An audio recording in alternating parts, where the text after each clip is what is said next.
This is Audible. Tantor Audio, a division of recorded books, presents The Templars, the History and the Myth, from Solomon's Temple to the Freemasons, by Michael Haag, narrated by Guy Bethel. Introduction. The Templars were founded in Jerusalem on Christmas Day 1119 at the Church of the Holy Sepulchre, on the spot which marks the crucifixion, burial and resurrection of Jesus Christ. A religious order of fighting knights, their headquarters was on the Temple Mount, that vast platform rising above the city where King Solomon had built his temple 2,000 years before. Surrounded by these potent historical and sacred associations, the Templars assumed their responsibility to protect pilgrims visiting the holy shrines and to defend the Holy Land. The Templars soon became a formidable international organization. Vast donations of properties were made in Europe to maintain this elite task force overseas, and special rights and privileges were granted by popes and kings. Dressed in their white tunics, emblazoned with the Red Cross, they became the West's first uniformed standing army, and also pioneered an extensive financial network that reached from London and Paris to the Euphrates and the Nile. As an order, they became powerful and wealthy, but as individuals, their existence was simple and austere. Their bravery was legendary, their dedication was absolute, and their attrition rate was high. At least 20,000 Templars were killed, either on the battlefield or after being taken captive and refusing to renounce their faith to save their lives. Yet in the end, the Templars were destroyed not by the Muslims in the East, but by their fellow Christians in the West. On Friday, 13th of October, 1307, the Templars were arrested throughout France and soon elsewhere throughout Europe. They were charged with heinous heresies, obscenities, homosexual practices, and idol worship. Many were tortured and confessed. The end came in 1314, when the Templars' last Grand Master was burnt alive at the stake. The shock and mystery of their downfall has excited interest in the Templars for 7 centuries since. Some historians have conjectured that the Templars' sojourn in the East brought them into contact with Gnosticism, the ancient heresy embraced by the Cathars of France, while the Freemasons have drawn a line of occult knowledge transmitted from the Temple of Solomon via the Templars to themselves. Never has speculation about the Templars been more feverish than today. Did the Templars carry out excavations beneath the Temple Mount and find something extraordinary that explains their rise to power and wealth, and, according to some, their continued but clandestine existence to this day? Was it some vast treasure? Or the Ark of the Covenant? The Holy Grail? The secret to the life of Christ and his message? And where did this secret travel when the Templars were suppressed? To Scotland? To America? What is certainly true is that the rise and fall of the Templars exactly corresponded to the 2 centuries of the crusading venture in the East, where after a series of outrages against Western pilgrims and Eastern Christians, and in the face of renewed aggression which threatened all of Europe, the First Crusade was launched in 1095 to recover Asia Minor, Syria and Palestine from Muslim occupation. Simultaneously, the struggle was being fought in the Iberian Peninsula, where the Templars eventually helped liberate Spain and Portugal. But the crusading effort in the East, with the Templars at its heart, was never enough to withstand the overwhelming Muslim forces that could be brought into the field when they were united by the likes of Saladin or the Mamelukes. In 1291, when the Mamelukes drove the last Frankish settlers out of the Holy Land, the Templars lost the main purpose of their existence, and soon they fell victim to the rapacious greed and tyrannical ambitions of the King of France. One of the great Templar mysteries has always been the role played by the papacy in the downfall of the order. The Pope was meant to be their protector, and to the Pope alone the Templars owed obedience. Yet to judge from the apparently supine acquiescence of the papacy to the demands of the King of France, the Pope either betrayed the Templars or believed them guilty of terrible crimes. These conjectures took a dramatic turn in 2007, when the Vatican published a facsimile edition of a parchment recording the Templars' leaders' testimony to papal investigators at Chinon in 1308. This document had been discovered in the Vatican secret archives and revealed, 700 years too late to save the lives of James of Molay and countless other knights, that the Pope believed the Templars innocent of heresy. About this book. There are 7 parts to this book. The first 4 cover the historical narrative. They begin with the origins of Solomon's Temple in Jerusalem, from which the Templars took their name. And they continue with the rise of Christianity and the challenge of Islam, the context for pilgrimages, and the Crusades, which became the raison d'etre for the Templars. The narrative then proceeds through the foundation of the Templars, their rise to power, and the dramatic fall as the Holy Land was lost to the Muslims. And it concludes with their trial. Part 5 deals with the aftermath of the Templars' dissolution, their various survivals, and their co-optation by Freemasons and conspiracy theorists. The book's last 2 parts include guides to the most interesting Templar sites and buildings to be seen today in the Middle East and Europe, and to the emergence of Templarism, the adoption of Templar history and myth in popular culture, from fiction to computer games, as well as reviews of the best Templar books and websites. Part 1. The contexts. The Temple of Solomon, 3 temples and a vision. The story of the Templars must begin with that of the Temple Mount in Jerusalem, where the Dome of the Rock stands today, for it was here that Solomon's Temple was built, the legendary lost temple of the Jews, from which the Templars, as guardians of the Holy Land, took their name, and on whose site they created their military and spiritual headquarters. Sacred to Judaism, Christianity, and Islam, no world site has greater resonance, nor, as home of the Ark of the Covenant, such enduring myth. Physically, the Temple Mount takes the form of a vast platform, which was constructed over a natural hill by Herod the Great to support his gigantic temple, built around 25 to 10 BC, on the site of Solomon's original temple of 1,000 years earlier. It is Herod's temple that is referred to in the Gospel of Mark 13, verses 1 and 2, when a disciple says to Jesus, "Master, see what manner of stones and what buildings are here." To which Jesus replies, "Seest thou these great buildings? These shall not be left one stone upon another, that shall not be thrown down." And it was this temple that, duly bearing out the prophecy, was destroyed by the Roman Emperor Titus in AD 70, in the course of putting down a Jewish rebellion. The Temple of Solomon. Though nothing survives of Herod's temple, the exposed western retaining wall of the Temple Mount platform, famously known as the Wailing Wall, has come to symbolize not only the lost temple of Herod, but the first temple built on this same spot 3,000 years ago, the Temple of Solomon. Solomon, the son of David and Bathsheba, became king of Israel in about 962 BC and died in about 922 BC. During the 40 years of his reign, he expanded trade and political contacts, centralized the authority of the crown against tribal fragmentation, and engaged in an elaborate building program. His principal building works were the royal palace and the temple in Jerusalem. Almost all that we know about the planning and building of Solomon's temple comes from the Old Testament, in particular the books 2 Samuel, 1 Kings, and 1 Chronicles. We also know from 2 Kings about the Assyrians' capture of Jerusalem in 586 BC, and how they destroyed the city, burnt down Solomon's temple, and sent the population into exile at Babylon, where their lament is recorded in Psalms 137, verse 1.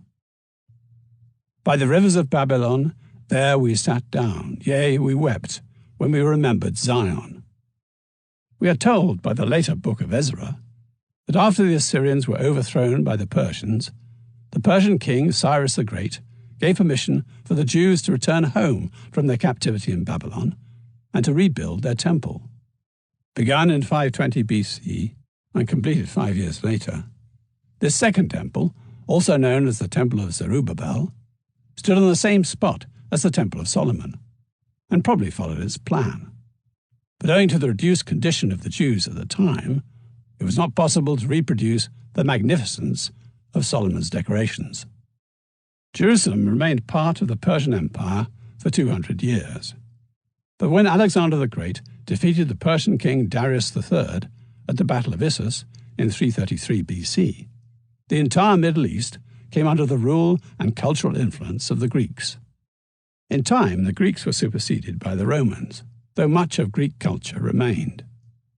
Palestine, as the Romans called it, became part of the Roman Empire in 63 BC. But it was given complete autonomy under Herod the Great, a Jew who had proved himself loyal to Roman interests and was installed as King of the Jews in 37 BC. By Herod's time, the Second Temple had suffered 5 centuries of wear and decay, but it would have been sacrilege for him to have torn it down. Instead, he incorporated the Second Temple in his plans, enlarging and refurbishing it on a grandiose scale.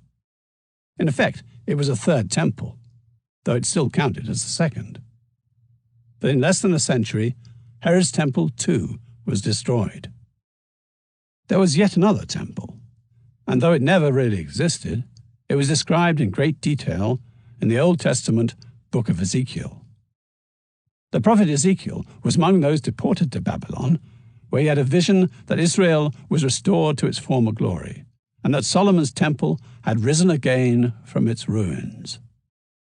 Ezekiel's temple was the expression of a yearning for the Temple of Solomon, a symbol of a lost ideal. In that sense, and not only for Jews but for all peoples, the Temple of Solomon has become one of the great legendary buildings of the world, a monument that has inspired imaginations for thousands of years. The New Testament adds another dimension to Ezekiel's symbolism of the temple.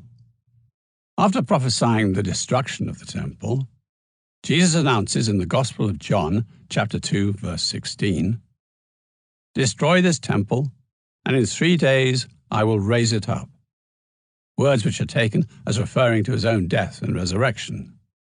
So that in place of the destroyed earthly temple, Jesus becomes an everlasting divine temple.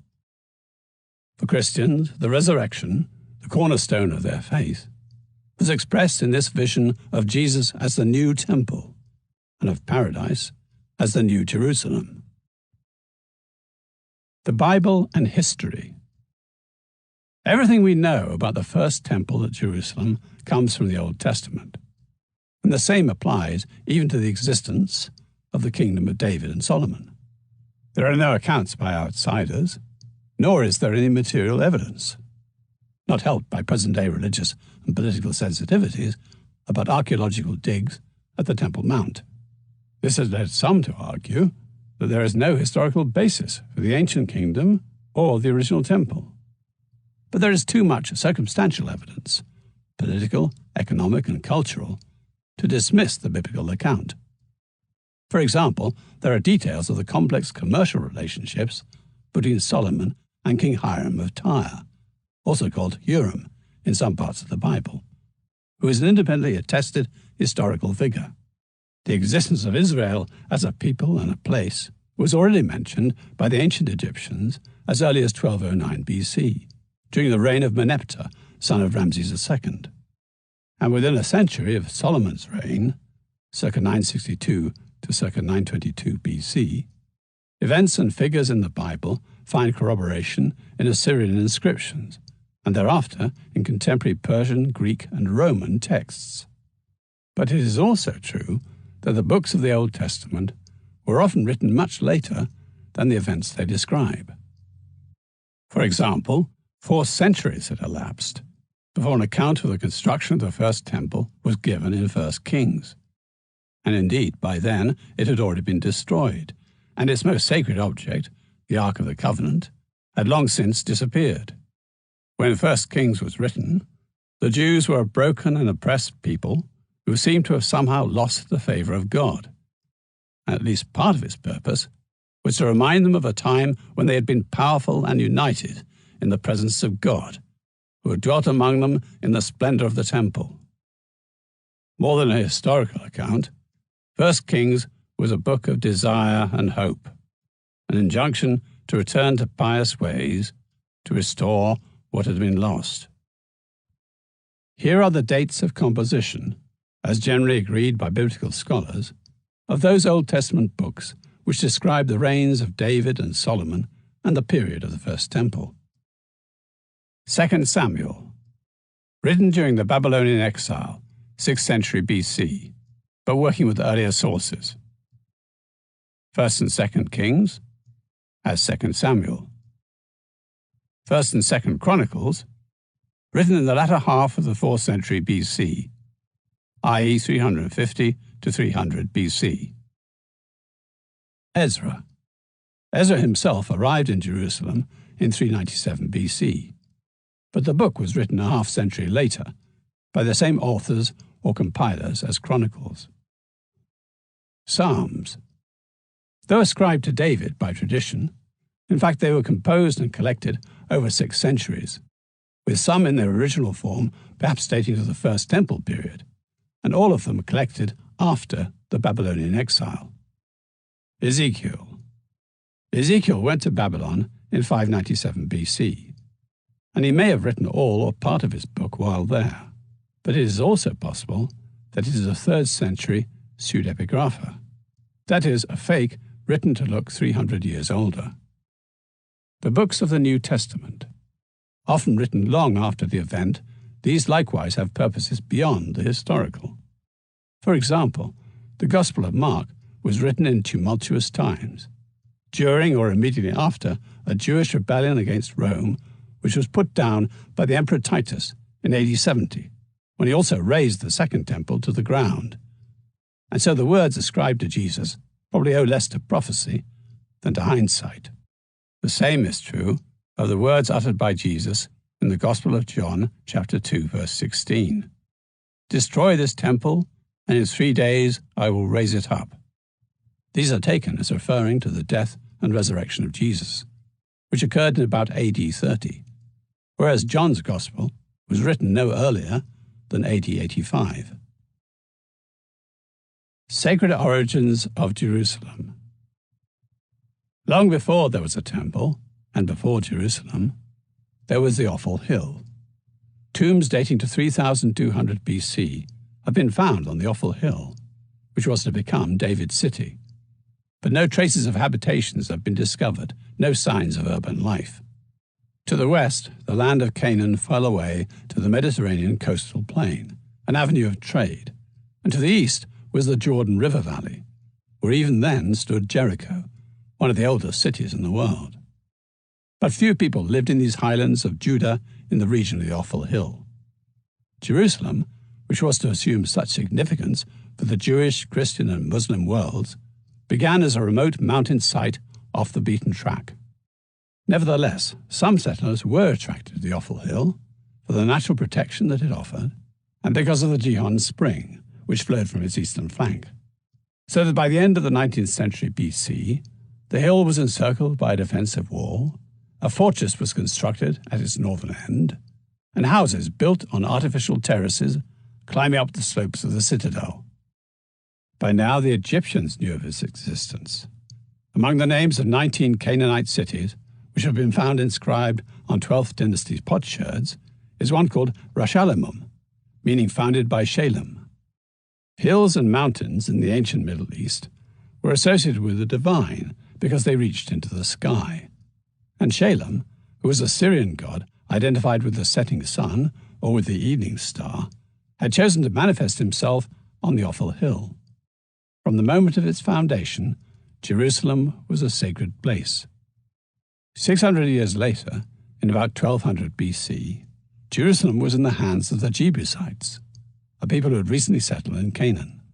These were turbulent times, marked by dramatic climate change and the vast migration of the Sea Peoples, who originated somewhere beyond the Black Sea and erupted southwards through Asia Minor, the Middle East, the Mediterranean, and even as far as the shores of Libya and Egypt. In the course of the Sea People's disruptive wanderings, entire civilizations were overthrown, including the Mycenaeans of Greece and the Hittites, whose empire had extended over Asia Minor and most of Syria. The Jebusites were probably remnants of the Hittite Empire who sought refuge in the highlands of Judah, even as the Philistines, who were probably sea peoples beaten back from Egypt, settled along the coastal lowlands of Canaan. But at the same time, another people were establishing themselves in the highlands of Canaan, the Israelites, whose tribes soon encircled Jebusite Jerusalem. The Promised Land. According to the Bible, the Israelites came from Mesopotamia and for a time settled in Canaan. But then in about 1750 BC, famine drove the 12 tribes of Israel to Egypt, where they were reduced to slavery. Their famous exodus from Egypt began in about 1250 BC, when under the leadership of Moses they escaped into the wilderness of Sinai, from where they were directed by their God Yahweh to the fertile lands of Canaan. Moses did not live to see his people enter the Promised Land, an event dated to about 1200 BC.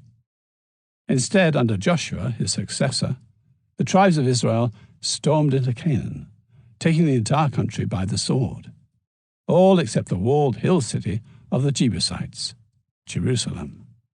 But modern scholarship is skeptical about the biblical account of the Exodus. In a stele dating to the reign of the 19th dynasty pharaoh Ramses II, mention is made of a people called the Apiru, who were employed as laborers in the building of his new capital, Pi-Ramesses. There used to be speculation that Apiru, or Habiru, referred to the Hebrews, whom the Old Testament describes as engaged in building works immediately before the Exodus. The scholarly view nowadays, however, is that Apiru does not describe an ethnic group, but was a term used in both Syria and Mesopotamia to describe mercenaries, raiders, bandits, outcasts, and the like. While in Egypt, the term Apiru, from the verb apir, mean to bind or to make captive, probably referred to the Asiatic prisoners employed in state building and quarrying projects. In a stele dating to 1209 BC, during the reign of Ramses' son Meneptah, there is a brief entry reading, "Israel is laid waste, his seed is not." This is the only non-biblical reference to Israel at this time, and refers to Meneptah's successful campaign against the allied tribes of Ephraim, Benjamin, Manasseh, and Gilead, collectively known as Israel, in the hill country north of Jerusalem. Nothing in these Egyptian records supports the story of an exodus, which in any case was only written down sometime between the 9th and 5th centuries BC. Indeed, except for a few scholars of a generally fundamentalist kind, the broadly accepted view is that there was no exodus from Egypt, though a few Israelites who were also Apiru may have escaped to Canaan, where their account added drama to a more pedestrian reality, namely that the Israelites were a disruptive outsider caste of mercenaries, bandits, or whatever, already living in the mountainous parts of Canaan, who gradually took over the whole of what they called their Promised Land. King David's City. At a later date, around 1020 BC, the biblical figure of Saul became the first king of the loosely organized group of northern tribes called Israel. After Saul's death in about 1000 BC, the elders of Israel went to David, who had first served under Saul, but then later rebelled against him. David, born the son of a Bethlehem farmer, had since established his own kingship over the tribes of Judah to the south, and the elders of Israel now asked him to be their king also. Entirely encircled by the United Kingdom of Israel and Judah was the alien Jebusite enclave of Jerusalem. The capital of the Kingdom of Judah was at Hebron, 20 miles south of Jerusalem. Hebron had powerful associations, as it was believed to be the burial place of Abraham and other ancestors of the Israelites. David was 30 when the elders came to him at Hebron and made him king of both Judah and Israel. and for 7 years he remained there before conquering Jerusalem. For all the symbolism of Hebron, David made Jerusalem his new capital, from where he ruled over all Israel, as the Bible puts it, for another 33 years.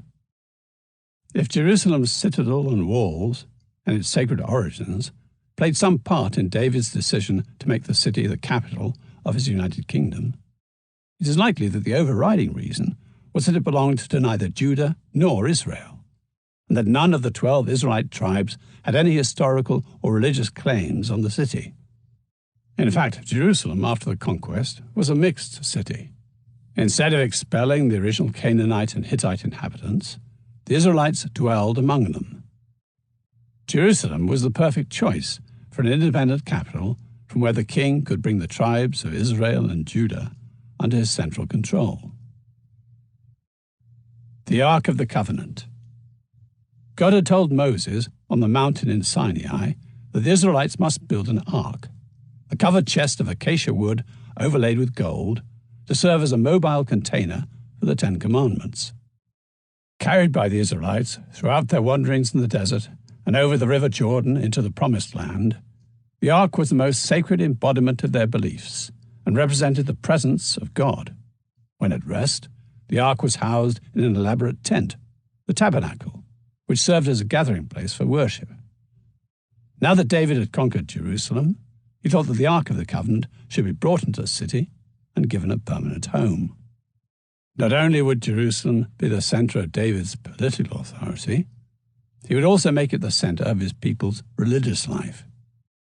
And so, dressed in the linen loincloth of a priest and, quote, leaping and dancing before the Lord, 2 Samuel chapter 6, verse 14, David led the Ark of the Covenant to the Gihon spring just outside the walls of Jerusalem, where it was placed within a tent-like shrine and received the allegiance of all the tribes. But David's proposal that the ark should have a permanent home within the walls met with an unexpected rejection when the prophet Nathan announced that God had not needed a temple when the tribes were wandering in the desert, and he did not want one now. Instead of David building a house to God, continued Nathan, God would establish a house of David, that is a dynasty, from which the Messiah would come. In any case, God's refusal was only temporary. David was not a suitable person to build the temple because he was a warrior king with blood on his hands. But he was permitted to choose the temple site, to collect the materials, and to draw up the plans, while the honor of building the temple would go to Solomon, his son. The threshing floor of Zion. Just north of David's city, which stood on the awful hill, there was a yet higher summit named Zion, where a Jebusite called Araunah had his estate. 2 Samuel chapter 24, verses 15 to 25. 1 Chronicles chapter 21, verses 15 to 28.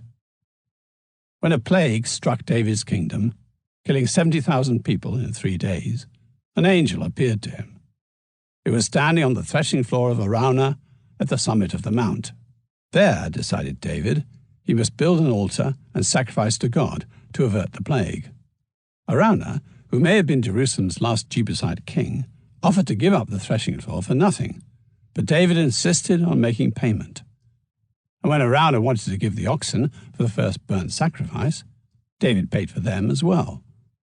It is likely that David recognized the sacredness of the site, for as well as separating the chaff from the wheat, the Jebusites used their threshing floors for prophetic divination, and for the fertility cult of their storm god Baal. But by paying Araunah for his land and oxen, David was ensuring that the sacrifice would be made without obligation to anyone but Yahweh, his God. From the moment of David's sacrifice, the future site of the temple was marked out. Scholars debate the exact plan and position of the temple, but Orthodox Jews place the Holy of Holies, the innermost sanctum of the temple, on that great rock which can be still seen today behind the grill in the dome of the rock on the Temple Mount, the spot where Muslims say Muhammad ascended on his night journey to paradise, and where once the Jebusites had nightly made sacrifices to their own gods. As if to bind the place more closely to Jewish tradition, it was also identified, in something of a biblical afterthought, as the Mount Moriah, where Abraham was commanded to sacrifice his son Isaac. 2 Chronicles chapter 3, verse 1. But for the time being, the Ark of the Covenant remained where David had left it when he brought it to the city, just outside the walls, down by the Gihon spring. The Empire of David and Solomon. While David was bringing the Ark into Jerusalem and acquiring the future site of the temple atop Mount Zion, he was also creating a small empire. Already the combined kingdoms of Judah and Israel were greater in extent than the state of Israel today, for they covered both banks of the river Jordan and extended northwards well beyond the Golan Heights. At about the time that he conquered Jerusalem, David defeated the Philistines, who lived on the coast in the region round Gaza, and became his vassals. In his later years, he subdued the kingdoms of Edom and Moab in the east, while in the north he brought Damascus under his control, so that what is today western Jordan, southern Lebanon, and central Syria were all part of David's empire. The main threat to David's empire came from within. As David lay dying, his son Adonijah, backed by disgruntled senior military and religious figures from Hebron who wanted to assert Judah's dominance within the United Kingdom, had himself crowned just outside Jerusalem. But in one of his last acts, David gave his support to a faction led by Bathsheba, his Jebusite wife, and by Nathan the prophet and Zadok the high priest. They led Solomon, David's son by Bathsheba, down to the Gihon spring, where in the potent presence of the Ark of the Covenant he was crowned king, and Adonijah's attempted usurpation immediately collapsed. During Solomon's reign, the empire of the Israelites reached its apogee of power and wealth. He continued David's centralizing policy of weakening the old tribal ties and further assimilating the Canaanite population. He equipped his powerful army with a corps of chariots and cavalry that operated out of chariot cities in the realm, and he established a fleet at Ezion-Geber at the head of the Gulf of Aqaba, which ventured throughout the Red Sea. He traded horses with Egypt and Cilicia, obtained timber from Lebanon, and his ships sailed in search of spices, metals, and precious stones as far as Yemen, home of the Queen of Sheba, who visited Jerusalem and lavished gifts upon the city and the king. And so eager were the Egyptians to seal an alliance with Solomon that he was granted the rare favor of marriage to the Pharaoh's daughter. 1 Kings chapter 9, verse 16. Solomon, wise man, mystic, and magician. When Solomon, whose name means peace, was raised to the throne of Israel and Judah, he was asked by God what he desired. And Solomon answered, "Give thy servant an understanding heart to judge thy people, that I may discern between good and bad." God was pleased that Solomon had asked for understanding, and not for riches nor for a long life. And he answered him, saying, "Lo, I have given thee a wise and understanding heart, so that there was none like thee before thee, neither after thee shall any arise like unto thee. And I have also given thee that which thou hast not asked, both riches and honour, so there shall not be any among the kings like unto thee all thy days." 1 Kings chapter 3, verses 5 to 14. Indeed, according to the Bible, Solomon's reign was marked by prosperity and prestige, and his wisdom was said to excel even all the wisdom of Egypt. 1 Kings chapter 4, verse 30. And he has come down to us as the wise man par excellence. In Islam, Solomon is also the paragon of wisdom. He is the author of the saying that, quotes, "The beginning of wisdom is the fear of God." And he is also accounted wise for his knowledge of the unseen. As Suleiman, and as a Muslim, he is portrayed in the Quran as being in communion with the natural world and speaks, quote, "the language of the birds." Quran chapter 27, verse 17. God has also given him dominion over the spirit world. Quotes, "We subjected the wind to him, so that it blew softly at his bidding wherever he directed it, and the devils too, among whom were builders and divers, and others bound with chains." Quran, chapter 38, verses 35 through 36. Among those builders were the jinn, or spirits, whom Solomon commanded to build the temple for him. Solomon is also the epitome of the mystical love of women, as in the Songs of Solomon in the Old Testament. In Islam, this mystical love is expressed in the story of Belkis, the Queen of Sheba, who was converted from paganism by Solomon. He taught her the difference between illusion and the one reality, as expressed in the Shahada, "There is no God but God," and thus became his consort. The Queen of Sheba was the expression of cosmic infinitude, complementing Solomon, who was the expression of wisdom, or self. In both Jewish and the Islamic traditions, Solomon is associated with stories of the marvelous. He became the subject of rabbinic and Kabbalistic lore, in which he is portrayed as a fabulous figure, a master magician possessing occult powers. In one Kabbalistic legend, Solomon orders a demon to convey Hiram, the king of Tyre, down to the 7 compartments of hell, so that on his return he can reveal to Solomon all he has seen in the underworld. Solomon also appears in the 1001 Nights, where in the tale of the fisherman and the jinn, he has used his seal ring to imprison an evil spirit in a jar for 1800 years. The seal of Solomon, the device adorning his seal ring, is said to have come down to Solomon from heaven. The design consisted of 2 interlaced or intersecting triangles, one pointing up, the other down, and these were placed within 2 concentric circles, between which was engraved the words, "The most greatest name of God." In alchemy, the upward and downward pointing triangles represent fire and water, and they symbolize the combination of opposites, and hence transmutation. There are some who see a sexual symbolism in these triangles, and indeed, in Egyptian hieroglyphs, the V shape does seem to be taken from the shape of the female pubis, while if the upward pointing triangle is taken to be a phallus, then the fusion of the two can symbolize harmony in the universe and between the sexes. Be that as it may, the device has been a frequent motif used on coins in the Islamic world and as a decoration. Also known as the Star of David, it is the 6-pointed star on the flag of the modern state of Israel. Solomon builds the temple. Solomon doubled the size of Jerusalem by extending the city northwards from the Ophel Hill to include Mount Zion, where he embarked on an ambitious construction program on Araunah's old estate.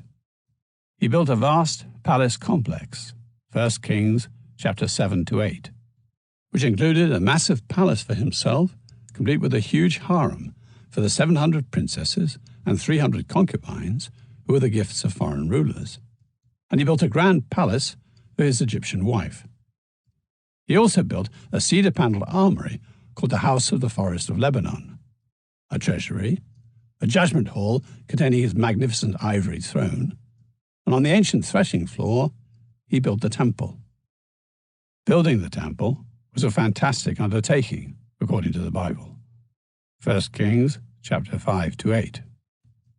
It tells of Solomon raising a levy of 30,000 Israelites, who divided into groups of 10,000, each group working in shifts, cutting wood in Lebanon for a month, then working for 2 months in Jerusalem.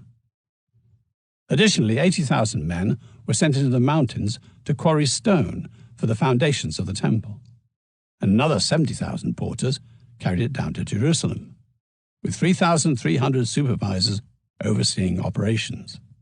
There is no need to take these numbers literally. They are meant to express the magnificence of Solomon and his works. Construction of the temple began in the 4th year of Solomon's reign, and took 7 years and 5 months in all.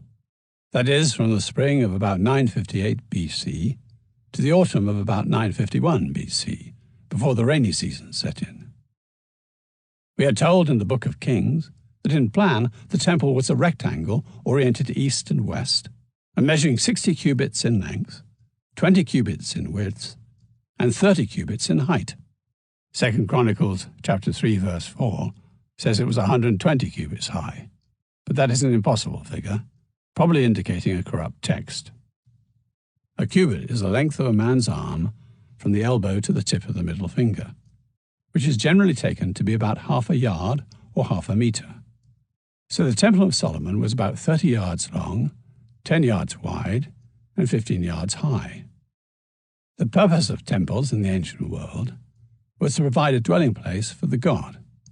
And so, just like all other temples in the East, the architectural plan of Solomon's temple was based on that of an ordinary house.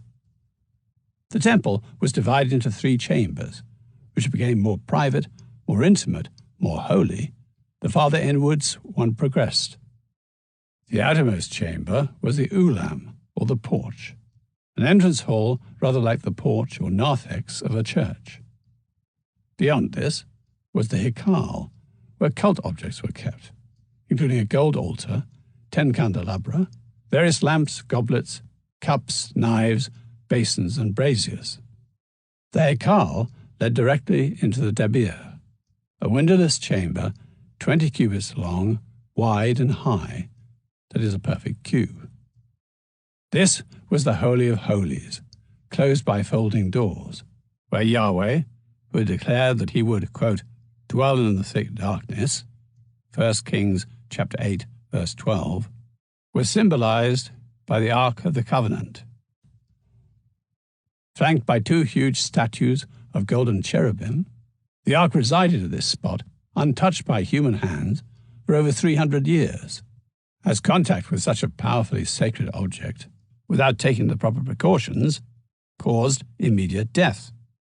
1 Chronicles chapter 13, verse 10.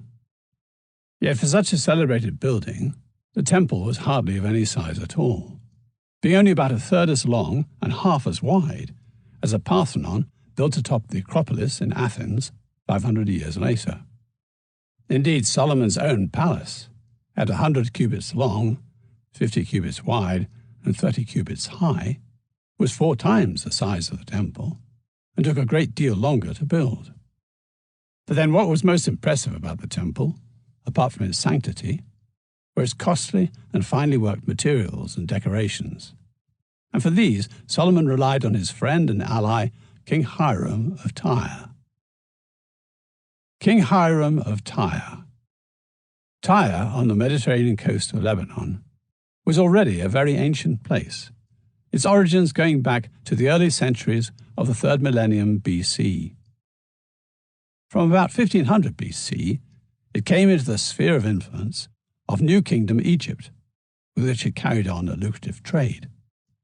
But its moment of greatest prosperity and power coincided with the rule of King Hiram I, a contemporary of Kings David and Solomon.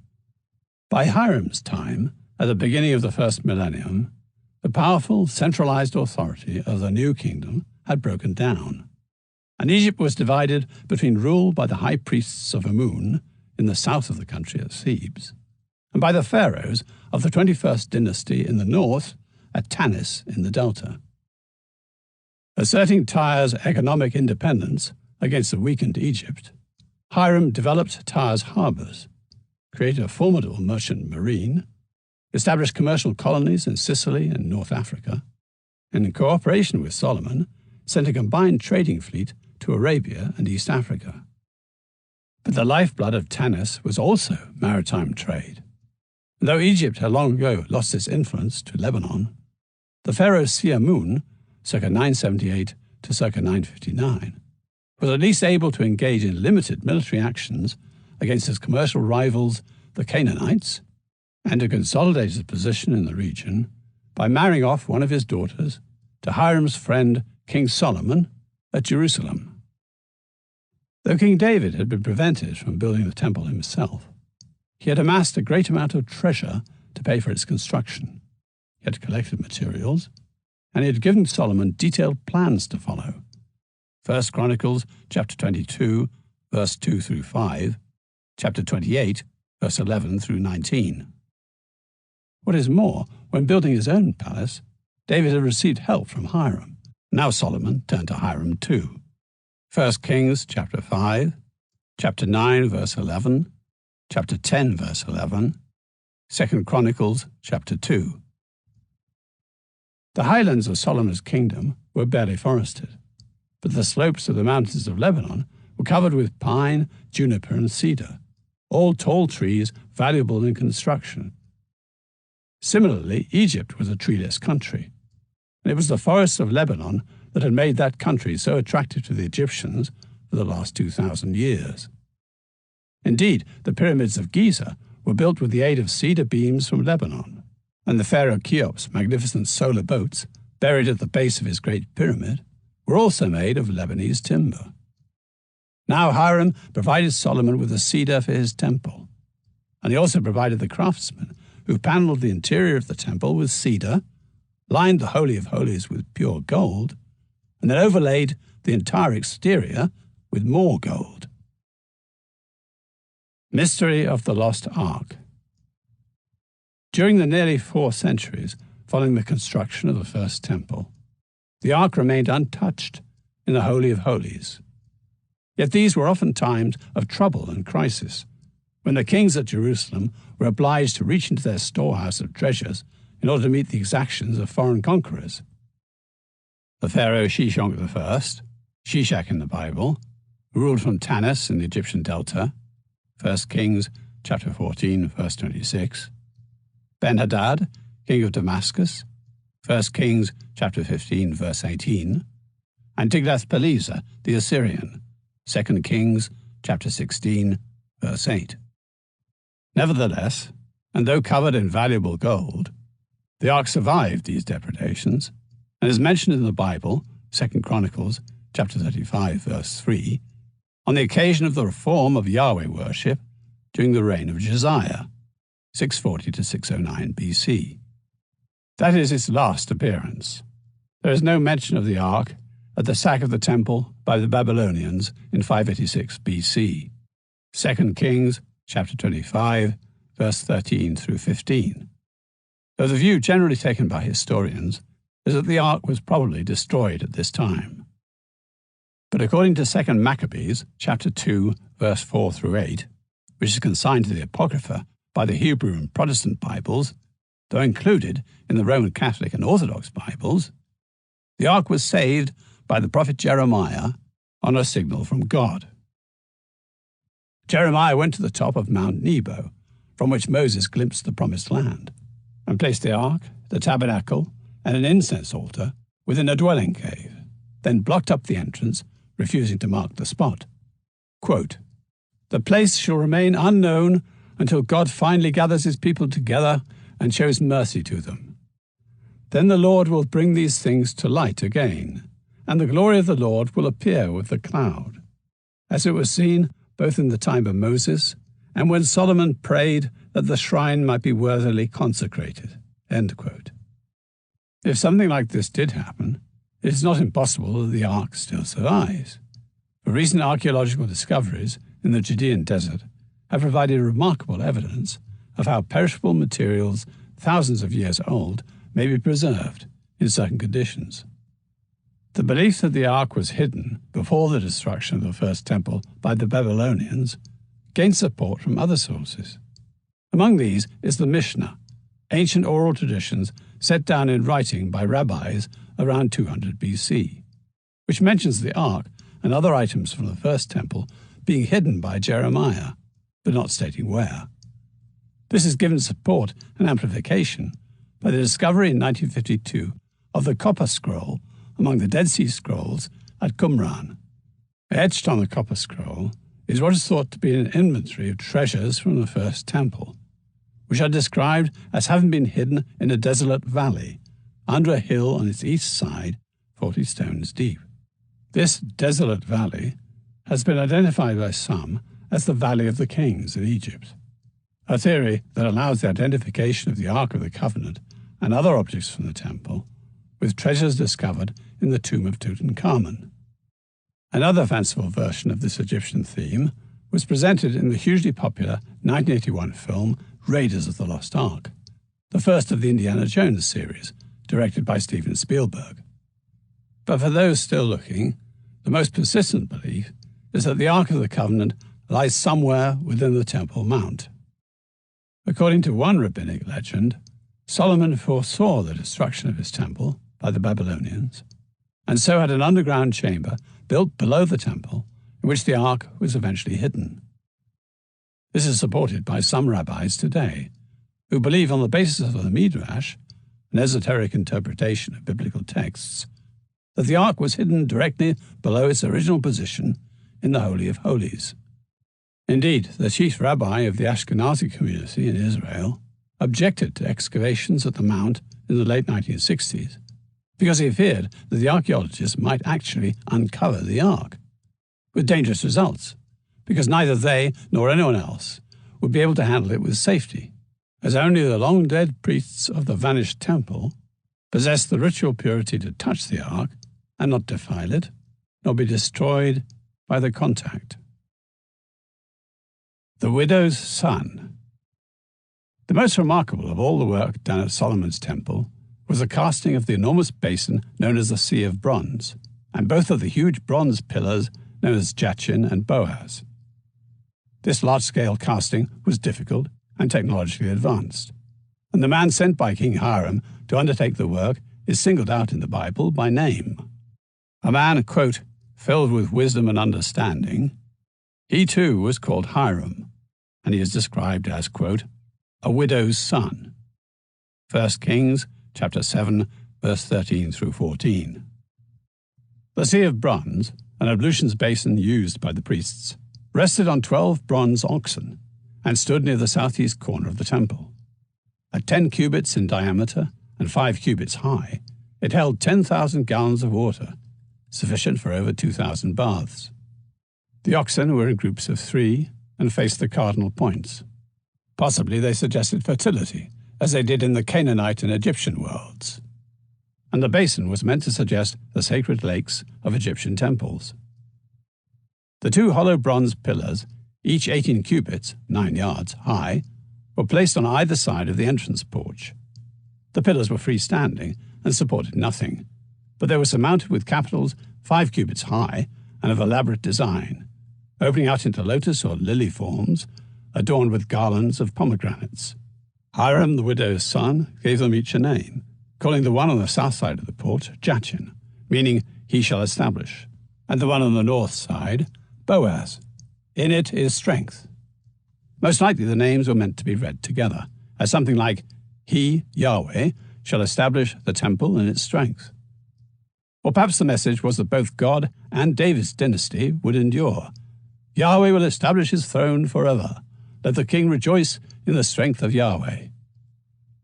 The pillars themselves may have served as incense burners or torch holders, or they may have been symbolic, pointing Godwards, like the Egyptian obelisks raised to the sun god, or representing the tree of life.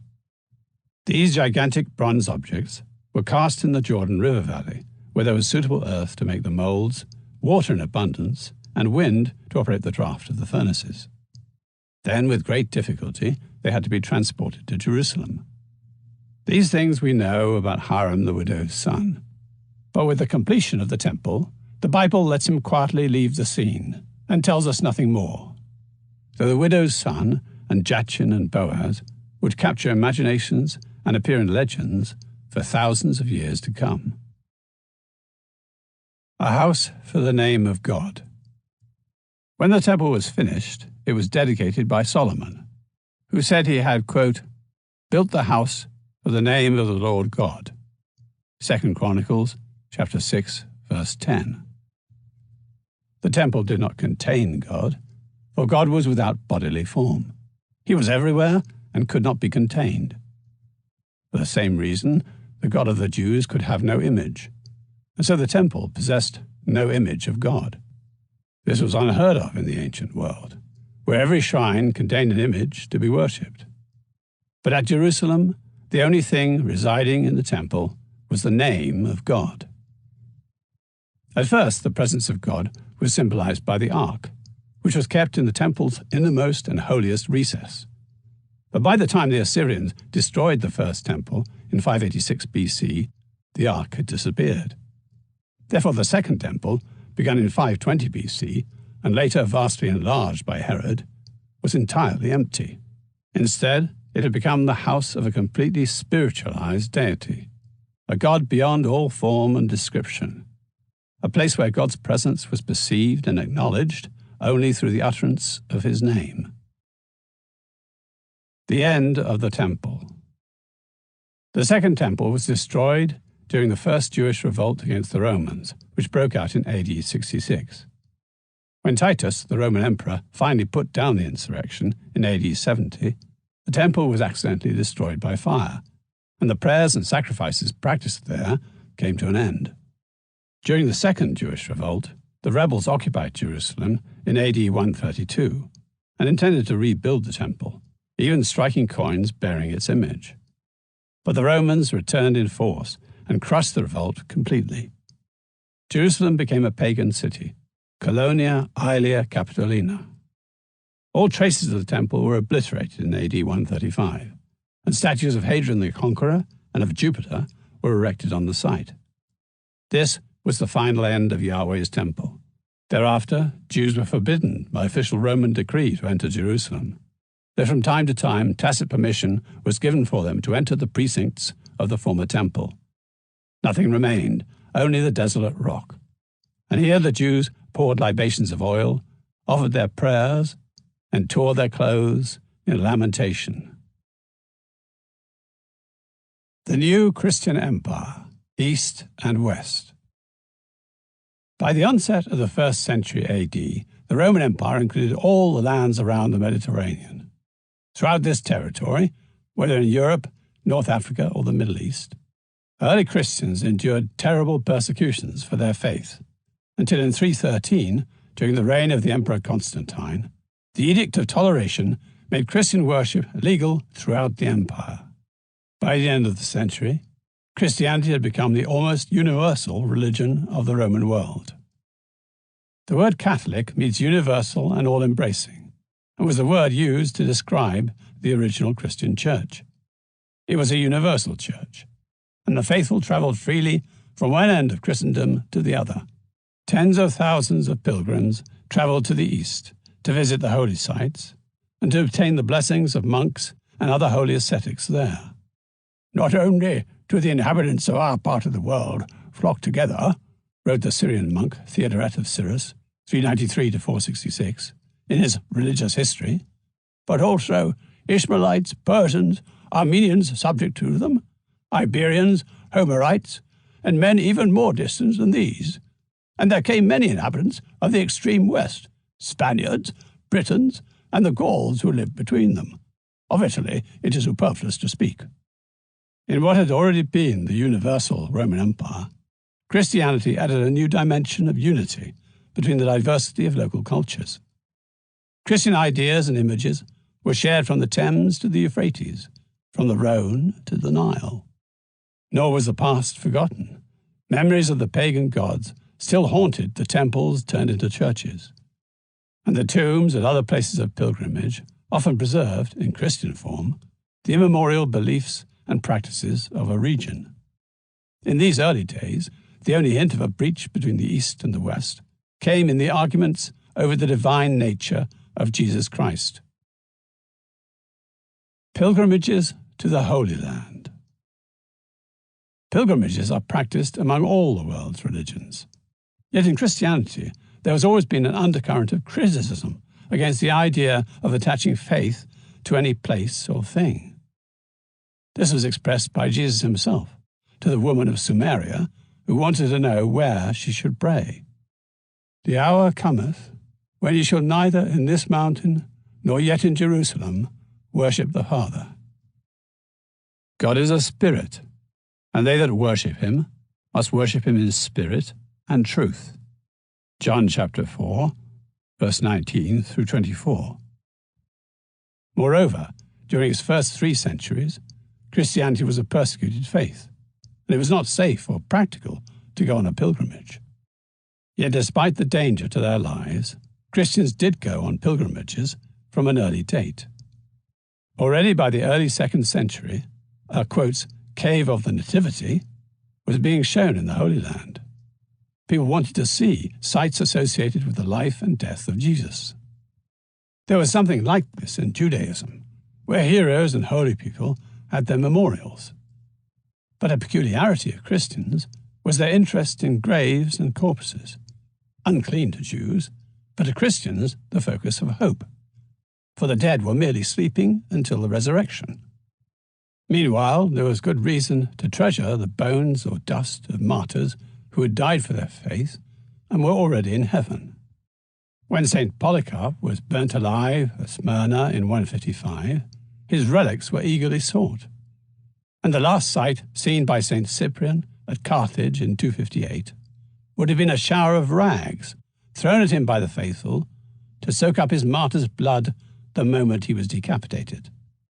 The era of pilgrimages really got underway with the end of the persecutions following Constantine's Edict of Toleration in 313. The pace was set by the emperor's own mother, the Empress Helena, who visited the Holy Land in 326-8. That she was a woman was typical of pilgrimages. For the truth about women in pagan societies was that their worth was judged almost exclusively on their success as sexual and reproductive beings, whereas Christianity, once it had been legitimized by Constantine, was liberating for women in numerous ways, not least in providing them with an excuse for going on long journeys away from home. As his mother travelled from site to site, Constantine ordered and financed the construction of churches to celebrate the central events of Christian belief. In Bethlehem, Constantine built the Church of the Nativity, and in Jerusalem he built the Church of the Holy Sepulchre, on the spot, discovered by Helena herself, where Jesus was entombed and then rose again on the 3rd day. But neither Constantine nor Helena, nor the pilgrims who followed, took any interest in the Jewish monuments of Jerusalem, none of which were restored. In 333, after Helena's visit, a pilgrim noted that 2 statues of the Emperor Hadrian stood in the temple area, and not far away was a stone where Jews came to pray. But the Temple Mount had little significance for Christians, and though a chapel or church was built at the southern end of the platform, the mount was not densely built up during Christian times. The search for relics, from the Holy Prepuce to the Holy Grail. For the collector of relics, Jesus and his mother, the Virgin Mary, were disappointing. Unlike burnt or beheaded saints, they had both bodily ascended to heaven, leaving nothing behind. Though not quite. Neither milk expressed from Mary's breasts, nor bodily hair that had come loose, had joined her in the ascent, and soon these were identified and enshrined as relics. Also, it was discovered that Jesus had ascended without his foreskin. According to Jewish practice, he had been circumcised when he was 8 days old, and somehow the foreskin had found its way into the hands of Mary Magdalene, who gave it to John the Baptist. To cut a long story short, the foreskin, or Holy Prepuce, is now in the possession of the Vatican, or at one of 17 churches around Europe which make the same claim. But if there has been a scarcity of bodily parts left behind by Jesus, the gap has been filled by relics which are said to have had an association with him. Once again, it was the Empress Helena who got in there first, when she turned up the true cross on which Jesus had been crucified. Other relics include the Holy Lance, which pierced the side of Jesus when he hung on the cross, the Turin shroud, in which his body was wrapped when he was taken down from the cross, and the Holy Chalice, from which he drank at the Last Supper, which is sometimes referred to as the Holy Grail. Constantine and Arianism. The great size and diversity of the Roman Empire, and the separate military threats it faced across the Rhine-Danube frontier in the west and the Euphrates in the east, made its governance unwieldy. Constantine's solution was to establish a new imperial capital at the ancient city of Byzantium on the Bosphorus, the strategic meeting point of Europe and Asia. Beautifying the city and enlarging the circuit of its walls. In 330, he dedicated Nova Roma, as he called Byzantium, to Jesus Christ, though it quickly became known as the city of Constantine, Constantinople. In 395, a more radical step was taken, and the Roman Empire was formally divided into a Western Empire ruled from Rome and an Eastern Empire ruled from Constantinople. Greek culture and language increasingly reasserted themselves in the East Roman Empire, which, taken together with its Christian foundations, has led modern-day historians to give it a different name, the Byzantine Empire. But long after Rome fell to the barbarians in 476, and throughout its struggle in the Middle Ages against Islam, and indeed right up to the last, when Constantinople fell to the Ottoman Turks in 1453, the emperors and their subjects in the East called themselves Romans and spoke of their empire as the Roman Empire. It is to Constantine, too, that the Christian empires owed their sense of orthodoxy. For no sooner was Christianity tolerated than it was threatened by doctrinal splits. The arguments were not over whether Jesus was divine. His divinity was almost universally agreed. Rather, they concerned the nature of that divinity. And during Constantine's reign, the first great heresy emerged, Arianism, so named after a priest of Alexandria. Arius argued that as Jesus was the Son of God, then surely he was younger than a god, an appealing notion that brought Jesus closer to mankind and emphasized his human nature. But another Alexandrian, a bishop called Athanasius, saw a danger. If Jesus was younger than God, so there must have been a time when Jesus was not. This challenged the unity of the Godhead, the Father, the Son, and the Holy Spirit, and opened the way to regarding the nature of Jesus as being not of the same substance as God's. Indeed, in time, Jesus might be seen merely as a good man, as Unitarians and Muslims see him today, while God would become less accessible and more remote. The counter-argument of Athanasius was that no distinction could be made between Christ and God, for they were of the same substance. Seeing the Christians within his empire divided between the arguments of Arius and Athanasius, in 325, Constantine summoned the first general council of the Church at Nicaea, not far from his future capital of Nova Roma. 220 bishops were in attendance, from Egypt and Syria in the east to Italy and Spain in the west. The divine nature of Jesus Christ was argued from both the Arian and Athanasian points of view. When the bishops balloted on the issue, it was decided in favor of Athanasius by 218 votes to 2.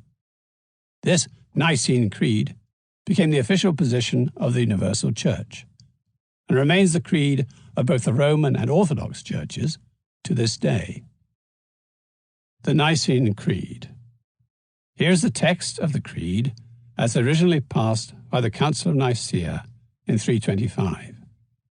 The final paragraph is specifically directed against the Arians.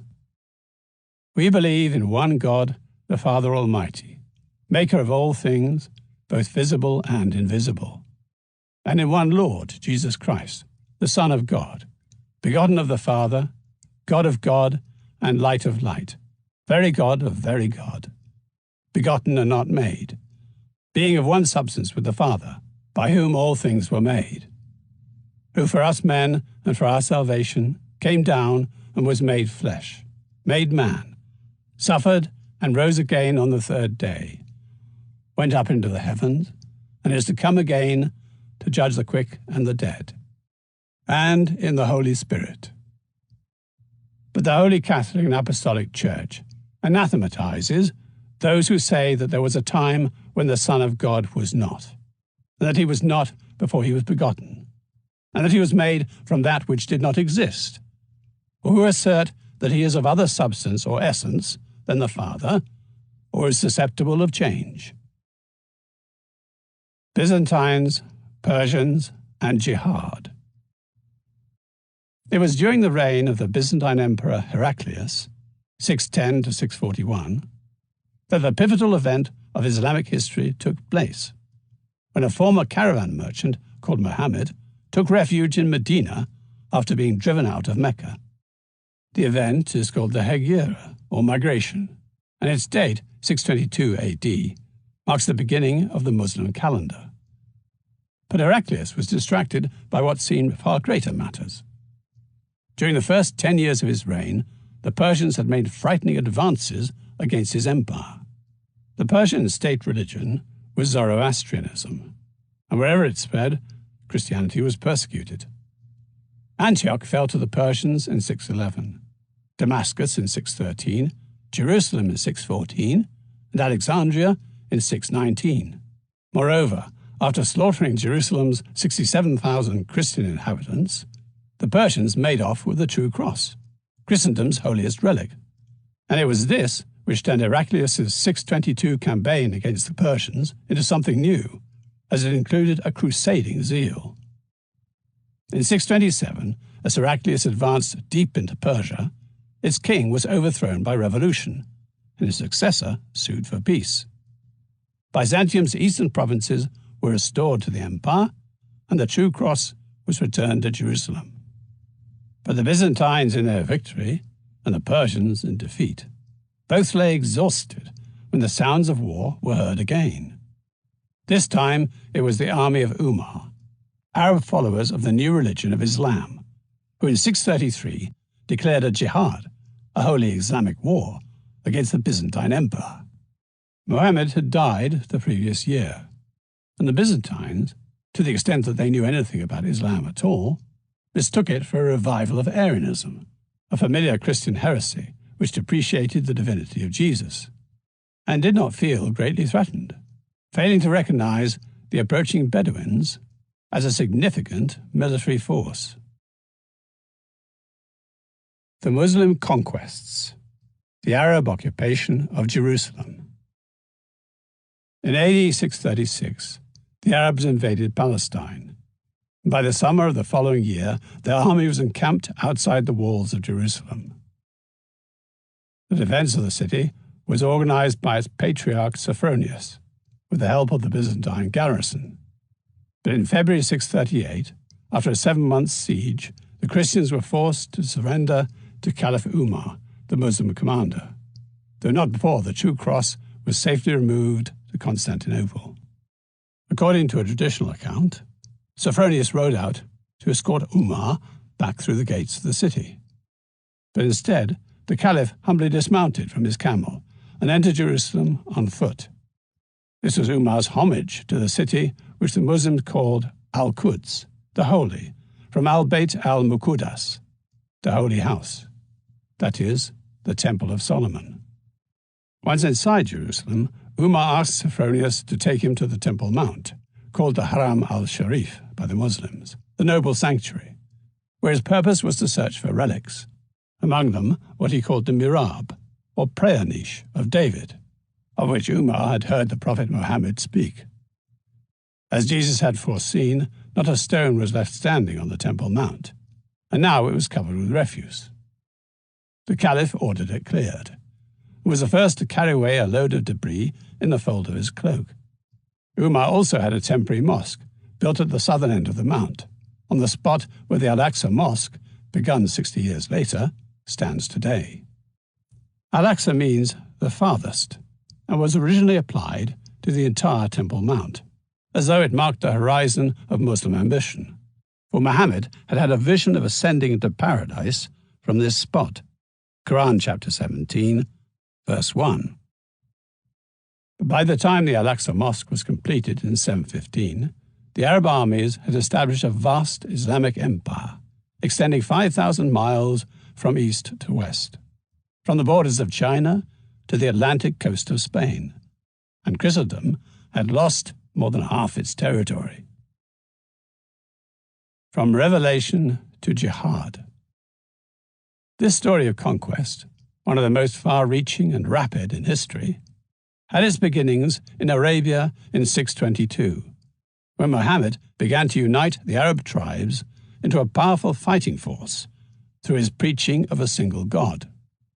Those activities went entirely unnoticed by the Byzantine and Persian empires, the great powers of the time. Arabia, despite being largely barren and uninhabited, occupied an important position between Egypt, Abyssinia, Persia, Syria, Palestine, and Mesopotamia, whose trade with one another relied to some considerable extent on the Arab caravans that carried their goods across the perilous wastes. Mecca stood at an important crossroads of this desert trade, and the authority of the Arab nomadic tribal sheikhs was in some measure supplanted at Mecca by a kind of oligarchy of ruling commercial families, whose religious beliefs and practices transcended narrow tribal allegiances. The Meccans ensured that their rock shrine, the Kaaba, contained not one but several venerated tribal stones, each symbolizing a local god, so that tribesmen visiting the market fairs could worship their favorite deity during their stay in the city. The Meccans also worshipped Manat, Uzza, and Alat, goddesses of fertility and fate, who in turn were subordinate to a yet higher god called Allah. Such material as we have about the early days of Islam comes mainly from the Quran and from the Hadith, the oral traditions relating to the actions of Muhammad. Born in about 570, Muhammad was the son of a poor merchant of Mecca who was nevertheless a member of the powerful Quraysh tribe, the hereditary guardians of the Kaaba. While working as a trader, he was exposed not only to the flow of foreign goods, but to the currents of Jewish and Christian ideas. In particular, through conversing with Jews and Christians he met in Mecca and elsewhere in Arabia, Muhammad had become acquainted with the stories of the Old and New Testaments, with the main elements of Jewish and Christian popular custom and belief, and above all with the concept of monotheism. Drawn into a life of religious contemplation, in about 610 he began to receive revelations via the angel Gabriel of the word of Allah, who announced himself to Muhammad as the one and only God. Other gods were mere inventions, announced the revelation, and their idols at the Kaaba were to be destroyed.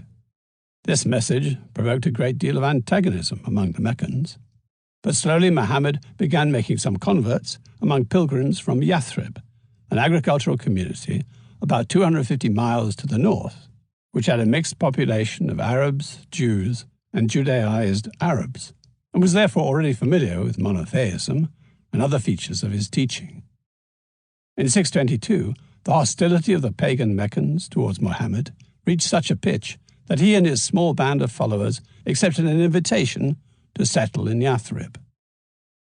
This migration, or Hegira, marked the beginning of the Muslim era, and in time Yathrib was renamed Medinat al-Nabi, City of the Prophet, or Medina for short. Muhammad's understanding of Jewish and Christian concepts led him to believe that they were basically identical to the revelations, known as the Quran, that he had received, and therefore he expected that Jews and Christians would agree with his teachings and recognize him as a prophet standing in the line of Abraham, Moses, David, Solomon, Jesus, and others. But whereas remnants of the heresy known as Arianism may have allowed Muhammad to believe that Christianity could dispense with the divinity of Jesus, the Jews were uncompromising.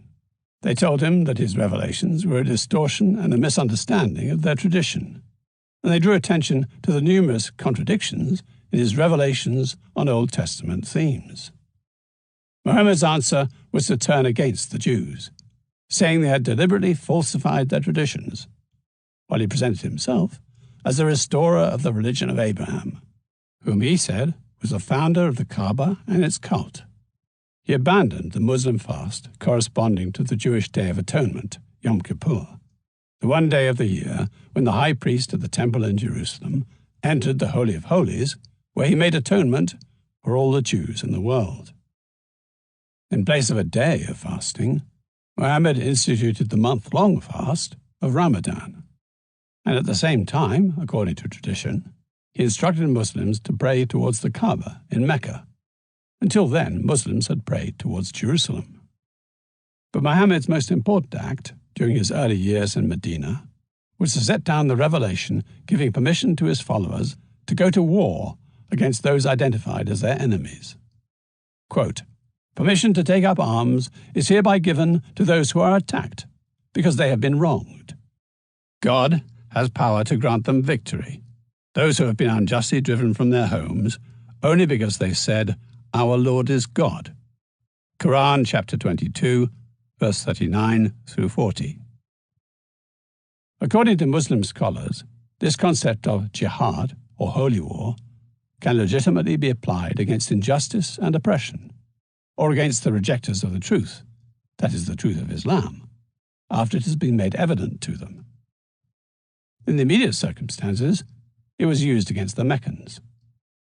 After provoking several clashes with the Meccans, including raids on their caravans, which provided the Muslims with considerable booty, Muhammad conquered Mecca in 629.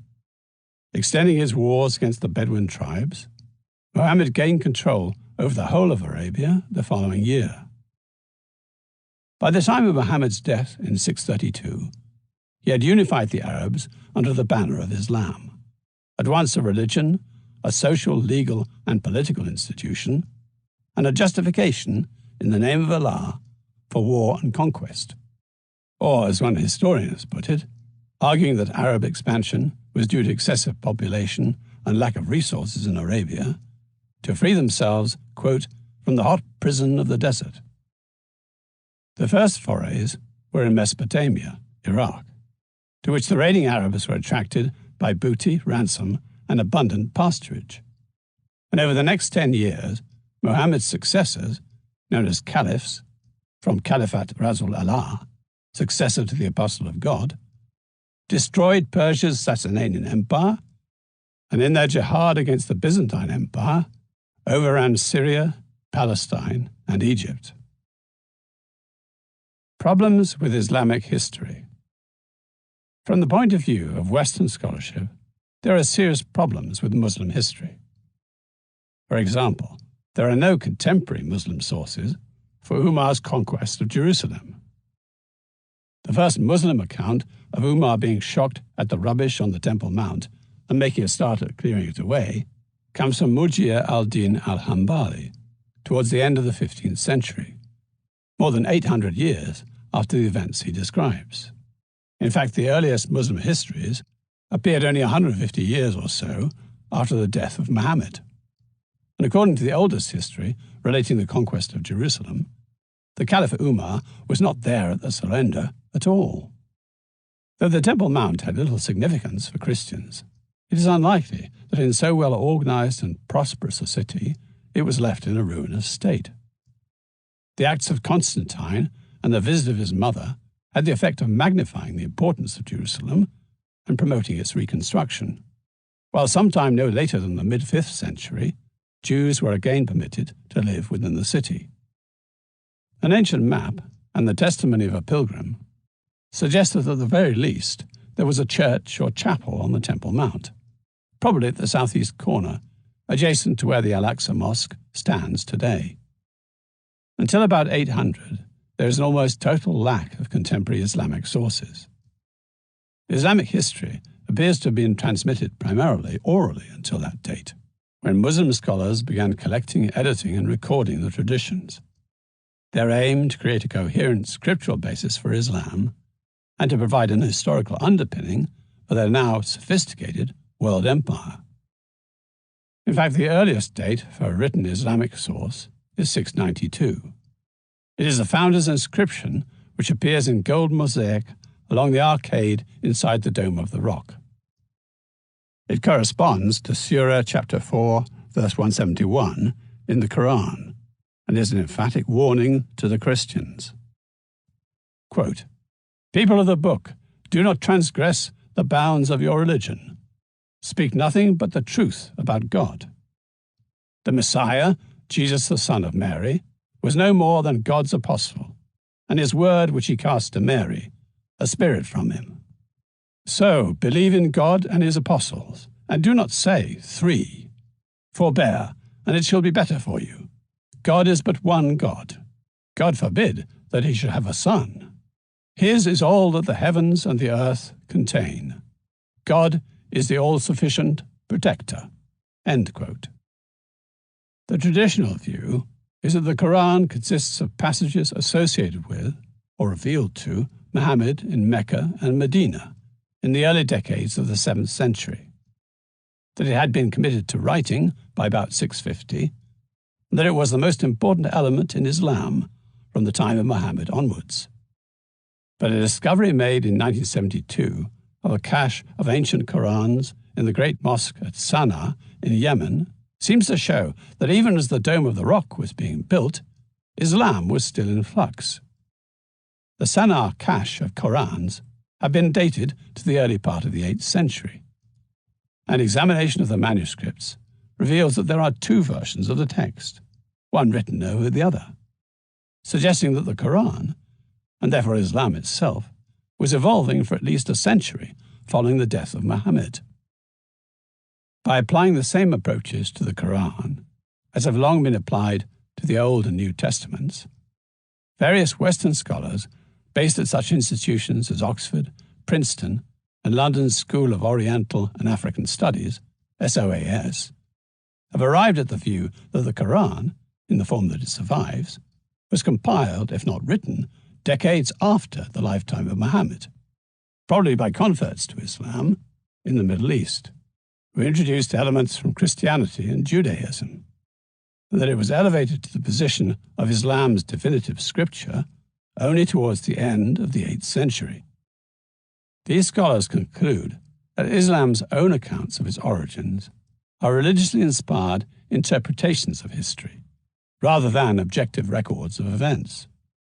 They say that Islam's history of that period, including accounts of Muhammad and the formation of the Quran, is in fact a back projection of views that were formed as the culture and religion of Islam emerged in an atmosphere of intense debate between different groups of monotheists influenced by rabbinical Judaism and heretical Christianity. Defenders of the traditional account of the history of Islam argue that these criticisms, though they come from serious scholars, are overly speculative and lack sufficient evidence. Furthermore, they claim that in the light of the most up-to-date studies, these same scholars would not arrive at the same conclusions if they were writing today. As for the Sana'a manuscripts, they say the differences are not significant and can be explained away as copyists' errors.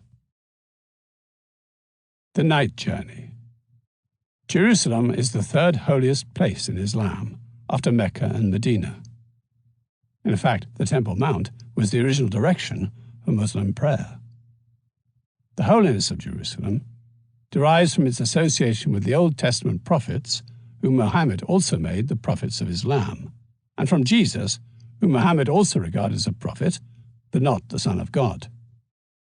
But above all, the sacred nature of Jerusalem is confirmed for Muslims by the story in the Quran, chapter 17, verse 1, of the night journey, in which the angel Gabriel brings Muhammad to the Temple Mount, from where they ascend heavenwards for a brief glimpse of paradise. Nothing in the Quran directly identifies the farthest mosque with the Temple Mount, nor is there any mention of Jerusalem. Quote, "Glory be to him who made his servant go by night from the sacred temple to the Father Temple, whose surroundings we have blessed." End quote. In the view of non-Muslim scholars, and some Muslims too, the identification with the site of Solomon's Temple was a later interpretation, probably made generations after the death of Muhammad, some arguing that the Father Temple really refers to Medina, and that the night journey was Muhammad's hegira to that city. Islam had already appropriated the prophets of Judaism and Christianity, but by means of reinterpreting the Quran, it could be made to appropriate their sacred places as well. The Dome of the Rock illustrates that appropriation. Built on the site of Solomon's Temple, decorated inside and out with inscriptions composed of all the Quranic references to Jesus, and marking the spot where Muhammad was given a glimpse of paradise awaiting all true believers, the triple associations of the Dome of the Rock confirm the ascendancy of Islam. Islamic imperialism and flourishing Christian heresies. Though the rapidly expanding Muslim empire was first ruled from Medina in Arabia, from 661 it was governed from Damascus in Syria by caliphs of the Umayyad dynasty. But after a violent transfer of power to the Abbasid dynasty in 750, the caliphate was moved to Baghdad in Iraq. Throughout these changes, however, Arab policy remained the same, namely to extract the maximum revenue from its conquered territories and its subject peoples. Proud and independent in attitude and nomadic by background, the occupying Arabs were disinclined to become farmers. Instead, the Muslim Arab warrior caste lived off the poll tax, jizya, and the land tax, kharaj, which was paid by the conquered peoples in return for the protection of their lives and property and for the right to practice their own religion. Because the jizya could be imposed only on non-Muslims, there was little interest in making converts to Islam, and for centuries longer, Syria, Palestine, and Egypt would remain overwhelmingly Christian. Indeed, during its first century under Muslim rule, Syria gave the world 5 popes. Nor did Arabization come quickly. Only towards the end of the 7th century was Greek replaced by Arabic as the official language of administration in Aramaic-speaking Syria and Coptic-speaking Egypt. Nevertheless, the Muslim conquerors imposed restrictions on their subjects to keep them firmly in place. The building of new churches and synagogues was prohibited. The ringing of church bells was forbidden, and festivals and public expressions of faith were curtailed. Further, Christians and Jews stood outside the community. They were not allowed to carry weapons, nor bear witness against Muslims in courts of law, nor marry Muslim women. Also, Jews and Christians had to distinguish themselves by their clothing from Muslims. They could not ride horses, only asses, and any who attempted to convert Muslims to their own religion paid with the death penalty, as did any Muslim who apostatized. Yet the triumph of Islam had been enabled by the Byzantine Empire's long and exhausting conflict with Persia. It had also been helped by the fierce theological disputes that for hundreds of years had torn apart the unity of the Christian world. And so it is fitting, if ironic, that an effect of the Muslim conquests was to protect and preserve a considerable variety of Christian heresies. To the Muslims, these controversies were of little account.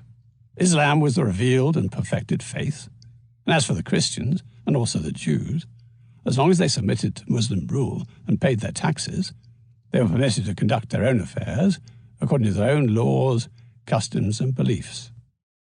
Christian heresy flourished in the Middle East under Muslim rule, or rather what was regarded as heresy by the authorities in Constantinople and by the popes in Rome. But here in the Middle East, all Christian sects were treated alike, so that heterodox and heretic Christians were now freed from persecution by rival Christians or the state. For example, at the Council of Chalcedon in 451, a majority decided that Jesus had 2 natures, the human and the divine, adding that these were unmixed and unchangeable, but at the same time indistinguishable and inseparable. This is the view of almost all Christian churches to this day, but members of the Syrian church, known as the Jacobites, and of the Egyptian church, known as the Copts, while not denying the 2 natures, put emphasis on their unity at the Incarnation. For this, the Syrians and Egyptians were called monophysites, monophysis, Greek for single nature, and were charged with the heretical belief that Jesus' human nature had been entirely absorbed in the divine. What exactly the parties to these disputes meant when they talked of the nature of Jesus Christ was affected by shades of language and culture, but certainly they had a divisive effect within the Byzantine Empire and helped prepare the way for the coming of Islam. As one figure of the Jacobite Church said of the Muslim conquest, "The God of vengeance delivered us out of the hands of the Romans by means of the Arabs. It profited us not a little to be saved from the cruelty of the Romans and their bitter hatred towards us." Heretics, the Antichrist, and the last days. For a long time, the Byzantines viewed Islam as a kind of Arianism, the 4th century Christian heresy which opened the way to regarding the nature of Jesus as being not of the same substance as God's, and even being inferior to God's. Taken to its extreme extent, Arianism could amount to denying entirely the divinity of Jesus and reducing him to merely a good man.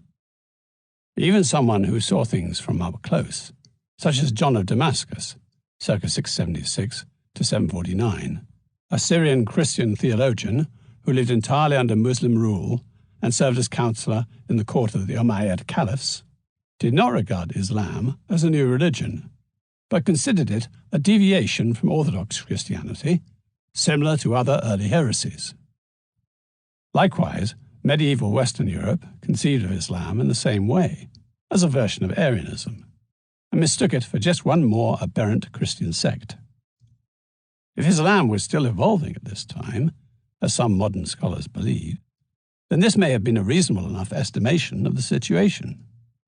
Or it may be that observers in both the Byzantine Empire and the West could see Islam only through the lens of Christian history, and were unable to recognize it as something completely new.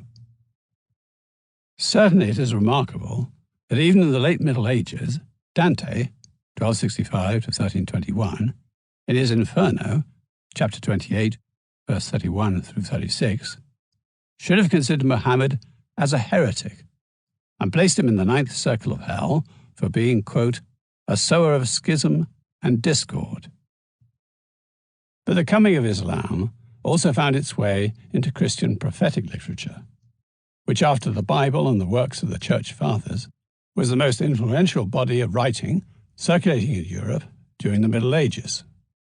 Uncanonical, unorthodox, and infinitely adaptable to the preoccupations of the moment, these concoctions followed a common theme derived from the New Testament's Book of Revelation, that of the divine warrior who will come and save the world. An early candidate for this role was the Emperor Constantine, who had legalized Christianity and was then expected to bring about the Second Coming. In prophecy after prophecy, that role passed from one emperor or king or prince to another, while the story took on fantastical dimensions in relating the final triumph of Christianity.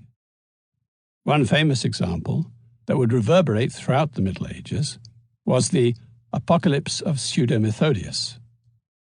It was written in the 7th century, but made to look as though it had been written in the 4th century as a prediction of the Muslim invasion of the Middle East by Bishop Methodius of Petara, who was martyred in 311 at Tyre in Lebanon during the Roman persecutions. It relates how the Ishmaelites, that is the Arabs, emerged from the desert and ravaged the land from the Nile to the Euphrates. The Christians are punished for their sins by being subjected for a time to the Ishmaelites, who kill Christian priests, desecrate the holy places, take the Christians' land, and force or seduce many Christians from the true faith.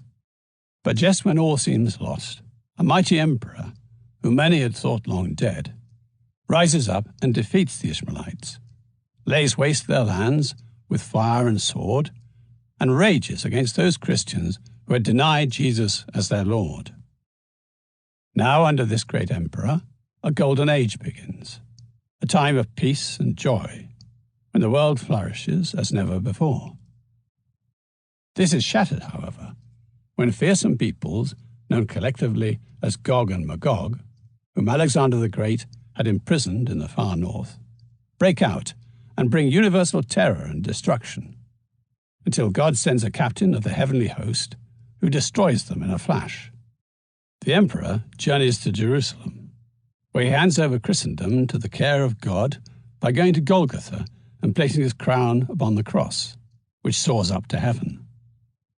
But the emperor dies, and the Antichrist appears, installing himself in the temple in Jerusalem, where he inaugurates a reign of trials and tribulations, deceiving people with his miracles and persecuting those he cannot deceive.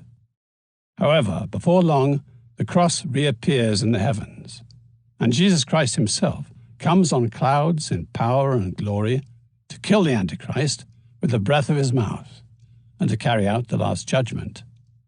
For medieval people, especially the poor, the oppressed, the disoriented, and the unbalanced, the tremendous drama of the last days was not a fantasy about some remote and indefinite future, but a prophecy which was infallible, and which at almost any given moment was felt to be on the point of fulfillment.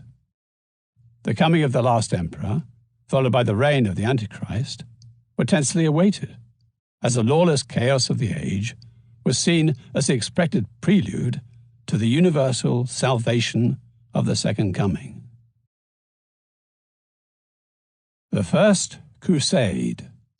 Counterstrokes in the West and the East. Though the First Crusade was proclaimed in 1095, Muslim historians think of the Crusades as beginning 10 years earlier, with the fall of Toledo in Spain. In fact, the reaction against Arab imperialism had begun long before that. Just as Muslim armies had occupied the Middle East, North Africa, and Europe, so the Christian counterattack was on several fronts.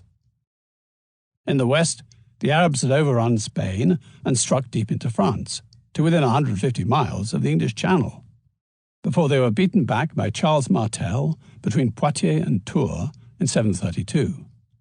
Though that did not prevent the Muslims from holding positions on the coasts of Languedoc and Provence for several decades to come. Throughout the 11th century, Pisa, Genoa, and Catalonia fought campaigns in the western Mediterranean to free Sicily, Sardinia, and Majorca from Arab rule. In 1063, Pope Alexander II gave his papal blessing to Iberian Christians in their wars against the Muslims, granting a remission of sins to those who were killed in battle. The recovery of Toledo from the Arabs in 1085 was a major victory. The northern third of Spain was now back in Christian hands, though not until the fall of Granada in 1492 would the Reconquista succeed in driving the Muslims out of the Iberian Peninsula altogether. In the east, the Byzantines were scoring victories in the eastern Mediterranean already in the 10th century, recapturing Crete from the Muslims in 961 and Cyprus 4 years later. The Byzantines also recovered great swaths of territory in the Middle East. In 969, they captured Antioch, and shortly afterwards they took Aleppo and Latakia, along with a coastal strip extending clear down through Syria nearly to Tripoli in northern Lebanon. The Muslim inhabitants were left undisturbed, and the local Muslim leaders were made vassals of the Byzantine Empire. But now they were made to pay taxes from which the Christians were exempted, while destroyed churches were rebuilt, and the freedom to convert from Islam to Christianity, or vice versa, was guaranteed. In 975, under the Emperor John Zimiscus, the Byzantines launched a crusade with the intention of recovering Jerusalem, which was still an overwhelmingly Christian city. Marching out with his army from Antioch, Zimiscus took Damascus, then advanced into Palestine, where Nazareth and Caesarea opened their gates to him, and the Muslim authorities at Jerusalem pleaded for terms. But first, the emperor turned towards the Mediterranean to clear the enemy from coastal castles, only to die suddenly in 976 before he could return his attention to Jerusalem. For the next century, the Byzantines remained in control of northern Syria, but got no closer to the Holy Land. Arab divisions and decline. Until the middle of the 8th century, Damascus, the seat of the Umayyad dynasty, had been the capital of a vast and complex empire, which stretched from the Atlantic to Central Asia. It was an empire largely administered by Syrians, Christians as well as Muslims. The Arabs were the ruling class, but in turn the Umayyads were deeply influenced by the Greco-Aramaic civilization they found in Syria, with its many links, intellectual, cultural, and mercantile, to the Mediterranean world. The replacement of the Umayyad by the Abbasid caliphs and the shift from Damascus to Baghdad marked a rejection of these influences. The advance of Christian forces against the Muslim empire from both the West and the East came as evidence of the decay and division in the Arab world. The empire had become a rapacious tax-gathering machine, run by provincial governors who paid kickbacks to Baghdad, but otherwise offered the Caliph no more than the barest homage, and granted their subjects even less than that. With the triumph of an authoritarian and incurious religious dogma, with the failure to develop resources or technological advances, and with civil administrations replaced by local military autocrats, the empire of the Arabs fell into intellectual, political, and economic decline. There were uprisings against the Arabs throughout their empire. In Egypt, where the population had been 3 million at the time of the Arab conquest, the mismanagement of the country's resources was so appalling that there were not many more than 1.5 million Egyptians by AD 1000. Muslim discrimination and oppressive taxation stoked up resentment among the Copts, that is, the native Egyptians. Their national pride was already wounded by the coming of the Arabs and the continuing infiltration of Egypt by nomadic tribes, and led to repeated Coptic revolts, which were only suppressed with much bloodshed. Many Copts converted to Islam after the ferocious repressions of 832. Being unable to meet taxation demands, partly because the irrigation system was falling into further disrepair, they migrated into the towns, leaving large areas of land uncultivated. Even so, not until the 11th century, 400 years after the Arab occupation, did the majority of Egyptians finally adopt Islam. Similarly, the prosperity of Syria declined along with its population. Marginalized and oppressed by their new rulers in Baghdad, the Syrians more than once rose up in revolt. Yet under the Abbasids, the Arabic language became virtually universal in Syria, and Islam became the religion of the majority of its inhabitants, partly because of fresh immigration from Arabia, and partly from persecutions, pressures, and inducements. Many Christians moved to the safety of the Lebanese mountains, among them the Maronites, who established themselves there in the 9th century. Apart from the tensions between the Arab elite and their eventually Arabized subjects, Islam itself was split between the Orthodox Sunni, who controlled the Baghdad Caliphate, and the Shia, that is, the partisans of Ali. So the religious dissensions added to the original cultural, ethnic, and political differences. The Fatimids, who were Arabs originally from Syria but had settled in North Africa, returned eastwards to Egypt, where they established a Shiite caliphate in 969, and by the end of the century, they had extended their empire over Palestine and southern Syria. Islam divided, Shia versus Sunni. In 656, after insurgent Arab troops murdered Uthman, the third caliph, who was a member of the powerful Umayyad family of Mecca, Ali put himself forward as the natural inheritor of the caliphate, basing his claim on his marriage to Muhammad's daughter Fatima, as well as on his considerable religious learning. But Ali was opposed by Aisha, who had been Muhammad's favorite wife, along with her Umayyad family and many of Muhammad's surviving companions. He took to arms and won his first battle, but later saw his authority dissolve when rebels advanced on his army with copies of the Quran fixed to the points of their spears, and his troops refused to fight. Ali was assassinated, and the Umayyads were installed once again in the caliphate. But the real wound to Islam occurred when Hussein, Ali's son by Fatima, and therefore of Muhammad's blood, led a revolt against the Umayyads, and after a fanatical struggle was killed with all his men.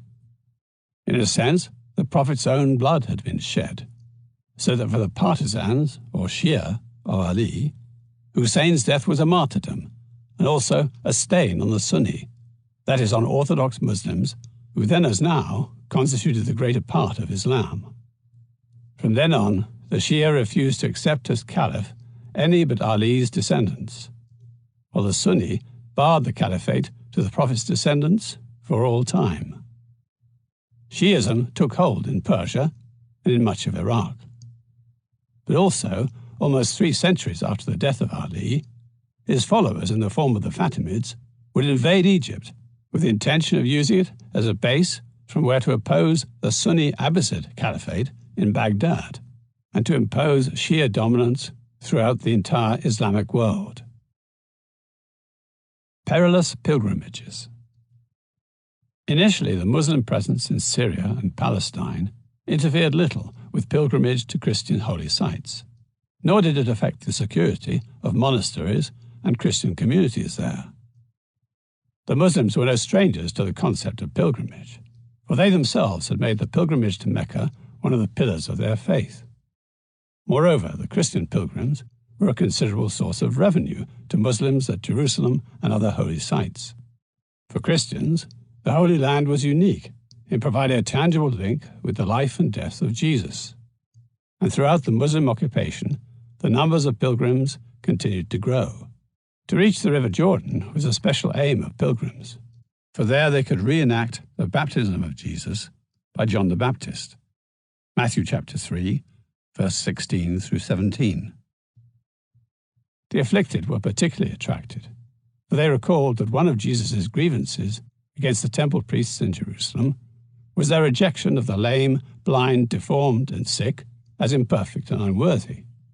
For the belief was that outer illness signified a corruption of the soul. Reacting against the temple priests, Jesus performed baptisms at which everyone was welcome, for the core of his preaching was that salvation was for all. Pilgrims to the Holy Land sought baptism in the waters of the Jordan in order to undergo a spiritual cleansing, and among them were many afflicted people for whom the purification of their souls might also bring about a physical cure. But the most popular object of pilgrimage was the Church of the Holy Sepulchre in Jerusalem, built on the traditional sites of the crucifixion, burial, and resurrection of Jesus. The Gospels place the hill of Calvary, or Golgotha, and the tomb offered for the burial of Jesus by Joseph of Arimathea, outside the walls of Jerusalem. Yet the Church of the Holy Sepulchre stands within the very heart of the city. In fact, the city was enlarged and rebuilt by the Emperor Hadrian, and in 135 he had a temple of Venus built upon the spot where the tomb was said to be. Still, the old tradition remained strong enough to justify the Emperor Constantine in pulling down the temple in 326 in order to search for the tomb reputed to be beneath it. A rock-cut tomb was duly found and pronounced to be that of Jesus, and the outcrop of Golgotha was identified nearby. Constantine immediately ordered the construction of the Church of the Holy Sepulchre. In fact, a vast complex consisting of two elements, the Basilica or Martyrium at the site of Golgotha, which was dedicated in 335, and the Church of the Anastasis, meaning resurrection, built in the form of a rotunda and surmounted by a great dome over the tomb of Jesus, and dedicated in 340.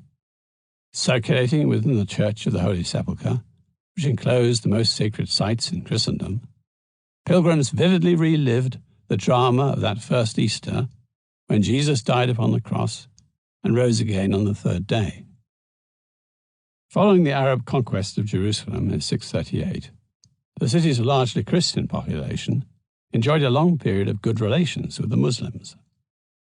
But by the 10th century, the Muslims had become more aggressive, and in 938 they attacked Jerusalem's Christians during the Palm Sunday procession, set fire to the Martyrium, and badly damaged the Anastasis Church. In 966, a Muslim mob again attacked the Anastasis and set alight the roof of the Martyrium. The patriarch, who had hidden a vat of oil, was set alight and burnt alive. The Muslims set their seal on these acts by seizing part of the east entrance to the Church of the Holy Sepulchre, where they constructed a new mosque. Worse was to come. Starting in 1004, the Fatimid Caliph al-Hakim, who ruled over Egypt, North Africa, Palestine, and southern Syria, launched a campaign of anti-Christian fanaticism. Christians suffered persecution and had ordinances passed against them. Church property was confiscated, crosses were seized and burnt, little mosques were built on church roofs, and finally the churches themselves were set ablaze.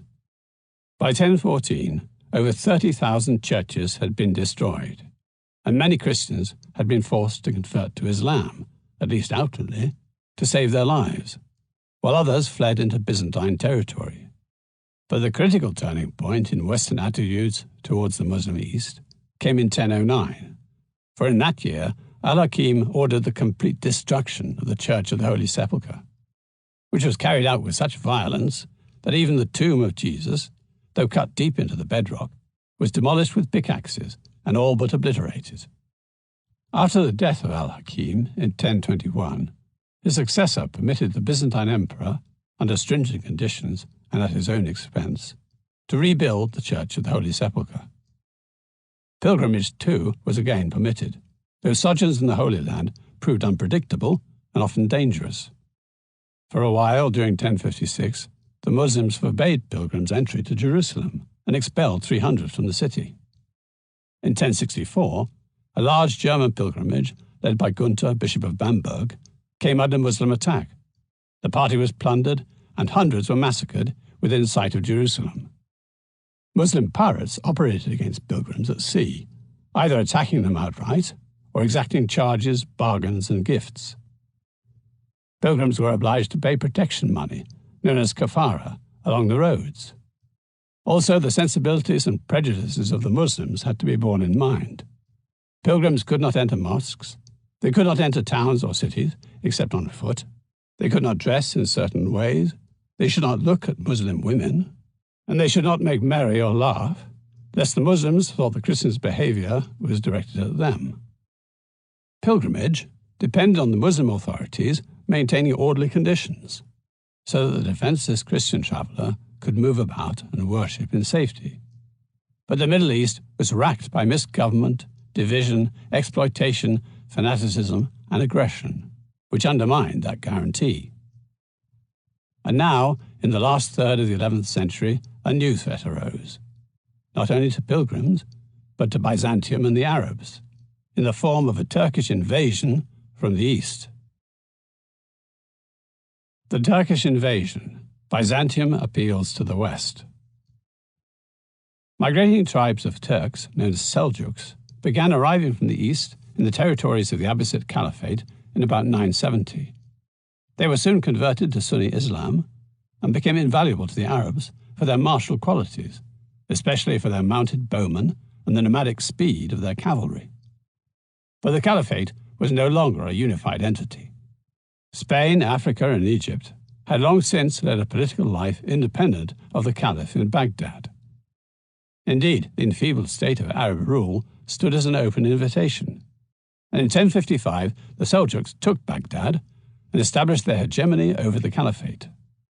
Under the Seljuks, there was an immediate resurgence in the fortunes of Sunni Islam in Iran, Iraq, and Syria. In 1071, the Seljuks defeated the Byzantine army at Manzikert in eastern Anatolia, opening the whole of Asia Minor to conquest by the Turks and threatening Constantinople itself. In that same year, the Seljuks also turned south, taking northern Syria from the Byzantines and Jerusalem from the Fatimids. With Byzantium suddenly reduced to hardly more than its capital, Constantinople, and the adjacent regions, in 1074 the Byzantine Emperor Michael VII appealed to Pope Gregory VII for help, his desperation all the more evident in his willingness to overlook the Great Schism of 1054, which was the culmination of centuries of often violent doctrinal differences between the Latin and Orthodox churches. Despite the schism, the appeal fell on ready ears, for already in 1063 the papacy had given its blessing to a crusade against the Muslims in Spain, and it might have done the same now. But this was not the moment when Gregory could call upon the secular powers of Europe to head eastwards on a crusade, as he was embroiled in the investiture controversy with many of those same secular authorities over whether it was they or the Church who had the right to appoint high church officials and thereby control the great wealth and powers such officials could command. Meanwhile, the Seljuks tightened their grip on Syria and Palestine. In 1076, they took Damascus from the Fatimids, and when the Fatimids briefly regained Jerusalem that year, the Seljuks recaptured the city after a siege of several months and massacred the entire Muslim population, about 3,000, as well as a large number of Jews who had supported the Fatimids, though the Christians were spared. Throughout these convulsive events, the pilgrim traffic had never entirely ceased, but the journey was now far more difficult than it had been before. Not only was there fighting between Turks and Egyptians in Palestine and Syria, but Asia Minor, which had offered secure passage when it was in the hands of the Byzantine Empire, could no longer be traversed without an armed escort, owing to marauding Turkish tribesmen, and even then it was not safe. Everywhere throughout Anatolia and the Middle East, there were brigands on the roads, and at every small town along the way, the local petty headman tried to extort money from passers-by. The pilgrims who succeeded in overcoming all these harassments and dangers returned impoverished and weary to the west, with tales to tell of the appalling conditions in the east.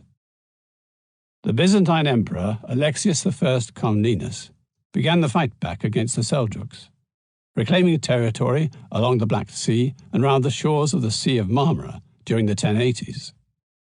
But in order to press harder against the Turks, he sought mercenaries from the west, and in March 1095 he sent an appeal to Pope Urban II. In response, Alexius got something wholly unexpected and astonishing. Alexius's daughter, the historian Anna Comnena, described how a multitude from the west approached Constantinople in 1096 on their way to the east. They assembled from all parts, one after another, with arms and horses and all the other equipment for war. Full of enthusiasm and ardour, they thronged every highway, and with these warriors came a host of civilians, outnumbering the sand of the seashore or the stars of heaven, carrying palms and bearing crosses on their shoulders. There were women and children, too, who had left their own countries. Like tributaries joining a river from all directions, they streamed towards us in full force. Pope Urban's Call. The Council of Clermont in central France was convened by Pope Urban II during the second half of November 1095. It was largely concerned with the Truce of God, the device by which the Church had for half a century been trying to limit feudal warfare, which was having a devastating effect upon the land. Population growth, shortage of land, and petty civil wars had contributed to a feeling of insecurity and desperation at all levels of society. There had been floods and plague in 1094, followed by drought and famine in 1095. A shower of meteorites in April 1095 presaged a great movement of peoples, it was said, and lent an apocalyptic note to the social and economic problems. Meanwhile, Pope Urban had been formulating a policy in response to the appeal from the Emperor Alexius Comnenus.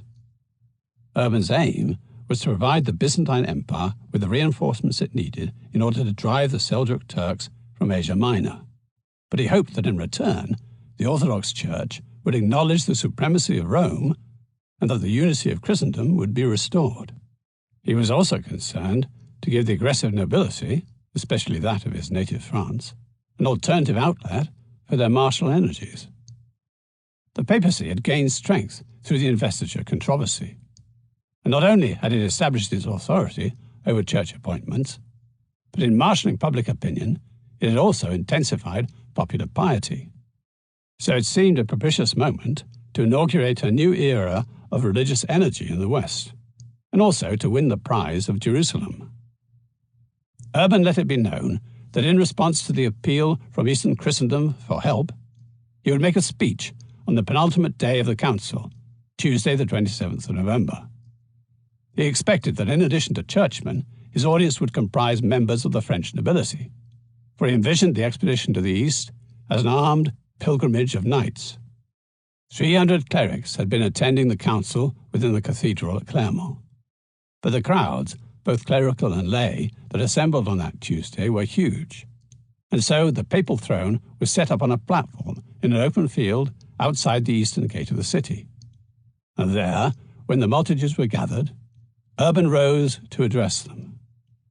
The reports of 4 contemporary chroniclers survive, but all were written years later, were coloured by subsequent events, and differ greatly from one another, so that we can have only a very approximate idea of what Urban actually said. He began, it seems, by telling his listeners that the Seljuks were advancing into the heart of Christian lands, maltreating the population and desecrating their shrines and churches. The Emperor of Byzantium had called for help, and it was the duty of the West to respond. But he spoke not only about recovering Byzantine territory. He emphasized the special holiness of Jerusalem and told how pilgrims had suffered on their journeys there. Then he made his great appeal. Let the West go to the rescue of the East. The nobility should stop fighting one another and instead fight a righteous war. For those who died in battle, there would be a remission of sins. Let this armed pilgrimage, the word crusade did not come into use until the 13th century, when the Crusades were over, set out in the summer, at the Feast of the Assumption, 15th of August, after the harvest had been gathered, and the armies should assemble at Constantinople. Cries of Deus le volt, God wills it, interrupted Pope Urban's speech, and filled the air again when it was over. Adhemar, the Bishop of Le Puy, immediately knelt before the throne and begged permission to join the holy expedition. This apparently spontaneous gesture was probably prearranged, as Urban had stayed at Le Puy in August. Yet the enthusiasm was greater than Urban had expected.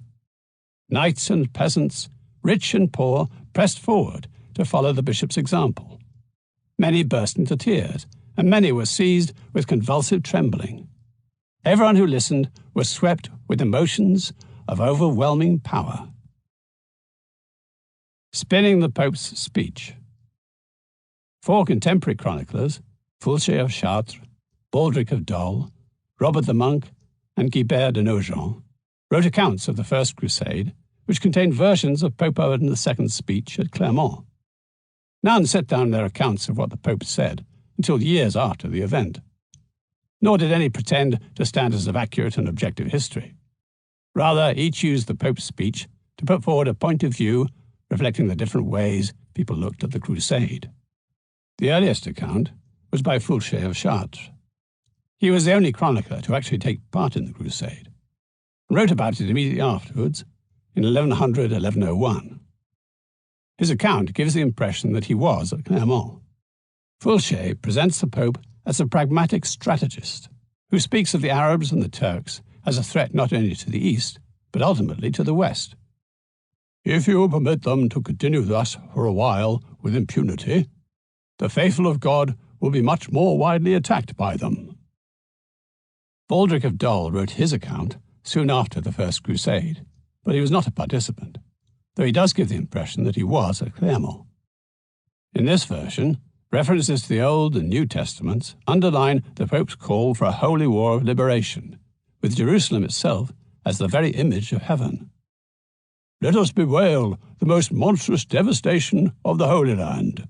This land we have deservedly called holy, in which there is not even a footstep that the body or spirit of the Saviour did not render glorious and blessed, which embraced the holy presence of the Mother of God and the meetings of the apostles, and drank up the blood of the martyrs shed there. How blessed are the stones which crowned you, Stephen, the first martyr! How happy, O John the Baptist, the waters of the Jordan, which served you in baptizing the Saviour!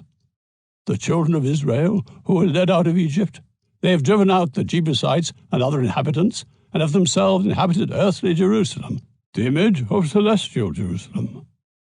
You should shudder at raising a violent hand against Christians. It is less wicked to brandish your sword against Saracens. Robert the Monk was not on the First Crusade, though he is the one chronicler to explicitly claim that he was at Clermont. That is questionable. Certainly he was slow to produce his account, completing it only in 1106, 11 years after Pope Urban's speech, which Robert presents in the most lurid terms. Although Urban certainly spoke of the persecution of Christians in the East, the inflammatory atrocities of which Robert accuses the Muslims are not recorded in other versions of the speech.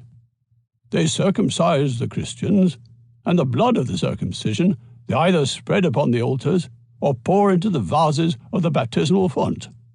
When they wish to torture people by a base death, they perforate their navels, and dragging forth the extremities of the intestines, bind it to a stake. Then with flogging, they lead the victim around until the viscera having gushed forth, the victim falls prostrate upon the ground. Others they bind to a post and pierce with arrows.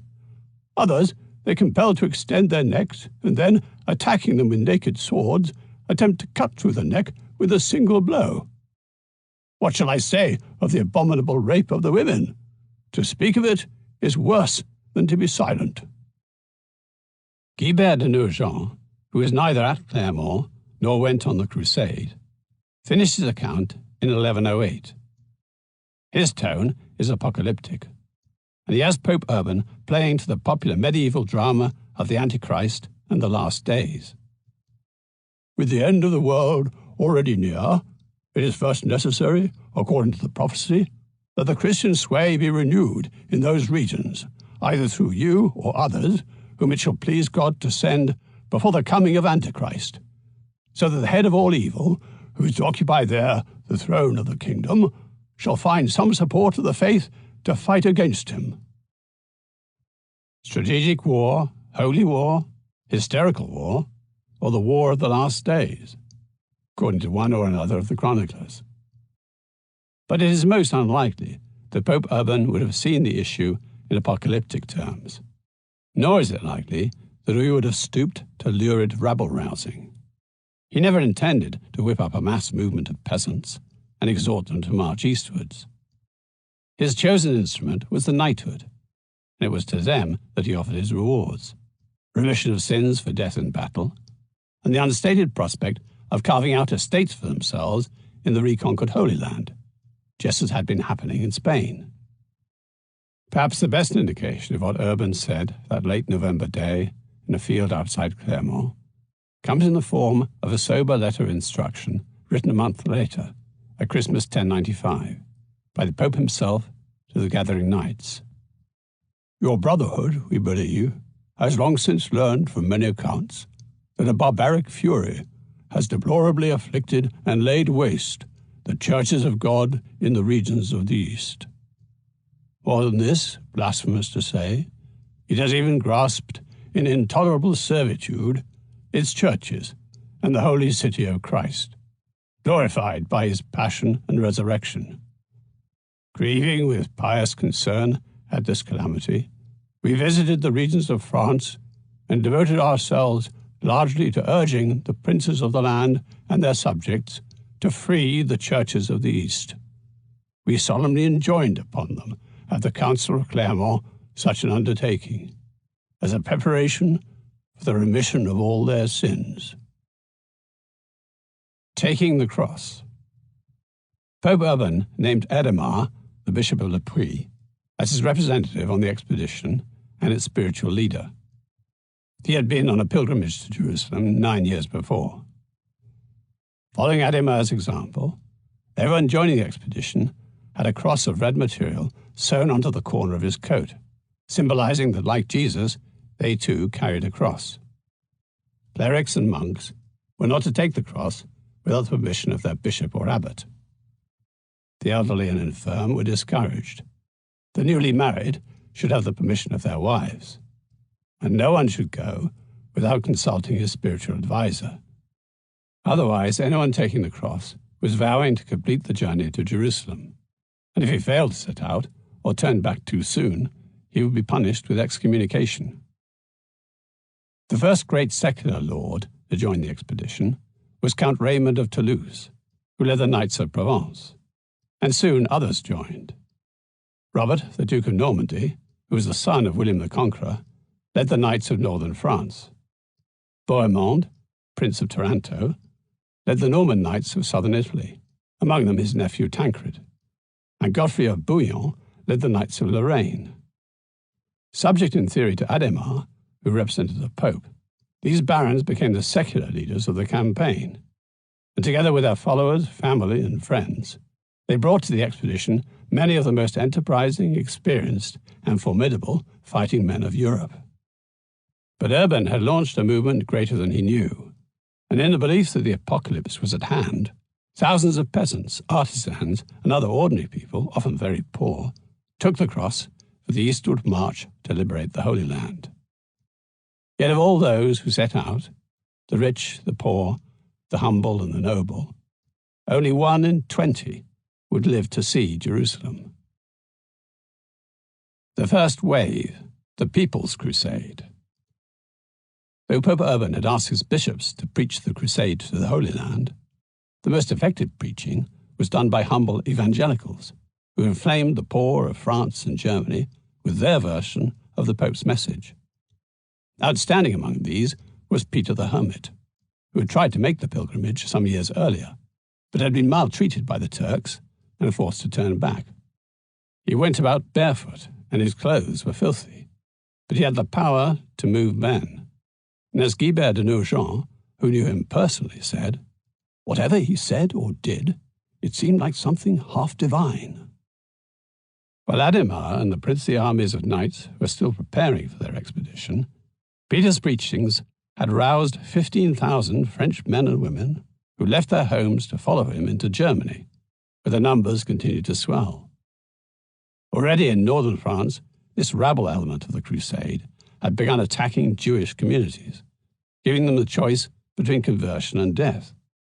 For according to the apocalyptic prophecy of the last days, there could be no second coming until all those who had denied Christ repented and were saved or were destroyed. The worst violence came when Peter's crusade appeared along the Rhine, one of Europe's major trade routes, where Jews had lived for centuries in large numbers, their economic usefulness recognized by the encouragement and protection they had always received from the bishops in the cathedral towns. During May and June 1096, Jewish quarters were attacked, synagogues were sacked, houses were looted, and entire communities were massacred. The bishops and burghers did what they could to protect the Jews, but were often overwhelmed. At Worms, for example, the bishop sheltered Jews in his castle, but he could not resist the combined force of the Crusaders and his own poorer townsfolk who demanded their death or conversion. When the bishop offered to baptize the Jews to save their lives, the entire Jewish community chose suicide instead. During that May and June, as many as 8,000 Jews were massacred or took their own lives as the crusading rabble marched through Germany. Far removed from the spirit and intentions of Clermont, tributaries of this popular crusade passed across Europe, through France, Germany, and Hungary.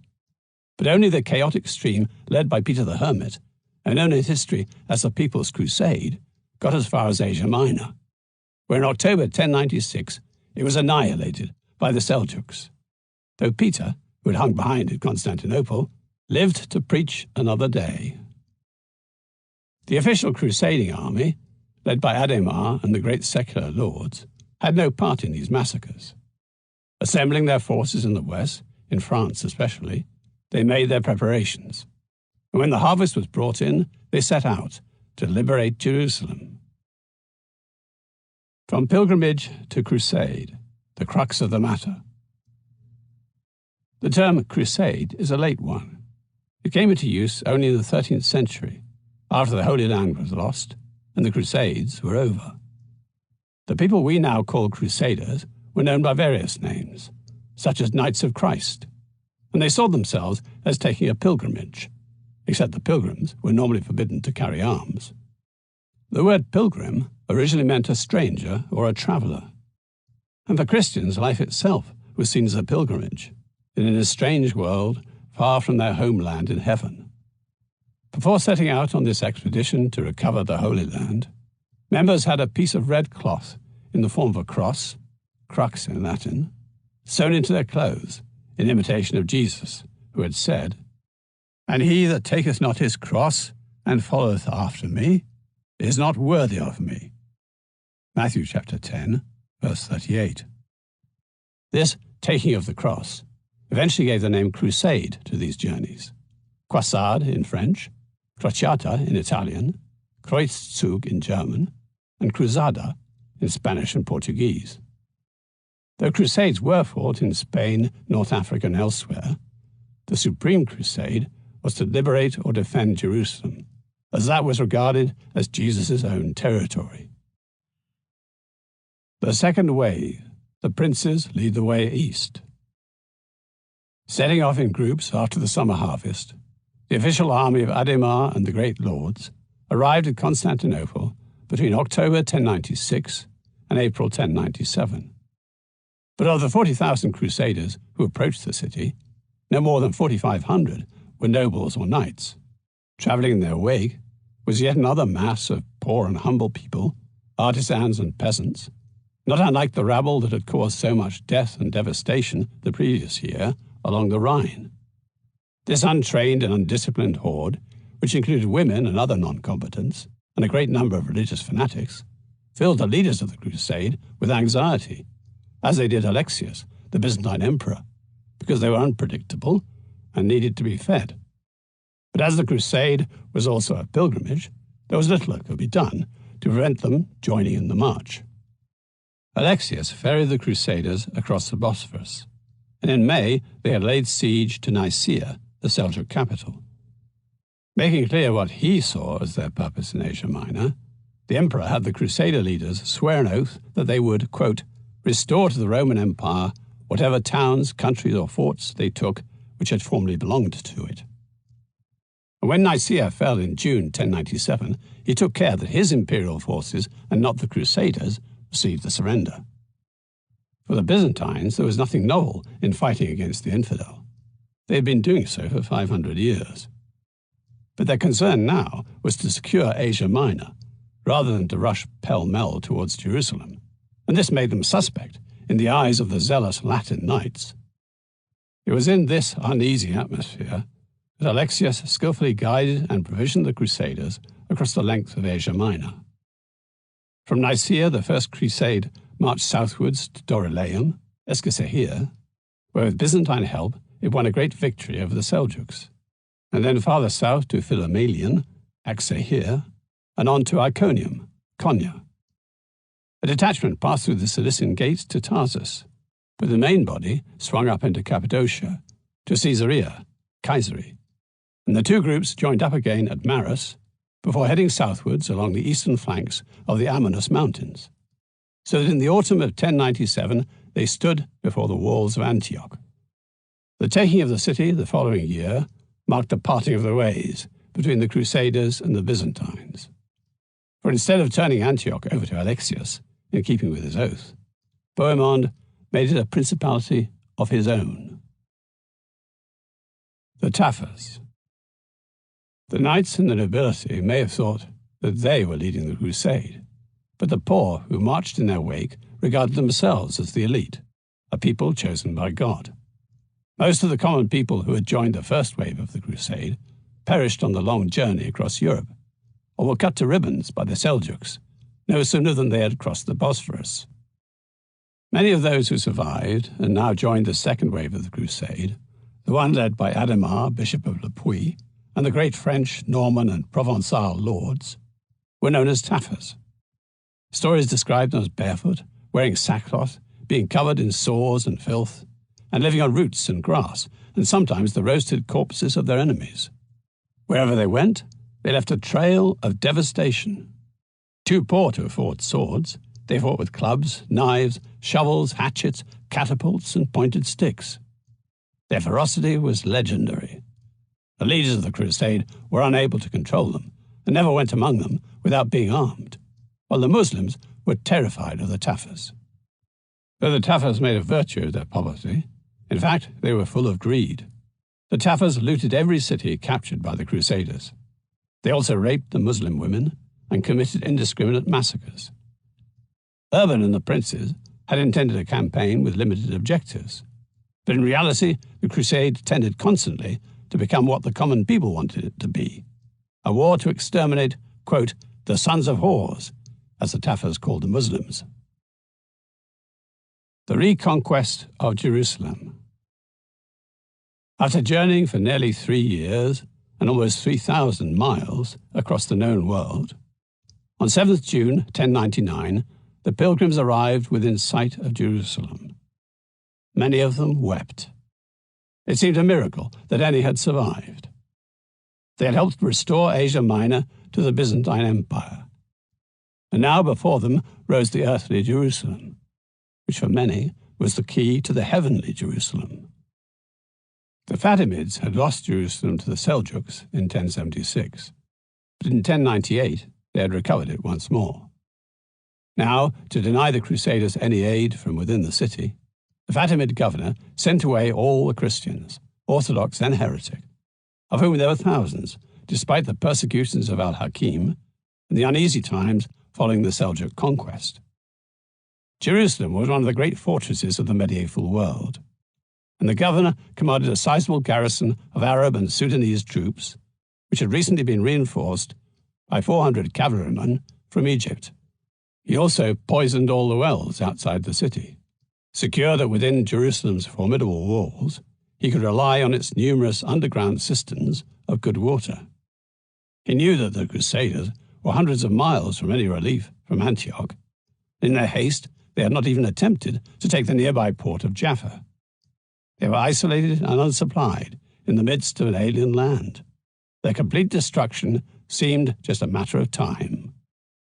The Crusaders had about 1,200 knights and 15,000 able-bodied men. Their force was insufficient to effectively surround the city, but they had an unshakable conviction that under divine protection their moment of victory had come. On 13th June, they launched a general attack with great fervour and overran the outer defences.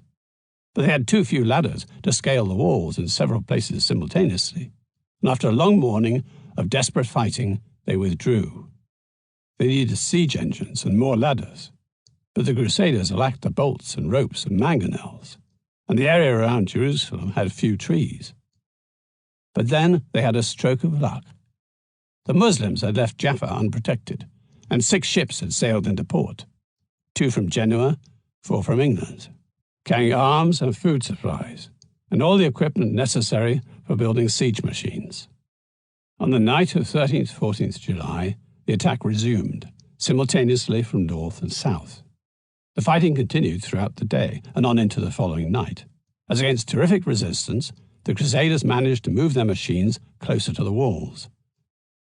Around noon on 15th July, Godfrey of Bouillon forced his way onto the northern battlements, and soon Tancred and his men surged deep into the city's streets towards the Temple Mount, that is the Haram al-Sharif, surmounted by the Dome of the Rock and the Al-Aqsa Mosque, where the Muslims were retreating, intending it as their last redoubt.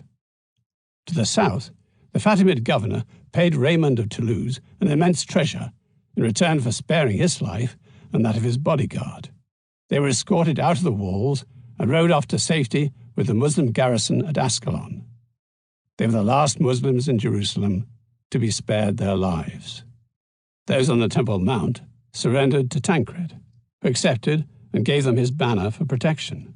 But on the next morning, the Taffers killed all of them, 10,000 people according to one version, which outraged Tancred when he found out. And they set alight the synagogue where the Jews had taken refuge, burning them all within for having been allies of the Muslims. Raymond of Aguilé, who was a chronicler attached to Raymond of Toulouse and entered Jerusalem with the Crusaders, gives this often quoted account. Piles of heads, hands, and feet were to be seen in the streets of the city. It was necessary to pick one's way over the bodies of men and horses. But these were small matters compared to what happened at the Temple of Solomon, a place where religious services are ordinarily chanted. What happened there? If I tell the truth, it will exceed your powers of belief. So let it suffice to say this much, at least, that in the temple and porch of Solomon, men rode in blood up to their knees and bridle reins. Indeed, it was a just and splendid judgment of God that this place should be filled with the blood of the unbelievers, since it had suffered so long from their blasphemies. But modern historians do not take Raymond of Aguilé very seriously. He was something of a credulous apocalyptic, and described all sorts of visions and miracles, and his accounts of the undoubted slaughter at Jerusalem may be overdrawn. What is more, contemporary letters written by Jews living in the Eastern Mediterranean make it clear that not all Jews and Muslims in the city were killed. And indeed, the contemporary Arab writer Ibn al-Arabi estimated the number of Muslim dead at Jerusalem at only 3,000. When it was over, the knights went, quote, rejoicing and weeping, to the Church of the Holy Sepulchre, to give thanks to God at the sight of the death and resurrection of Jesus. Part 2. The Rise, 1099 to 1150. Origins of the Templars, the new knighthood. Christianity was founded on a pacifist ideal, and strong voices within the Church continued to be raised against the use of violence in any circumstances. But instead of chasing the impossible ideal of the total abolition of violence, the papacy had spent much of the 11th century trying to control and channel violence. For example, trying to limit feudal warfare by promoting a set of rules called the Truce of God. Part of Pope Urban's thinking in launching the First Crusade was to usefully externalize this aggression by redirecting it against the Muslim threat. The use of force against a deadly enemy and in the service of Christ had already been justified in the 5th century by no less a figure than St. Augustine of Hippo, who in The City of God described the necessity of repelling the pagan barbarian invasion of Italy. Similarly, Christians saw the First Crusade as an entirely just war. But however much the First Crusade may have brought about a widespread acceptance of warfare in the name of God, what was new and exceptional was that the need to provide security for pilgrims to Jerusalem gave rise to a body of armed knights who were also monks. The Kingdom of Jerusalem. On 17th July 1099, 2 days after the reconquest of Jerusalem, the Crusader barons met to choose a leader. This was against the wishes of the Templars, who hourly awaited the second coming and wanted no government at all. The favourite choice among the barons would have been Adhemar, Bishop of Le Puy, but he had died of illness a year earlier at Antioch. In his stead, the crown was offered to Raymond of Toulouse. His age, wealth, experience, and his closeness to both Adhemar and the Byzantine Emperor Alexius made him the almost necessary choice. But Raymond knew he was unpopular, and his own soldiers wanted to return home, so reluctantly he refused. Of the other candidates, Bohemond had already made himself Prince of Antioch after leading the attack on that city.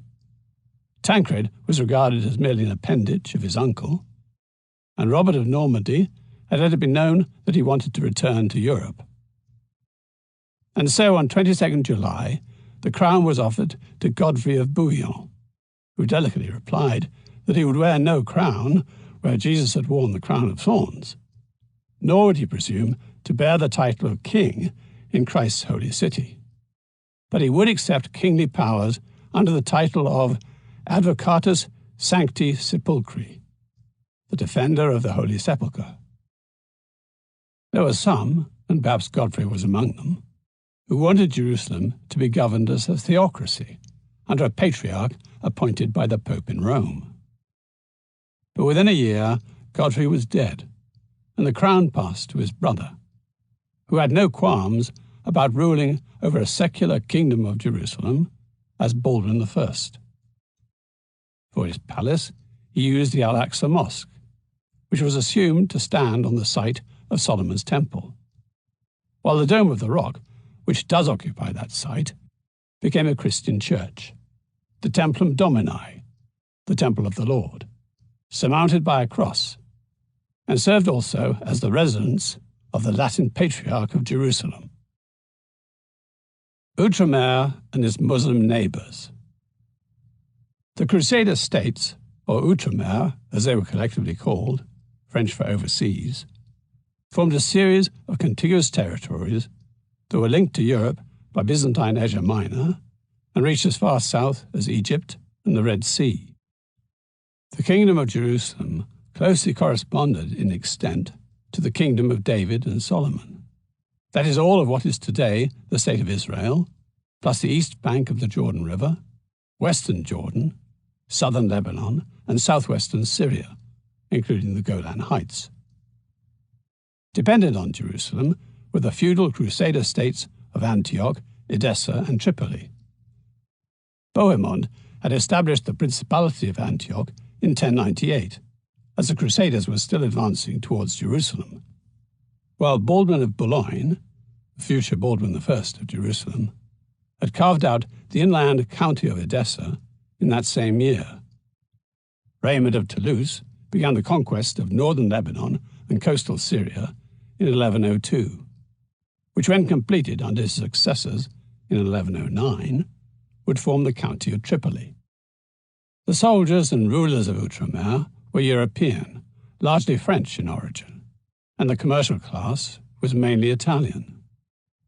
During the first decades, many of these Franks, as the Westerners were known, conquerors, traders, settlers, and pilgrims, mingled with the indigenous inhabitants, adopted their dress and customs, were tolerant towards Muslims, and intermarried with local Christians. Fulcher of Chartres, a chronicler of the First Crusade, who died in Jerusalem in 1127, was a first-hand observer. Now, we who were Westerners have become Easterners. He who was Italian or French has in this land become a Galilean or a Palestinian. He who was a citizen of Rheims or Chartres is now a Tyrian or an Antiochene. We have already forgotten our birthplaces. Most of us do not know them or even hear of them. One already owns home and household, as if by paternal and hereditary right. Another has taken as wife not a compatriot, but a Syrian, Armenian, or even a baptized Saracen woman. He who was an alien has become a native. He who was an immigrant is now a resident. Divisions in the Islamic world, not only the rivalry between the Fatimids in Egypt and the Baghdad Caliphate, which had been taken over by the Seljuk Turks, but divisions among the Seljuks themselves, meant that the Middle East was fragmented into numerous Muslim emirates. The Crusader states fitted into this mosaic, and, from the Muslim point of view, were no more disturbing than any other emirates. The Franks fought against Muslims, but also made alliances with them. The fighting, which was on a minor scale, was no more than had been taking place in recent centuries among Muslims themselves. The fact that Christians were involved was of no great significance in a region where a large number of Christians had been a factor all along. If anything, Outremer was a source of fruitful interchange of goods and ideas between Latin Europe and the Muslim East. The Crusaders and Byzantium. With the help of the Crusaders, the Emperor Alexius I Comnenus had recovered Asia Minor for the Byzantine Empire, and in exchange for subsidizing the Westerners, he assumed that he would get back Syria too. But Antioch, which had been taken from the Byzantines by the Seljuks as recently as 1085, was claimed by Bohemond instead. Bohemond was a Norman, and the Normans had long had designs on Constantinople, wanting to add it to their string of conquests in England, southern Italy, and Sicily. Nor were the rest of the Crusaders interested in sharing their conquests in Syria and Palestine. Behind this was the long-developing rift, religious, political, and economic, between Western Europe and the East Roman Empire. This deeply aggrieved Alexius, and prevented the formation of a united Christian front against the Muslims, such as existed in the West against the Arab occupation of Spain. As previously noted, the Crusaders had arrived in the Middle East at a time when there were deep divisions among the Muslims, not only between Sunni and Shia, but also as the Arabs were being subjected to domination by the newly arrived Turks, who themselves were increasingly at odds with one another.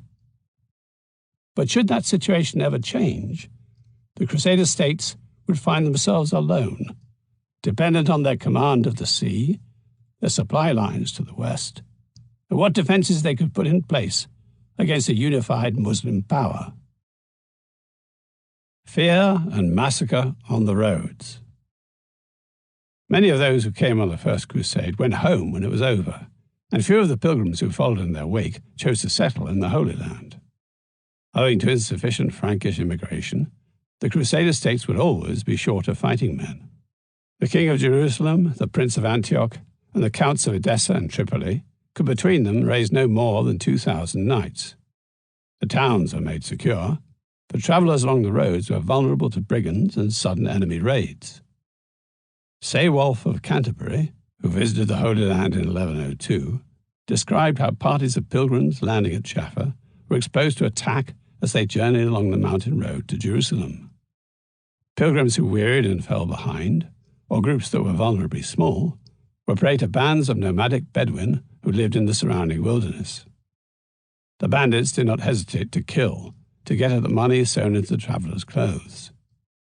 Corpses were left to rot along the route up to Jerusalem because it was too dangerous for their companions to leave their party to give them a proper Christian burial. There was danger not only from brigands, but from Turkish forces in the north and Egyptians in the south. A Russian, recounting his pilgrimage in 1106-07, was referring to the Fatimid Egyptians who held Ascalon south of Jaffa, when he wrote of his visit to the Church of St. George at Lydda on the Jaffa-Jerusalem road. "There are many springs here. Travellers rest by the water, but with great fear, for it is a deserted place, and nearby is the town of Ascalon, from which Saracens sally forth and kill travellers on these roads." The Russian's journey to Galilee, which took him near the town of Bazan, was no less hazardous. 7 rivers flow from this town, and great reeds grow along these rivers, and many tall palm trees stand about the town like a dense forest. This place is terrible and difficult of access, for here live fierce pagan Saracens who attack travellers at the fords on these rivers. An especially shocking attack took place at Easter 1019, when a large party of 700 unarmed pilgrims, both men and women, set out from Jerusalem for the River Jordan. They were travelling, in the words of a German chronicler, quotes, "in joy and with a cheerful heart," when they were set upon by an Egyptian sortie from Ascalon. 300 pilgrims were killed, and another 60 were captured to be sold as slaves. The poor fellow soldiers of Christ and of the Temple of Solomon. The formation of the Templars arose out of these conditions of insecurity on the roads and the murder, rape, enslavement, and robbery of unarmed pilgrims. Only recently, a group of 9 French knights, most prominently Hugh of Paynes, a knight from Champagne who had fought in the First Crusade, and Godfrey of Saint-Omer in Picardy, had proposed to the Patriarch of Jerusalem, Warmont of Picquigny, and King Baldwin II, who had succeeded his cousin in 1118, that for the salvation of their souls they form a lay community, or perhaps even withdraw into the contemplative life of a monastery. Instead, Baldwin, alive to the urgent dangers confronting travellers in his kingdom, persuaded Hugh of Paynes and his companions to save their souls by protecting pilgrims on the roads. Or as one chronicler put it, they were to take vows of poverty, chastity, and obedience, but were also, quote, to defend pilgrims against brigands and rapists. The Easter massacre along the road to the River Jordan persuasively drove home the king's view. On Christmas Day 1119, Hugh and his companions took their vows before the Patriarch in the Church of the Holy Sepulchre, calling themselves in Latin the Pauperes Commilitones Christi, the poor fellow soldiers of Christ. The king and Patriarch probably saw the creation of a permanent guard for travellers as complementary to the work of the Hospitallers, who were providing care for pilgrims arriving at Jerusalem. Already in 600, Pope Gregory the Great had commissioned the building of a hospital at Jerusalem to treat and care for pilgrims. And 200 years later, Charlemagne, Emperor of the Holy Roman Empire, enlarged it to include a hostel and a library. But in 1005, it was destroyed as part of the Fatimid Caliph Hakim's violent anti-Christian persecutions. In 1170, merchants from Amalfi obtained permission from the Fatimids to rebuild the hospital, which was run by Benedictine monks and dedicated to St. John the Almsgiver, a charitable 7th century patriarch of Alexandria. But after the First Crusade, the hospital was released from Benedictine control and raised an order of its own, the Hospitallers of St. John, which was recognized by the Pope in 1113 and came under his sole jurisdiction. Official acceptance of the new order came at Nablus in January 1120, when the 9 members of the Poor Fellow Soldiers of Christ were formally introduced to an assembly of lay and spiritual leaders from throughout the lands of Outremer. In this year, too, they first attracted the attention of a powerful visitor to Outremer, Fulk V, Count of Anjou, who on his return home granted them an annual revenue, an example that was soon followed by other French nobles, which added to the allowance they were already receiving from the canons of the Church of the Holy Sepulchre. Yet altogether, these amounted to only a modest income, and individually, the poor fellow soldiers were genuinely poor and dressed only in donated clothes, meaning they had no distinctive uniform. The white tunic emblazoned with a red cross came later. Their seal alludes to this brotherhood in poverty by depicting 2 knights, perhaps Hugh of Paynes and Godfrey of Saint-Omer, having to share a single horse. They were also given the use of another hand-me-down. After the conquest of Jerusalem in 1099, the king had made do with the Al-Aqsa Mosque for his palace. But now he had built a new palace to the west, and he gave what had been the mosque to the poor fellow soldiers. They made it their headquarters, residing there and using it to store arms, clothing, and food, while stabling their horses in a great underground vault at the southeast corner of the Temple Mount. As the vaults were thought to have been Solomon's stables, and the Al-Aqsa Mosque was known as the Mosque of the Templum Solomonis, because it was believed to have been built on the site of Solomon's temple, it was not long before the knights had encompassed the association in their name. They became known as the Pauperes, Commilitones, Christi Templique Solomonici, the poor fellow soldiers of Christ and of the Temple of Solomon, or, in a word, the Templars. Digging up secrets.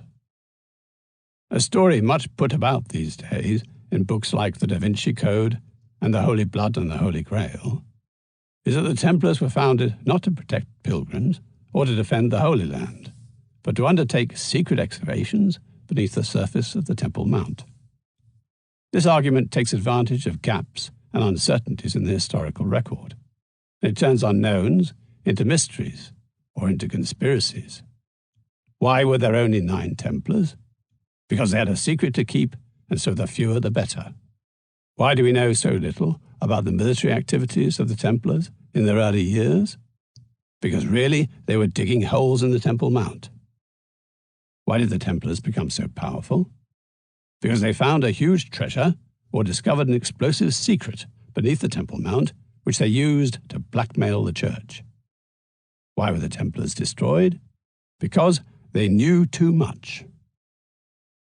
There are indeed numerous holes, cisterns, chambers, and tunnels beneath the Temple Mount, some of them very ancient and going back even before the time of Solomon, others dating from the years when the Templars were in residence. Over the centuries, pilgrims and travellers have recorded their own explorations and discoveries, and in modern times, the Temple Mount has been studied by archaeologists. For more on which, see the locations section of this book. Templar mission to the west. In the autumn of 1127, Baldwin II sent emissaries to the west in an effort to solve 2 fundamental problems facing the Kingdom of Jerusalem: its military weakness and his lack of a male heir. Baldwin had 4 daughters but no sons, and to secure the succession, he and his barons had decided to offer the hand of Melisande, his oldest daughter, to Fulk V, Count of Anjou. In the event, the mission to Fulk was a complete success. The Count agreed to return to Outremer and marry Melisande, securing the succession and strengthening the kingdom's ties with the West. Baldwin also sent Hugh of Paynes, the Grand Master of the Templars, sailing westwards at the same time, his mission to solicit donations and to raise recruits. The king had prepared the ground for Hugh by writing to Bernard, the abbot of the Cistercian monastery of Clairvaux, explaining that the Templars were seeking approval of their order from the Pope, who they hoped would also initiate a subsidy that would help fund the battle against the enemies of the faith who were threatening the very existence of the Kingdom of Jerusalem. Baldwin knew his man. Bernard had already written to the Pope, objecting to a proposal put forward by a fellow abbot to lead a mission of Cistercians to the east, saying that what the Holy Land really needed was fighting knights, not singing and wailing monks. Bernard of Clairvaux, who was made a saint within 20 years of his death, was one of the most influential and charismatic figures of the medieval church. A volatile and passionate young man of an aristocratic family, he deliberately sought out the Cistercian order, known for its austerity, and in 1113 joined its monastery at Citeaux. 3 years later, at the age of 26, he founded a new Cistercian house and became its abbot, calling the monastery Clairvaux, meaning the Valley of Light. By the time Pope Honorius II was elected in 1124, Bernard was already regarded as one of the most outstanding churchmen of France. He attended important ecclesiastical assemblies, and his opinion was regularly sought by papal legates. Significantly, Clairvaux was built on land given to Bernard by Hugh, the Count of Champagne, whose vassal was Hugh of Paynes, the future founding Grand Master of the Templars. By the time Hugh of Paynes sailed westwards in 1127, Bernard was already well informed about the East and what was needed there. His mother's brother was André of Montbard, one of the original 9 Templars, and Bernard's early patron, the Count of Champagne, had 3 times gone on pilgrimage to the Holy Land, and on the last occasion, in 1125, he too renounced his worldly possessions and joined the Templars. Grants of land, as well as silver, horses, and armour, were made to the Templars almost as soon as Hugh of Paynes landed in France in the autumn of 1127. The following summer, the Grand Master was in England, where he was received with great honour by King Henry I, who donated gold and silver to the order. Hugh established the first Templar house in London, at the north end of Chancery Lane, and he was given several other sites around the country. More donations followed when Hugh travelled north to Scotland.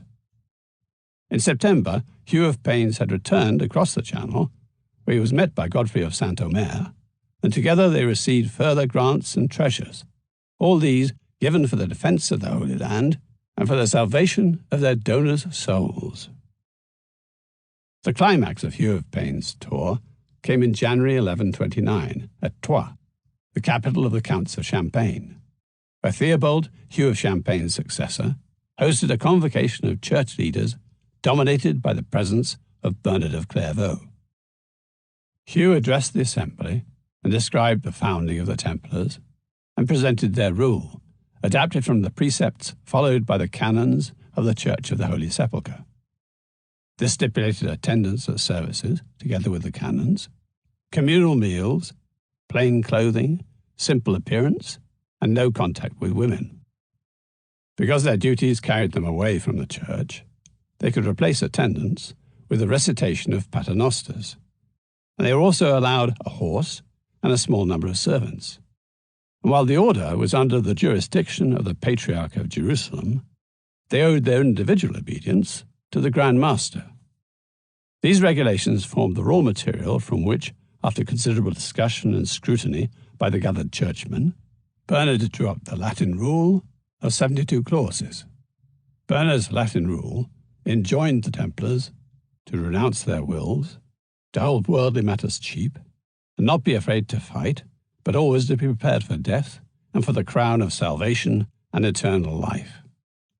The knights were to dress in white, symbolizing that they had put the dark life behind them and had entered a state of perpetual chastity. The hair on their heads was to be cut short, but all Templar knights wore beards, as they were not permitted to shave. Foul language and displays of anger were forbidden, as were reminiscences about past sexual conquests. Property, casual discussion with outsiders, and letters and gifts given or received were subject to the approval of the master. Discipline was enforced by a system of penances, with expulsion the punishment in extreme cases. In all this, the Templars were regulated like monks, but when it came to guidance in military matters, Bernard offered few practical injunctions. though he did understand that in creating, quote, a new type of order in the holy places, one that combined knighthood with religion, the Templars needed to possess land, buildings, serfs, and tithes, and was entitled to legal protection against what the Latin rule called, quote, the innumerable persecutors of the Holy Church. Daily routine of the Knights Templar. For all their reputation as warriors, the Knights Templar were very much monks, and lived the monastic life in accordance with the canonical hours as indicated by this outline of their day. 4 a.m., rise for matins and attend to horses, then return to bed. 6 a.m. to noon, attend services, prime around 6 a.m., tierce around 9 a.m., and sext towards noon. Meanwhile, train and groom horses. Noon, dinner of cooked meats. Complete silence throughout the meal while the chaplain reads from the Bible. 3 p.m., attend nones, the afternoon service. 6 p.m., attend vespers, followed by supper. 9 p.m., attend compline, after which the knights receive a glass of wine and water, then instructions for the following day. Attend to horses.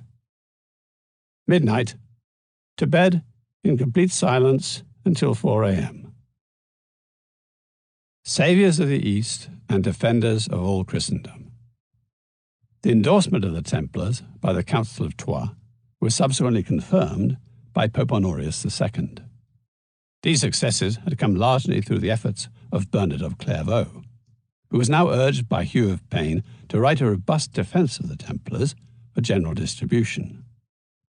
De Laude Novae Militae was the name of Bernard's panegyric in praise of the new knighthood, in which he announced the Templars as the champions of a higher struggle in which homicide, which was evil in Christian eyes, was really malicide, that is, the killing of evil itself, which was good. The Holy Land, wrote Bernard, bore the impress of Jesus' life.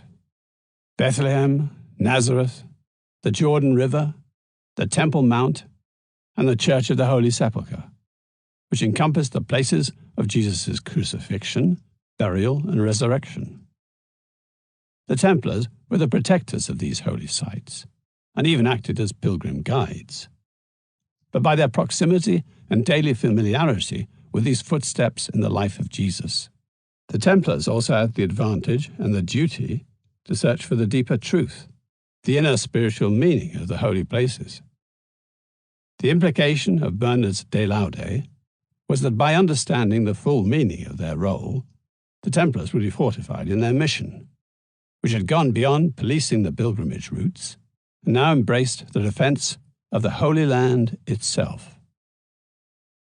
Following the death of Hugh of Paynes in 1136, his successor, Robert of Cran, the second Grand Master, consolidated the gains made at Troyes by securing for the Templars a string of papal bulls, from bullum, the Latin for seal, and so meaning an official decree.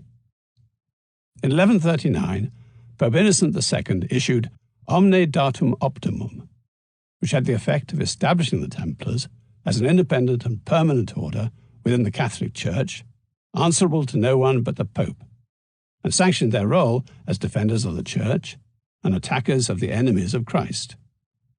The Grand Master was to be chosen from among the ranks of the Templar Knights, free from outside interference.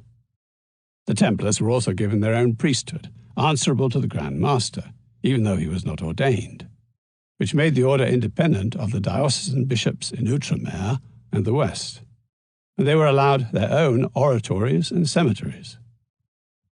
The Templars were exempted from all tithes, but they were free to collect tithes on their own properties.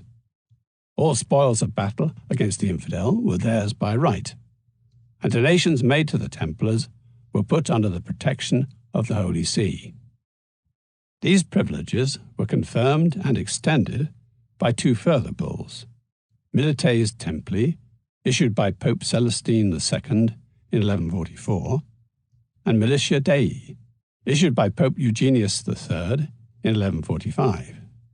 which, taken together with Omne Datum Optimum, put the Templars beyond reproach and formed the foundation for their future wealth and success.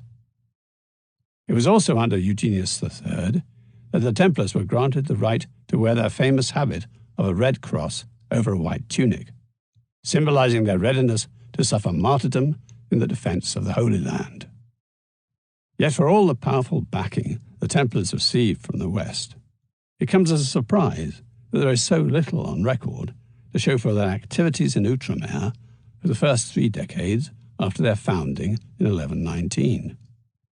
This is in contrast to their evident importance in the Iberian Peninsula.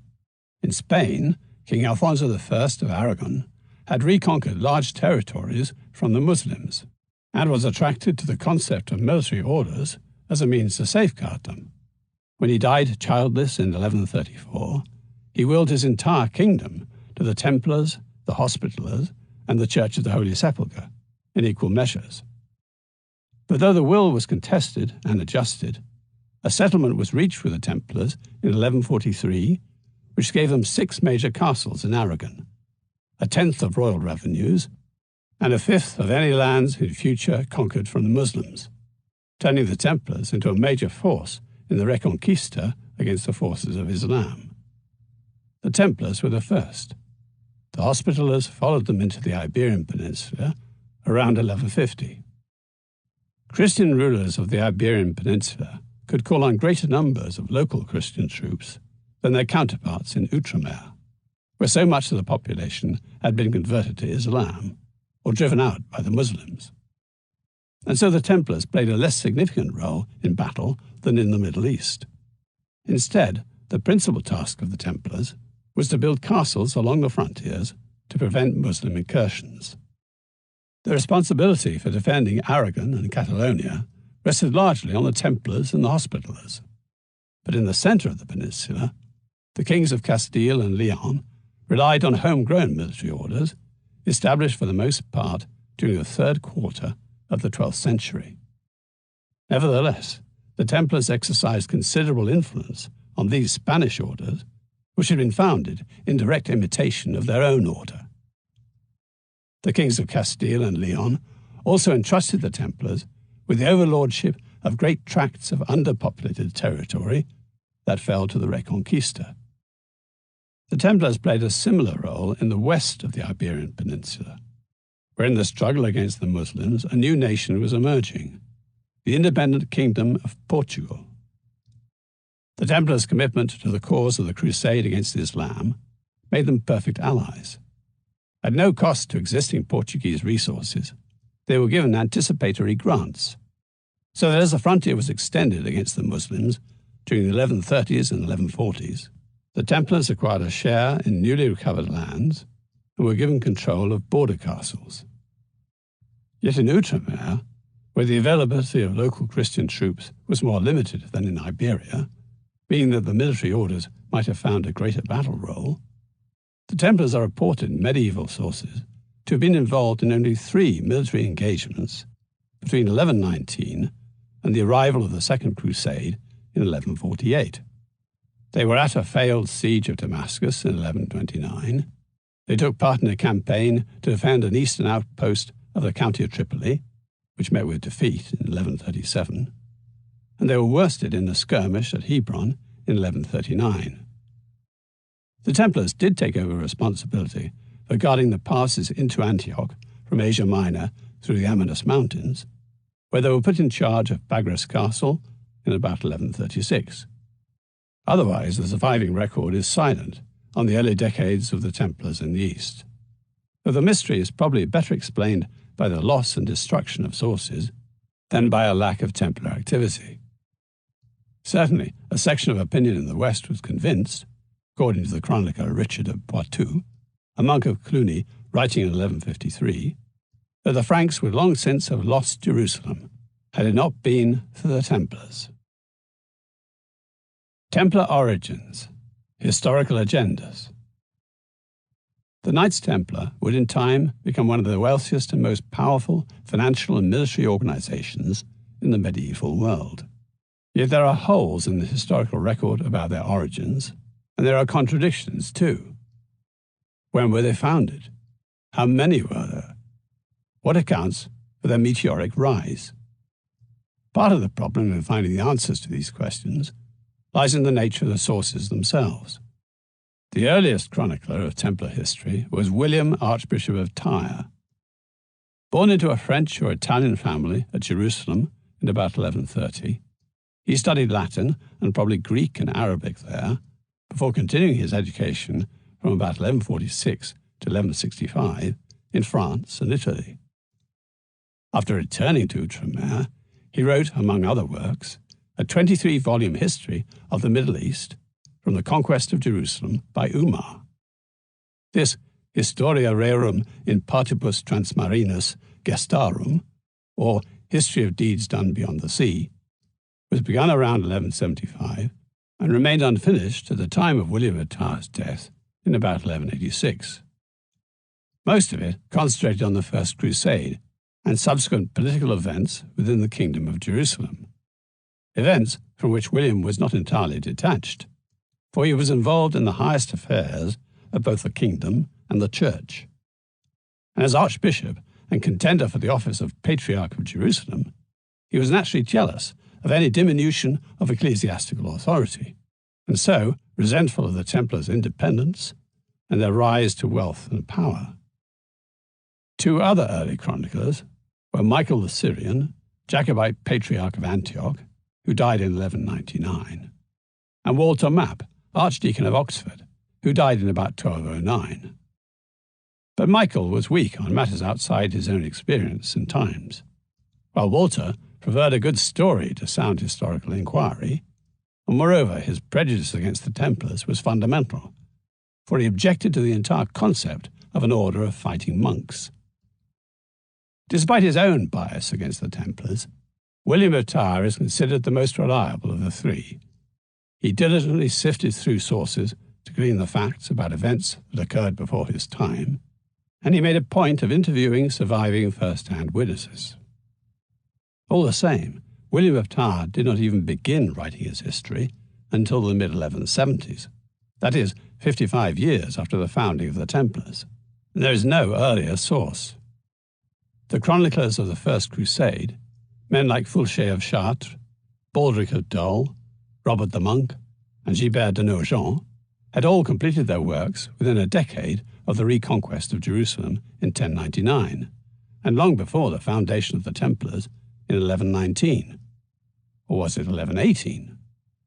According to William of Tyre, it was the latter, but he was notoriously poor on dates, even if careful in other things. And the balance of scholarly opinion has the Templars established in 1119.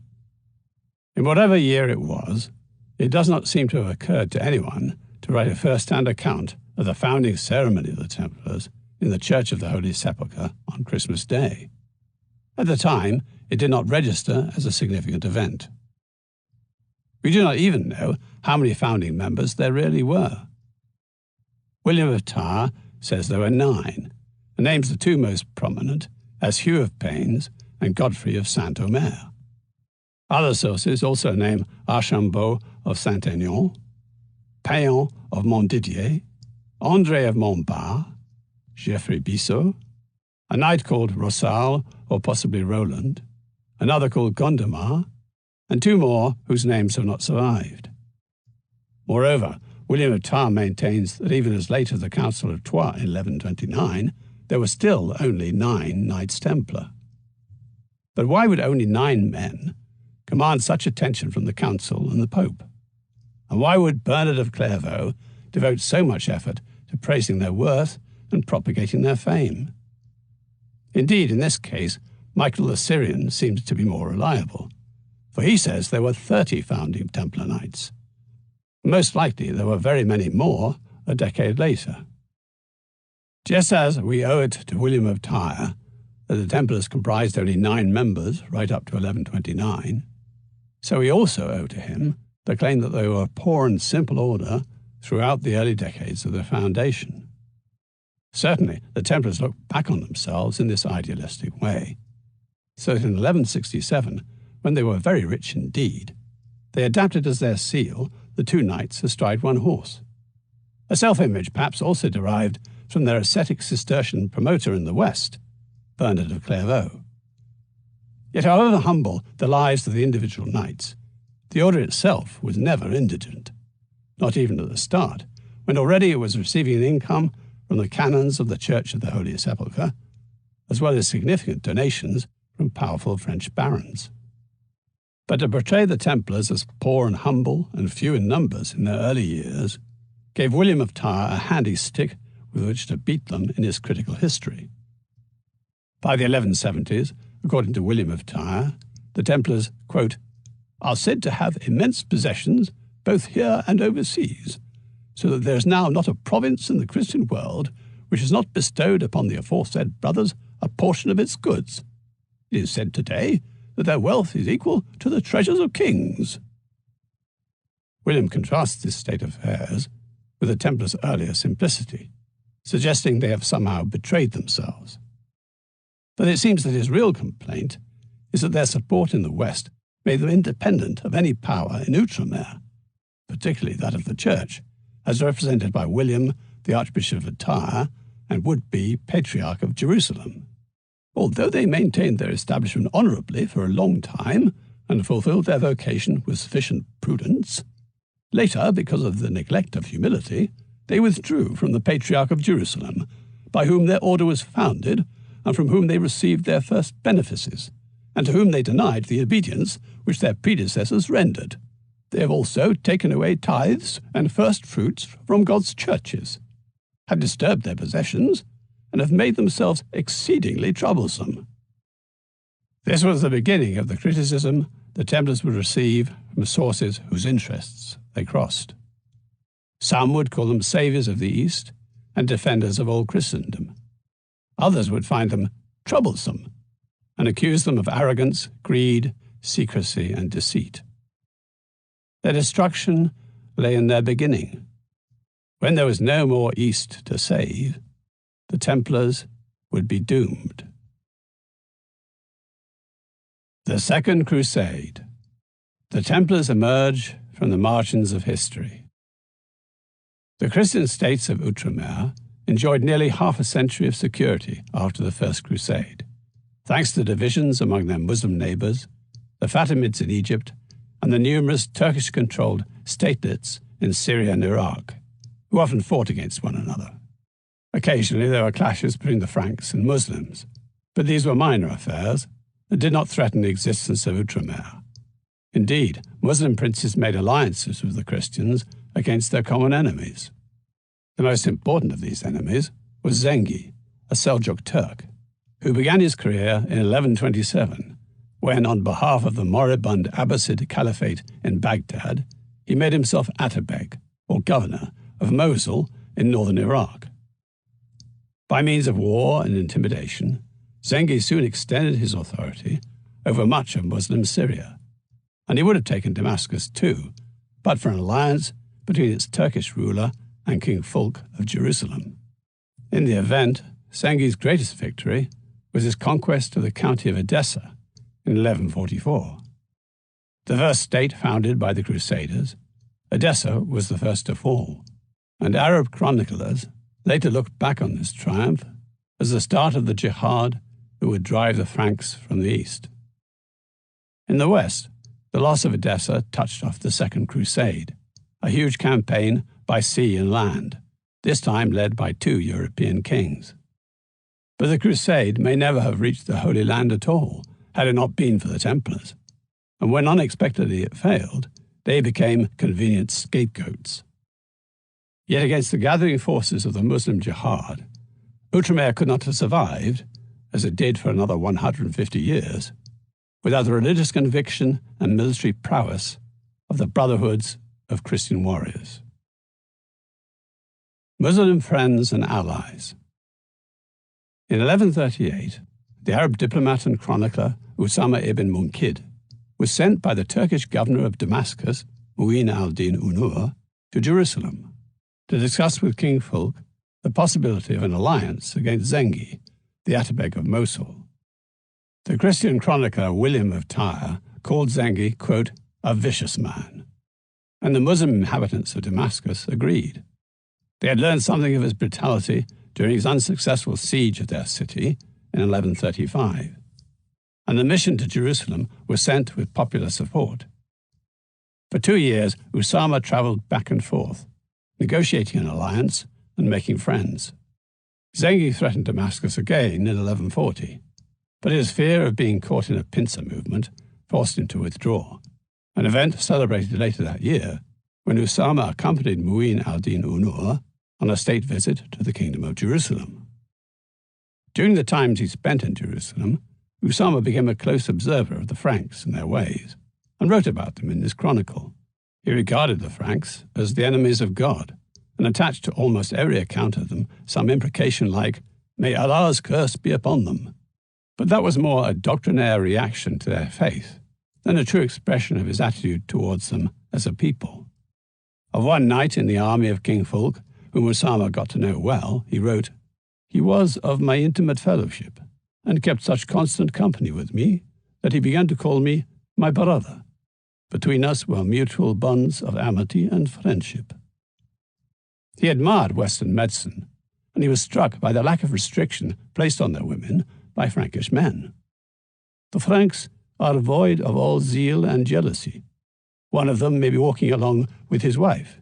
He meets another man who takes his wife by the hand and steps aside to converse with her, while the husband is standing on one side, waiting for his wife to conclude the conversation. If she lingers too long for him, he leaves her alone with the conversant and goes away." Usama came to know the Templars particularly well, and tells how they made a point of providing him with a place to pray. "When I was visiting Jerusalem, I used to go to the Al-Aqsa Mosque, where my Templar friends were staying. Along one side of the building was a small oratory, in which the Franks had set up a church. The Templars placed this spot at my disposal, that I might say my prayers. Of course, Usama arranged himself to pray towards Mecca, which is south of Jerusalem, whereas Christian churches, wherever they may be, are oriented to the east. A Frank noticed Usama's direction of prayer and roughly pointed him towards the east, saying, 'Thus do we pray.' Usama's Templar friends rushed forward and led the man away, but when their attention was diverted, the man accosted Usama again, repeating, 'Thus do we pray.' Again the Templars intervened and led the Frank away, apologizing to their Muslim friend, saying the man had just arrived from the west and had never seen anyone pray as Usama had done. Usama concluded that everyone who is a fresh emigrant from the Frankish lands is ruder in character than those who have become acclimatized and have held long association with the Muslims. The fall of Edessa.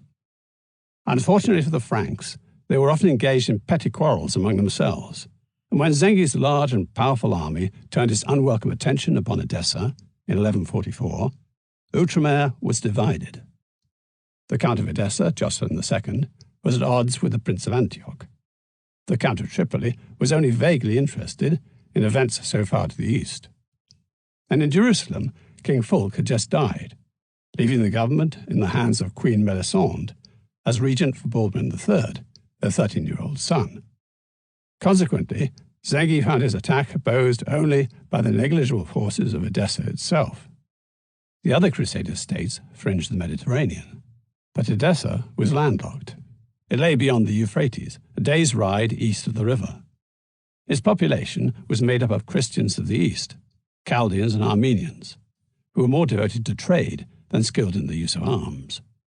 Westerners rarely visited the city, and those Franks who lived there had mostly married the local Christians, so that its defence was entrusted largely to mercenaries. When Zengi laid siege to the city, he came up against its formidable walls. But in the words of William of Tyre, all these defences could be of use against the enemy only if there were men willing to fight for their freedom, men who would resist the foe valiantly. The defences would be useless, however, if there were none among the besieged who were willing to serve as defenders. Towers, walls, and earthworks are of little value to a city unless there are defenders to man them. Zengi found the town bereft of defenders and was much encouraged. Help was sent too late from Jerusalem and Tripoli, while Antioch sent no help at all. On Christmas Eve 1144, Zengi's forces breached the walls and rushed into the streets and houses of the city. They slew with their swords the citizens whom they encountered, sparing neither age, condition, nor sex, wrote William of Tyre, and they enslaved any who survived. Bernard launches the Second Crusade. At first, the West was slow to react to the fall of Edessa. In autumn 1145, Pope Eugenius III wrote to King Louis VII of France, asking him to undertake a new crusade to the east. At Christmas, Louis summoned his barons and told them that he was taking the cross and invited them to do the same, but their response was poor. Louis was young, only 25. He was seen as impetuous, weak, and greedy, and he had angered his barons by recently seizing land from the Count of Champagne. But the barons did agree to convene again at Easter 1146 at Vézelay in Burgundy. Meanwhile, Louis arranged that Bernard of Clairvaux should speak at Vézelay. Not only was Bernard the friend of popes and kings, Eugenius had been a monk at Clairvaux, and the king's brother had recently joined the Cistercians there, but his asceticism, conviction, and eloquence combined to make him the most formidable spiritual figure of the age. At word that Bernard would speak, such a crowd of aristocrats and admirers from all over France were drawn to Vézelay that, as at Clermont, when Pope Urban called for the First Crusade, the cathedral was not big enough to contain the throng, and a platform was erected in the fields outside the town. This was an age like no other, Bernard told the crowd. God had found new ways to save the faithful. The fall of Edessa was a gift from God. It was an opportunity created by God to save men's souls. Look at the skill he is using to save you. Consider the depth of his love and be astonished, sinners.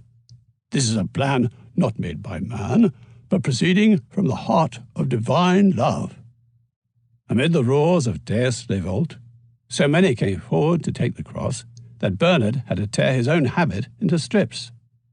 King Louis was the first among them, followed by his barons, many of whom were the sons and grandsons of original crusaders. Bernard was able to write a few days later to the Pope, "You ordered, I obeyed.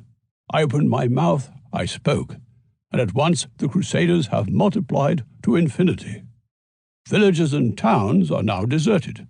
You will scarcely find one man for every 7 women. Everywhere you see widows whose husbands are still alive."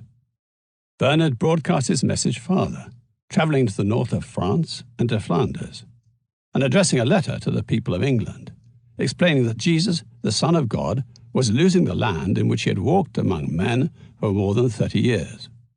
"Your land," Bernard told the English, "is well known to be rich in young and vigorous men.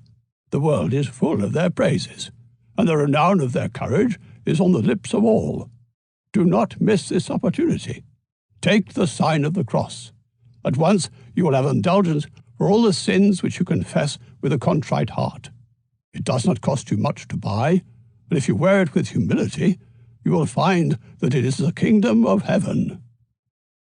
News of the crusade had also reached Germany, where it touched off anti-Semitic pogroms along the Rhine. Bernard hastened to Germany to condemn the atrocities on the spot. "The Jews," he said, "are not to be persecuted, killed, or even put to flight. The Jews are for us the living words of Scripture, for they remind us always what the Lord suffered." And then, to control and give direction to the popular feeling, Bernard preached the crusade to the reluctant King Conrad III of Germany himself, finally persuading him to take the cross at Christmas 1146. The following spring, Pope Eugenius gave his blessing to the campaign of Alfonso VII of Castile against the Muslim occupation of Spain, declaring it a crusade. And that autumn, a crusader fleet from northern Europe helped the Portuguese capture Lisbon from the Arabs. Largely through the energy of Bernard, the Second Crusade had rapidly become an international campaign against the forces of Islam on both the eastern and western fronts. Mary Magdalene at Vézelay. Vézelay was a particularly potent spot from which to launch the Second Crusade. for it possessed the bones of Mary Magdalene. The claim was first made by the great abbey church at Vézelay in the 1050s, an assertion quickly supported by a papal document dated 27th of April, 1058. The Muslim occupiers in the Middle East had recently been making it difficult for Europeans to undertake pilgrimages to the Holy Land, and this encouraged the development of pilgrimage sites within Europe itself. Various well-known New Testament figures were suddenly discovered to have travelled to the West and died there, their bones unearthed by enterprising churches. Glastonbury had already laid claim to Joseph of Arimathea in this way. In Paris, they announced the discovery of the bones of Saint Denis, a convert and student of St. Paul, while St. James had turned up in Spain at Compostela to aid the Reconquest, and St. Mark had arrived at Venice. Unfortunately, the great 9th century Romanesque church at Vézelay had been dedicated to the Virgin Mary, and as she had bodily risen to heaven at her Assumption, there was no question of finding her relics. But Vézelay lay along the profitable pilgrimage route from Germany to Compostela, and the profits to be gleaned from the passing trade, not to mention the prestige and protection to be had, made the happy discovery of some suitable remains all but unavoidable. And who better than Mary Magdalene? In the Gospels, Mary Magdalene is present at the most important moments of the Jesus story, his death and his resurrection. At the crucifixion of Jesus, his disciples have gone into fearful hiding, but Mary Magdalene is at both the cross and the tomb, and it is she who carries the news to the disbelieving disciples that Jesus has arisen. Her appearances in the Gospels are brief but telling. It is as if she fulfills the role of those ancient goddesses whose lives embraced the deaths and rebirths of their men. The shrine of Mary Magdalene at Vézelay became immensely popular. But how, the faithful wondered, had her bones come to Burgundy? A pious fiction was circulated saying that her relics had first been in Provence, but were threatened by Saracen raiders, and so they were removed and brought to Vézelay for safekeeping. But how had the bones come to Provence in the first place? Another legend was invented to conveniently explain that Mary Magdalene and her companions had escaped from the Holy Land by sea and landed, some say, at Marseille, or according to others, at Les Saintes Maries de la Mer, from where she made her way inland and died at Saint-Maximin-la-Sainte-Baume. It was from there that a monk from Vézelay had dug up her bones and taken them back to Burgundy. Meanwhile, Mary Magdalene's bones were performing miracles. She was associated with the liberation of prisoners, assistance with fertility and childbirth, spectacular cures, and even the raising of the dead. Such wonderful stories demanded yet wider circulation, a challenge taken up in the 13th century by the Dominican writer Jacobus de Voragine. To his account of Mary Magdalene in his compendium of saints' lives called the Legenda Aurea, the Golden Legend, he added the plethora of new miracles put about by Vézelay, and produced what very quickly became a medieval bestseller that was soon translated from Latin into nearly every European language, including Dutch and Czech. However, King Charles of Anjou, 1226-85, was establishing a Mediterranean empire based on Naples, Sicily, and his newly acquired territory of Provence. Learning from the Legenda Aurea that Mary Magdalene's bones had been associated with Saint-Maximin-la-Sainte-Baume, he went to have a look for himself. And what did he find? The bones of Mary Magdalene. Clearly, the church at Vézelay had been mistaken. Charles installed the Dominican order as caretakers of Mary's shrine, and they in turn proudly broadcast the importance of their mission by fabricating the Book of Miracles of St. Mary Magdalene, documenting all the miraculous intercessions and cures the saint had wrought at her Provençal sanctuary. The publication's success was measured by the fact that Vézelay, as a centre for the miraculous, soon went into decline. Indeed, pilgrims still come to Les Saintes Maries de la Mer to see where Mary Magdalene came ashore, and visit Saint-Maximin-la-Sainte-Baume to kneel before her bones. The Templars' role in the Crusade. The growing importance of the Templars can be measured by the fact that on 27th April 1147, King Louis VII and Pope Eugenius III came to the Paris Temple, which had become the European headquarters of the order, to discuss plans for the Second Crusade. Also in attendance were 4 archbishops and 130 Templar knights, with at least as many sergeants and squires. Here, it was agreed that the Templars would accompany the French army to the east.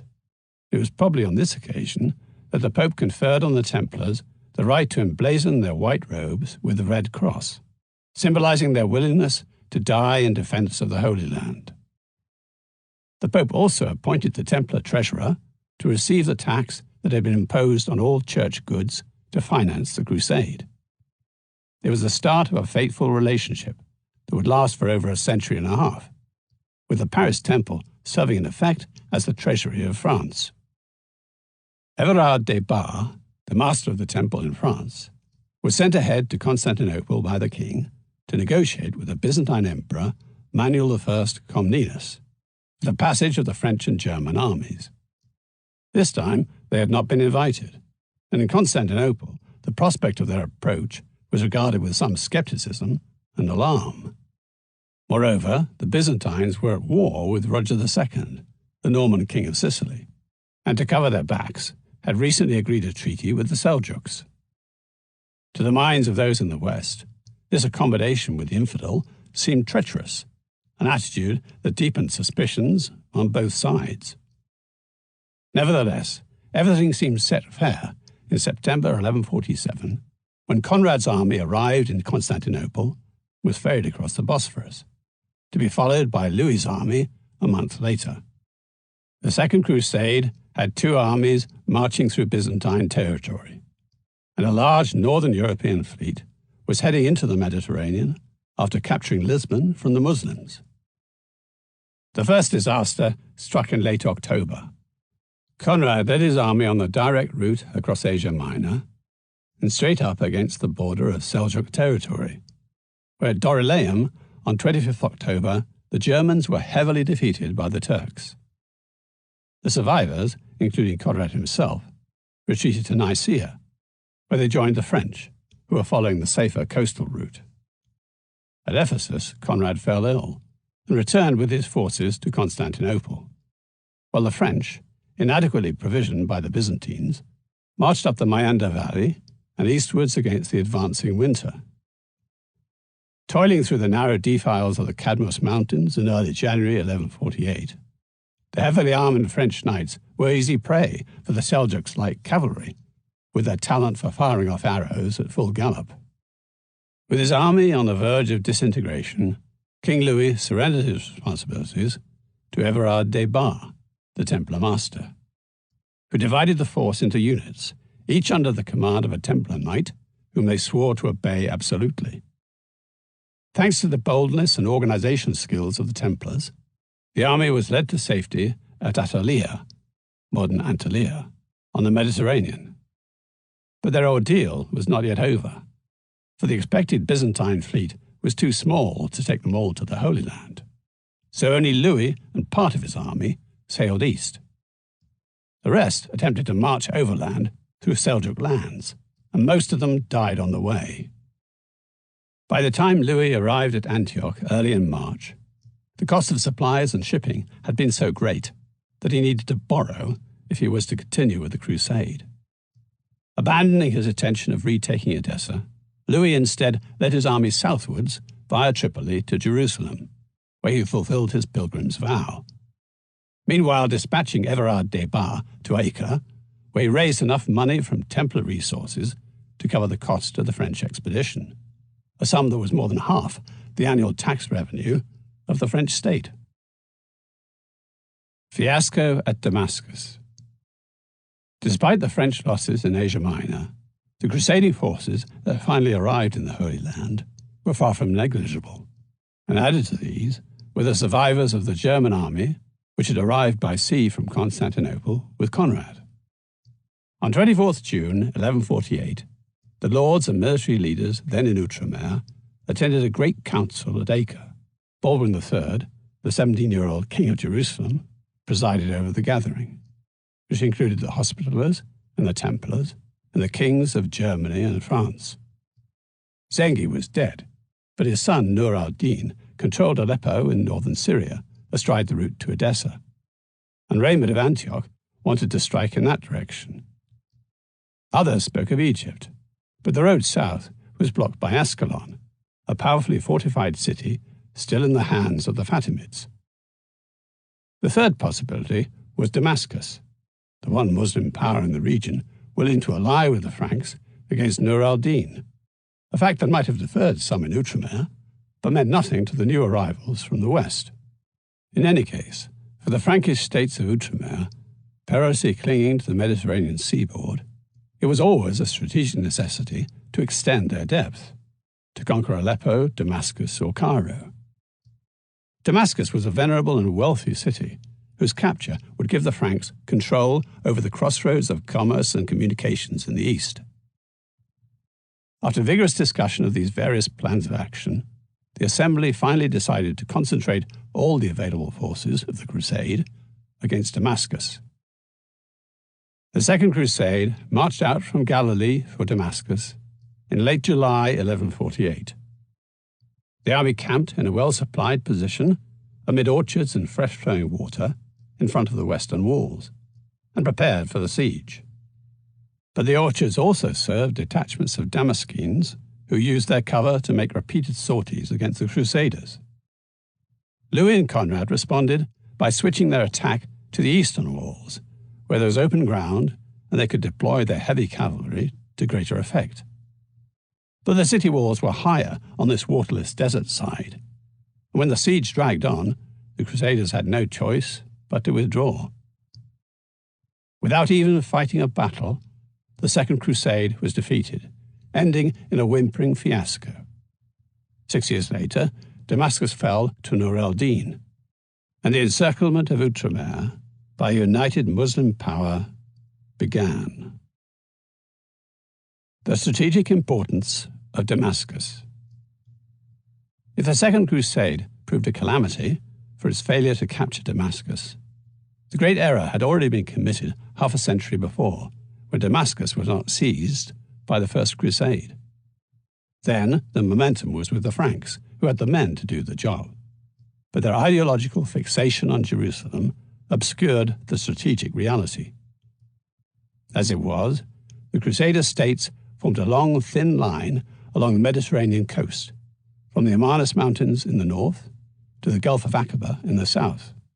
But they had no depth. The Crusaders never controlled the hinterland to the east, where Damascus sits on the desert fringe. Eastwards of this hinterland lay nothing but barren desert, not easily traversed by large armies. If the First Crusade had taken Damascus, it would have cut the Muslim world in two.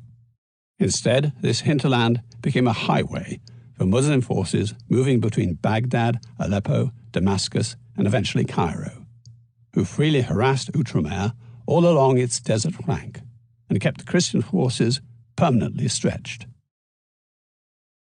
The bitter aftertaste. The withdrawal from Damascus caused a bitterness in relations between Outremer and the West that lasted for a generation. Seen from the perspective of the East, Kings Louis and Conrad had neither recovered Edessa nor offset its loss by taking Damascus or anything else. Indeed, their bungling placed Outremer in greater peril than before the Crusade began. In the West, the failure of the Crusade came as a shock, because it had been led by the powerful kings of Germany and France, and had been preached by Bernard of Clairvaux, the greatest spiritual figure of the age. Some blamed the Franks of the East, who had previously been in alliance with the ruler of Damascus. Some German chroniclers, anxious to protect Conrad, blamed the Templars, saying that they had deliberately engineered the retreat. The anonymous Würzburg chronicler wrote of Templar greed and of betrayal by taking a massive bribe. The French did not make the same accusations, having been supported by the Templars throughout. And in fact, there is no evidence of Templar treachery. But it is significant that they were blamed. It was the first indication that the long history of ambiguous feelings about the foundation of an order of monks who also fought for God might be translated into open and specific complaints. The problem was that the more the Franks of Outremer relied on Western subsidy and military aid, the more critical the West became if things went wrong. The enthusiasm was there, but only for victories that came easily and cheap. From now on, the defence of the Holy Land would depend on its network of castles, largely built and commanded by the knights of the military orders. Part 3. The Power, 1150 to 1291. Crusader Castles, the defence of the Holy Land. From the moment that the First Crusade arrived in the Middle East, the Crusaders started building castles. As in Europe, they served as residences and administrative centres, as well as having a military function. But after the Second Crusade, the Franks in Outremer found themselves on the defensive, and the military nature of castles became more important. Often large and elaborate, and continuously improved by the latest innovations in military science, the Franks built over 50 castles in Outremer. Geography, manpower, and the feudal system all explain this considerable investment in stone. The Crusader states were long and narrow, lacking defence in depth. The Principality of Antioch, the County of Tripoli, and the Kingdom of Jerusalem stretched 450 miles from north to south. Yet rarely were they more than 50 to 75 miles broad, the County of Tripoli perilously constricting to the width of the coastal plain only a few miles broad between Tortosa, present-day Tartus, and Jebel. The inland cities of Aleppo, Hama, Homs, and Damascus all remained in Muslim hands, while Mesopotamia and Egypt were recruiting grounds for any Muslim counterthrust, as the campaigns of Saladin and the Mamelukes would show. For the Crusaders, the natural defensive line was the mountains, and they built castles to secure the passes. Stones more than soldiers were pressed to this purpose, as Outremer was chronically short of men. After the conquest of Jerusalem in 1099, most of the Crusaders returned to Europe. The Kingdom of Jerusalem was thereafter defended by 300 mounted knights. Despite successive crusades, at no time during the entire history of the Crusader states were they able to put more than 2,600 horse in the field. Moreover, though there was still a large local Christian population, these were Orthodox, while the Crusaders were a Latin minority. Outnumbered and insecure, the Franks of necessity housed themselves in fortified towns or in castles. Nevertheless, if the Crusader states were to survive, they had to be a going concern, and the Franks set about organizing their possessions along familiar European feudal lines. Castles were as much centers of production and administration as they were military outposts. Battlemented country houses containing corn mills and olive presses, and surrounded by gardens, vineyards, orchards, and fields. Their lands, in some cases, encompassed hundreds of villages, and a peasantry numbering tens of thousands. Wood to Egypt, herbs, spices, and sugar to Europe were important exports. Indeed, throughout the 12th and 13th century, Europe's entire supply of sugar came from the Latin East. But in times of war, agriculture was always the first victim. Were it not for Western subvention and the taxes imposed on trade between the Muslim East and Europe as it passed through the Crusader states, they would have collapsed sooner than they did. The Latin rulers were always strapped for cash, the bulk of their revenues going towards the upkeep of mercenaries, knights, and castles. It was a vicious circle, insufficient land and manpower making castles a necessity. The cost of knights and castles greater than the productivity of the land could justify. In this situation, the military orders came into their own.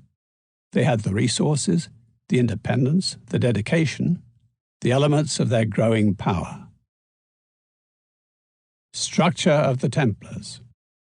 The top 5 officials of the Knights Templar were the Grand Master, the Seneschal, the Marshal, the Commander of the Kingdom of Jerusalem, and the Draper. Ultimately, the order owed its allegiance to the Pope, and to no other authority, spiritual or temporal. The Grand Master. Ruler of the order, the Grand Master was elected by 12 senior Templar members, the number representing the 12 apostles, plus a chaplain who took the part of Jesus Christ.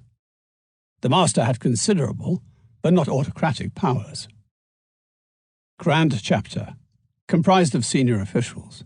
All major decisions by the Grand Master, such as whether to go to war, agree a truce, alienate lands, or acquire a castle, required that he consult with the chapter. Seneschal, deputy and advisor to the Grand Master. Marshal, responsible for military decisions, such as purchase of equipment and horses. He also exercised authority over the regional commanders. Draper, the keeper of the robes, the draper issued clothes and bed linen, removed items from knights who were thought to have too much, and distributed gifts made to the order. Regional commanders. These were the commander of the Kingdom of Jerusalem, who acted as the order's treasurer, and within the kingdom had the same powers as the Grand Master. The commander of Jerusalem, who within the city had the same powers as the Grand Master. And the commanders of Acre, Tripoli, and Antioch, each with the powers of the Grand Master within their domains. Provincial masters. France, England, Aragon, Poitou, Portugal, Apulia, and Hungary each had a provincial master who was responsible to the Grand Master. The knights, sergeants, and other men-at-arms were subject to these various officers and their deputies. A power unto themselves. After the Second Crusade, both the Hospitallers and the Templars came to provide the backbone of resistance to the Muslims, but the military impetus came from the Templars. The Hospitallers were still an entirely pacific order when the armed order of the Poor Fellow Soldiers of Christ came into being. But sometime in the 1120s, the Hospitallers extended their role from caring for pilgrims to protecting them by force of arms if need be, becoming known as the Knights of the Hospital of St. John, or Knights Hospitaller, with St. John no longer the almsgiver, but replaced by the more imposing figure of St. John the Baptist. The first recorded instance of Hospitallers in combat dates from 1128, 8 years or so after the founding of the Templars. It was the example of the Templars that helped turn the Hospitallers into a military order.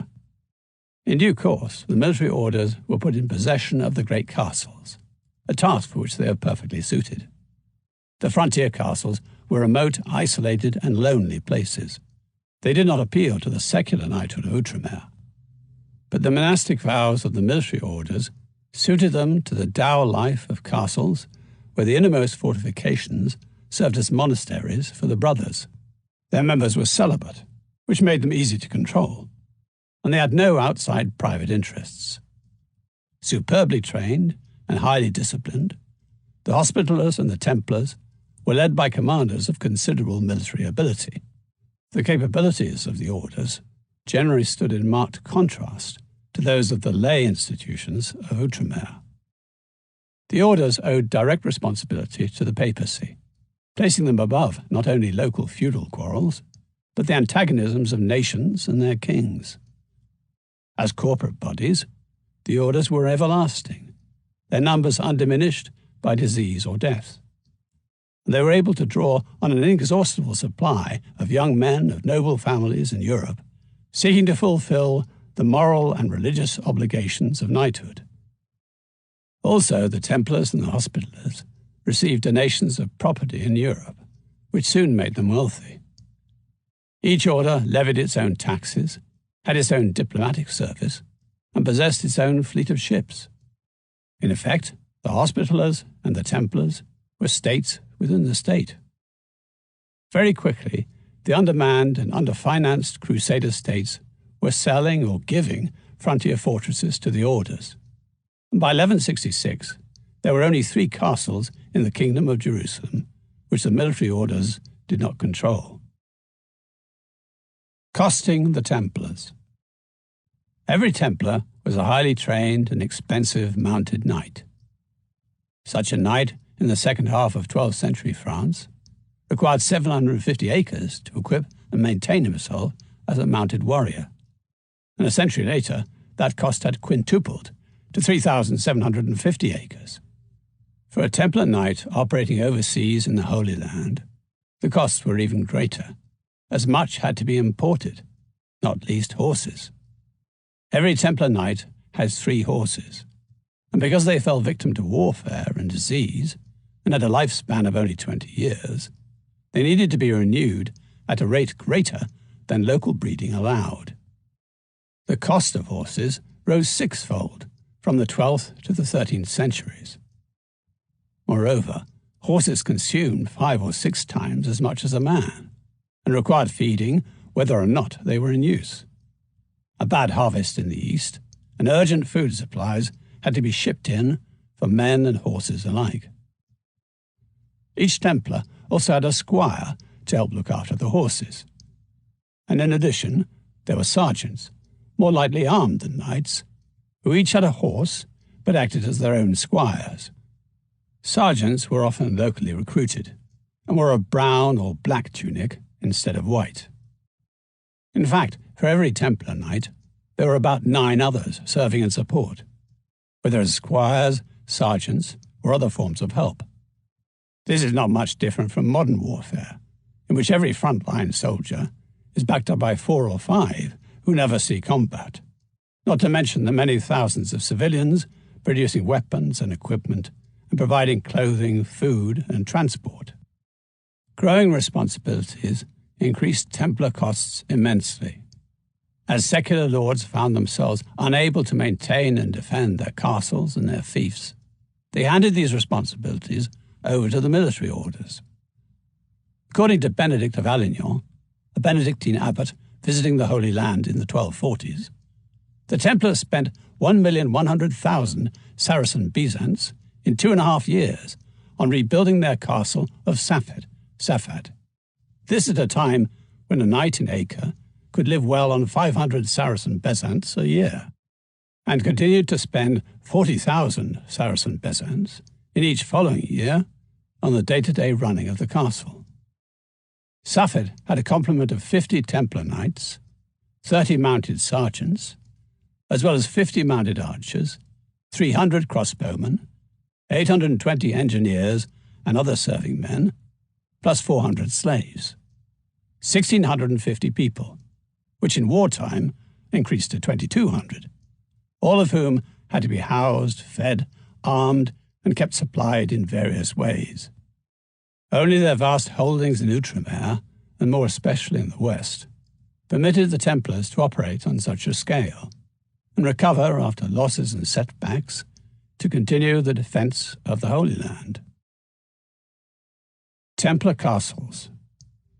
When the First Crusade marched into the Middle East, it came over the Belen Pass, about 16 miles north of Antioch, that same crossing over the Amanus Mountains that Alexander the Great had taken 1,400 years before, after crushing the Persian army of Darius III at the Battle of Issus. Known also as the Syrian Gates, the Belen Pass was the doorway into Syria, and it was also the northern frontier of Outremer. Sometime in the 1130s, the task of defending the pass was given to the Templars. Their key fortress was Bagras, high above the pass itself, and the Templars built several others in the Amanus Mountains. These castles formed a screen across the northern frontier, where the Templars ruled as virtually autonomous border lords, effectively independent of the Principality of Antioch. The Templars also took charge of the Kingdom of Jerusalem's southern frontier with Egypt, when they were made responsible for Gaza during the winter of 1149-50. Gaza was uninhabited and ruinous at this time, but the Templars rebuilt a fortress atop a low hill, and slowly the Franks revived the city around it. This was the first major castle in the Kingdom of Jerusalem that the Templars are recorded as receiving, and its purpose was to complete the blockade of Ascalon, 10 miles to the north, a small patch of territory on the Mediterranean coast still held by the Fatimids. Ascalon had long been the base for Muslim attacks on pilgrims coming up the road from Jaffa to Jerusalem or descending to the River Jordan. And in 1153, the city finally fell to Baldwin III, the King of Jerusalem. The Templars played a prominent part in this triumph, for they were the first into the breach when a section of the walls came down. Yet William of Tyre was predictable in turning this against them when he claimed in his chronicle that their eagerness was due to their greed for spoils. In fact, the Templars lost 40 or so knights in the attack, and their Grand Master lost his life. Another vital strategic site, as well as an important spot for pilgrims, was Tortosa, present-day Tartus, on the Syrian coast. Said to be the place where the Apostle Paul gave his first Mass, a chapel dedicated to the Virgin Mary was built there in the 3rd century, long before Christianity was officially tolerated within the Roman Empire, and it contained an icon of the Virgin said to have been painted by St. Luke. To help the pilgrims who came to pray, the Crusaders built upon this history with the construction of Our Lady of Tortosa in 1123, an elegant cathedral which architecturally marks the transition from the Romanesque to the Gothic. But in 1152, Nur al-Din captured and burnt the city, leaving it deserted and destroyed. And as the county of Tripoli lacked the means for its restoration, Tortosa was placed in the care of the Templars, who greatly improved its defences, building a massive keep and halls within a triple circuit of tower-studded walls, and with a postern in the seawall, enabling the city to be supplied from sea. The strategic significance of Tortosa was that it stood at the seaward end of an opening in the range of coastal mountains, which runs back into the interior towards the Muslim city of Homs. Towards the eastern end of this Homs Gap, as it is called, and towering high above the route between the interior and the sea, is the great castle of Crac des Chevaliers, gained by the Hospitallers in 1144. While in the mountains between Crac and Tortosa is the castle of Chastel-Blanc, now known as Safita, already in the hands of the Templars some time before 1152.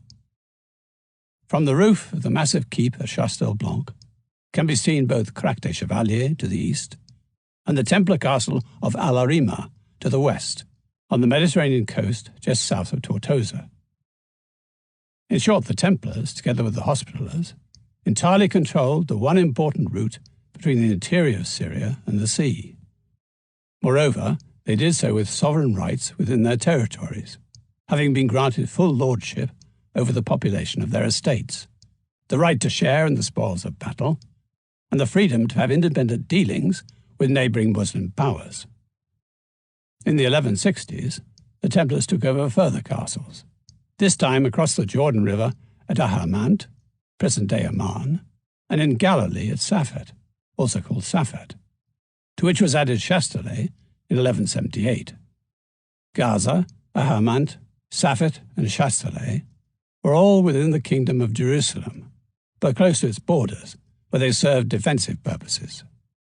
Chastelet covered Jacob's Ford, the northernmost crossing point of the River Jordan, previously a weak point where Saladin came down out of Damascus and made easy raids against the Christians.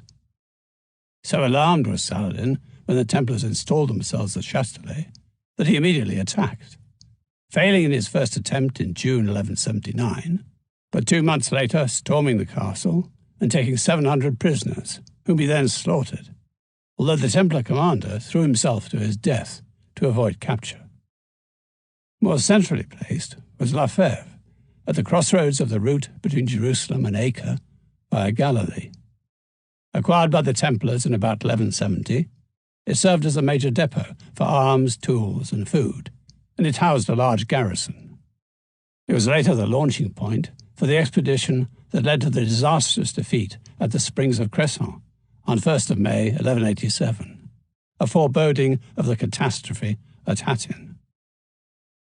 As well as fighting in the defense of the Kingdom of Jerusalem, the Templars continued to fulfill their original role of protecting pilgrims coming up to the holy sites at Jerusalem from the ports of Acre, Haifa, and Jaffa, or going down from Jerusalem to the Jordan River.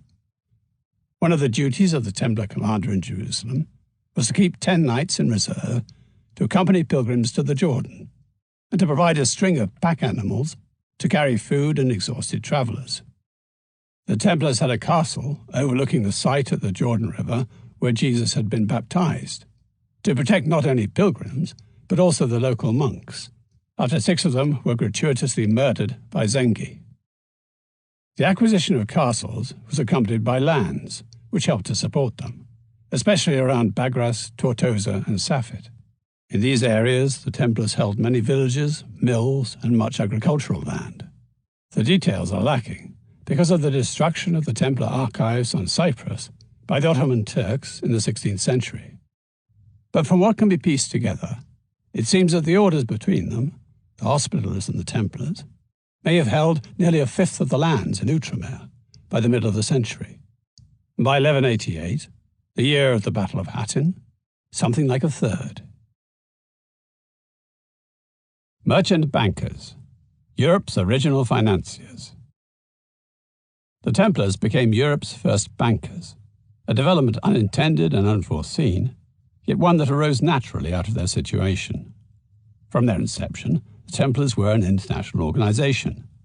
Their purpose was in the Holy Land, but their support came from Europe, where they held land, collected tithes, and received donations from the pious. They organized markets and fairs, managed their estates, and traded in everything from wool and timber to olive oil and slaves. In time, they built up their own formidable Mediterranean merchant fleet, capable of transporting pilgrims, soldiers, and supplies between Spain, France, Italy, Greece, and Outremer. Disciplined, honest, and independent, the Templars were trusted throughout medieval society, and their experience in commerce and finance made them the ideal bankers to popes and kings. Yet in their success as bankers and financiers, they are chief cause of their fall. The Templars, like the Church and like the Crusades, were international in conception. But the 13th and 14th centuries were a time when national states were being constructed by European kings, especially by the kings of France. Just as the Templars raised money to defend the Holy Land with their arms, so they also provided money for the new nationalism arising in the West. But the nation-state of France would in turn nationalize the Templars and destroy them. The Templars' ports and Mediterranean trade. Most of the Templars' imports, such as horses, iron, and wheat, came by sea. At first, the Templars contracted with commercial shippers and agents, but early in the 13th century, they began building up a fleet of their own. They had a substantial presence at all the important ports of Outremer, at Caesarea, Tyre, Sidon, Gibelais, ancient Byblos and present-day Jubai, Tripoli, Tortosa, Jebel, and Port Bonnel, north of Antioch. But their principal port was Acre, a walled city built on a tongue of land, offering good protection for its double harbour. All the major powers of the Kingdom of Jerusalem were represented at Acre, but in 1191, after the fall of Jerusalem to Saladin, the city became the Templars' new headquarters in the Holy Land. According to the 13th century chronicler known as the Templar of Tyre, the temple was the strongest place of the city, largely situated along the seashore, like a castle. At its entrance, it had a high and strong tower, the wall of which was 28 feet thick. He also mentions another tower built so close to the sea that the waves washed up against it, in which the temple kept its treasure. After 1218, the Templars supplemented their facilities at Acre with a new fortress of their own 30 miles to the south. Known today as Atlit, the Templars called it Chastel Pèlerin, because it was built on a rocky promontory with the help of pilgrims, pèlerin in French. This castle, said a German pilgrim who visited in the early 1280s, is sited in the heart of the sea, fortified with walls and ramparts and barbicans so strong and castellated that the whole world should not be able to conquer it. From their ports in Outremer, the Templars' ships sailed to the west. Their major port of call in France was Marseille, from where they shipped pilgrims and merchants to the east. Italy's Adriatic ports were also important, especially Brindisi, which had the added advantage of being near Rome. Bari and Brindisi were sources of wheat and horses, armaments and cloth, olive oil and wine, as well as pilgrims. Messina in Sicily acted both as a channel for exports from the island and as an entrepot for shipping arriving from Catalonia and Provence. The Templars also built ships in European ports, everywhere from Spain and the Dalmatian coast. The white slave trade. Another Templar cargo was white slaves. They were transported in considerable numbers from east to west, where they were put to work helping to run Templar houses, especially in southern Italy and Aragon. The Hospitallers also engaged in the trade and the use of slaves. Indeed, the trade in white slaves was a flourishing business for everyone, including the Italian maritime powers, especially Genoa, and most of all, the Muslim states in the east. The centre of the slave trade in the late 13th century was the Mediterranean port of Aias in the Armenian kingdom of Cilicia. Marco Polo disembarked at Aias in 1271 to begin his trip to China, at about the same time that the Templars opened a wharf there. The slaves, who were Turkish, Greek, Russian, and Circassian, had been acquired as a result of intertribal warfare, or because impoverished parents decided to sell their children, or because they were kidnapped, and they were brought to Aias by Turkish and Mongol slavers. The pick of young, strong males from the South Russian steppes or the Caucasus generally went to Egypt, where they were converted to Islam and served as elite slave soldiers known as Mamelukes. In 1250, the Mamelukes seized power in Egypt for themselves and led the final jihad that drove the Franks out of Outremer. The Templar banking network. In Outremer and the Iberian Peninsula, the Templars provided military services, but in England, France, and Italy, their primary contribution was financial. Individual monasteries had traditionally served as secure depositories for precious documents and objects. But during an age of greater movement, owing to the Crusades and the growth of trade and pilgrimages, the Templar network in the west of preceptories, that is, houses and estates, could offer a better service. The Templars developed a system of credit notes, whereby money deposited in one Templar preceptory could be withdrawn at another, upon production of the note, a procedure that required the meticulous and scrupulously honest record-keeping at which they excelled. Whether at Paris or Acre or elsewhere, the Templars kept daily records of transactions, giving details of the name of the depositor, the name of the cashier on duty, the date and nature of the transaction, the amount involved, and into whose account the credit was to be made. These daily records were then transferred to a larger register, part of a vast and permanent archive. The Templars also issued statements several times a year, giving details of credits and debits, and stating the origin and destination of each item. With their branch offices, so to speak, at both ends of the Mediterranean, and with major strongholds at the Paris and London temples, not only could they take deposits, but they could also make funds internationally available where and when they were needed. International financial services. An obvious extension to guarding Crusaders' documents and money was to make funds available during the expeditions themselves. The Templars operated treasure ships offshore, from which campaigning knights and nobles and kings could make emergency withdrawals. The Templars also provided loans, for example to Louis VII, the King of France, during the Second Crusade. This was the beginning of the Templars' close financial association with the French monarchy, effectively becoming its treasurers. From financing crusades, it was a small step for the Templars to become an integral part of the European financial system. King John of England borrowed from the Master of the Temple in London around the time of Magna Carta in 1215.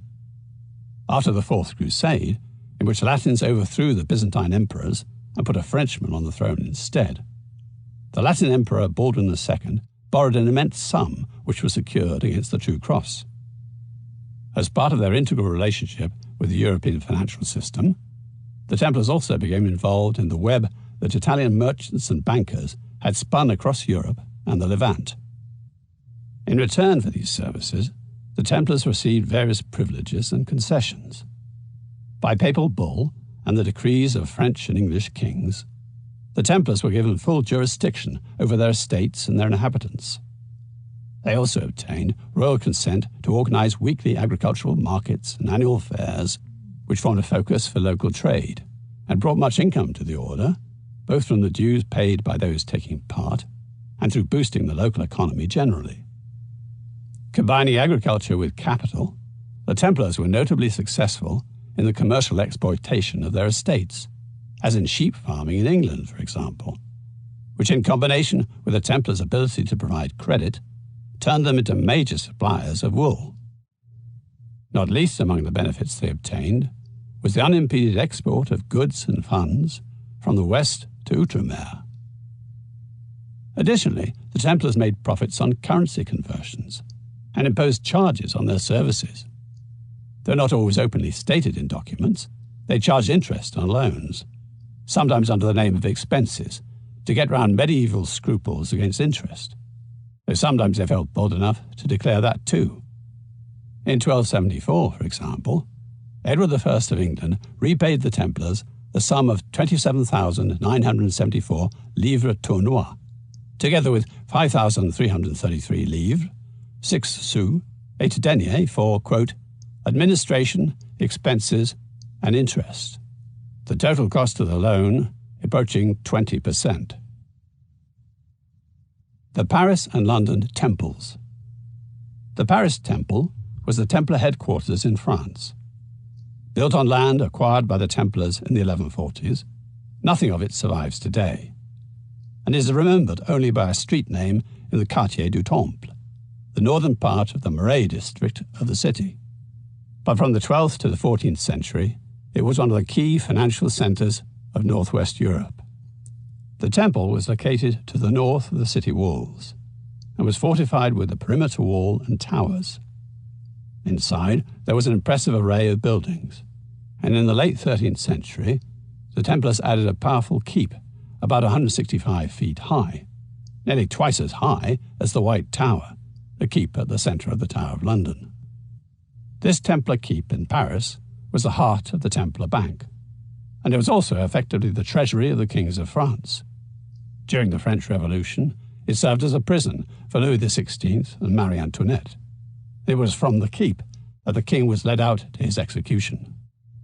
The London Temple, or the New Temple as it was called, would have been comparable to that of Paris, but only Temple Church, consecrated in 1185, remains today, amid the Inns of Court off the south side of Fleet Street. The nave of Temple Church is round, as was typical with Templar churches, its plan following that of the Church of the Holy Sepulchre in Jerusalem. King John was actually resident at the New Temple at the time of Magna Carta in 1215, and was accompanied to his famous meeting with the barons at Runnymede by the master of the London Temple. But while the kings of England entrusted Templars with military, diplomatic, and financial commissions, they were always careful to keep the royal treasury as part of the royal household, where it was run by royal officials, so that at most the New Temple merely served to provide additional safe deposit space. Vulnerable relationships with kings. The Templars' experience made them useful to the French monarchy and to the papacy, both of which wanted to maximize their revenues from taxation and reform the managing of their finances. For example, during the 33-year reign of Philip II, which extended from the late 12th century well into the 13th, the king's revenues were increased by 120%, thanks to Templar management. Yet Templar holdings were never entirely secure. Only the Paris Temple presented a truly formidable obstacle to a raid. Templar houses elsewhere in France were raided by the king. The London Temple was raided by kings of England in the 13th and 14th centuries when in desperate need, and in Spain, the kings of Aragon did the same. But these were passing events in desperate times of need, and restitution was made. Ultimately, the Templars' best protection was not the stone walls of their treasure houses, but practical and moral constraints. The kings needed the Templars and their services too much to alienate them, nor could they afford to put themselves on the wrong side of a spiritual cause. At least not until Philip IV of France came up with a rationalization in October 1307. Medieval heresy. Nothing is what it seems. Bernard of Clairvaux described the Templars as men whose bodies were protected by iron and whose souls were clothed in the breastplate of faith. Religious orthodoxy was seen as no less a part of their equipment than their swords and armour. This was just as well, for Outremer at this time was a hothouse of heterodox and heretical beliefs, both Christian and Muslim, as was southern France, from where the order drew much of its support. The breastplate did its work. For nearly 2 centuries, the Templars were seen as paragons of faith, and there was no suggestion that contamination had touched their souls. Moreover, within a century of their founding, the Templars had entered into the Western imagination as the ideal of chivalry and the guardians of the Holy Grail, all of which adds to the irony of the Templars' arrest in 1307 on charges of heresy and blasphemy. These charges, and the Templars' prosecution and trial, are covered later in the book. This chapter looks at the wider context. The Templars' encounter with strange religious systems whose doctrines can be traced back to some of the earliest Christian beliefs in the East. At the root of these beliefs, which spread westwards into Europe during the Crusades, was the radical idea that man inhabits a world of delusion in which nothing is what it seems. Templars and Cathars. During the 12th and 13th centuries, Languedoc in southern France was the centre of a rich and complex religious life, in which both Christian orthodoxy and heresy flourished. William of Puylaurens, the 13th century chronicler of the region, reported heretic communities of Arians, Waldensians, and Manichaeans. The Arians were the survival of that 900-year-old heresy that began in Alexandria and tended towards undermining the divinity of Jesus Christ, while the Waldensians were a new 12th century movement that espoused poverty, called for the distribution of property to the poor, rejected the authority of the clergy, and claimed that anyone could preach, saying their literal reading of the Bible was all that was needed for salvation. According to Peter of Les Vaux de Cernay, another 13th century chronicler, the Waldensians, quote, were evil men, but very much less perverted than other heretics. They agreed with us in many matters, and differed in some. The other heretics were the Manichaeans, also known as Cathars, meaning pure. Languedoc was a major source of Templar income and recruits. The Templars partly owed their great expansion in the region to the support of the nobility, with whom they were in close alliance. The combination of nobles' land and Templar capital, allowing the establishment of new communities and the development of previously uncultivated territories. Some of these Templar patrons were renowned Cathar supporters. Catharism first appeared in southern France sometime in the years following the First Crusade. Its adherents quickly became numerous and well organized, electing bishops, collecting funds, and distributing money to the poor. But they could not accept that if there was only one God, and if God was the creator, and if God was good, that there should be suffering, illness, and death in his world. The Cathars' solution to this problem of evil in the world was to say that there were really 2 creators and 2 worlds. The Cathars were dualists, in that they believed in a good and an evil principle. The former, the creator of the invisible and spiritual universe, the latter, the creator of our material world. All matter was evil because it was the creation of the devil. But the ideal of renouncing the world was impractical for everyone, and so while most Cathars lived outwardly normal lives, pledging to renounce the evil world only on their deathbeds, a few lived the strict life of the perfecti. Because human and animal procreation perpetuated matter, the perfecti abstained from eggs, milk, meat, and women. But both ordinary Cathars and the perfecti actively shared in their belief that Christ was not part of this world of evil. Therefore, he was not truly born of the Virgin Mary, nor had he human flesh, nor had he risen from the dead. Salvation did not lie in his death and resurrection, which were merely a simulation. Instead, redemption would be gained by following Jesus' teachings. By 1200, the Cathar heresy had become so widespread that the papacy was alarmed. Pope Innocent III said that the Cathars were, quote, worse than the Saracens. For not only did Catharism challenge the Church, but by condemning procreation, it threatened the very survival of the human race. In 1209, a crusade was launched against them, the Albigensian Crusade, as so many Cathars lived around Albi, and an inquisition was introduced. In that year, the core of Cathar resistance withdrew to the castle of Montségur, atop a great domed hill in the eastern Pyrenees, where they withstood assaults and sieges until capitulating in 1244. Some 200 still refused to abjure their errors, were bound together within a stockade below the castle, and were set ablaze on a huge funeral pyre. The Templars played no part in the Albigensian Crusade, which was bound to attack some of their own patrons, who were likewise patrons of the Cathars. The Gnostics.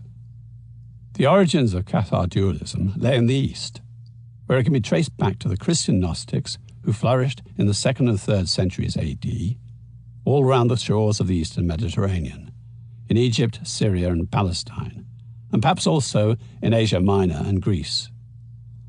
Gnosis is Greek for knowledge, and the Gnostics believed that salvation lay in their understanding of the true nature of creation. They believed that there were two worlds, the material world of evil and decay that had been made by an evil demiurge, the enemy of man, and the world of light, where the primal God resides.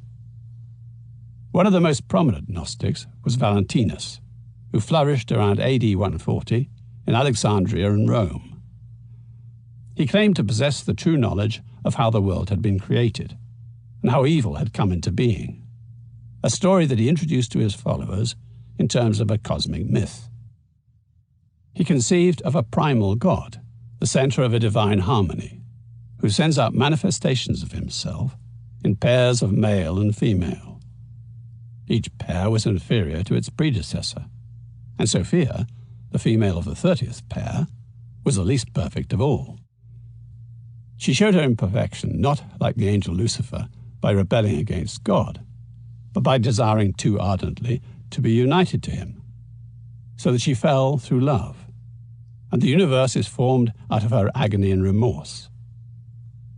As she fell, she bore a son, the demiurge, who rules this world of sadness and confusion, yet is incapable of realizing anything beyond it. Mankind inhabits a catastrophe not of God's making, but the Gnostics said they knew the secret of salvation. At the moment of the cosmic blunder, sparks of the divine light, like slivers of shattered glass, became embedded in a portion of mankind. These people were the elect, and the Gnostic aim was to lead them back to God. Cosmic redemption, however, and not just personal salvation, was necessary because the whole of creation had been a mistake. It had nothing to do with God, who had never intended that there should be a universe, indeed, never intended man. Creation was a defective work, and so man lived in a meaningless world or in the iron control of evil powers. In any case, he was caught in the trap of the material world, which was sundered from the Spirit of God. Valentinus taught his followers that they could free themselves by attempting to quell their desires and by practicing sexual abstinence. For in the polarity of the male and the female was mirrored the division, the duality of the universe. So that the last judgment and the world's redemption would come, as Jesus says in the Gnostic Gospel of the Egyptians, quote, when the two become one, and the male with the female, there being neither male nor female. Other Gnostics than Valentinus also had their stories, and some, instead of practicing abstinence, promoted sexual license, though the purpose was the same, to join the male and the female in order to achieve the desired oneness of the world. The crucifixion and resurrection has no place in these Gnostic stories. Instead, the role of Jesus was to descend from the primal God and impart to his disciples the secret tradition of the Gnosis. Islamic dualism. Dualism was deeply rooted in the East and did not confine itself to Christianity. In fact, the term Manichaean, the name some medieval French chroniclers gave to the Cathars, was used by the Byzantines to describe the dualist ideas of Mani, a 3rd century Persian, who drew on Zoroastrianism, Buddhism, and Babylonian Mandaism, as well as Christianity. And so it was from several sources that dualism made its appearance in Islam. Though dualism is fundamentally incompatible with Islam, which teaches that God is the sole principle and is good, the political unity of the Muslim world had long been in decay, allowing for the manifestation of new religious tendencies. Just as the Middle East was divided into local dynasties and subject to pressures from the Abbasid Caliphate, the Seljuk Turks, and the Fatimids of Egypt, not to mention the Byzantines, so it was divided into numerous sects. Among the Christians, there were the Jacobites, Maronites, Copts, and Orthodox. And among the Muslims, the Sunnis, and numerous heterodox groups that had evolved out of Shi'ism. Among these, the Karmatian, Alawi, Druze, and Ismaili movements, which were not only movements of belief, but also initiatory secret societies with political aims tending towards the apocalyptic. The Ismailis continued certain pre-Muslim beliefs, in particular dualism, in which they saw evil not as the absence of good, but as part of the essence of both the world and its creator, who in turn may have been an emanation of an ultimate and unknowable God. Like the Gnostics, they believed that man possesses slivers of the divine spark, which, given possession of the secret knowledge, can reunite man with the unknown God. The Ismailis claimed to possess this knowledge. But after Zengi's conquest of Edessa in 1144, and the surrender of Damascus to his son Nur al-Din, the Zengid dynasty imposed Sunni Islam on the entire Muslim population of Syria, driving the Shia sects into inaccessible regions. The Assassins. The Ismailis withdrew into that region of the coastal mountains, the Jebel al-Sariya, girded by the great Templar and Hospitaller strongholds of Tortosa, Chastelblanc, Margat, and Crac des Chevaliers, where the movement assumed its militant and murderous form known as the Assassins.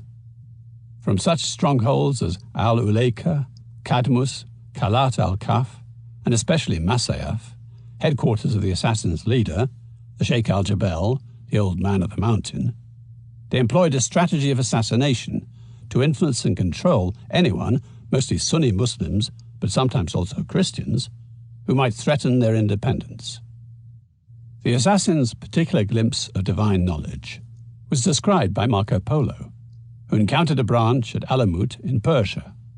The Assassins used drugs, including hashish, from which the word assassin derives, to convince novices destined to become self-destructive fedayeen, the self-sacrificers, that they had entered a garden of delights, where fountains flowed with milk, honey, and wine, where houris, those maidens of paradise, were likewise on tap. Brought back to their normal state, the initiates were told that they had indeed visited paradise, which would certainly be forever theirs, provided they gave absolute obedience to the commands of the assassin's imam. According to the reports of European chroniclers, the assassin leaders demonstrated their complete domination over their adepts by commanding them to leap from precipices to their deaths. Their willingness to sacrifice their lives made the Fedayeen's attacks that much more disturbing. Their mission was to sow fear of the sect and at the same time weaken the resolve of their enemies by the murder of key figures. The assassins infiltrated the ranks of their adversaries, and when they had won their victim's trust, they would kill him, always using a knife. These were suicide attacks, for apparently by design, they themselves perished in carrying out their orders. Among the assassins' Christian victims were Raymond II, Count of Tripoli, in 1152, Conrad of Montferrat, King of Jerusalem, in 1192, and another Raymond, heir to the thrones of Antioch and Tripoli, who in 1213 was stabbed to death outside the door of the Cathedral of Our Lady at Tortosa. But the assassin's most famous attempt was against Saladin in 1176. As the champion of Sunni orthodoxy and leader of the Muslim resurgence, Saladin had already overthrown the Shia Fatimids in Egypt and was now in full cry against the Crusaders and the assassins. He entered the Jebel al-Sarir to lay siege to Masyaf. But his soldiers reported mysterious powers about, while Saladin was disturbed by terrible dreams. One night he awoke suddenly to find on his bed some hot cakes, of a type that only the assassins baked, and with them a poisoned dagger and a threatening verse. Convinced that Rashid al-Din Sinan, the old man of the mountain, had himself entered his tent, Saladin's nerves gave way. He sent a message to Sinan, asking for forgiveness, and promised not to pursue his campaign against the assassins, provided he was granted safe conduct. Saladin was pardoned and hastened back to Cairo. The Templars and the Old Man of the Mountain. The one effective organization against the assassins was the Templars. Being an undying corporate body, the Templars could not be intimidated by the death of one of their members. The assassins themselves admitted that they never killed a Grand Master because they knew that someone equally good would be put in his place. In their hatred of the Sunni, the assassins sometimes found themselves in alliance with the Christians, and even under trying circumstances, they were tolerated by the Crusader states and the Templars.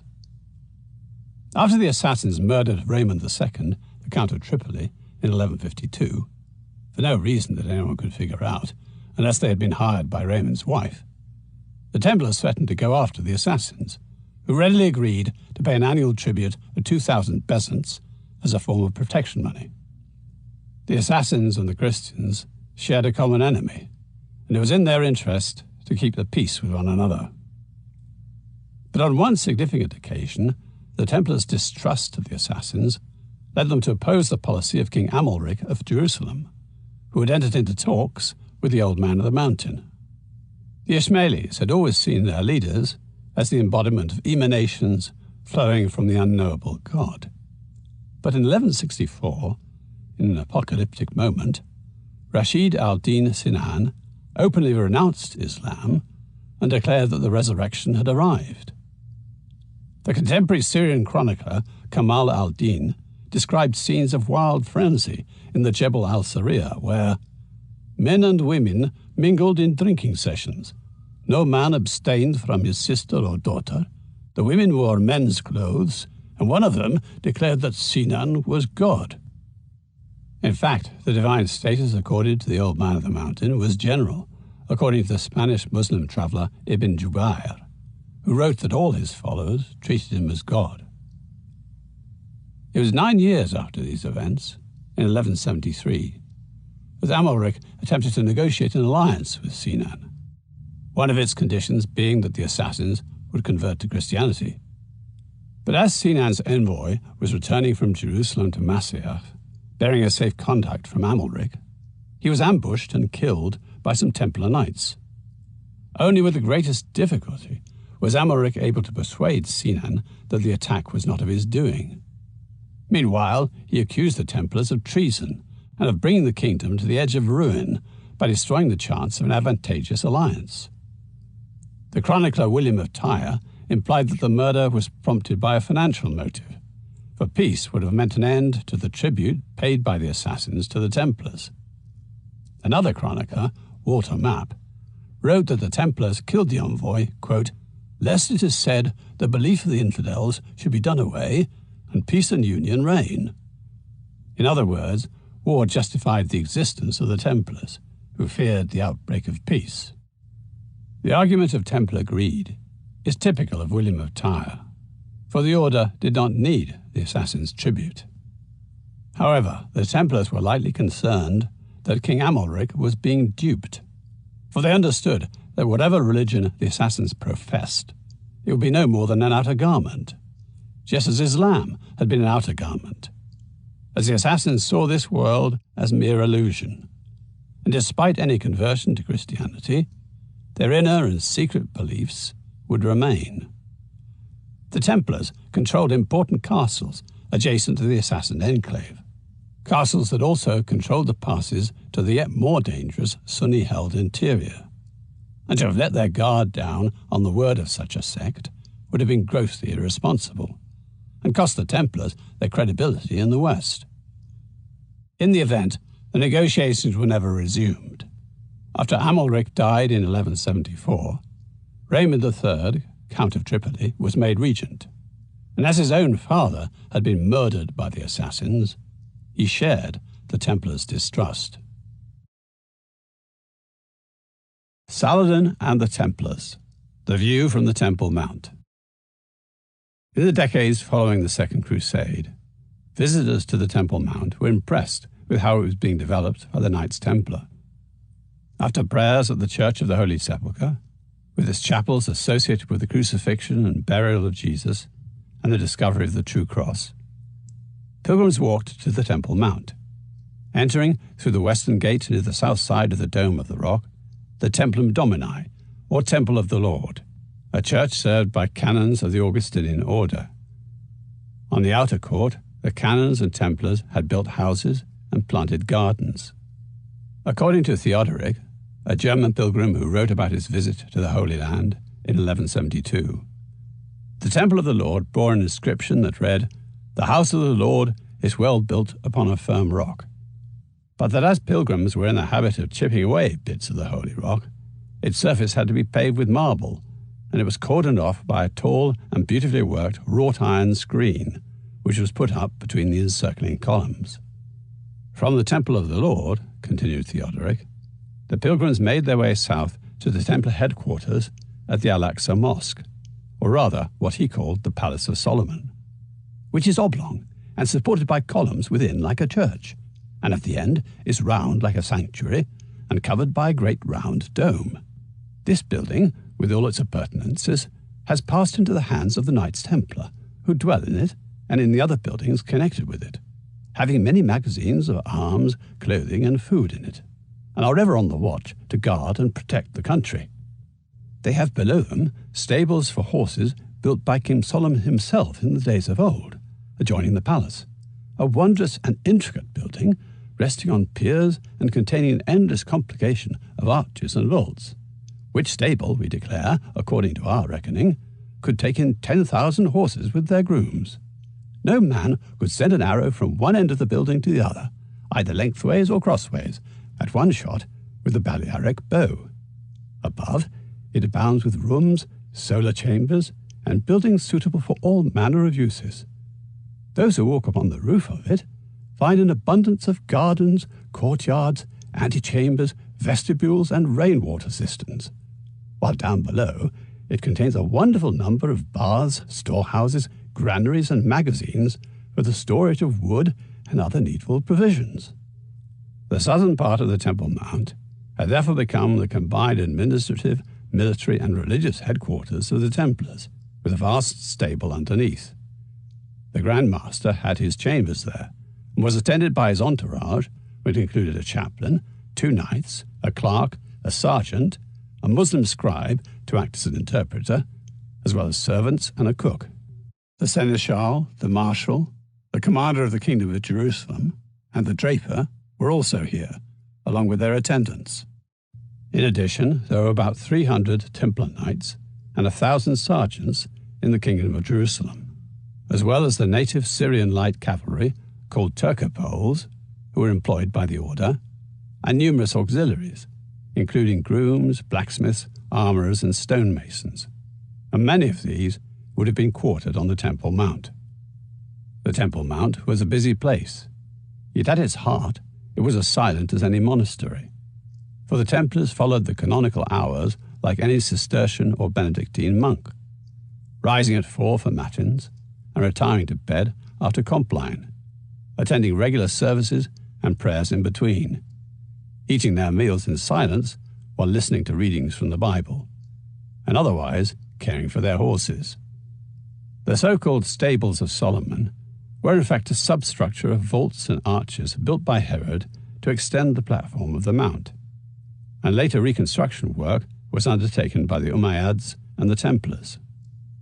The Templars indeed used this as a stables, but Theodoric's claim that 10,000 horses could be stabled beneath the mount is an exaggeration. Other travellers estimated the capacity at about 2,000 horses, and allowing space for squires, grooms, and perhaps even pilgrims sleeping there, the number of horses stabled at any one time was more like 500. These warrior monks were a powerful force in the Holy Land, whose defence since the Second Crusade fell increasingly on their shoulders. Contrary to popular belief, the Templars were not fanatics forever in search of battle with the infidel. Generally, they were pragmatic and conservative in their approach to politics and warfare, if anything more so than the counts and kings of Outremer, who were driven by personal and dynastic ambitions in the here and now. In becoming a Knight Templar, each man surrendered his will to the order. As in the words of one recruit, "I, renouncing secular life and its pomp, relinquishing everything, give myself to the Lord God, and to the knighthood of the Temple of Solomon of Jerusalem, that, as long as I shall live, in accordance with my strength, I shall serve there a complete pauper for God." Self-will was replaced with service to the order and its aims. And the Templars were playing a long game, dedicated to defending the Holy Land for all time. In any case, conflict in the Middle Ages tended to be more about sieges of cities and castles than battle in the open field, which was unpredictable and risky, even under the most favourable circumstances. And in Outremer, patience had its rewards, as it was usually only a matter of time before the uneasy Muslim coalitions against the Christians fell apart. And so it was with confidence that the Templars looked out from their headquarters atop the Temple Mount upon Jerusalem and the future that lay beyond. Tunnels and chambers beneath the Dome of the Rock. In his account of the Temple Mount, the 12th century pilgrim Theodoric mentions some strange underground features. After ascending the mount, pilgrims arrived at the lower court of the Templum Domini, the Temple of the Lord, formerly the Dome of the Rock, which was built on the site of Solomon's Temple. "One mounts from the lower court to the upper one by 22 steps, wrote Theodoric, and from the upper court one enters the temple. In front of these same steps in the lower court, there are 25 steps or more, leading down into a great pool, from which it is said that there is a subterranean connection with the Church of the Holy Sepulchre, through which the holy fire, which is miraculously lighted in that church on Easter even, is said to be brought underground to the Temple of the Lord." The first mention of an aperture in the rock was made in AD 333 by a traveller known as the Bordeaux Pilgrim, but the first documented reference to the cave beneath the rock was made by Ibn al-Faqih in 903. "Under the rock is a cavern in which the people pray. This cavern is capable of containing 62 persons." A Persian, Nasiri Khusraw, who visited the Dome of the Rock in 1047, described the large cavern under the rock, quote, "where they burn tapers," which was perhaps the tradition that led Theodoric to make the connection with the miraculous Easter fire at the Church of the Holy Sepulchre. Ali of Herat, who visited the Temple Mount in 1173 when Jerusalem was under Christian rule, gave this description: "Underneath the rock is the cave of the souls. They say that Allah will bring together the souls of all true believers to this spot. You descend to this cave by some 14 steps. The cave of the souls is the height of a man. Its length extends 11 paces from east to west and 13 paces from north to south." Muslims say that the souls of the dead can be heard here as they await the day of judgment. And according to both Muslim tradition and the Talmud of the Jews, the rock lies at the center of the world. Beneath it is the abyss where Muslims say the waters of paradise flow, but the Talmud says the waters of the flood rage. In some Jewish traditions, it is also regarded as the place where the Ark of the Covenant stood, and where, when Solomon's temple was destroyed in 587 BC, the Ark was concealed and remains hidden. Amalric's Egyptian campaigns. The Fatimid garrison at Ascalon had controlled the route into the Nile Delta and to Cairo, the same line of attack taken by the Arabs when they invaded Egypt in 640 after their conquest of Syria and Palestine. When King Baldwin III captured Ascalon with Templar help in 1153, it opened the door to Egypt for the Franks. But the opportunity was only seized after Baldwin died in 1162 and was succeeded by his 25-year-old brother Amalric, who on 3 occasions, in 1164, 1167, and 1168, entered Egypt to prevent it falling to Nur al-Din. The Fatimid regime in Cairo had grown weak and unstable, with 2 viziers vying with one another for control over the enfeebled caliphs. Each of the viziers reached outside Egypt for support, drawing Amalric in Jerusalem and Nur al-Din in Damascus into their quarrel. For the Franks, the prize was potentially enormous. By installing a friendly government in Cairo, the Kingdom of Jerusalem would not only gain access to the vast resources of Egypt, but would also protect its southern flank. But the prize was no less great for Nur al-Din. Not only would his acquisition of Egypt give him control over the trade route from Damascus that terminated in Cairo, but he would entirely surround the Christian states. Each side had grounds for hope. Amalric understood that for the Fatimids, who were both Shia and Arab, the greatest enemy was not his Christian kingdom, but Nur al-Din, who was a Sunni and a Seljuk Turk. But though 2 centuries of Fatimid rule meant that Shia influences were strong in Egypt, Nur al-Din knew that the mass of Egyptians remained Sunni, and he counted on the shared Muslim bond between Cairo and Damascus. For 5 years, this contest was waged between Amalric and Shurka, the Kurdish general commanding Nur al-Din's army. If either rival won Egypt to its side, the gain could be decisive. Amalric had large contingents of Templars in his army when he twice, in 1164 and 1167, forced Shurka to withdraw from Egypt and then withdrew himself. A leading Templar also took part in the mission which negotiated the Treaty of Alliance between Amalric and Shawar, the Fatimid vizier, prior to the Franks' military intervention in 1167. But by then, the fundamental weakness of the Fatimid regime was obvious to both Nur al-Din and Amalric, and it was only a matter of time before one of them would strike the coup de grace. Amalric struck first, marching into Egypt in 1168 with the intention of outright annexation, without the support of Templar forces. The Fatimids withdrew within the walls of Cairo and burnt its suburbs to the ground, and they sent for help to Nur al-Din. This time it was Amalric who was forced to withdraw, and Nur al-Din's Kurdish general Shurka entered Cairo, decapitated Shawar, and installed himself as vizier. His rule was not long. In March 1169, Shurka died, and was succeeded as vizier by his nephew Salah al-Din, better known in the West as Saladin. Templar relations with the Kingdom of Jerusalem. The capture of Egypt by Nur al-Din's forces was a strategic calamity for the Franks. Why the Templars refused to participate in Amalric's 1168 invasion has been a matter of speculation and debate. Again, the earliest principal source for these events is William of Tyre, who was commissioned by Amalric to write his history of the Kingdom of Jerusalem, and might have been expected to fiercely condemn the Templars. Yet William himself disapproved of the campaign and said that the Templars objected on moral grounds. Quote, "It seemed against their conscience to break the treaty which they had helped to negotiate with Shawar in 1167. What William did not mention, though it was true, was that the Templars were financially connected with the Muslims and with the Italian merchants, who carried on a greater trade with Egypt than with all the Crusader ports combined.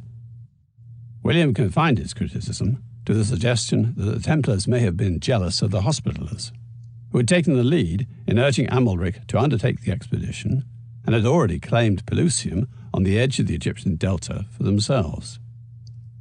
The perpetual rivalry between the 2 orders was a problem. It was seldom that they could be induced to campaign together, and each followed its own line, regardless of the official policy of the Kingdom of Jerusalem. For all the strategic importance of Egypt, there were other strategic considerations that the Templars would reasonably have taken into account. In 1164, when the bulk of Templar forces had been with Amalric on campaign in Egypt, Nur al-Din had taken advantage by striking in the north, inflicting heavy losses against the army of the Prince of Antioch, which included the deaths of 60 Templar knights and numerous more sergeants and Turcopoles, precisely in the area where the Templars bore responsibility for manning strategically sited castles that were part of the ultimate defence of Outremer. The experience may have impressed upon the Templars the need to husband their resources and concentrate them where they were most needed. Certainly there were strong differences over military strategy between Amalric and the Templars, with William of Tyre describing a dramatic incident that occurred in 1166. Learning that a Templar garrison was under siege beyond the Jordan, Amalric rode out to relieve them with a large force. But when he reached the river, he was told that what William describes as an, quote, impregnable cave had already fallen to Nur al-Din's General Shirkuh. The Templars may have thought that their garrison was out on a limb too far. But outraged and confounded by the news, Amalric hanged 12 of the Templars who had surrendered to Shirkuh.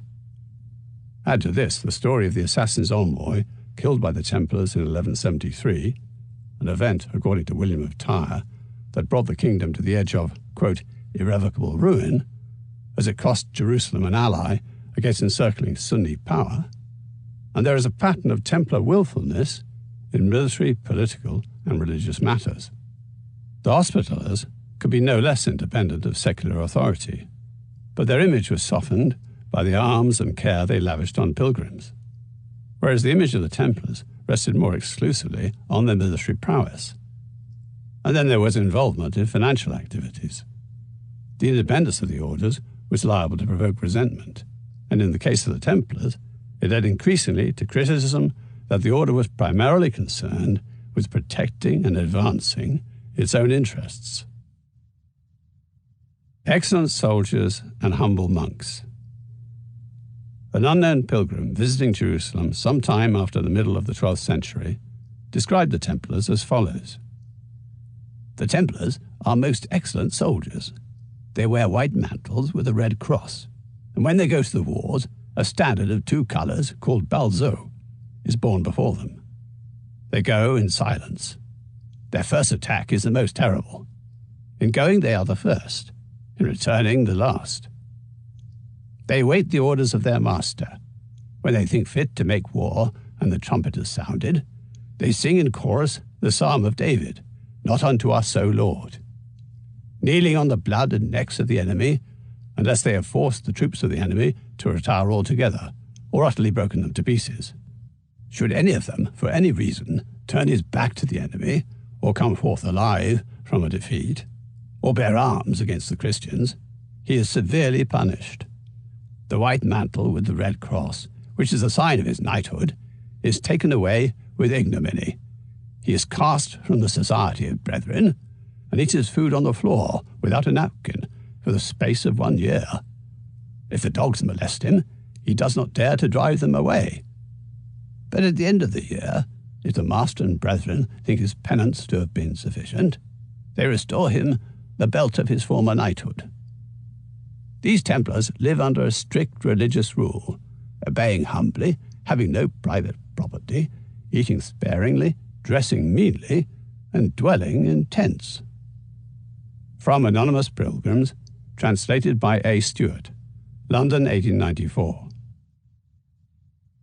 The Rise of Saladin.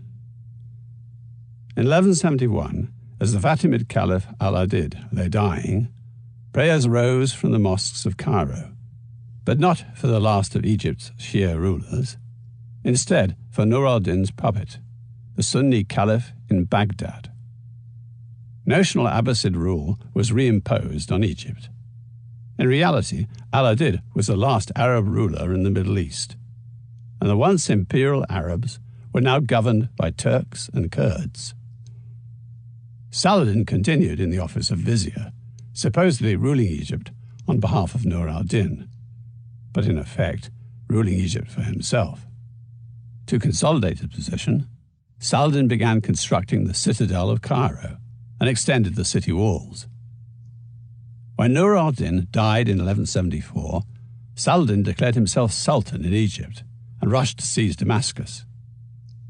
The Christians were now reaping the consequences of their failure to take Egypt. For the first time, they were surrounded by a united Muslim power. Moreover, the able Amalric had died in 1174 and was succeeded by his young son Baldwin IV, who suffered from leprosy. By the end of 1177, Saladin was ready to strike, and in November he crossed the frontier from Egypt. The Templars summoned all their available knights to defend Gaza, but Saladin bypassed them for Ascalon. Raising what men-at-arms he could, Baldwin rushed to block him, and together with the True Cross and the commander of his army, Reynald of Chatillon, he managed to get inside the walls of Ascalon before Saladin arrived. But instead of attacking, Saladin left a small force to besiege Ascalon and marched towards an undefended Jerusalem with 30,000 men, though the figure is probably exaggerated.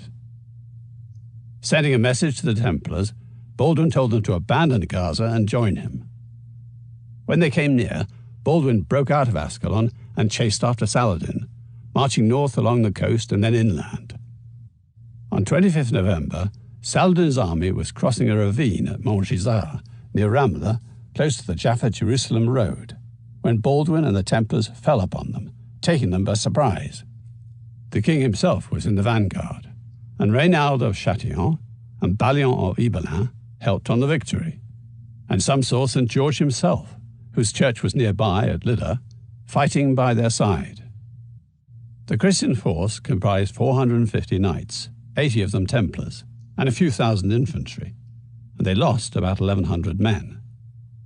But they inflicted on Saladin's forces an overwhelming defeat, killing 90% of his army, Saladin himself only narrowly managing to escape back to Egypt, where to cling to power he spread the lie that the Christians had lost the battle. The Battle of Montgisard had been a great victory, and it saved the Kingdom of Jerusalem for the moment, but it did not alter the fundamental situation.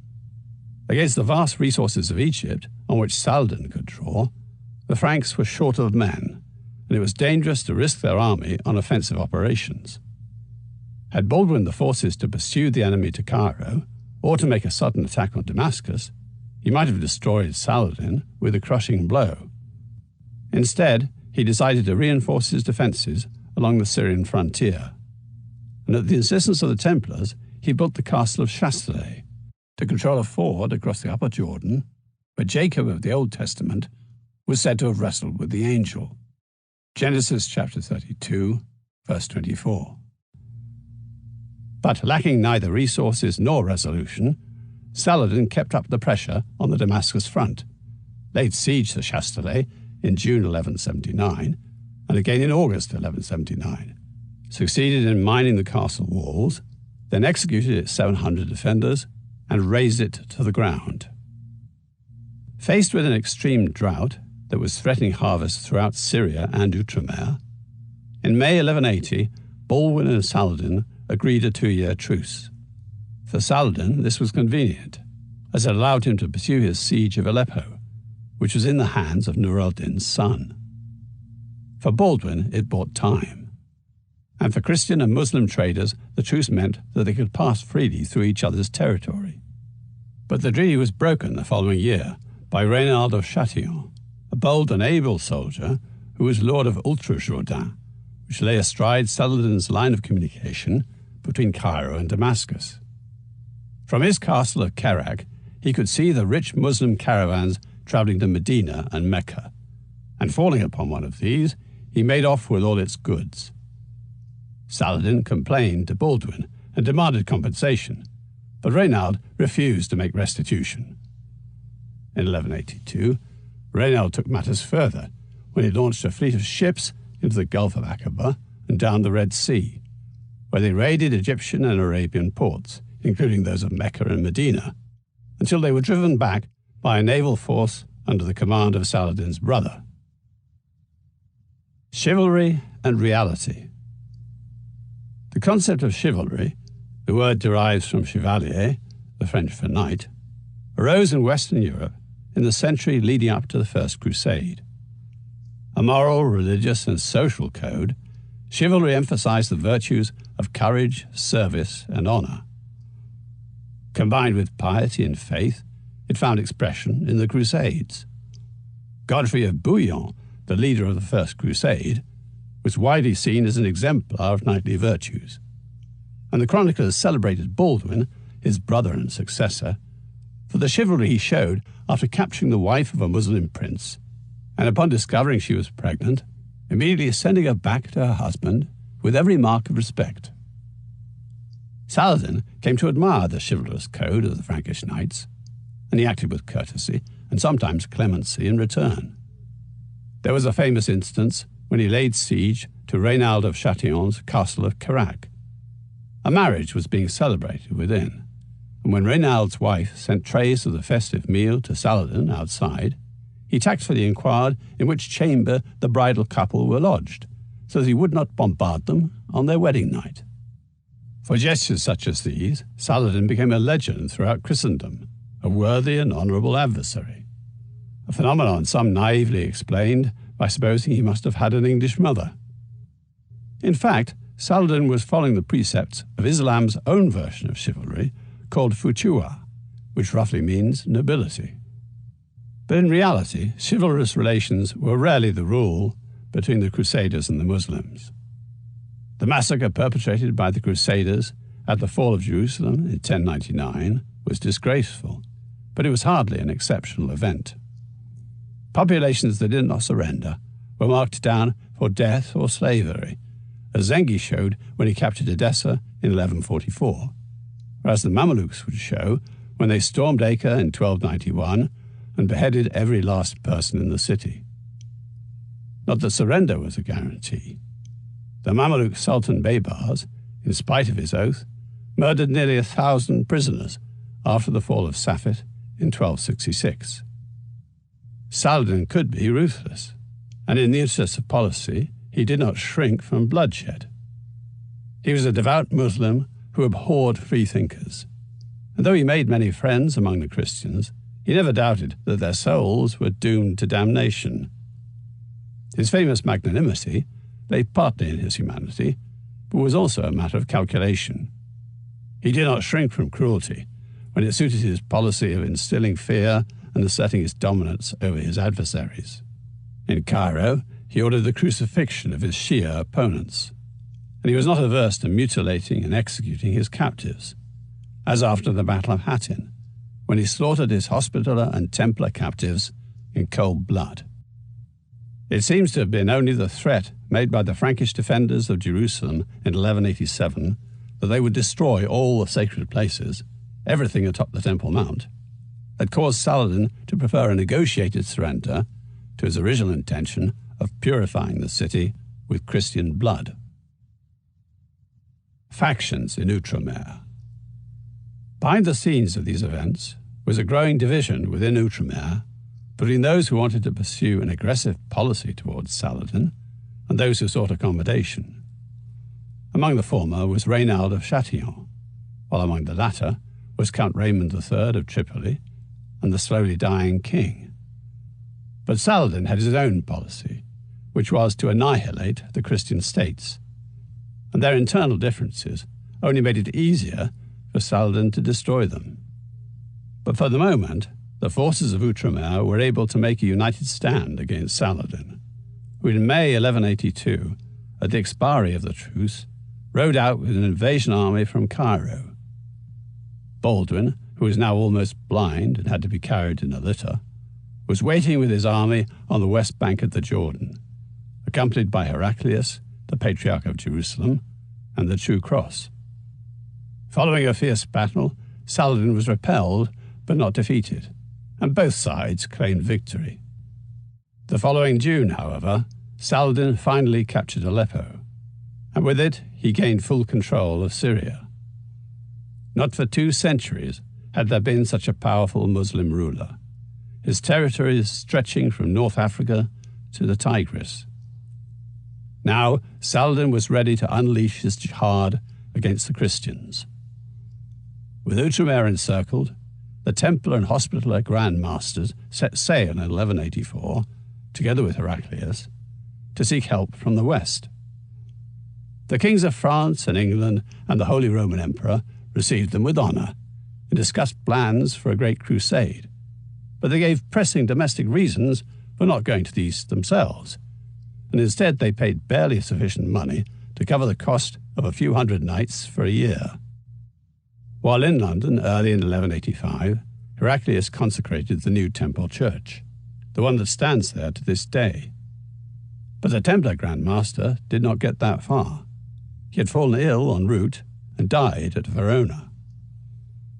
At about the same time as Heraclius was consecrating the new Templar Church in London, Gerard of Riedefort was elected the new Grand Master by the Templars in Jerusalem, his elevation coinciding with the culmination of the factional disputes within the kingdom. Baldwin IV died in March 1185 and was buried in the Church of the Holy Sepulchre, and his successor, the child king Baldwin V, died in 1186, not yet 9 years old.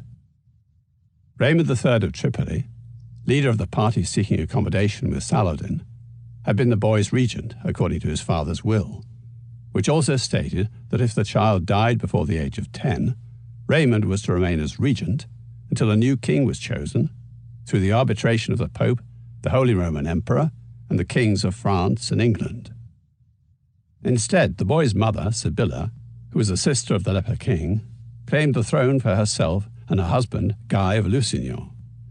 Backed by the party that supported an aggressive policy towards Saladin, among them Reynald of Châtillon, the Lord of Ultra-Jourdain, Gerard of Riedefort, the Grand Master of the Templars, and Heraclius, the Patriarch of Jerusalem, who had also been the lover of Sibylla's mother, Sibylla and Guy were quickly crowned at Jerusalem.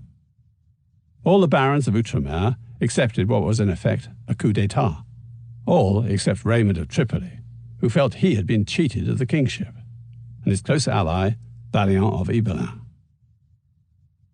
The Springs of Cresson. Going from factional rivalry to treason, Count Raymond of Tripoli entered into a secret treaty with Saladin.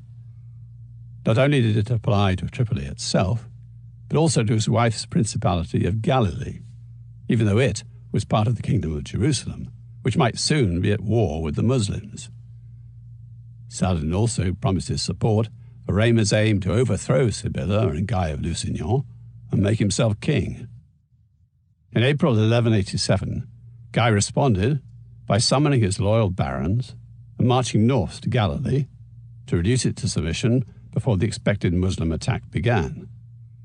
But Balian of Ibelin, fearing the consequences of civil war, persuaded Guy to let him lead a delegation to Tiberias on the Sea of Galilee and try to negotiate a reconciliation between Raymond and the king. The delegation would include the Grand Masters of the Hospitallers and the Templars, and Balian would meet them at the Templar castle of La Fèvre on the 1st of May. Meanwhile, Saladin had asked Raymond's permission to send a reconnaissance party of Mameluke slave troops through Galilee on that day. And though the timing was embarrassing, Raymond was obliged to agree under the terms of the secret treaty, stipulating only that the Muslims should traverse his territory within the day and be gone by dark, and do no harm to any town or village. Raymond broadcast the news that the Muslim party would be passing through, and urged his people to stay indoors. But Balian had heard nothing of this when he arrived at La Fèvre in the middle of the morning on 1st of May, expecting to join the Grand Masters there. Instead, he found the castle empty, and after waiting in the silence for an hour or two, he set out again towards Tiberias, thinking the others had gone ahead, when suddenly a bleeding Templar knight galloped by, shouting out news of a great disaster. Raymond of Tripoli's message about the Muslim party had reached La Fèvre in the evening of the previous day, 30th of April, where Gerard of Riedefort heard the news. At once he summoned the Templars from the surrounding neighbourhood, and by nightfall 90 had joined him there.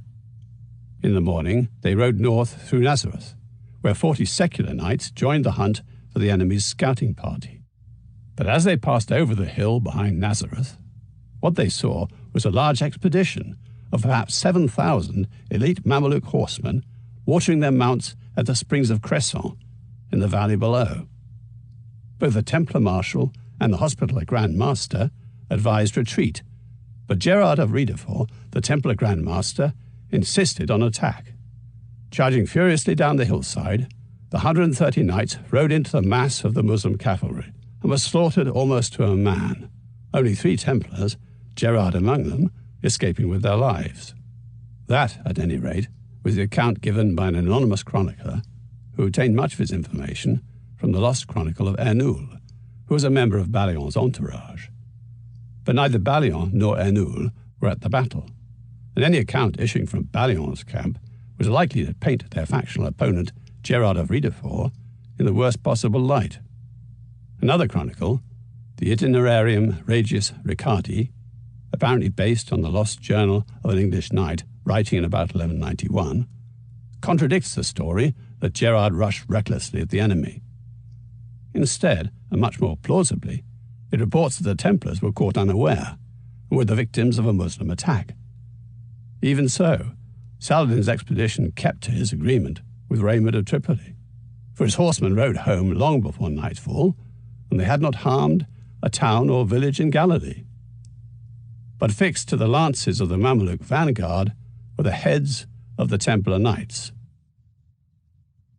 The Horns of Hattin. Shamed by this tragedy, which was much his doing, Raymond of Tripoli broke his treaty with Saladin and rode to Jerusalem, where he made his peace with the king. The peril was far too great for Guy of Lusignan to do anything but welcome Raymond's renewed loyalty to the kingdom. For at that moment, Saladin was gathering a great army just over the frontier. Guy called every able-bodied man to arms at Acre, emptying the cities and castles of fighting men. At 12,000 strong, including 1,200 mounted knights, the army was all that Outremer had to give. Against this, Saladin had drawn on the Turkish and Kurdish occupiers of Egypt, Iraq, and Syria, along with their Mameluke slave troops, and some Arabs too, for his invasion force of 18,000 men. And on 1st July 1187, he crossed the Jordan at Sanabra, where it issues from the southern end of the freshwater lake known as the Sea of Galilee. On the following day, as Saladin was laying siege to Tiberias, the Crusader army settled in a good defensive position, well watered and with plenty of pasturage for the horses, 15 miles to the west at Sephoria. The Templars and the Hospitallers were there, also Raymond, the Count of Tripoli, and Reynald of Châtillon, Balian of Ibelin, and many other lords with all their men, together with the Bishop of Acre, who carried the true cross. And the plan they had all agreed with the king was to wait, confident that Saladin could not hold his large army together in the parched countryside for very long during the heat of summer. But that evening, a message arrived from Raymond's wife Heshiva, the Countess of Tripoli, telling how she was at Tiberias holding out against Saladin's attack. King Guy held a council in his tent, where many of the knights were moved by her desperate situation and wanted the army to march to her rescue. But Raymond rose and spoke, saying it would be foolhardy to abandon their present strong position and make a hazardous march through barren country in the fierce July heat. "Tiberias is my city, and my wife is there," spoke Raymond, according to the chronicle De Expugnatione Terrae Sanctae per Saladinum. "None of you is so fiercely attached, save to Christianity, as I am to the city. None of you is so desirous as I am to succor or aid Tiberias. We and the king, however, should not move away from water, food, and other necessities to lead such a multitude of men to death from solitude, hunger, thirst, and scorching heat. You are well aware that since the heat is searing and the number of people is large, they could not survive half a day without an abundance of water. Furthermore, they could not reach the enemy without suffering a great shortage of water, accompanied by the destruction of men and of beasts. Stay, therefore, at this midway point, close to food and water, for certainly the Saracens have risen to such heights of pride that when they have taken the city, they will not turn aside to left or right, but will head straight through the vast solitude to us and challenge us to battle. Then our men, refreshed and filled with bread and water, will cheerfully set out from camp for the fray. We and our horses will be fresh. We will be aided and protected by the Lord's cross. Thus we will fight mightily against an unbelieving people who will be wearied by thirst and who will have no place to refresh themselves. Thus you see that, if in truth the grace of Jesus Christ remains with us, the enemies of Christ's cross, before they can get to the sea or return to the river, will be taken captive or else killed by sword, by lance, or by thirst. By the time the council broke up at midnight, it had resolved to remain at Sephoria. But Raymond's earlier treaty with Saladin had created an atmosphere of bitterness and mistrust among some, and his motives were now suspect. Later that same night, the Grand Master of the Templars, Gerard of Riedefort, came to the king's tent and said that Raymond was a traitor, and that to abandon Tiberias, which lay so close by, would be a stain on Guy's honour, as it would be on the Templars' own, if they left unavenged the deaths of so many of their brothers at the springs of Cresson. At this, the king overturned the council's decision and announced that the army would march at dawn.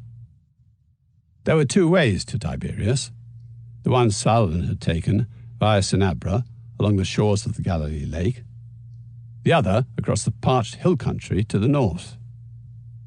Leaving the gardens of Sephoria behind in the morning of 3rd July, the Christian army marched across the barren hills towards the climbing sun. The day was hot and airless, and the men and horses suffered terribly, for there was no water along the road. Guy was at the centre of the column, and the Templars brought up the rear. As Raymond of Tripoli held Galilee in fief from the king, it was his prerogative to lead the way. This led some to find treachery in the choice of route, for the choice was his.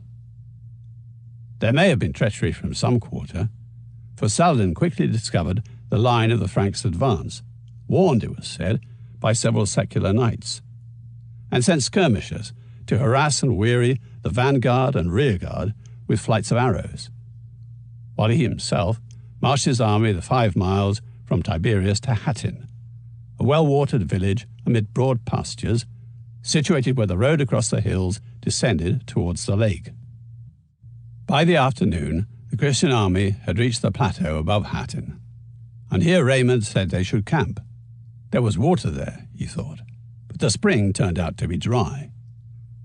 According to one version, it was the Templars who said they could go no further, and the king who made the decision to set up camp, causing Raymond to cry out, "Alas, Lord God, the battle is over. We have been betrayed unto death.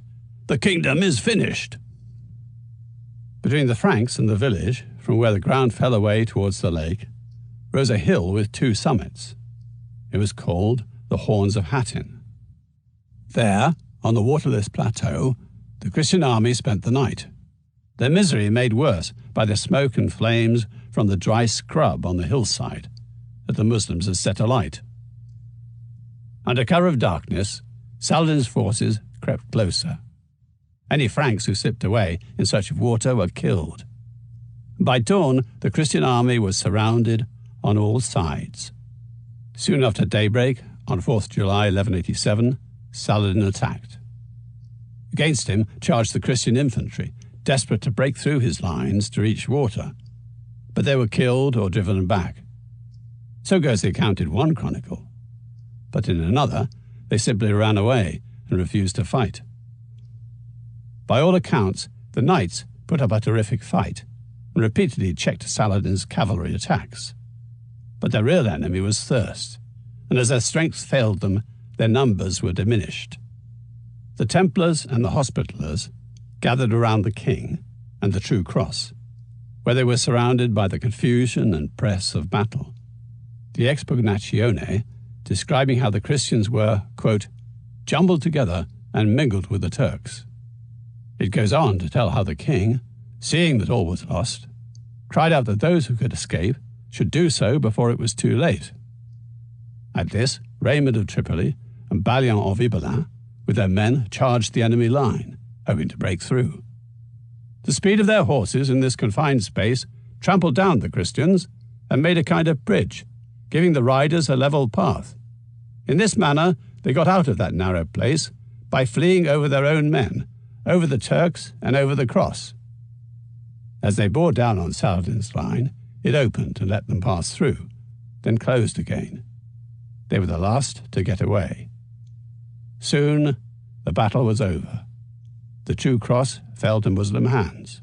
King Guy and those around him gave way to exhaustion and were taken. Saladin's tent was set up on the battlefield, and here the king and his surviving barons were brought before their conqueror. Seating the king next to him, Saladin handed Guy a cup of water to slake his thirst. It also was a sign, for it was the custom that to give food or drink to a captive meant that his life was spared. But when Guy passed the water to Reynald of Chatillon, Saladin told the king, "You gave the man the drink, not I." Then he turned angrily on Reynald, reminding him of his brigandage and his raids down the Red Sea coast to the ports of Medina and Mecca, and accused him of blasphemy. When Saladin offered Reynald the choice between conversion to Islam and death, Reynald replied that it was Saladin who should convert to Christianity to avoid the eternal damnation that awaited unbelievers, at which Saladin struck off his head. The others were taken to captivity at Damascus, where those who were worth a handsome ransom were treated well, the remainder sold into slavery.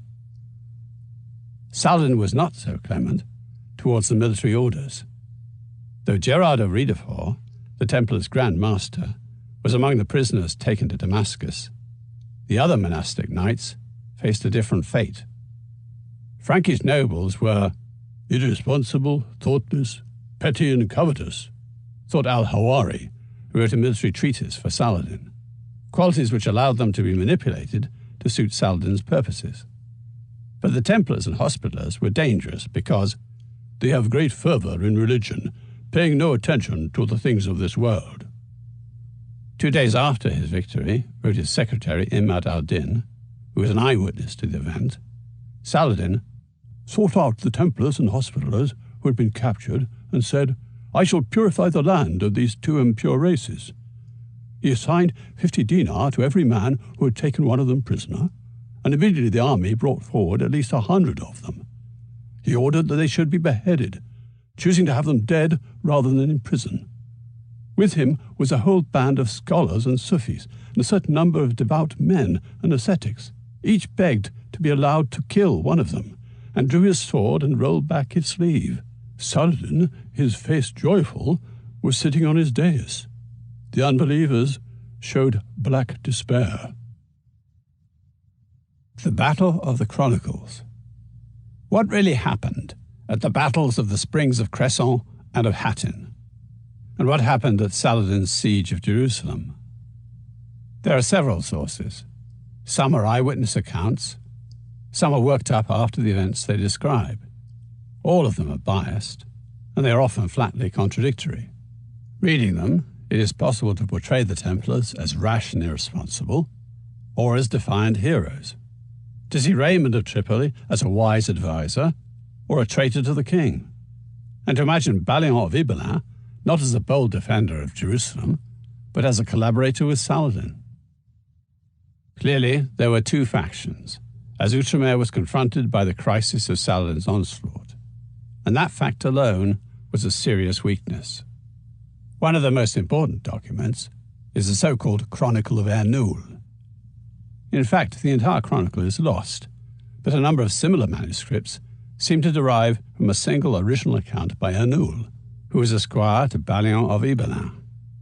Some see Ernul as an apologist for Balian, for people would wonder how he escaped unscathed from the Battle of Hattin. Ernul blames Raymond for having chosen the camping ground where the well turned out to be dry. But he also defends Raymond, as well as Balian, from breaking through the Muslim lines and escaping from the battlefield at Hattin, saying that they were acting under the command of the king. Ernul directs his strongest criticism at Gerard of Riedefort, the Grand Master of the Templars, for his recklessness at the springs of Cresson, and for urging the army forward across the hot and waterless landscape towards the horns of Hattin. This description of events puts in the most favourable light that faction in Outremer who opposed the crowning of Guy of Lusignan as king. In contrast, the anonymous De Expugnatione Terrae Sanctae per Saladinum shows admiration for the military orders, while describing the flight from the battlefield at Hattin by Balian, Raymond and others in a none too flattering light. Nevertheless, it is sympathetic to Raymond and presents him as a wise counsellor on the eve of battle, and it is very likely that its author was an Englishman who was one of Raymond's men. The Expugnatione also gives an eyewitness account of the siege of Jerusalem, in which it manages to suggest the suspicion that Balian had been sent to the city by Saladin himself, his task to convince its inhabitants to arrive at a negotiated surrender. Another work, the Itinerarium Regis Ricardi, was quite possibly based on a lost journal kept by an English Templar, and rejects any criticism of the orders. Far from being rash, the actions of the Templar Grand Master Gerard of Riedefort showed him to be a man consistent in his refusal to compromise with the Muslims, but he was undermined by Raymond of Tripoli, whom the Itinerarium blames for the disaster at Hattin, saying that he lured the army on because he had a secret deal with Saladin. This accusation of treachery against Raymond clears the king and the faction gathered round him of the blame for subsequently losing Jerusalem. On the Muslim side, an account by Saladin's secretary Imad al-Din is authoritative. He was an eyewitness at the heart of events, but he knew little about the inner workings of the Franks. Saladin takes Jerusalem. The towns and cities and castles had been emptied to defend the Holy Land against the Muslim invasion. Now, after the Battle of Hattin, Outremer stood almost entirely defenceless against Saladin. Acre surrendered without a fight on 10th July, Sidon followed suit on the 29th, and Beirut capitulated on 6th August. Jaffa refused to yield. In July, it was taken by storm, and its entire population were killed or sent to the slave markets and harems of Aleppo. Ascalon offered some brief resistance, but surrendered on 4th September. A few days later, Saladin brought Gerard of Riedefort to the walls of Gaza and made him tell the Templars inside to surrender, which, obedient to their Grand Master, they promptly did. In the south, only Tyre resisted capture. In the north, there was Tripoli, Tortosa, and Antioch, and they could be dealt with later. Saladin's immediate aim was to take Jerusalem. Refugees were flooding into Jerusalem, but there were few fighters among the men, and for every man there were said to be 50 women and children. The Patriarch Heraclius, together with officials of the military orders, tried to prepare the city's defense, but Jerusalem lacked a leader until Balian of Yvelin appeared. After Hattin, his wife and children had sought safety within its walls, and Balian had come to Jerusalem to bring them to the coast at Tyre. But the people of the city clamoured for him to stay, and finally Balian accepted the task of readying Jerusalem against Saladin's attack. His most immediate need was to raise morale. There were only 2 knights left in the city, so Balian knighted every boy over 16 of noble birth, and also 30 burgesses. To fund the defence, he took over the royal treasury and even stripped the silver from the dome of the Church of the Holy Sepulchre. He sent parties out into the areas all around to collect all the food before the Muslims arrived, and he gave arms to every able-bodied man. On 20th September, Saladin was camped outside the city. He inquired about the location of Al-Aqsa Mosque and asked the shortest route to it, saying that was also the shortest route to heaven. Then he set his sappers to work undermining that section of the northern battlements where Godfrey of Bouillon had forced its way into Jerusalem 88 years before. By 29th September, a great breach was made in the wall, which was tenaciously defended. But it was only a matter of time before they would be overwhelmed by Saladin's hordes. Balian, with the support of the Patriarch, decided to seek terms. And on the 30th September, he went to Saladin's tent. Saladin was uncompromising. He had been told by his holy men, he said, that Jerusalem could only be cleansed with Christian blood, and so he had vowed to take Jerusalem by the sword. Only unconditional surrender would make him stay his hand.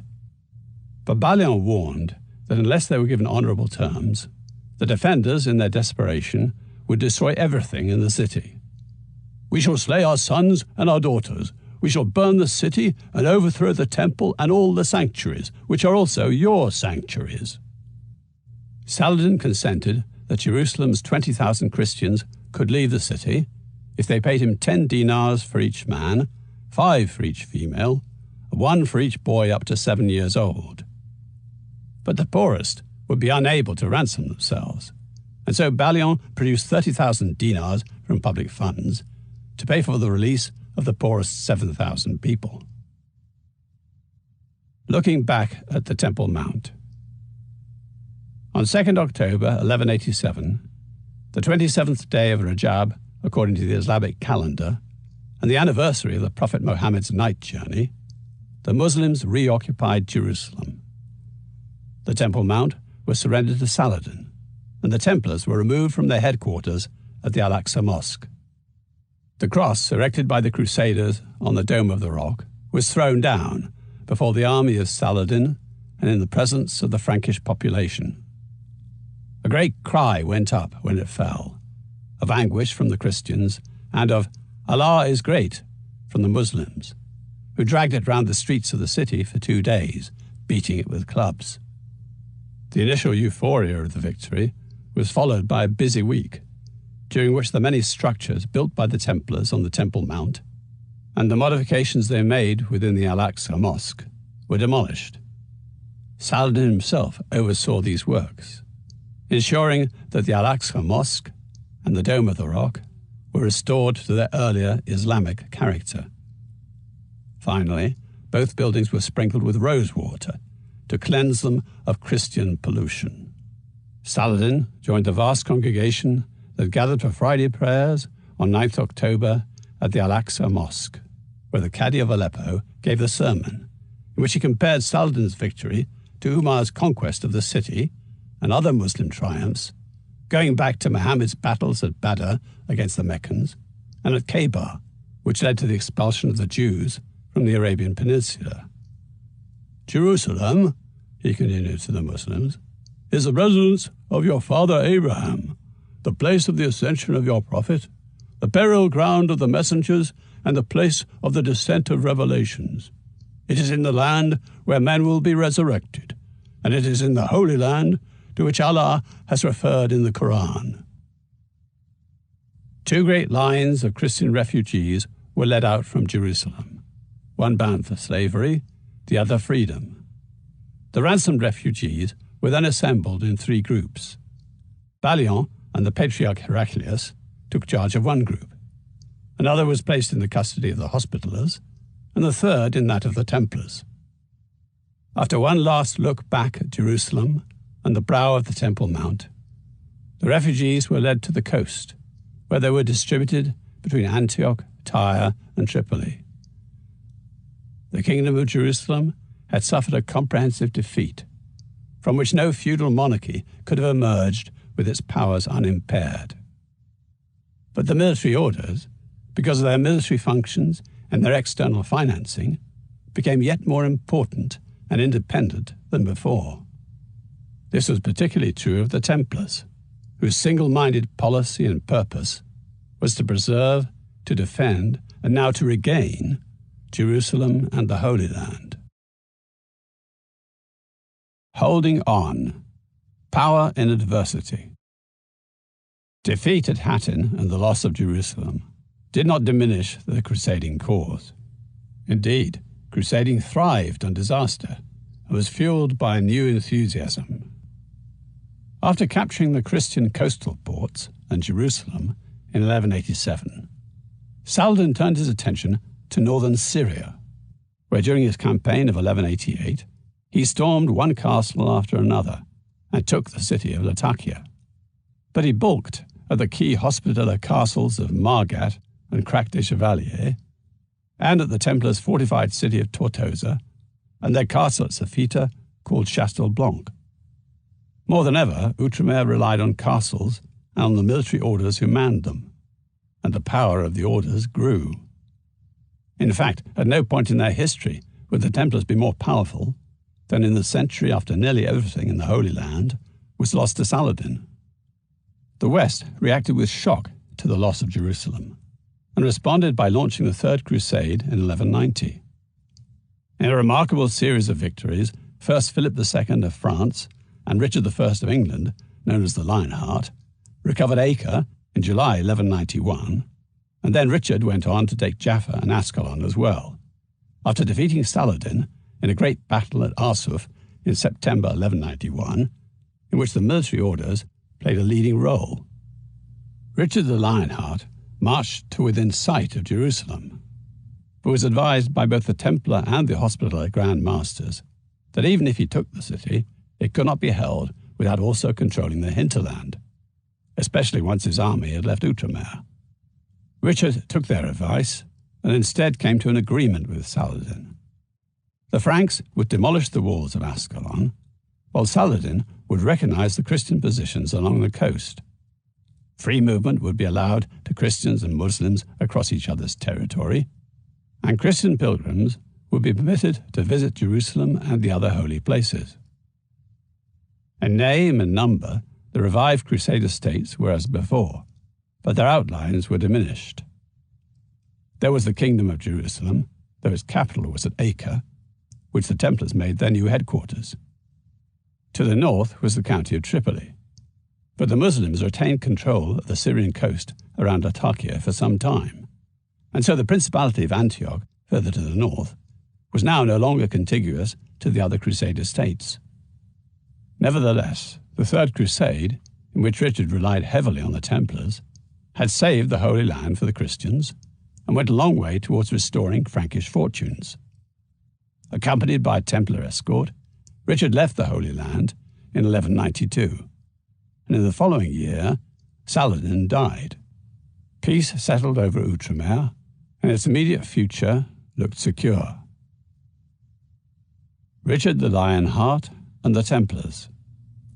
The Templar Grand Master, Gerard of Riedefort, who had been captured by Saladin and then released in 1187, received a last acclaim from the anonymous English knight on whose lost journal the Itinerarium Regis Ricardi was based. The Chronicle records Gerard's death in 1189 during an abortive attempt to retake Acre, and says that the Grand Master was crowned with the laurel of martyrdom, quote, which he had merited in so many wars. The lost journal may well have been written by a Templar serving the Richard I of England during the Third Crusade. In any case, the new crusade certainly marked the close association of the Templars with the English king.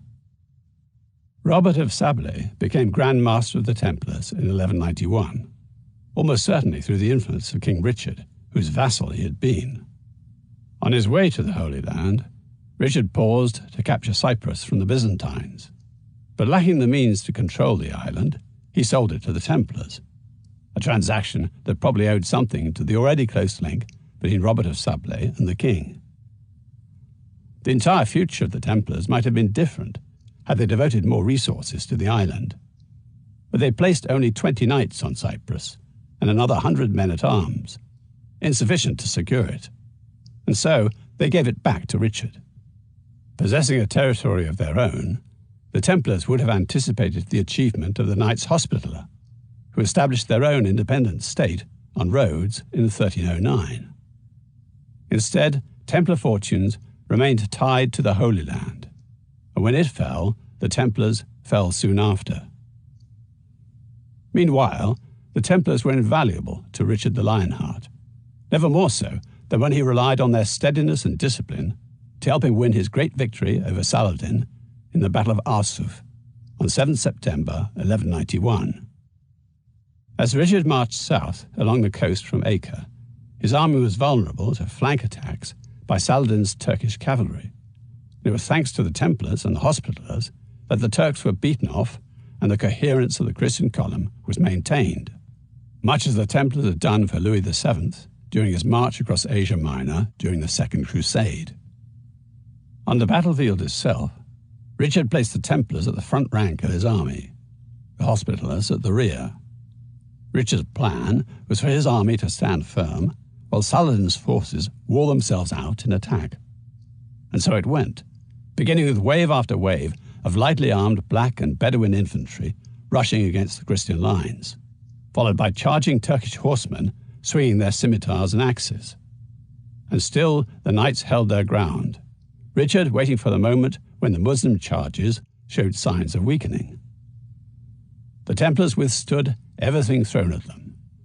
The Hospitallers broke ranks first. Unwilling to endure the assaults any longer, they rode out against the enemy, and then the whole army followed suit. Saladin's secretary, Imad al-Din, who watched the battle from a nearby hill, gasped at the splendor of the spectacle as Richard's cavalry thundered forwards, with the king himself at the centre restoring order and taking command of the battle. Arsuf was a tremendous moral victory for the Franks and a public humiliation of Saladin, a small repayment for the Templars he slaughtered after the Battle of Hattin. The victory also partly resurrected the Kingdom of Jerusalem. Jerusalem again. After the death of Saladin, his empire fell apart. Rival factions of his dynasty, the Ayyubids, Ayyub being Saladin's father's name, ruled in Cairo and Damascus, but all the rest was lost. Occasional skirmishes followed between Outremer and the Muslim powers, but more often relations were regulated by repeated truces, while in the West, enthusiasm for crusading against the Muslim East momentarily declined. The Fourth Crusade, launched against Egypt with the aim of ultimately recovering Jerusalem, was diverted by the Venetians, who supplied the ships, to Constantinople, which in 1204 was sacked, with Latin Christians replacing the rule of the Orthodox Christian emperors until the Byzantines recovered their city in 1261. As discussed earlier, France and the papacy looked to the enemy within when the Albigensian crusade against the Cathars was launched in 1209. Neither of these crusades improved the position of Outremer. Returning to the object of regaining Jerusalem, in 1217 the papacy launched the Fifth Crusade, though the means of doing so was to attack Egypt. The Templars were involved in this new crusade from the start, with the Templar treasurer at Paris overseeing the donations that were to fund the expedition. Forces under King Andrew of Hungary and Leopold, Duke of Austria, were joined by men under John of Brienne, the King of Jerusalem, which included Templars, Hospitallers, and Teutonic Knights, the last being a new military order founded along Templar lines by Germans who had been on the Third Crusade. With no single outstanding leader among this mixed force, the Fifth Crusade was placed under the authority of the papal legate, Pelagius, a man of no military experience. Nevertheless, early in 1219, the Crusaders captured the port of Damietta in the Nile Delta, thanks largely to the Templars, who not only fought admirably on horseback, but demonstrated a remarkable talent for innovation, adapting their engineering and tactical skills from the arid conditions of Outremer to the watery landscape of the Delta, where they commanded ships and built floating pontoons to win the victory. The loss of Damietta so unnerved the Sultan of Egypt, Saladin's nephew Al-Kamil, that he offered to trade it for Jerusalem. But the Templar Grand Master argued that Jerusalem could not be held without controlling the lands beyond the Jordan, and so the Crusaders rejected the offer and continued their campaign in Egypt. Meanwhile, they were awaiting the arrival at Damietta of another army led by the Holy Roman Emperor Frederick II. Despite its failure to appear, the papal legate Pelagius impatiently urged the Crusaders to advance up the Nile towards Cairo. United under the command of an experienced leader, the Fifth Crusade might have been a success. But at Mansoura, Al-Kamil cut off the Crusaders' rear, opened the sluice gates of the irrigation canals, and flooded the army into submission. In 1221, Pelagius agreed to give up Damietta, not in exchange for Jerusalem, but to save the lives of the Crusaders, who immediately evacuated Egypt and returned to Acre. Frederick II did eventually appear in the east, but only 8 years later, by when he was openly at loggerheads with the Church. Crowned Holy Roman Emperor in 1212 at Frankfurt, Frederick was also king of both Germany and Sicily. He preferred to rule from Palermo, where he had been raised amid the Norman, Byzantine, Jewish, and Arab influences at the Sicilian court. He learned German, Italian, French, Latin, Greek, and Arabic, and was a student of mathematics, philosophy, natural history, medicine, and architecture, as well as being a talented poet. These accomplishments contributed to his broadness of outlook, his exceptionally cultivated mind, and his rather idiosyncratic character, which earned him the title of Stupor Mundi, wonder of the world. But they also engendered suspicion. It was rumoured that Frederick did not believe in God, and it was put about that he scoffed at the virgin birth of Jesus and described Mohammed, Jesus, and Moses as, quote, the three impostors or deceivers of the world. This might have been the black propaganda of the papacy at Rome, which was worried at being encircled by his domains, and was also agitated by Frederick's claim to supreme authority and his boast that he could revive the Roman Empire, to which the papacy countered by saying the Church had a higher authority in God. Frederick had been 21 when he was crowned Holy Roman Emperor and vowed to take the cross. But he failed to appear in Egypt during the Fifth Crusade, and time and again put off his departure for the East. But in 1225, when John of Brienne, the aged king of Jerusalem, came west seeking a husband for his 14-year-old daughter Yolanda, whom he had crowned queen at Acre, Frederick saw his opportunity. Marrying her at Brindisi, Frederick broke his promise that John of Brienne could continue as regent. Instead, Frederick claimed the right, as Yolanda's husband, to become king, a move that would confirm him, he imagined, as the supreme sovereign in the Christian world. Now, in 1228, at the age of 36, Frederick finally set out for the Holy Land. But he fell ill en route and rested in Italy for a while before continuing his journey. Pope Gregory IX, who distrusted Frederick's imperial intentions in Italy, excommunicated him at once, using the excuse that this was yet one more instance of the emperor's failure to fulfill his crusading vow. Then, when Frederick eventually arrived at Acre in September, the Pope again asserted his authority, excommunicating him again, this time for attempting to go crusading without having first obtained papal absolution for his earlier excommunication.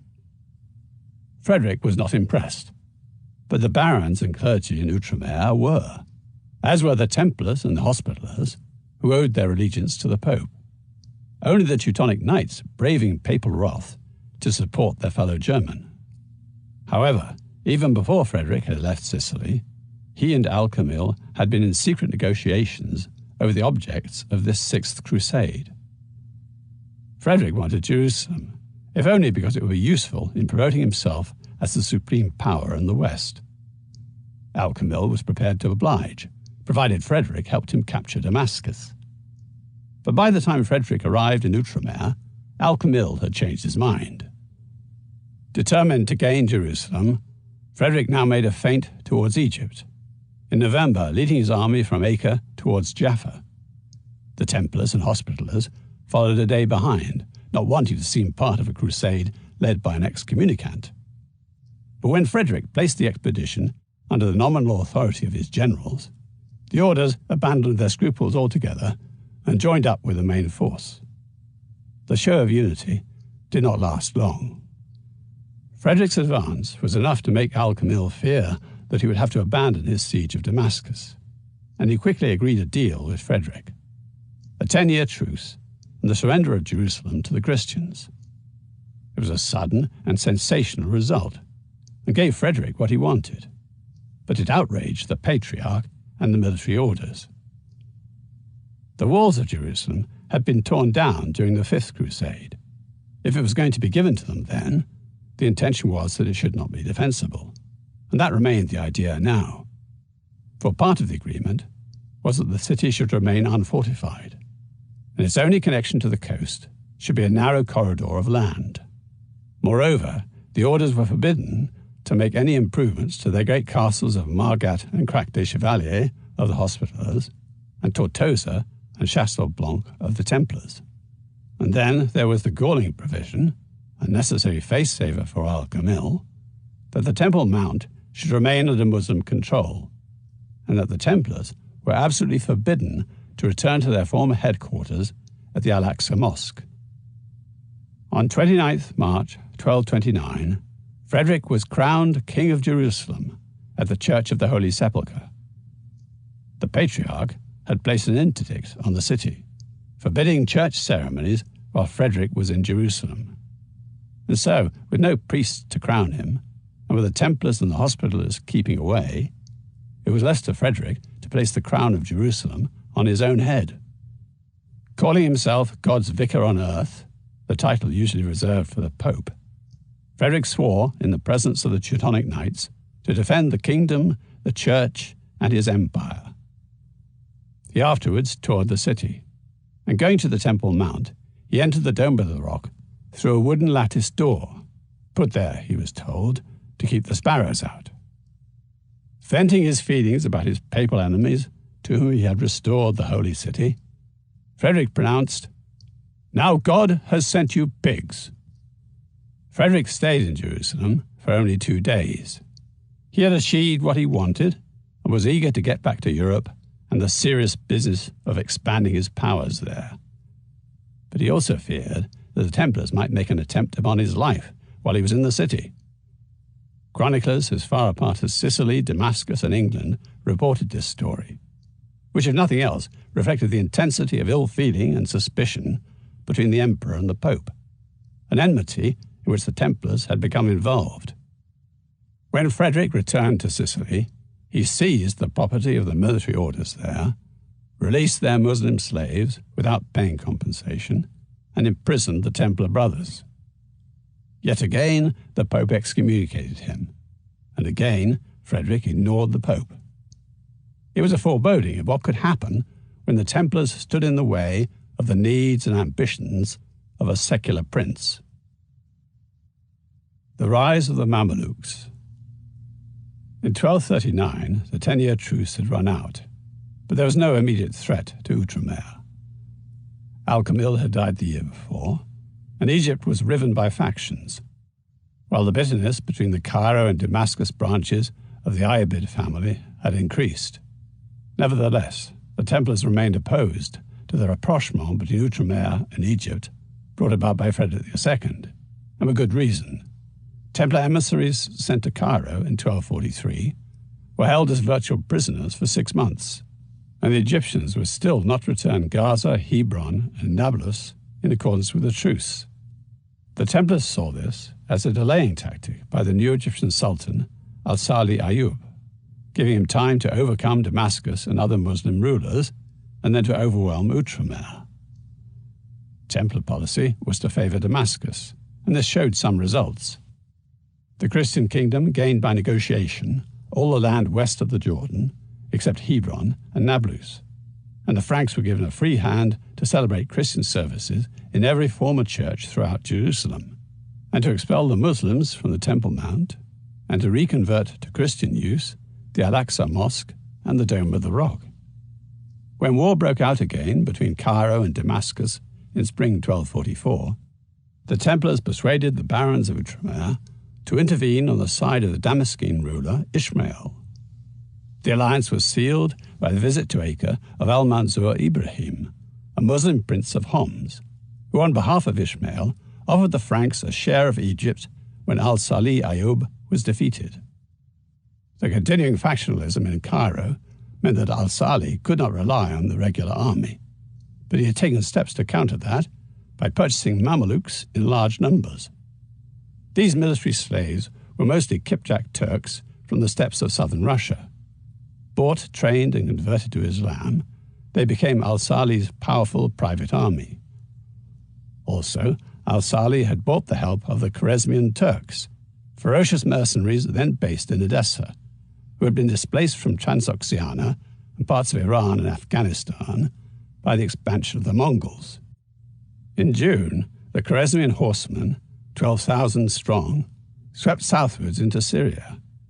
But deterred by the formidable walls of Damascus, they rode on into Galilee, captured Tiberias, and on 11th July broke through the feeble defences of Jerusalem and brutally massacred everyone who could not retreat into the citadel. 6 weeks later, the defenders emerged, having been promised safe passage to the coast. The garrison, together with the entire Christian population, 6,000 men, women, and children, left the city, but were cut down by Khwarezmian swords, only 300 making it to Jaffa. For good measure, the Khwarezmians ransacked the Church of the Holy Sepulchre, tore up the bones of kings of Jerusalem from their tombs, set the place alight, and burnt all the other churches of the city, pillaged its homes and shops, then left the smoking wreckage of Jerusalem to join al-Salih's Mameluke army at Gaza. The Mamelukes. The Mamelukes, as seen through the eyes of Ibn Khaldun, 14th century North African historian. It was God's benevolence that he rescued the faith by reviving its dying breath and restoring the unity of the Muslims in the Egyptian realms, preserving the order and defending the walls of Islam. He did this by sending to the Muslims from this Turkish nation and from among its great and numerous tribes rulers to defend them and utterly loyal helpers who are brought from the house of war to the house of Islam under the rule of slavery, which hides in itself a divine blessing. By means of slavery, they learn glory and blessing, and are exposed to divine providence. Cured by slavery, they enter the Muslim religion with the firm resolve of true believers, and yet with nomadic virtues unsullied by debased nature, unadulterated with the filth of pleasure, undefiled by the ways of civilized living, and with an ardour unbroken by the profusion of luxury. The slave merchants bring them to Egypt in batches, like sand grouse to the watering places, and government buyers have them displayed for inspection and bid for them. Thus, one intake comes after another, and generation follows generation, and Islam rejoices in the benefit which it gains through them, and the branches of the kingdom flourish with the freshness of youth.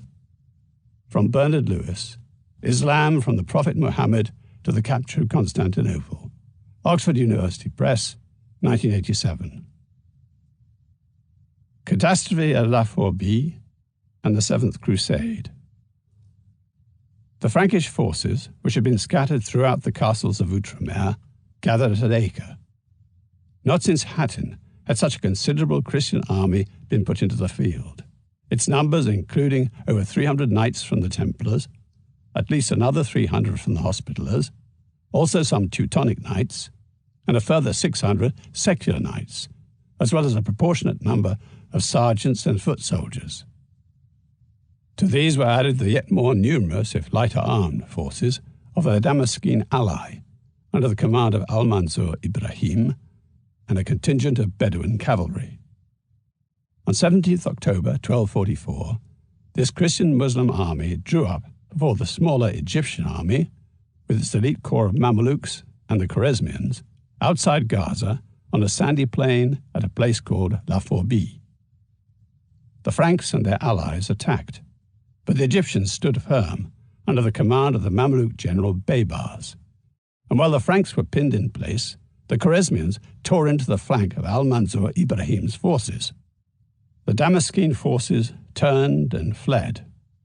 The Franks fought on bravely, but after a few hours their entire army was destroyed. At least 5,000 Franks died in the battle, among them 260 to 300 Templars, while over 800 Christians were captured and sold into slavery in Egypt, including the Templar Grand Master, who was never seen again. The catastrophe was comparable to Hattin, and when Damascus fell to al-Salih the following year, it looked as though time had run out for Outremer. Relief to Outremer came in the form of the Seventh Crusade, led by King Louis IX of France, Saint Louis as he afterwards became, thanks to his incessant warfare against enemies of the true faith, be they Muslims or Cathars. It was during Louis's reign that the Cathars were finally beaten and incinerated at the stake. Now, in the summer of 1249, he landed with his French army at the delta port of Damietta, with the familiar idea of overturning the Ayyubid regime in Cairo. Al-Salih Ayyub was suffering from cancer, and when he died in November, his wife, Shagaret al-Dur, hid his corpse and kept morale alive by pretending to transmit the Sultan's orders to his army of Mamluk slave troops led by Baybars. In February 1250, the French advanced through the delta towards Cairo, but owing to the impetuosity of the king's brother, the Count of Artois, suffered heavy losses at Mansoura. He had urged the Crusader knights to charge into the town, where they were trapped within the narrow streets, the Templars alone losing 280 mounted knights, a massive blow so soon after La Fourby. A stalemate followed, and the Crusaders were weakened by scurvy and plague. In April they retreated, but were captured by the Mamelukes, along with King Louis himself, who was released only after a huge ransom was paid, to which the Templars, who as bankers to members of the Crusade had a treasure ship offshore, refused to contribute. That same year, Shagaret al-Dur openly declared herself Sultan, basing her claim to the succession on having borne al-Salih a son, though the child had predeceased the father. The Abbasid Caliph refused to recognize her, so she married Aybek, one of her Mamluk slave warriors, and ruled through him instead, then murdered him in 1257 when she suspected him of turning his attentions to another woman. Purchased as a slave by al-Salih, then made one of his concubines, Shagaret al-Dur had eventually become his wife, and then became the first and last female ruler of Egypt since Cleopatra. Owing to her courage and resourcefulness, she had saved Egypt from the Seventh Crusade, but she proved to be the last of the Ayyubid line. Aybek's supporters killed her and threw her naked body over the wall of the citadel at Cairo to be devoured by the dogs. The Mamelukes then made themselves the masters of Egypt in the person of their first sultan, Qutuz. But it was the shock of the Mongol invasion of the Middle East that established the Mamelukes as the legitimate defenders of Islam against the infidels of East and West. In February 1258, the Mongols, led by Hulagu, a grandson of Genghis Khan, captured Baghdad, put the Abbasid Caliph to death, then plundered and destroyed the city. In January 1260, they took Aleppo, and in March, Damascus fell. The Mongols appeared to be unstoppable. The Franks sent urgent letters westwards, pleading for help. "A horrible annihilation will swiftly be visited upon the world," went a message carried by a Templar to London. But it was the Mamelukes who responded to the threat. That summer, when Mongol ambassadors arrived in Cairo, demanding Egypt's submission, they encountered an adversary more ferocious than themselves. Qutuz had them killed on the spot. And in September, after being allowed free passage through Christian lands, a Mamluk army under Qutuz inflicted a stunning defeat upon the Mongols in the Battle of Ain Jalut, southeast of Nazareth. But among the jealous Mamelukes, victory was no guarantee of success, and a month later, Qutuz was murdered by a group of fellow Mamelukes, among them Baybars, al-Salih's general at La Fourby, who then became Sultan. With Syria and Egypt under Baybar's control, Outremer was encircled, and the Franks were confronted by one of the most formidable fighting machines in the world. Abandoned by God. Medieval Christians believed that God's judgment was revealed through history, and that he often declared his will by determining the outcome of a battle. As St. Bernard had written in his panegyric in praise of the new knighthood, a Templar was a knight of Christ and, quote, the instrument of God for the punishment of malefactors and for the defence of the just. A defeat in battle could mean that the Christians were paying the price for some sin. Confession, prayers, and penance would cleanse their souls and lead to ultimate victory. But what were Christians now to make of the repeated defeats in the Holy Land? After Baybars captured Caesarea and Haifa in 1265, a Provençal troubadour called Bonnemel, who may have been a Templar, sang that given this, quote, then it is really foolish to fight the Turks, now that Jesus Christ no longer opposes them. Daily they impose new defeats on us. For God, who used to watch on our behalf, is now asleep, and Baphomet, Mohammed, puts forth his power to support the Sultan. Another Provençal poet wrote that because God and Our Lady wanted Christian troops to be killed, he would become a Muslim. As defeats continued, it became impossible to attribute Muslim victories to the sins of the generality of Christians. And increasingly, the military orders, and especially the Templars, attracted the suspicion and resentment of a disillusioned Christian world. Templar plans for defending the Holy Land. In a series of devastating campaigns, Baybars captured Caesarea and Haifa in 1265, the Templar castle of Safed in 1266, Jaffa and the Templar castle of Beaufort both in 1268, and then struck at Antioch in the north, which he captured that same year, treating its inhabitants with a murderous brutality that shocked even Muslim chroniclers. The Templar castle at Bagras in the Amanus Mountains was now utterly isolated. Bagras had been their first castle, but now the Templars had no choice but to abandon it. Chastelblanc of the Templars was surrendered in 1271, together with the Hospitallers' great castle of Crac-les-Chevaliers. Baybars then marched on to Montfort, putting Acre in the Sea of Galilee, and that too was soon handed over to the Muslims by its garrison of Teutonic knights. With all their great inland fortresses taken, the Franks were pinned to their remaining coastal defences, crucially Acre and Tripoli, both powerfully fortified cities, and the Templars' stronghold of Tortosa, which had held out against Saladin, and their castle of Athlet, south of Haifa. But meanwhile, the Franks gained some relief when Prince Edward, the future Edward I of England, led a fresh crusade to the east, and in 1272 persuaded Baybars to agree to a 10-year truce. Acre, capital of the Kingdom of Jerusalem and headquarters of the military orders, was the most powerfully defended city in Outremer. And according to the Templar of Tyre, who knew it well, the temple was the strongest place of the city, largely situated along the seashore, like a castle. At its entrance, it had a high and strong tower, the wall of which was 28 feet thick. On each side of the tower was a smaller tower, and on each of these was a gilded lion passon as large as an ox.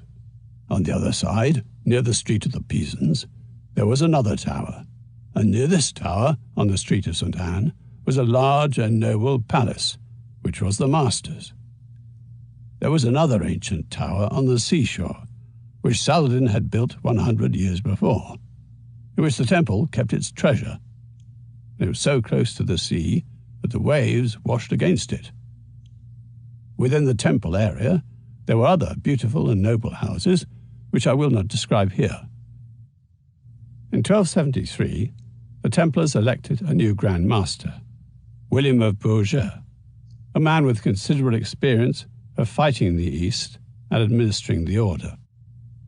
One of his first missions was to attend the Church Council of Lyons, which was convened by the Pope in 1274 with the principal purpose of launching a new crusade.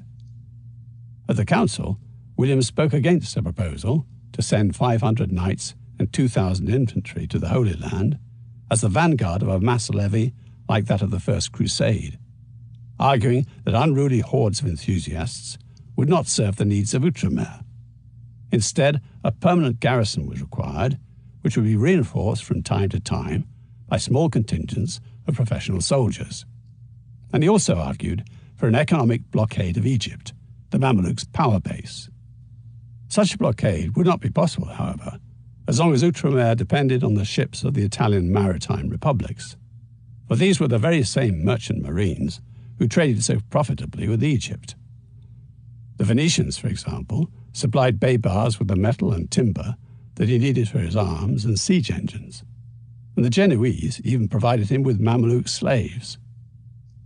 Instead, the Christians needed to gain the naval ascendancy in the eastern Mediterranean.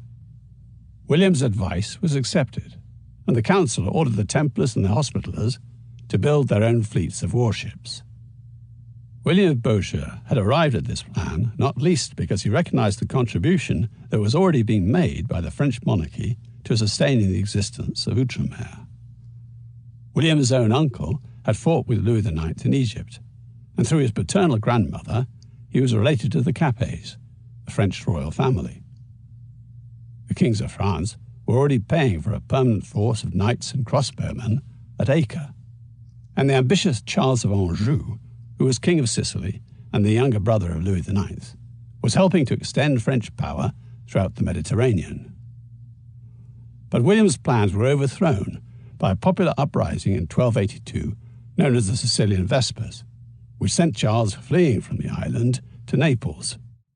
Pope Martin IV, who was himself French, now declared a crusade against the Sicilian rebels and their supporters, the House of Aragon in Spain. Worse, he ordered funds held at the Paris Temple and intended for Outremer to be diverted to the House of Anjou in support of their war against fellow Christians to regain control over Sicily. Christians throughout Europe, and in particular the Templars, were outraged. And a few years later, after the fall of Tripoli, one Templar told Martin's successor, Pope Nicholas IV, "You could have relieved the Holy Land with the power of kings and the strength of the other faithful of Christ, but you preferred to attack a Christian king and the Christian Sicilians, arming kings against a king to recover the island of Sicily." Another example of the growing trend to put secular interests over religious ideals. Charles of Anjou's ambitions to build a Mediterranean empire and to combine his kingdom of Sicily with the kingdom of Jerusalem had kept Baybar's own ambitions somewhat in check. But in 1277, Baybars had died, and after a brief power struggle, the most capable among the Mamelukes was elevated to the Sultanate, Baybar's brilliant commander, Cologne. The Sicilian Vespers, followed by Charles's death in 1285, removed any Mameluke hesitation in pursuing the destruction of the Christian states in the East. Lonely outposts. The fall of the Crusader castles to the Mamelukes needs some explanation. How could such magnificent structures, built at such vast cost and effort, incorporating the latest military design of the age, and defended by men of undoubted courage, have so rapidly capitulated or been captured? There is no single answer. Several factors worked in combination. The Templar castle of Beaufort, overlooking the southern end of the Bekaa Valley in Lebanon, fell to Baybars in 1268 with the help of first-class military engineers. They assembled something like 26 siege engines, that is, battering rams and siege towers, as well as catapults. The wooden frames and metal parts, bought from Venetian merchants sailing to Egyptian ports. In this case, the Templars were overwhelmed by technology. But 2 years earlier, when the Templar castle of Safed fell to Baybars, it had been down to treason. Safed was the castle in northern Galilee, which the Templars had spent a fortune rebuilding less than 30 years before. A worthwhile expense, as it guarded against raids of Bedouins and Turks who would formerly cross over the Jordan with impunity. Traders could safely conduct their pack animals and wagons between Acre and Galilee. Farmers could cultivate their fields in security, and pilgrims could freely visit many sites associated with the ministry of Jesus. Muslim sources acknowledged its efficacy. by describing Safed as, quote, an obstruction in the throat of Syria and a blockage in the chest of Islam. That is until Baybars brought about its downfall in 1266. He did so not by attack, he tried 3 times that year and failed, but by sowing dissent between the small garrison of Templars and the much larger numbers of Syrian Christian servants and native troops inside. He promised the latter free passage, and so many wanted to defect that the defence of the castle was called into question. The Templars agreed to negotiate, and a safe conduct was arranged for Templar knights and locals alike. But when the gates were opened, Baybars grabbed all the women and children and sold them into slavery, and decapitated all the knights and other men. The willingness of the Templars' garrison at Safed to negotiate points to another factor at work, a sense of isolation and feeling overwhelmed, which seems to have played an important part in the fall of the Templar castle of Chastelblanc, Safita, and the Hospitallers Crac de Chevalier, to Baybars within 2 months of one another in 1271. Both castles stood in the Jebel al-Saria, that mountain range separating the interior from the sea. But both became increasingly isolated amidst the Muslim advance. Perhaps also the Templar master at Tortosa thought it wiser to concentrate his forces on the coast. For whatever reason, he ordered the evacuation of Chastelblanc. Likewise, Crac de Chevalier was not taken, but given away. The Hospitallers could no longer raise sufficient manpower to garrison the castle, and for its diminished complement of Hospitaller knights, the waiting became a terrible immurement.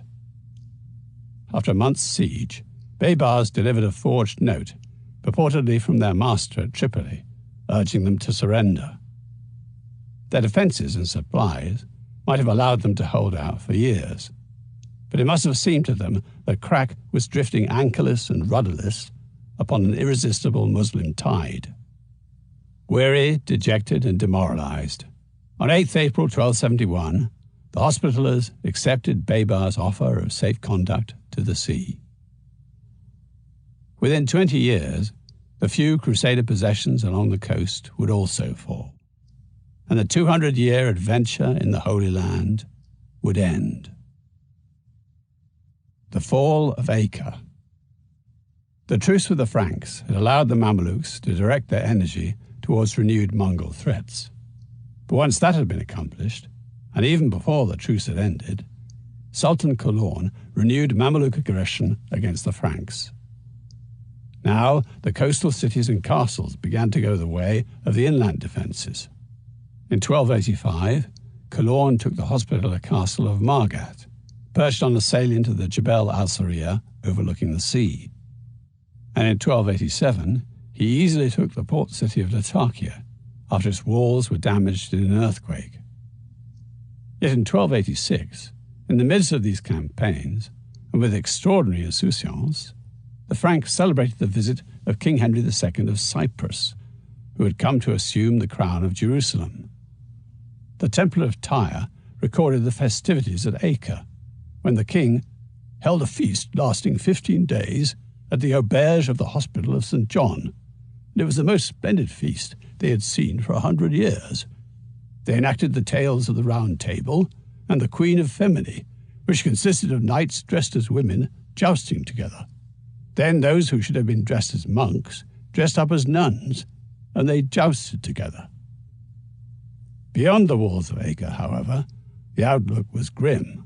In 1289, Kulourn overwhelmed Tripoli. The population fell back to the port, where some escaped on ships, recorded the historian Abu el-Feda.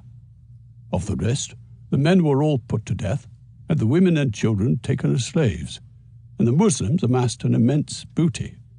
Just off the headland, there was a small island with a church, and when the city was taken, many Franks took refuge there with their families. But the Muslim troops swam across to the island, massacring the men and carrying off the women and children. I myself went out to the island on a boat after the carnage, but I was unable to stay, so strong was the stench of corpses. When the killing and looting were finished, Cologne razed the city to the ground. Vowing not to leave a single Christian alive in the city, Cologne set out from Cairo for Acre in November 1290, but he fell ill and died along the way. His son, Al-Ashraf Khalil, pledged to continue the war against the Franks, and in early spring 1291, his armies from Syria and Egypt converged on Acre, together with over 100 siege engines, including various kinds of catapults. On 5th April, Sultan Al-Ashraf Khalil himself arrived, and the siege began. At most, the Franks were able to muster about 1,000 knights and 14,000 foot soldiers. The population of Acre was 40,000, and every able-bodied man took his place on the ramparts. On 15th April, William of Beaujeu, the Templar Grand Master, led a night attack on a section of the Muslim lines. At first, surprise won them the advantage, but the Christians got caught up in the enemy's tent ropes and were eventually beaten back. Under a hail of arrows and a bombardment of stones by the catapults, Mamluk engineers were able to advance close against the walls and mine the defences, bringing down tower after tower over the following weeks. On 15th May, after 6 weeks of constant battering, the accursed tower, commanding the vital northeast salient of the city's walls, was taken by the Mamelukes. William of Beaujeu was fatally wounded trying to force the enemy back.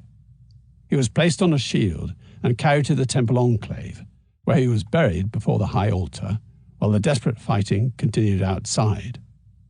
By now, townspeople were pressing onto the quays to board whatever ships they could to escape from the doomed city. Merchant captains made fortunes extorting money from the rich desperate to escape, as did also, it is thought, Roger of Flor, captain of a Templar galley called the Falcon, who used his profits to found his later career as a pirate. As the Mamelukes stormed through the streets, they killed everyone in sight, including women and children. Those who hid indoors were taken captive and sold on the slave market of Damascus, where the glut of women and girls reduced their price to a single drachma. By the evening of 18th May, all Acre was in the hands of the Mamelukes, except for the Templar fortress at the seaward extremity of the city. There they held out, commanded by their marshal, together with civilians who had sought protection within their walls, and were kept supplied by sea from Cyprus. On 25th May, the Templar marshal agreed to surrender, provided those inside were granted safe passage out of Acre.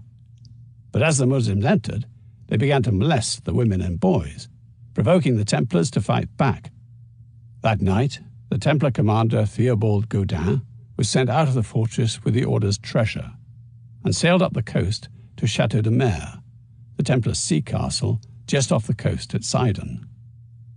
The Templar fortress in Acre fell 3 days later, and at Sultan Al-Ashraf Khalil's command, all those left alive were led outside the walls where their heads were cut off, and the city was smashed to pieces until almost nothing was left standing. 40 years later, a German traveller came upon the spot and found only a few peasants living amidst the desolation of what had once been the splendid capital of Outremer. The last Templars in the East. From Sidon, Theobald Gaudin sailed to Cyprus with the Templar treasure. His intention was to bring back reinforcements. But Gaudin never returned. Instead, a message came from the Templars in Cyprus urging their brethren in Sidon to abandon their castle there. And on the night of 14th July, they put to sea. Cyprus had long been a Frankish kingdom.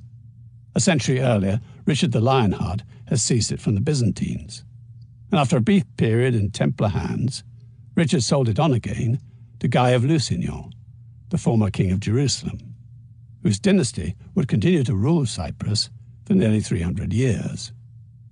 Meanwhile, the Templars and the Hospitallers had built castles on Cyprus, and now, as the Franks were being driven from the coast of Outremer, the island became a refuge for both military orders. In the Holy Land, after the fall of Acre and Sidon, only Tortosa and Athlit remained in Christian hands. Both were Templar strongholds. But as the Mamelukes gathered for the kill, the knights slipped away to Cyprus, from Tortosa on 3rd August 1291, and 11 days later from Athlit. This time, wrote the Templar of Tyre, everything was lost, so that the Christians no longer held a palm of land in Syria. As the Templars looked back along the receding mainland, the devastation was already beginning. For some months after the fall of Tortosa in 1291, Mameluke troops laid waste to the coastal plain.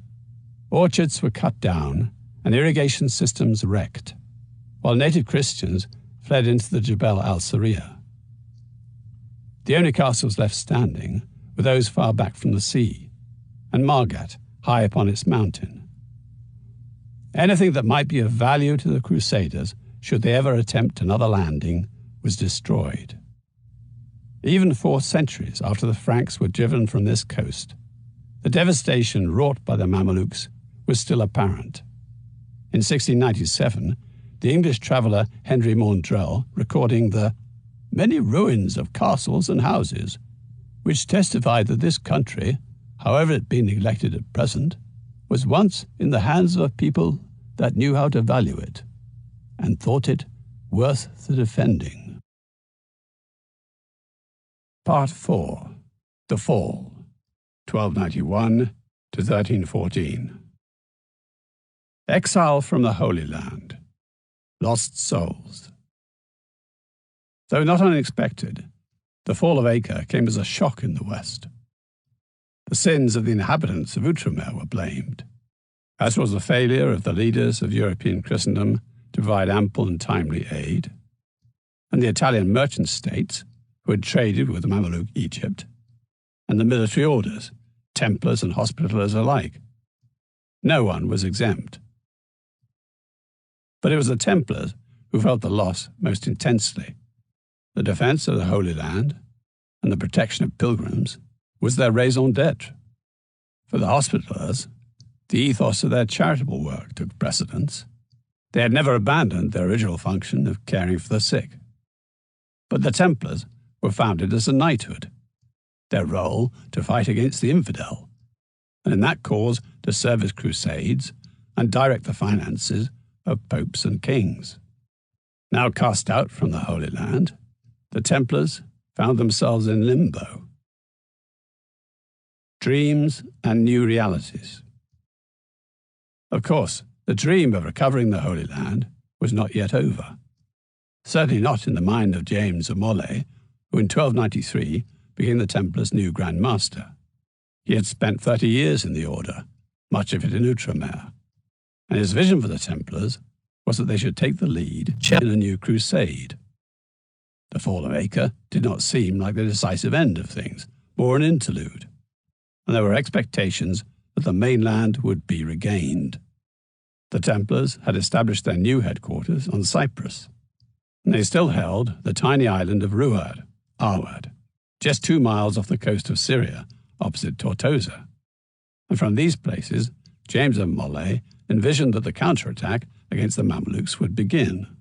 Meanwhile, on the mainland, there were numerous local insurrections against Mameluke rule, which was brutal and repressive.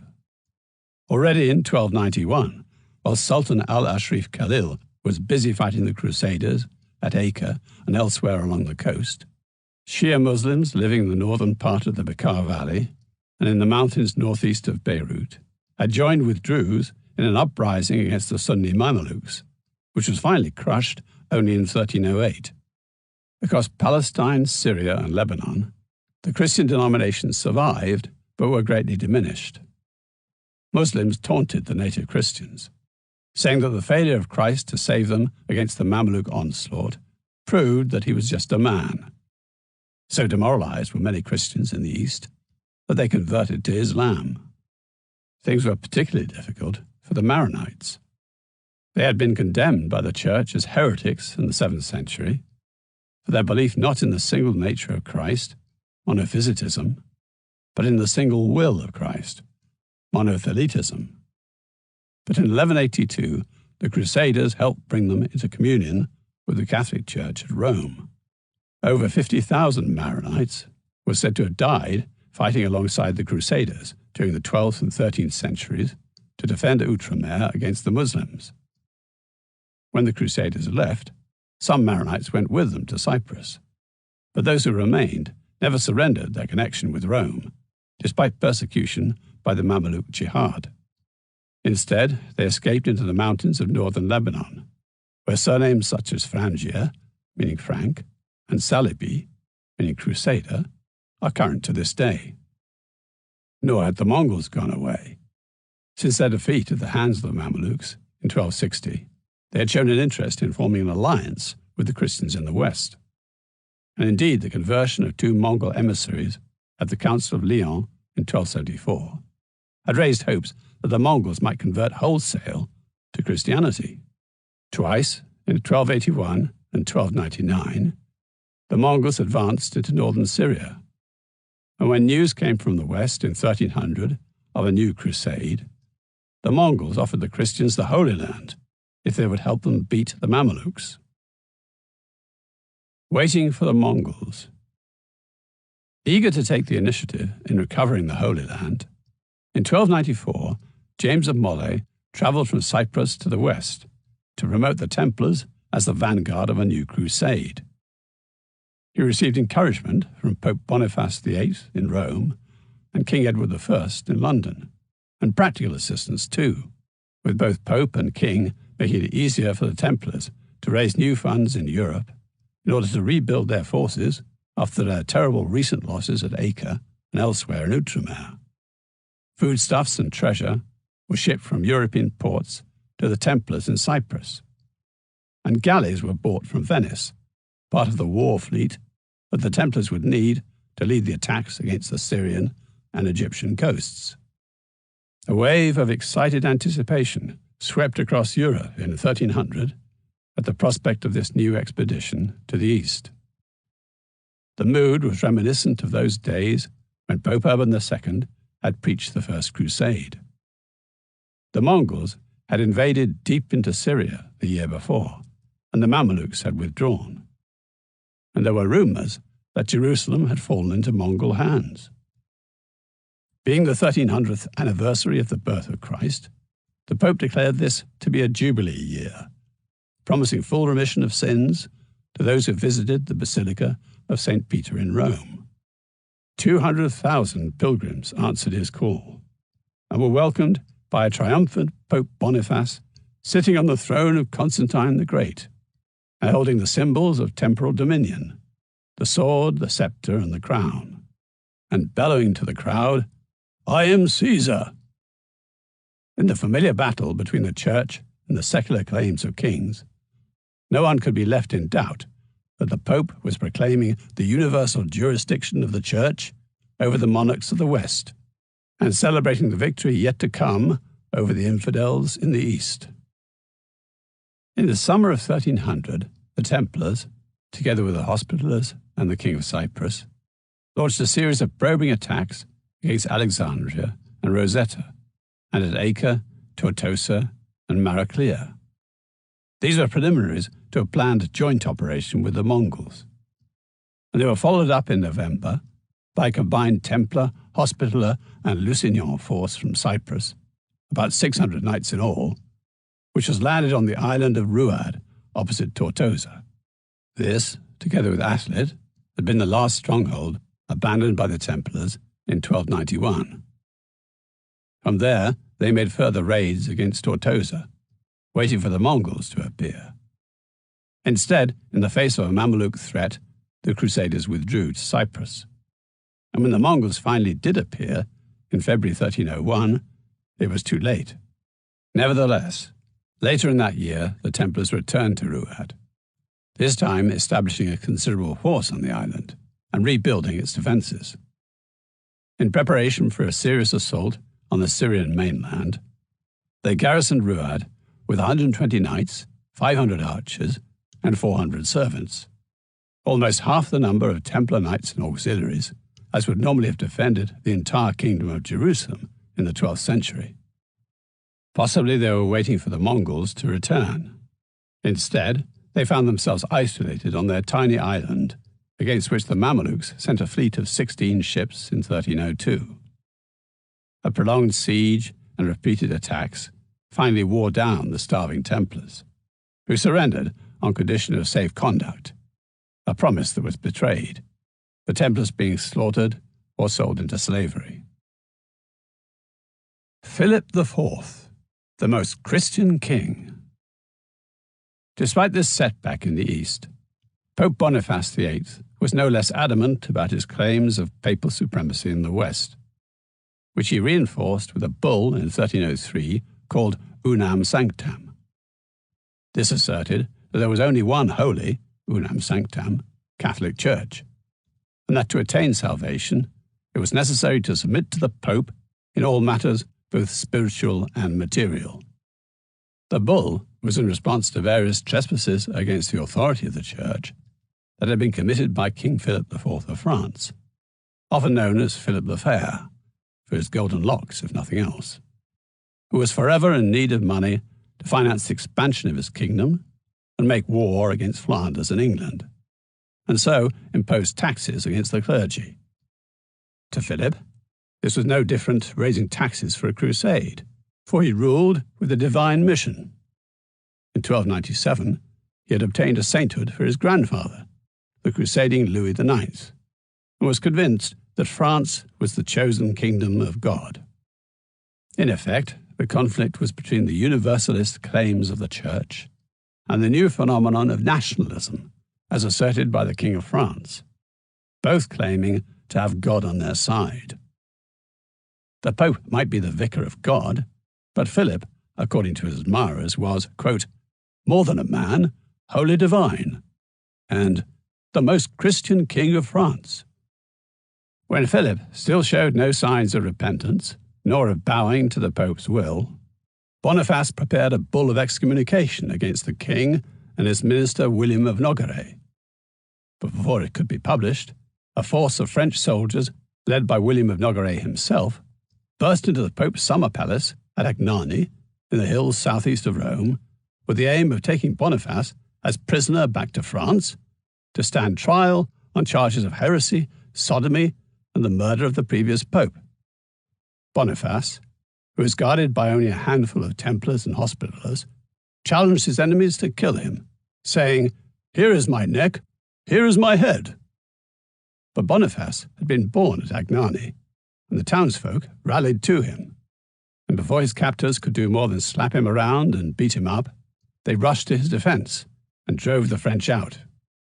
He was a broken man, however, and a month later, when he died in Rome, any serious pretension of the Catholic Church to universal dominion over spiritual and material affairs died with him. The age had truly begun of European nation-states led, whatever their religious claims, by secular leaders with secular aims. Pope Clement's new crusade, King Philip's new order. After the death of Boniface, the College of Cardinals elected a new pope, but he died within a year. After long deliberation and pressure from Philip IV, the college produced a Frenchman, who came to the papal throne in 1305 as Clement V. Never, throughout his papacy, did Clement set foot in Rome, nor indeed Italy.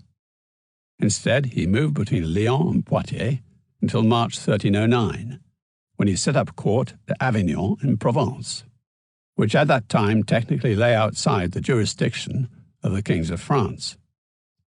Clement then went on to pack the College of Cardinals with Frenchmen. Not surprisingly, the next 6 popes all resided at Avignon, and all were French. This did not mean that Clement V was a puppet of Philip IV. Rather, the new pope understood that if he was to achieve his papal ambitions, it would not be, as Boniface had insisted in Unam Sanctam, by trying to make Philip submit to his authority, but by cultivating their relationship and securing Philip's cooperation. Clement's great ambition was a new crusade, but it would need the collaboration and leadership of the French king. The proposed venture had its difficulties, however, not least because since the fall of Ruad, the Mongols had converted en masse to Islam, not to Christianity, as had been hoped. Another difficulty was presented by Philip himself. Clement succeeded in persuading the king to take the cross at the end of December 1305. He freed Philip from the distraction of local conflict by negotiating a peace between the French king and King Edward I of England, and he diverted 10% of the church's income in France to Philip's coffers to finance the new crusade. But in Philip's view, a prerequisite for a successful crusade was the merging of the two military orders, the Templars and the Hospitallers. Moreover, Philip would command the new order. It would become an instrument of France. For Philip's propagandists also insisted that eventually his command should pass to one of his sons, who likewise should succeed him as King of Jerusalem. Then again, there was a large element of hypocrisy in these French plans. Recovering the Holy Land was not really Philip's priority. Rather, his ambition was to conquer the Christian Byzantine Empire and to establish himself on the ancient imperial throne at Constantinople. The last days. In May 1307, Pope Clement met with the Templar and Hospitaller Grand Masters at his court in France, where they submitted their own views on the proposed crusade and the unification of the orders. The comments made by the Grand Master of the Hospitallers, Fulk of Villeray, about the merging of the orders do not survive, but it seems that he was opposed, as his proposal for the crusade assumed that the Hospitallers and the Templars would operate independently. Fulk favoured a small initial expedition to the east, a policy the Hospitallers in fact pursued in June of that very same year, when they seized the island of Rhodes, which had been a Byzantine possession, an enterprise that gave them a well-fortified and independent state of their own. A large crusade, went Fulk's argument, should follow only after forward bases had been secured. But after the Templars' experience of the failure at Ruat, James of Molay opposed a small-scale expedition and wanted an all-out crusade. This meant calling on the kings of England, Germany, Sicily, Spain, and France to raise an army of between 12,000 and 15,000 knights and 5,000 soldiers on foot. This enormous force was to be raised secretly and transported on Venetian, Genoese, and other Italian ships to Cyprus, from where it was to be launched against the coast of Palestine. James of Molay's plan was based on a serious and realistic assessment of the military problems facing a crusade aimed at the recovery of the Holy Land, though he knew that this was not in line with popular opinion, which wanted the rhetoric of crusade without the effort or commitment, and moreover, it flew in the face of Philip's hypocritical intentions. On the matter of uniting the two orders, James of Molay was also unaccommodating. He admitted that there could be some advantages in the merger, principally that a united order would be stronger, but he also pointed out that the question had been raised before, only to be rejected. Competition between the Templars and the Hospitallers made the orders more effective, he said, as it provided the stimulus for each to outdo the other. Nor did one duplicate the functions of the other, rather they were complementaries, placing different emphases on providing arms, transporting men and supplies across the sea, protecting pilgrims and crusaders, and making war against the infidel. Unfortunately for the Templars, there was no hope of the sort of mass crusade envisioned by James of Molay. The Hospitallers had shown a keener awareness of current realities by going for the lesser option, one which all but guaranteed their survival by creating a state of their own on Rhodes. The Templars once again were left in limbo, and were now increasingly the victims of attacks on their seeming idleness. The Templars, wrote Rostand Berenguer, a poet of Marseille at around this time, waste this money, which is intended for the recovery of the Holy Sepulchre, on cutting a fine figure in the world. They deceive people with their idle trumpery and offend God, since they in the hospital have for so long allowed the false Turks to remain in possession of Jerusalem and Acre, since they flee faster than the Holy Hawk. It is a pity, in my view, that we do not rid ourselves of them for good. After his meeting with the Pope, James of Molay travelled to Paris, where on 12th October 1307 His apparent intimacy with the royal family was evident for all to see, when he walked in procession holding one of the pole cords at the funeral of Philip IV's sister, Catherine of Courtenay. Other Templar leaders, usually based in Cyprus, were also in Paris at this time. However, at dawn on the following day, Friday the 13th October, James of Molay was arrested by the king's men, led by William of Nogaret. Philip's order for the arrest of the Templar leadership in Paris and of every Templar throughout France had been circulated secretly the month before. "A bitter thing, a lamentable thing," one of the opening lines of the order, dated 14th September. "A thing which is horrible to contemplate, terrible to hear of, a detestable crime, an execrable evil, an abominable work, a detestable disgrace, a thing almost inhuman, indeed, set apart from all humanity." The trial, a highly efficient affair.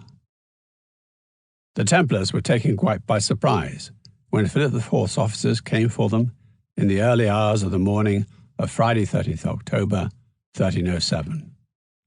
They were arrested simultaneously throughout France, about 2,000 men in all, from knights down to the most humble agricultural workers and household servants. There was no resistance. Most of the Templars were unarmed, and many were middle-aged or even elderly. And except for the Paris Temple, their houses were unfortified. The arrests were made in the name of the Inquisition, and the Templars were all brought to Paris, where they were imprisoned in their own headquarters.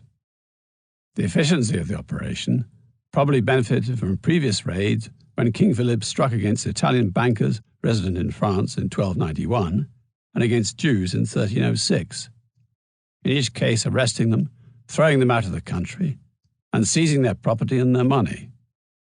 A few Templars did escape, about 24 it seems, though only one of any importance, Gerard of Villiers, the master of France. Several were apprehended later, despite disguising themselves by a change of dress and shaving off their beards. Some had gone to ground in the countryside. One was picked up off the streets of Paris, where he was living as a beggar, and another fled to England, where he was arrested later. The medieval world was very hard on fugitives, and it is unlikely that many could have survived for long. Accusations and defamation. The charge against the Templars was heresy. When being inducted into the order, initiates were required to deny Christ, spit on the cross, and place obscene kisses about the body of their receptor. They were also obliged to indulge in sexual relations with other members of the order if requested. And they wore a small belt which had been consecrated by touching a strange idol which looked like a human head with a long beard, called Baphomet, possibly an old French distortion of Mohammed. The arrest and charging of the Templars was unusual in that, though authorized by the papal inquisitor in France, the action was effected not by the Church, but by the king. The normal procedure in heresy cases at this time was for the Church to make the arrests and try the accused heretics under Church law, only releasing them to the secular authorities for punishment if this was the verdict of the court. Yet here was a military order which for nearly 200 years had owed its loyalty directly and solely to the papacy, from which it had enjoyed complete protection, and suddenly its brothers were arraigned by secular power. This alone must have come as a shock to the arrested Templars. That Philip was able to arrest and charge the Templars was owed to a loophole in the law going back to the time of the Cathars and their trials nearly 80 years before. So serious was the spread of the Cathar heresy that in 1230 Pope Honorius III had bestowed extraordinary powers on the Inquisitor in France, extending his reach even to the exempt orders, the Templars, the Hospitallers, and St. Bernard's Cistercians, whenever there was a suspicion of heresy. After the Cathar heresy was eradicated, this grant of powers was forgotten by the papacy, but it was never revoked. This meant that the Templars, though otherwise untouchable, were vulnerable to the charge of heresy, a discovery made by Philip IV's assiduous lawyers, who now used it to devastating effect. Heresy was the one possible charge that the king could successfully level against the Templars, and so heresy it had to be.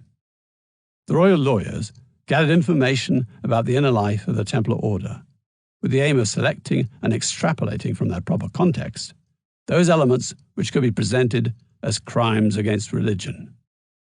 These were then put together in such a form that they created the impression of a coherent heretic creed. The royal lawyers then presented this evidence to the French inquisitor, a Franciscan called William of Paris, who was in connivance with the king, who denounced the Templars as heretics. The accusations against the Templars were also calculated to exploit a degree of residual hostility towards the order after the fall of Acre and the loss of the Holy Land in 1291, while the mere charge of heresy had the immediate effect of blackening the order's reputation. No time was wasted in mounting the propaganda campaign against the Templars. The king's minister, William of Nogaret, announced the heresy before a large crowd in Paris, and the Franciscans spread the news in their sermons under instructions from the inquisitor, Brother William of Paris. The charges against the Templars. The charges made against the Templars at the time of their arrest on 13th October 1307 can be summarized as follows. The Templars held their reception ceremonies and chapter meetings in secret and at night.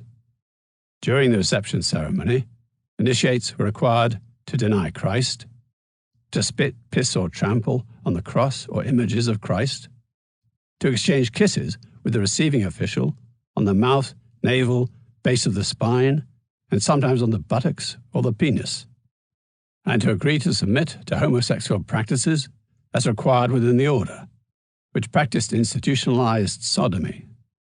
The brothers did not believe in the sacraments, and the Templar priests did not consecrate the host. The brothers worshipped an idol in the form of a head or a cat called Baphomet. Though not ordained by the Church, high Templar officials, including the Grand Master, absolved brothers of their sins. The Templars failed to make charitable gifts as they were meant to do, nor did they practice hospitality. The king's motives. It is quite possible that Philip and his government really did believe the accusations of heresy that they made against the Templars, and as will be seen, there were some grounds for suspicion. This was an age when people believed that the devil was constantly trying to spread corruption throughout Christian society. By attacking the weak points of the social structure, the devil aimed to cause the collapse of society altogether. Therefore, the task of the faithful was to be vigilant, to expose evil, and to cut out corruption at an early stage before the whole of society succumbed. Philip had given himself the role of a sacred king ruling over a holy country. If there was anything about the Templars that smacked of heresy, the king and his supporters could easily have taken this as a danger that needed to be immediately eradicated. As for the Templars posing a physical threat to the king, there is no evidence for this, and it seems unlikely. They were involved with no faction, and they were largely unarmed. Nevertheless, their protection under the Pope and their immunity from the secular law would likely have seemed an offence to Philip's notions of absolute sovereignty, and there had already been a clash of sovereign claims between Philip and Pope Boniface VIII. But Philip's most powerful immediate motive was the desire, indeed the need, to get his hands on the wealth of the Templars. He had already stolen from the Italian bankers and the Jews, he had debased the currency, and it was his exactions from the clergy that provoked his first confrontation with Boniface VIII. His wars against England and in Flanders had cost him a great deal of money, and he had inherited a huge debt from his father's wars. The Templars were a tempting target, for unlike the Hospitallers, whose wealth was entirely in land, the Templars, from their banking activities, also had liquid wealth, which the king could quickly and easily grab. By accusing them of heresy, Philip could turn the Templars into reprehensible religious outsiders like the Jews, against whom persecution was readily rationalized.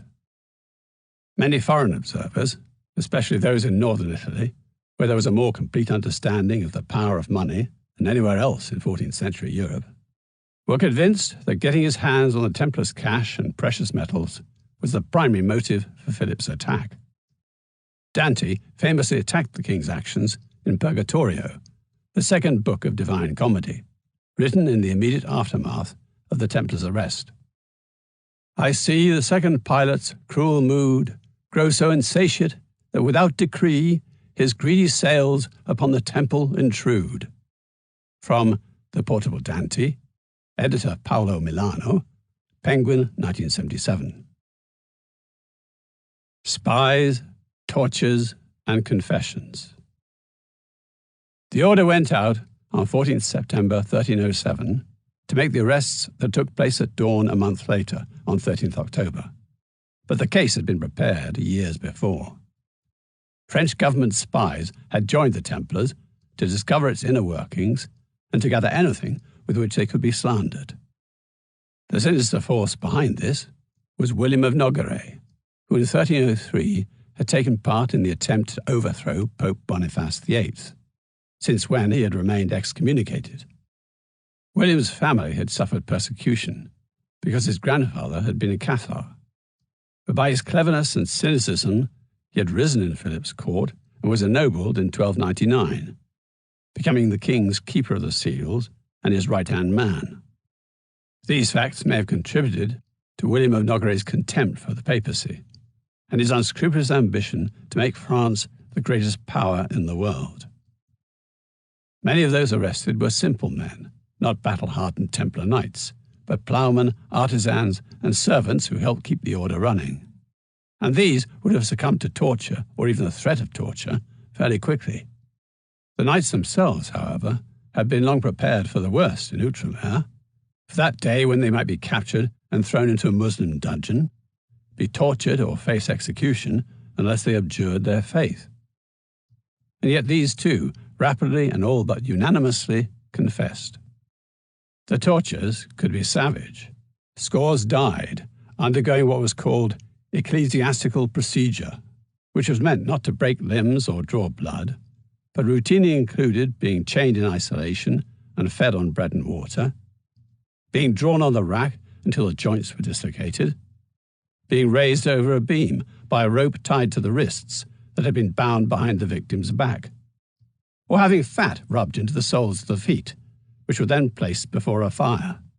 One tortured Templar priest being so badly burnt that the bones fell out of his feet. Another of the accused said that he would have agreed, quote, to kill God to stop his torment. Yet physical torture was far from the only element in the confessions. Instead, one of the worst problems of the Templars was the overturn of their spiritual and social universe.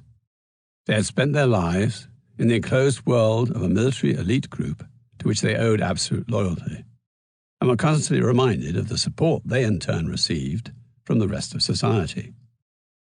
But now they were reviled, told that they were heretics, and no support seemed to be forthcoming from any quarter. The walls, ceiling, and floor of their enclosed world had fallen away, leaving them exposed, bewildered, and lost.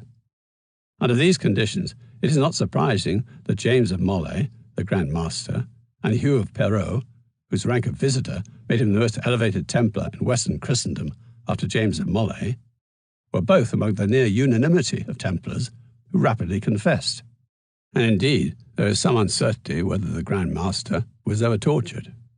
The further truth of the confessions was that they were gained quickly because the Templars were accused of something that actually existed and to which they could admit, though it had been distorted in the hands of the Inquisitor.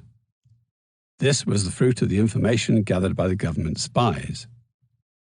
On 19th October 1307, the inquisitorial hearings began at the Paris Temple.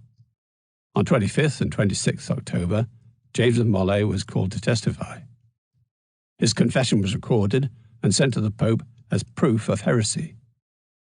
In less than 2 weeks since their arrest, the Templars' honour had been stained forever, and the news of their guilt reverberated throughout the whole of Christendom. The Pope acts. Pope Clement V was stunned when on 14th October a messenger brought the news to his court at Poitiers that the Templars had been arrested the previous day. Though the action had been taken on the nominal authority of the French Inquisitor, there was no doubt that the arrests represented an attack on the papacy and the Catholic Church by the secular monarchy of France. The matter concerned not the Templars only, the survival of the papacy was at stake, and Clement immediately summoned all his cardinals for an emergency meeting of the Curia, which began on 16th October and lasted 3 days. Another pope, at another time, might have excommunicated Philip. But Clement was doubly vulnerable. After Philip's coup against Boniface in Italy, and as a resident on French soil. Instead, Clement issued a bull ad Praeclaris Sapientia, which gave Philip a way out. It said that the king had acted unlawfully and had tarnished the reputation of his grandfather, St. Louis, but he could make up for his rashness by handing the Templars and their possessions over to the Church. To achieve this, in November the Pope sent 2 cardinals to Paris to take into custody the men and property of the temple. But the king made himself absent, and his councillors refused access to the Templars, let alone handing them over to the Church, arguing that a papal intervention was superfluous, as they were self-confessed heretics.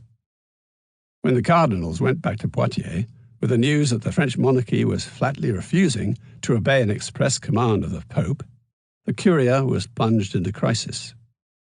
According to one report, 10 cardinals threatened to resign if the Pope showed himself to be a puppet of the French king. Clement was faced with replacing the cardinals at the cost of causing a schism in the Church, or he could excommunicate Philip and fall victim to a royal coup. But the Pope found another way, and, acting with some dexterity within the difficult constraints of his situation, he did what he could to put himself in charge of events. First, on 22nd November 1307, he issued a bull, Pastoralis Praeeminentiae, asking all the kings and princes of Christendom to arrest the Templars in their lands and to hold their property in safekeeping for the Church.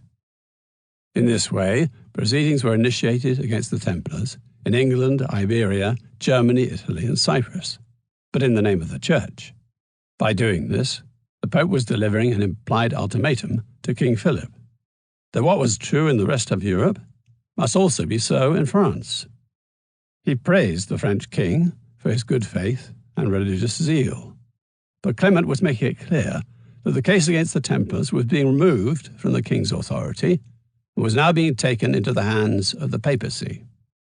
As for the crisis that had arisen when the king's officials rebuffed the 2 cardinals, the Pope simply pretended that the incident had never happened. Instead, in December, he sent the 2 cardinals back to Paris, as if for the first time.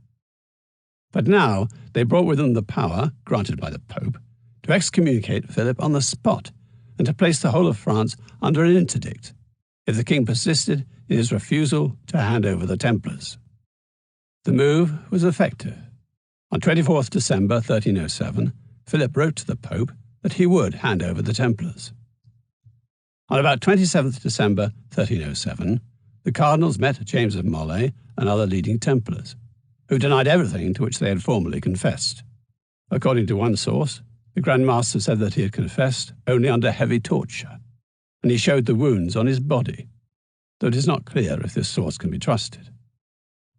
Nevertheless, retracting the confessions was a risky move, because under the rules of the Inquisition, relapsed heretics were handed over to the secular authorities to be burnt. That the Grand Master and others took that risk shows that they were confident that a great injustice was about to be overturned. Certainly, James of Molay's retraction marked a turning point in the trial. Deadlock between Pope and King. Although the Church was granted this brief access to the leading Templars, Philip had still not transferred any Templars to Church control. In February 1308, Pope Clement suspended the Inquisitor William of Paris and the whole French Inquisition. In reply, the king's officials tried to force the Pope to reopen the trial by marshalling public and theological opinion in France. The chief agent in this was William of Nogaret, who instigated a campaign of libel, slander, and physical intimidation against the Pope. Clement was threatened with deposition, and menaces were directed against his family. But Clement stood his ground against the king, and to settle their differences, they met in May and June at Poitiers. There they agreed that the Pope would set up two kinds of inquiry, one by a papal commission to look into the Templars as an institution, the other consisting of a series of provincial councils, each supervised by the bishop of a diocese, to investigate the guilt or innocence of individual Templars. For his part, Philip finally consented to release a number of Templars into the physical custody of the Church, so that they could be interviewed directly by the Pope. Philip chose 72 Templars from among his prisoners in Paris and sent them, chained to one another and under a military escort, by wagon to Poitiers. Most of them were renegades, or at best sergeants, selected to make a poor impression on the Pope. And with them he sent the Grand Master and 4 other high officers of the Templar Order. But suddenly, when the convoy reached the royal castle of Chinon, the 72 were sent on to Poitiers, but the leaders were detained, the king claiming they were too ill to undertake the journey. This was an obvious lie, as Chinon lay not far from Poitiers. The king probably feared that if the Pope interviewed the Templar leaders, he would find them free of heresy and grant them absolution. The Pope hears the strange testimony of the Templars. The Pope ignored Philip's deceit over the Templar leaders held at Chinon.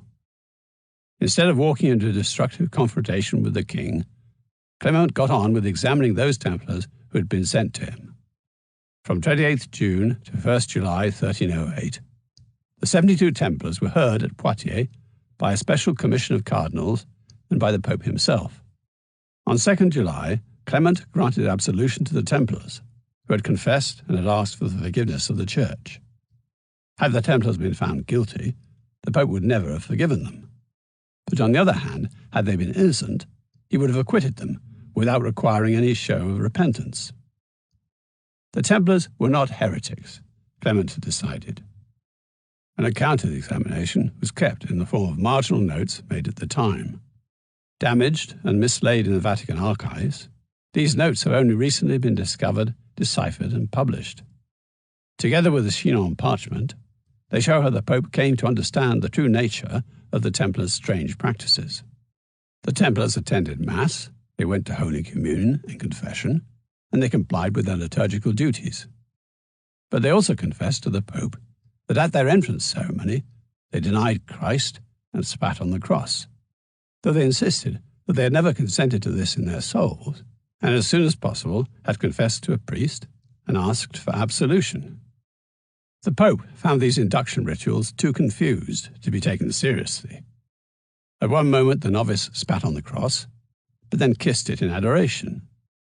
And the novice denied the divinity of Christ, saying, "You who are God, I deny," which was no denial at all. If the Templars were heretics, they were the most inconsistent and unconvincing adherents any heresy could have. The Templars had fallen into peculiar ways and needed reform, but that, decided the Pope, was all. In fact, Clement had already heard something of these bizarre practices from James of Molay himself, when the two met at Poitiers in May 1307, 5 months before the arrests. In the Pope's words, the Grand Master had told him of, quote, many strange and unheard of things, which had caused Clement, quote, great sorrow, anxiety, and upset of heart. The Grand Master feared that these initiation ceremonies, which had been going on for a century or more, were getting out of hand, and the Pope agreed to instigate an inquiry to root out these practices before they erupted into scandal. In August 1307, Clement had also written to King Philip on this count, telling him that, quote, we could scarcely bring our mind to believe what was said at that time. But Philip's spies within the Templars had informed the king of these practices long before that, providing Philip with the material that he cynically manipulated with such devastating effect. Clement's understanding of these strange Templar practices was that they were simply an entrance ritual, a custom which was common, with variations, in every military elite since early antiquity. This was a secret rite of passage after the formal ceremony, a compulsory test to which all new Temple brothers had to submit. A peculiar tradition, modus ordinis nostri, which demonstrated to the initiate the violence that the Templars were likely to suffer at the hands of their Muslim captors, and how they would be compelled to deny Christ and to spit on the cross. The aim of the test was to strengthen the souls of recruits, and it took the form of a very realistic performance. To this first part was added another test, that of kissing the master who had received him on the lower spine, on the navel, and finally on the mouth.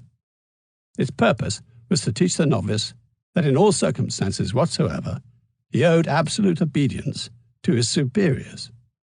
This seems to have been the original and true form of the ritual, but the local masters made changes, and in time this secret ritual became quite coarse and sometimes even violent.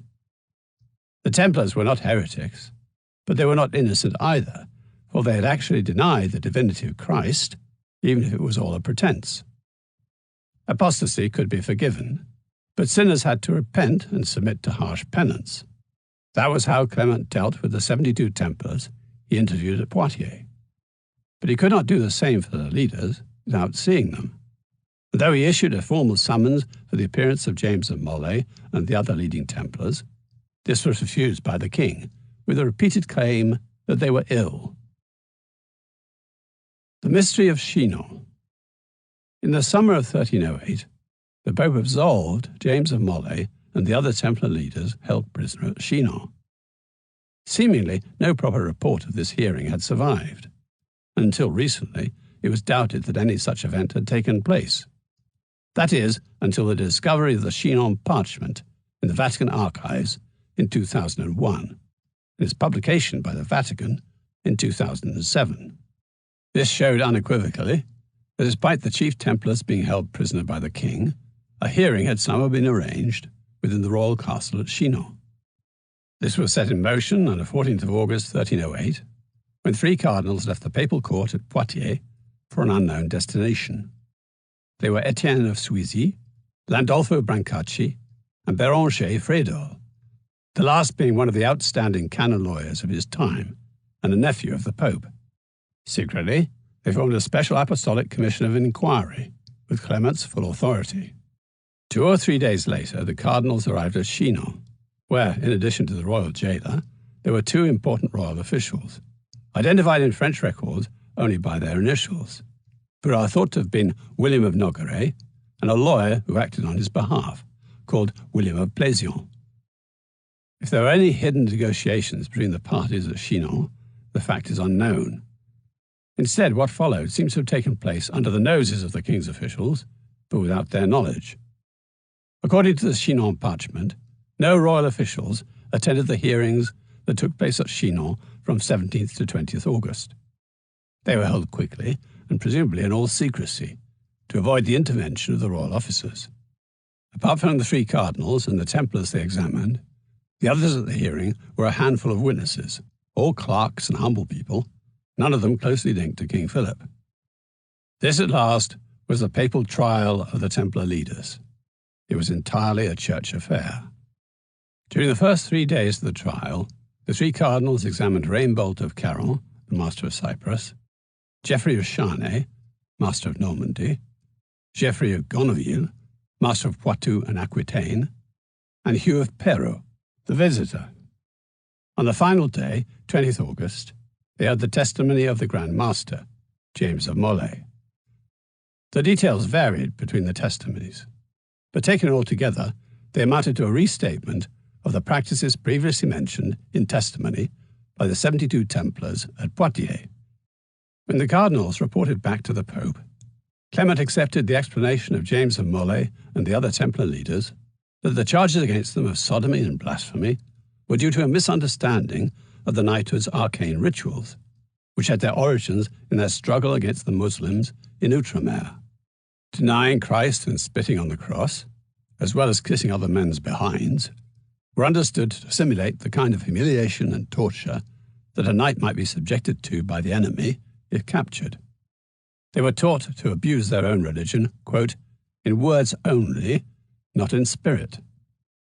Noting that the Templars had asked his pardon, the Pope wrote, "We hereby decree that they are absolved by the Church and may again receive Christian sacraments."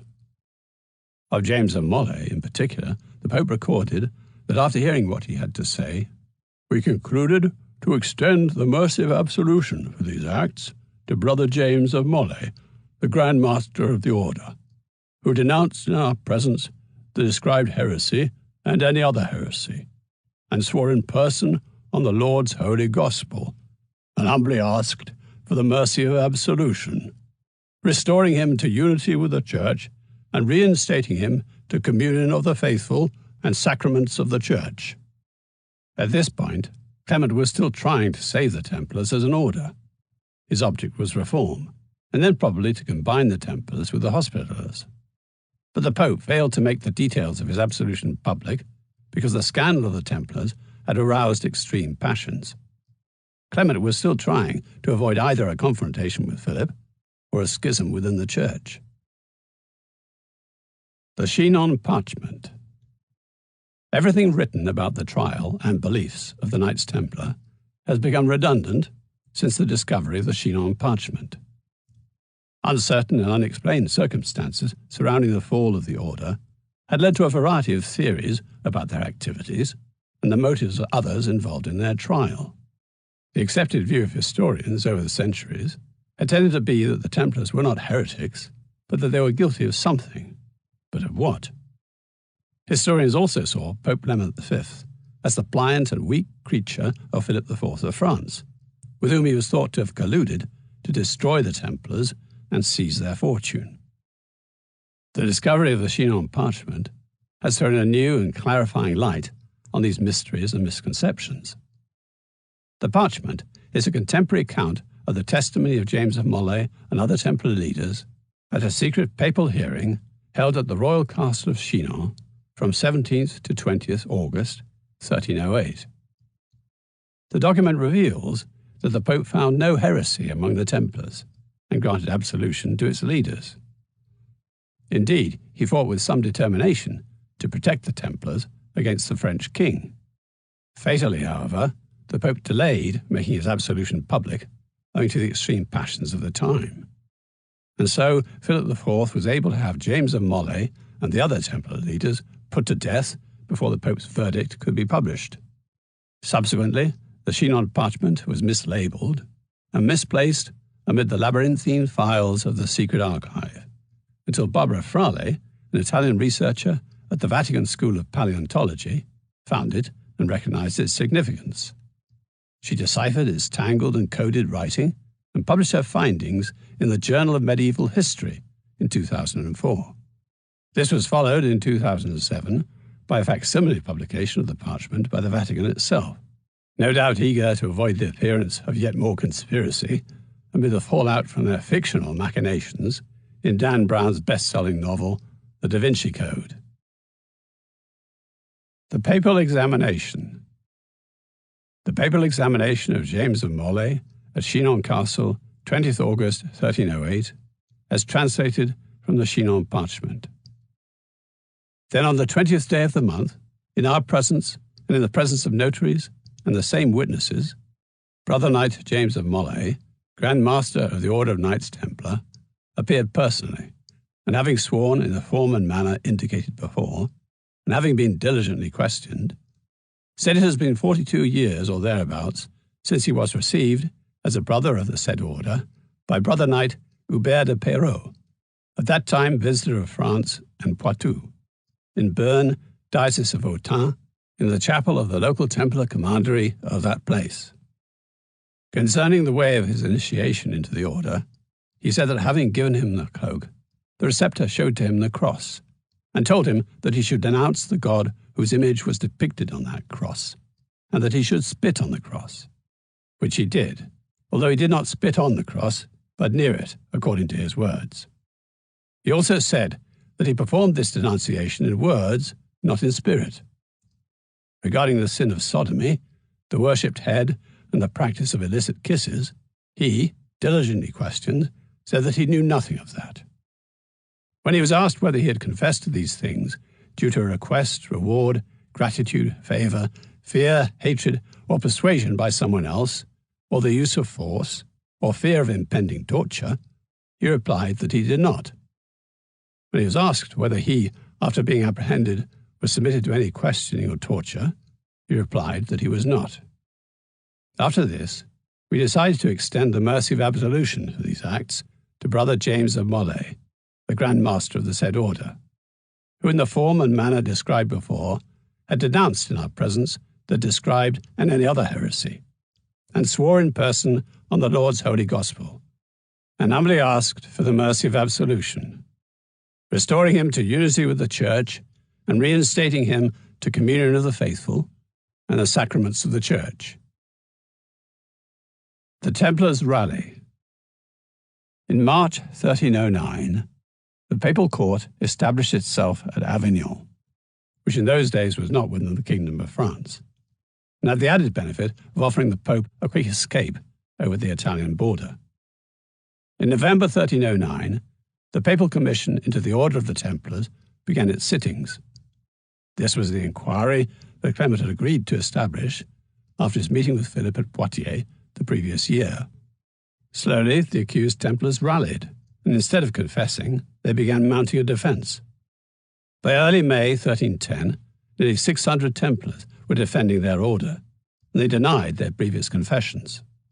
In contrast to the Cathars, who truly were heretics and went to their deaths for what they believed, not one Templar was prepared to be martyred for the heresies which members of the order were supposed to have guarded so fiercely for so long, quite simply because there was no heresy, only the malignant interpretation put on their practices by a malignant king. Deeply worried by this growing confidence among the Templars, Philip took drastic action, and had the Archbishop of Sens, a royal nominee, reopened his episcopal inquiry against individual Templars in his diocese. Obedient to his king, the Archbishop found 54 Templars guilty as relapsed heretics, in other words, guilty of having revoked their earlier confessions, and handed them over to the secular authorities. On 12th May 1310, in a field outside Paris, the 54 Templars were burnt at the stake. Yet even after these burnings, not all the remaining Templars were cowed, nor was their morale completely crushed. Though this intimidation by burning did have its effect, and many Templars fell silent or returned to their confessions. The suppression of the Templars. Since 1308, Pope Clement had been intending to hold an ecumenical council at Vienne in the Rhône-Alpes region of France to consider three great matters: the Templars, the Holy Land, and the reform of the Church. Originally scheduled for October 1310, it had to be postponed a year because the Pope's contest with the King of France over the Templars was dragging on. Now, in the summer of 1311, Clement had gathered information about the Templars from investigations all around France and abroad to present at the council. What he found was that only in France and in regions under French domination or influence were there substantial confessions from Templars. That is, areas where the French authorities and their collaborators had applied ferocious tortures to their victims, or where their testimony was deliberately distorted to turn admitted irregularities into heresy. Clement was becoming eager to wind up the Templar matter before its controversies caused wider and deeper troubles for the Church. Clement had senior advisers who argued that no time should be wasted on discussion or defence, and that the Pope should use his executive powers to abolish the Templars forthwith. One said that the Templars had, quote, already caused the Christian name to smell among unbelievers and infidels, and have shaken some of the faithful in the stability of their faith. He added that suppression of the order should take place without delay, in case the capricious spark of this error ignites in flames which could burn the whole world. But then in late October, a dramatic event occurred which did much to counter the arguments of those in favour of swift abolition. 7 Templars appeared at the council to argue for the defence of the order. The Pope reacted swiftly and had them locked up. But this was not a matter that the overwhelming majority of the clergy attending the council was prepared to overlook. As Henry Ficus, an Englishman attending the council, wrote home to the Bishop of Norwich on 27th December 1311, concerning the matter of the Templars, there is great debate, as to whether they ought in law to be admitted to the defence. The larger part of the prelates, indeed all of them, excepting 5 or 6 from the Council of the King of France, stand on their behalf. On account of this, the Pope is strongly moved against the prelates, the King of France more so, and he is coming in a rage with a great following. Indeed, Philip was soon demonstrating his usual technique of intimidation by appearing at various places upriver from Vienne, creating a powerful sensation in the Pope that the king was about to descend upon him. On 2nd March 1312, the king sent a thinly veiled ultimatum to the Pope, reminding him of the crimes and heresies of the Templars, which is why, burning with zeal for the Orthodox faith, and in case so great an injury done to Christ should remain unpunished, we affectionately, devotedly, and humbly ask your Holiness that you should suppress the aforesaid order. Just in case Clement did not get the message, on 20th March the king, with his brothers, sons, and a considerable armed force, arrived at Vienne. On 3rd April, having silenced the members of the council on pain of excommunication, and with the King of France sitting at his side, the Pope made public his decision, already committed to writing 12 days earlier in the form of a bull, Vox in Excelso, dated 22nd March 1312, that the Templars, though not condemned, were suppressed on the grounds that the order was too defamed to carry on. Under the circumstances, it was probably the best that Clement could do. Another bull, Ad Providam, dated 2nd May, granted the Templars property to the Knights Hospitaller. Soon after, Philip extracted a huge sum of money from the Hospitallers in compensation for his costs in bringing the Templars to trial. The burning of James of Molay. The Church had now washed its hands of the Templars. In accordance with Church practice, once it had decided on a defendant's fate, he was handed over to the secular authorities for punishment. In this case, almost all the Templars in France had been in royal hands all along, and the dispensal of their fates did not require the transfer of their persons. The treatment meted out by the royal authorities to individual Templars varied. Those who had confessed were subjected to penances, and these were sometimes heavy, including lengthy imprisonment. Others, who had confessed to nothing, or were otherwise of little account, were sent to monasteries for the rest of their lives. The leading Templars, including the Grand Master, had to wait until 18th of March 1314 before their cases were disposed of. They might well have expected that their cases had been disposed of long before at Chinon, when they received papal absolution, and almost certainly they would now have been expecting to be treated accordingly. But the hearings of Chinon still remained secret, and instead Hugh of Perrot, Geoffrey of Gonneville, Geoffrey of Charnay, and James of Molay were brought for final judgment before a small commission of French cardinals and ecclesiastics at Paris. Among them, that same Archbishop of Sens, who had so happily for the king burned 54 Templars in May 1310. The sentence was handed down. On the basis of their earlier confessions, as twisted by the crown, all 4 men were condemned to harsh and perpetual punishment, in effect to starve and rot in prison until they were released by a lingering death. Hugh of Perrot and Geoffrey of Gonneville accepted their fate in silence. But lo, wrote a chronicler of the time, when the cardinals believed that they had imposed an end to the affair, immediately and unexpectedly 2 of them, namely the Grand Master and the Master of Normandy, defending themselves obstinately against the cardinal who had preached the sermon and against the Archbishop of Sens, returned to the denial both of the confession as well as everything which they had confessed. James of Molay was in his 70s. He and Geoffrey of Charnay, the Master of Normandy, had been in the king's dungeons for the last 7 years.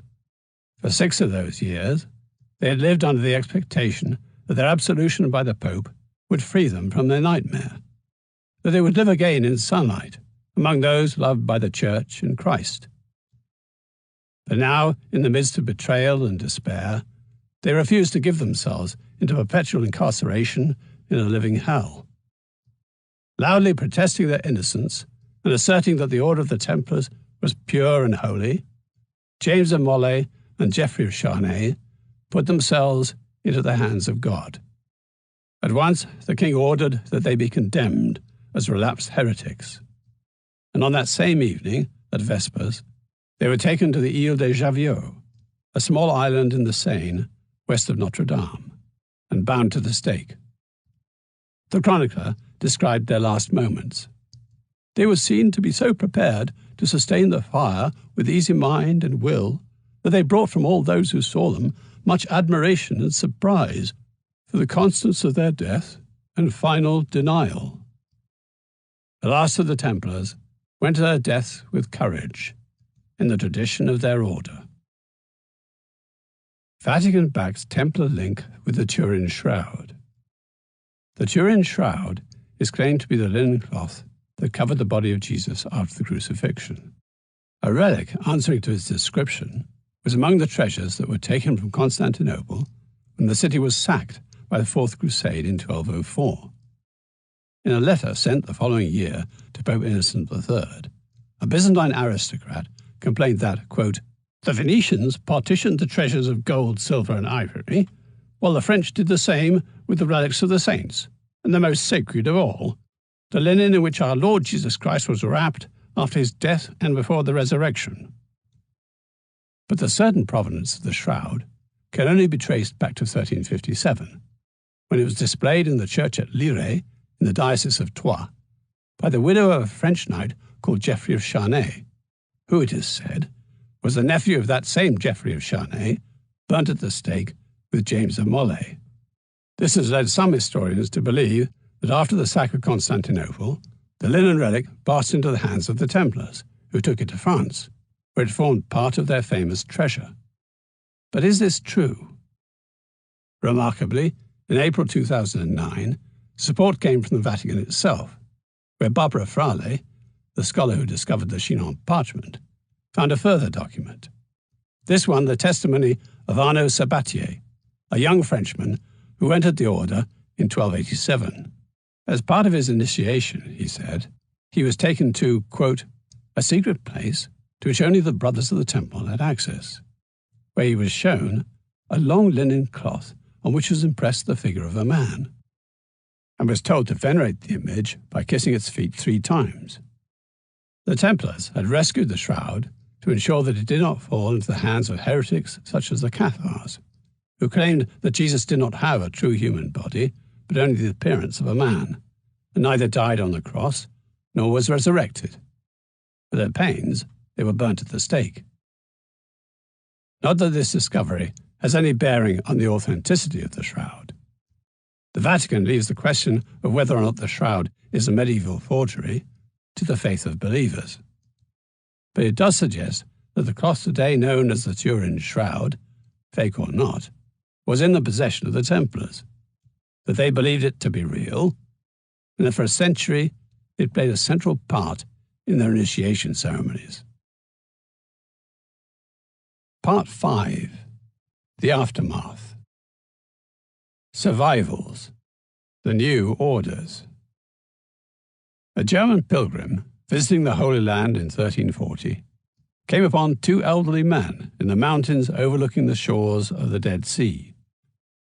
They told him they had been Templars, and they recalled for him their last memories of their order, of their fellow knights being slaughtered during the desperate fighting at the fall of Acre in 1291. The 2 men had been taken captive, and for nearly 50 years they had eked out their lives as woodcutters, entirely cut off from news of Western Christendom. Now, with the help of the pilgrim, they were repatriated to France, where they learnt that the Order of the Templars was no more, and that the last Grand Master had been burnt at the stake as a heretic.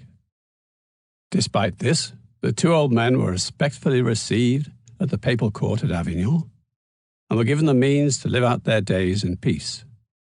Few Templars could still have been alive by that time. Some might have been grimly hanging on to life in the royal dungeons of France, others left to live quietly in monasteries on pensions, while some are known to have turned mercenary and to have taken wives. The lifespan of the Order of the Knights Templar coincided almost exactly with the claim of the papacy to universal spiritual and temporal dominion. But Europe was now entering into a new world of rising nation-states. By the time the two old Templars returned to France from the shores of the Dead Sea, their order and the world it had bestrode for 200 years had become old news. The survival of the Hospitallers. It seems unlikely that the Knights Hospitaller were entirely free of strange rituals similar to those practiced by the Templars. Yet the Hospitallers survived the destruction of the Templars, and indeed benefited from their demise by acquiring the greater part of their properties. Possibly they survived Philip IV's avarice and ambition because their headquarters was on Rhodes. But this can hardly be the whole explanation, as most of their property was in France. Certainly, in 1312, Philip was already making menacing noises about, quote, reforming the Hospitallers. And in that same year, as if to put the initiative back into papal hands, Clement V announced his own inquiry and programme of reforms. But both Philip IV and Clement V died within a year of James of Molay, and it is this that may have saved the Knights Hospitaller.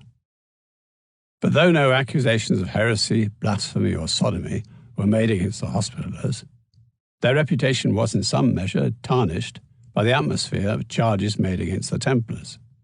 Even Pope Clement VI, the namesake of that earlier Clement who had struggled to save the Templars, was writing sadly in 1343 that it was the virtually unanimous and popular opinion of the clergy and the laity that the Hospitallers were doing nothing to advance the interests of Christendom or to promote its faith. Nevertheless, the Hospitallers held on to Rhodes until it fell to the Ottoman Turks in 1522. They then retreated to Malta, where they withstood a 5-month Ottoman siege in 1565. And 6 years later, Hospitaller ships were part of that great Western Armada which defeated the Ottoman fleet at Lepanto off the coast of western Greece, the battle that finally put into permanent reverse the Muslim aggression that had begun when the Arabs first conquered the Holy Land 900 years before. But marooned on Malta, the Order of the Knights Hospitaller became enfeebled. In 1792, the French National Assembly confiscated its estates, and in 1798, the Hospitallers offered no resistance when Napoleon came to Malta and after a one-day siege expelled them from the island.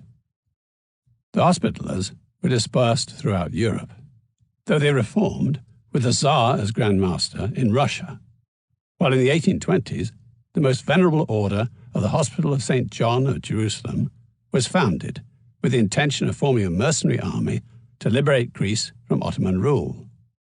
But this order soon took on an entirely pacific nature devoted to charitable works, as did offshoots and revivals in Britain, where Henry VIII had confiscated the property of the original order, Germany, and Italy. The latter, the Sovereign Order of Malta, has its headquarters in Rome and has observer status as a quasi-sovereign state at the UN. It has recently returned to Malta, whose government granted it a lease on the Fort Sant'Angelo. In Britain, the modern-day Hospitallers, the largely Protestant Order of the Hospital of St. John of Jerusalem, are best known for their service organisation, the St. John's Ambulance Brigade. This was established in 1887, though already in 1882 the order had established its St. John's Eye Hospital in Jerusalem. The order remains active in Britain, the Commonwealth, and the USA, and maintains its headquarters at St. John's Gate in Clerkenwell, London, in what had been the gatehouse to the medieval English Grand Priory of the Knights Hospitaller. The Templars in Britain. In 1307, when Philip IV of France ordered the suppression of the Templars, Edward II of England dismissed the charges laid against them as implausible. Despite considerable pressure by the French king and the Pope, Edward resisted the Inquisition, which had no standing in English common law. Eventually, each Templar was permitted to make a public statement saying, I am gravely defamed by the accusations, and for that reason, not because of any proven guilt, each asked for and was granted reconciliation with the Church, and were sent to live peaceably at some monastic foundation. Nor was the king keen to hand over Templar properties to the Church, arguing that they had originally been donated by the English nobility, which was entitled to have them back. Though the Hospitallers did receive some Templar possessions, the king felt free to redistribute much of it as he liked. This reintegration of Templar property into the fabric of English life helps explain why so much of the Templar past survives today. Scotland was caught up in a series of wars as the days of the Templars came to an end. Robert the Bruce had killed his rival, John Comyn, Lord of Badenoch, in 1306, an act which set Scot against Scot, even as the Bruce was fighting to keep Scotland free from the English armies under Edward II. Finally, the Battle of Bannockburn in 1314, the very year that James of Moray was burnt at the stake, won Scottish independence for centuries to come. In recent years, the writers of alternative history have given the Templars a considerable role in these events, and have argued for their continued survival underground, or disguised as, for example, the Freemasons. These speculations are examined in the following chapter on conspiracies. As for the more prosaic world of reality, the fate of the Templars in Scotland was that, as in England, they went unpunished, but their order was dissolved, and their land was for the most part handed over to the Hospitallers. The original ownership of the land has not been forgotten, however, for even today such properties are designated in transactions as, quote, Templar land. Spain, the Order of Montesa.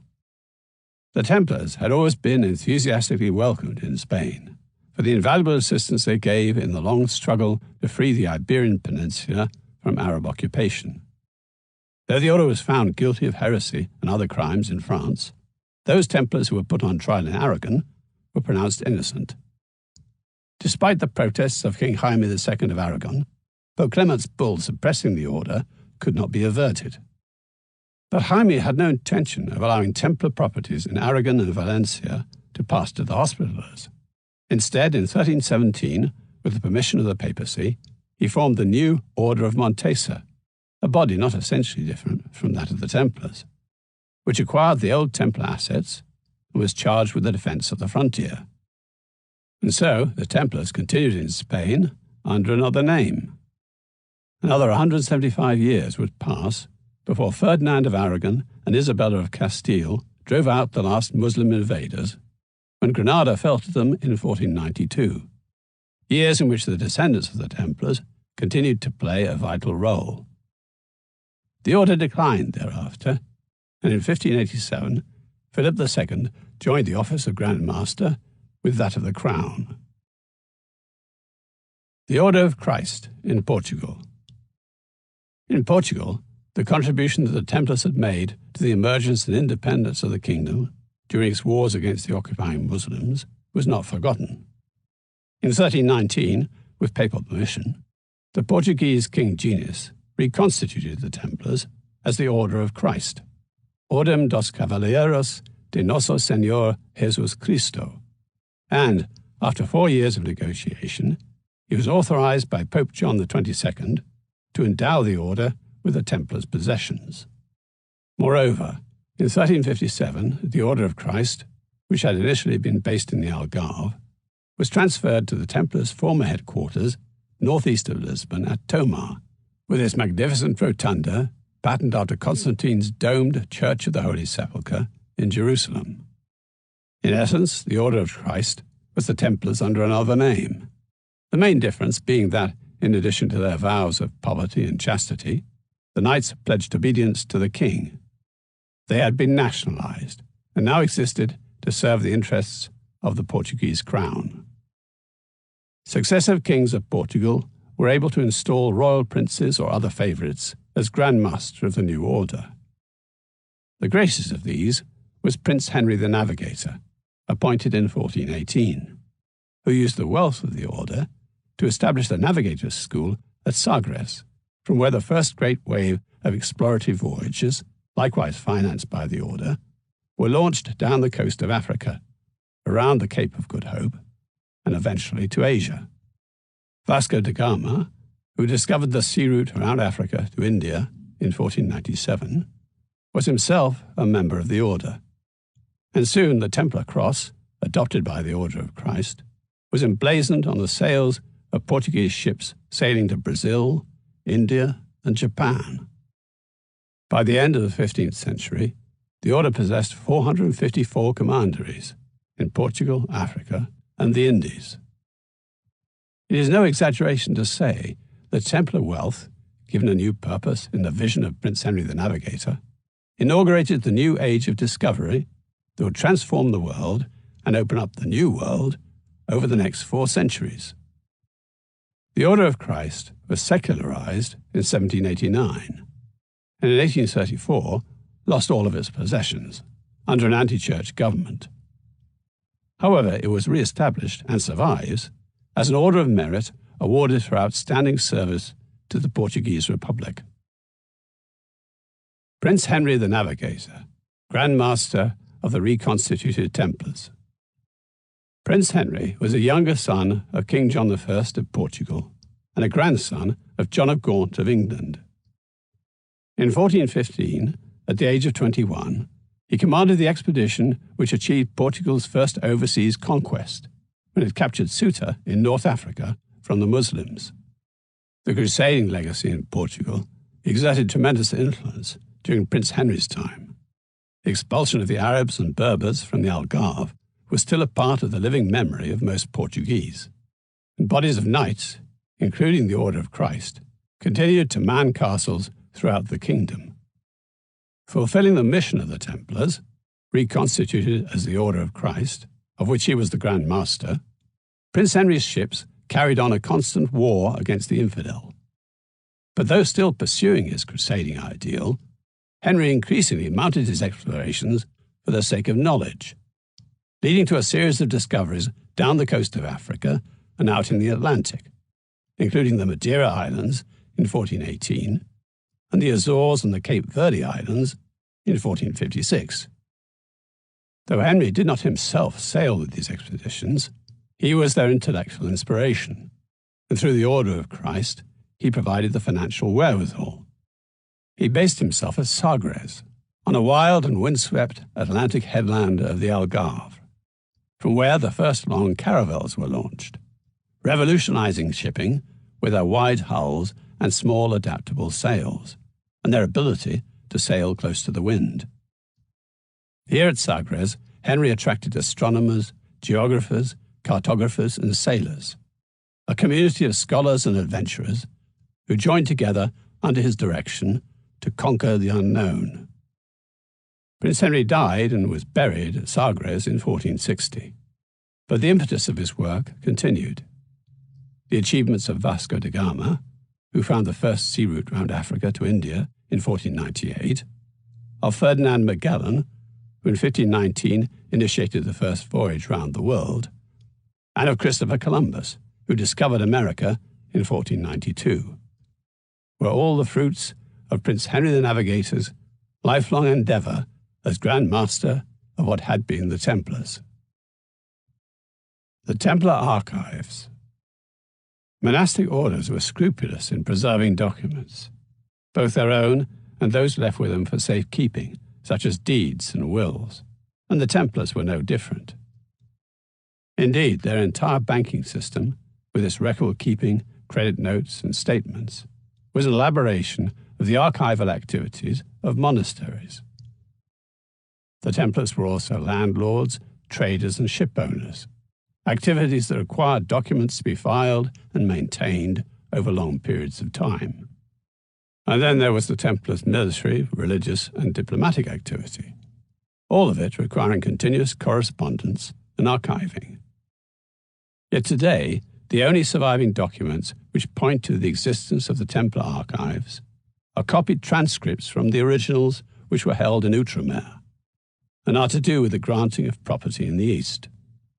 The Templars kept their archive at their headquarters on the Temple Mount in Jerusalem, that is, in the Al-Aqsa Mosque, which the Crusaders assumed stood on the site of Solomon's Temple. At the fall of Jerusalem to Saladin in 1187, the archives would have been removed to Acre, where most likely they would have been held in the tower by the sea where the Templars stored their treasure. Or perhaps they used their castle of Athlit, south of Haifa, which was a secure alternative. The archives were at least as valuable as any portable wealth that the Templars possessed, for they contained the evidence for the Templars' mortgages, loans, possessions, and even their right to exist, which was granted in the form of papal charters. As Acre fell in 1291, the Hospitallers managed to get their archives out to Provence, and so there is no reason why the Templars should not also have succeeded, probably taking them to Cyprus, which became the new Templar headquarters. James of Molay had no reason to bring the Templar archives with him to the west just before his arrest. Indeed, the Grand Master was looking forward to the day when a new crusade would return the Templars with their archives to the Holy Land. Nor have searches of the French royal archives and the papal archives turned up a hint of the Templar archives. The most likely explanation is that they remained on Cyprus, where they were taken over by the Hospitallers, along with the Templars' possessions on the island, in 1312. The Hospitallers moved their headquarters to Malta in 1530, but the Templar archives, and those archives of the Hospitallers that specifically related to Cyprus, were not taken with them, and both archives were probably destroyed when the Ottomans overran the island in 1571. The Hospitallers' documents relating to Cyprus have never been found either. That explains why almost everything we know about the Templars, apart from their rule itself, comes from sources other than themselves, from bodies like the canons of the Holy Sepulchre, the Italian trading communities, the Hospitallers, and the various chroniclers and pilgrims in the Holy Land, from the papal archives and the prosecution documents of Philip IV's lawyers. The loss of the Templar archives is a blow for serious historians of the order, but it has been a boon for those who prefer their speculations to be uninhibited by facts. For more on which, keep listening. Conspiracies. Something to do with everything. For many people at the time and since, the destruction of the Templars was inexplicable. How could such an important and powerful organization, seemingly devoted to the defense of Christendom and enjoying the protection of the papacy, have fallen to charges of blasphemy, heresy, and sodomy, charges pressed by the King of France, aided by church inquisitors, and apparently condoned by the Pope himself? But since the recent discovery of the Chinon parchment and its publication in 2004, the mystery has been solved. The reality is that the Templars were the victims of a titanic power struggle between France and the papacy, between emerging European nationalism on the one hand and the universalist claims of the Church on the other. The Templars did indeed practice various strange rituals, not uncommon among military organizations, but their admission of these was deliberately twisted by the French state to appear as heresy and so forth. The Pope himself understood that these rituals were fundamentally innocent and personally cleared the Templars of the charges, but he kept his absolution secret for the time being for fear of a French assault on the institution of the papacy itself, and then died before he could publicly set the record straight. In the commotion of returning the papacy from Avignon to Rome, the Chinon parchment got lost among the jumble and went unrecognized until 2001. For nearly 700 years, therefore, the public and historians and experts of every kind were confronted with an incomplete account, one with many gaps and seeming contradictions, but so dramatic that it demanded explanation, and became an open invitation to speculation and conspiracy theories. These have long taken on a life of their own. The Templars have something to do with everything, as Umberto Eco wrote in Foucault's Pendulum. And not even the discovery of the Chinon parchment is likely to put them to rest. The immediate reaction.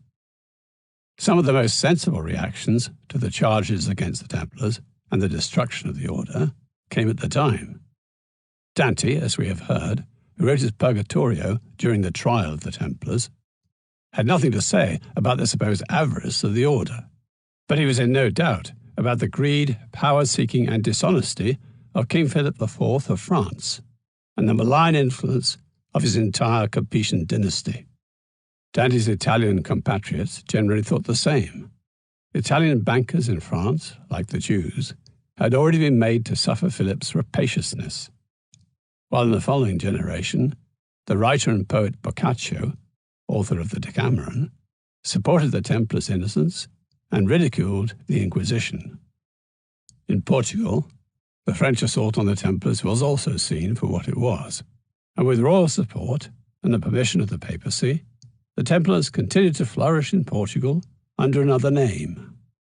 The Germans and the English, too, tended to be sceptical about Templar guilt. In fact, it was really only in France and among people under French sway that the story of Templar heresy was swallowed. Ramon Lull is an example. He was a Catalan philosopher and mystic who eagerly expected that Philip IV would lead a new crusade to the east. At first, he believed in the honour and good faith of the Templars, but in 1308, during the trial and the full force of the French monarchy's propaganda campaign against the order, he fell into line with the French court and changed his mind. But if he thought that the condemnation of the Templars would purify Christians and lead to a new crusade, he was disappointed. Meanwhile, as the flame of the Crusader ideal flickered and died, the Templars were taking on a mythic life of their own. The Romance of the Templars. Well before the end of the order, the Knights Templar were entering into the realm of myth. The first mention of the Templars in literature came in about 1220 in Parsifal by the German knight and poet Wolfram von Eschenbach. He based his work on Chrétien de Troyes' romance, Perceval, the Story of the Grail, begun in 1181 and left unfinished at his death in 1190. Chrétien's association with Troyes may be significant. It was the capital of the Counts of Champagne, who played an important role in the founding of the Templars and also in promoting their great champion, Bernard of Clairvaux. Certainly, Troyes represented a link with the East through Chrétien's patroness, the Countess Marie of Champagne, who was a daughter of Eleanor of Aquitaine. Eleanor was a lively young wife of Louis VII, the incompetent leader of the Second Crusade. She accompanied him on the venture, and upon her arrival in the East, lost no time in embarking on a flagrant affair with her uncle, Raymond of Antioch. She later married Henry II, King of England. Bernard of Clairvaux did not much approve of the free-spirited Eleanor of Aquitaine, whom he found flighty and indecorous. But for a poet, she made good copy. And it is not hard to imagine her inspiring Chrétien when he invented the character of Guinevere in his earlier work, Lancelot, the Knight of the Cart, which he wrote specifically at Marie's request. The hint of a Templar link in Chrétien's romance was made manifest in Wolfram von Eschenbach's Parsifal, in which he makes the Knights Templar the guardians of the Grail. Eschenbach had visited Outremer in about 1200, and he set sections of his poem in the East. His Templars are pure warriors, defenders of the sacred territories which contain the Grail, just as the real Templars defended the Holy Land. They are continually riding out on sorties in quest of adventure. Whether these same Templars reap trouble or renown, they bear it for their sins. I will tell you how they are nourished. They live from a stone whose essence is most pure. If you have never heard of it, I shall name it for you here. It is called Lapsit Exilis. By virtue of the stone, the phoenix is burned to ashes, in which he is reborn. Eschenbach explains that Lapsit Exilis, the name given to the Grail, is a stone that was once set in Lucifer's crown, but which fell with him from heaven, and which serves the Templars as an elixir of life, a notion that would not be entirely out of place in a dualist cosmology. The Grail Quest. The Grail was invented in the late 12th century by Chrétien de Troyes. No mention of a Grail had ever been made before. Curiously, there was nothing explicitly religious about Chrétien's Grail. He did not write about it as a cup or chalice at the Last Supper. For that matter, he did not describe it as a cup or chalice at all, but rather as a serving dish, which is the usual and original meaning of the old French word Graal. But there is something wonderful about the Grail's first appearance in Chrétien's story at the beginning of a rich man's feast, and all the more wonderful and strange because Chrétien never finished his story. This is how it makes its first appearance. Then 2 other squires entered, holding in their hands candelabra of pure gold, crafted with enamel inlays. The young men carrying the candelabra were extremely handsome. In each of the candelabra there were at least 10 candles burning. A maiden accompanying the 2 young men was carrying a grail with her 2 hands. She was beautiful, noble, and richly attired. After she had entered the hall carrying the grail, the room was so brightly illumined that the candles lost their brilliance, like stars and the moon when the sun rises. Arthurian Romances, Penguin, 1991. What is tantalizing about this appearance of the Grail is that Perceval, the hero of the romance, knows exactly what it is, but he fails to tell us before the story breaks off, when Chrétien dies. Is the story allegorical? People have argued over that point for more than 800 years. And if allegorical, is the allegory religious? That too has never been resolved. But this haunting image was soon inspiring writers to complete the tale, among them Wolfram von Eschenbach, who in Parzival, his 13th century German adaptation, introduced the Knights Templar to literature by making them guardians of the Grail. Chrétien de Troyes was writing when medieval Western society, so attached to its tradition, was opening onto a wider world, the world of the Mediterranean, the world of the East, to worlds of ideas and beliefs that it was discovering or rediscovering, not least on account of the Crusades. Writing about the Grail meant writing about this cultural and spiritual quest. And yet, strangely, it has always been a genre, regardless of its religious overtones, that has belonged to secular writers, never to the Church. And so, free from doctrine and canon, the Grail has been endlessly reinvented down to the present time. Templars and witchcraft. It is curious that it was precisely as Europe was moving out of the Middle Ages and into the ages of awakening and reason that the first sinister mystifications about the Templars were developed in both the popular and learned imaginations.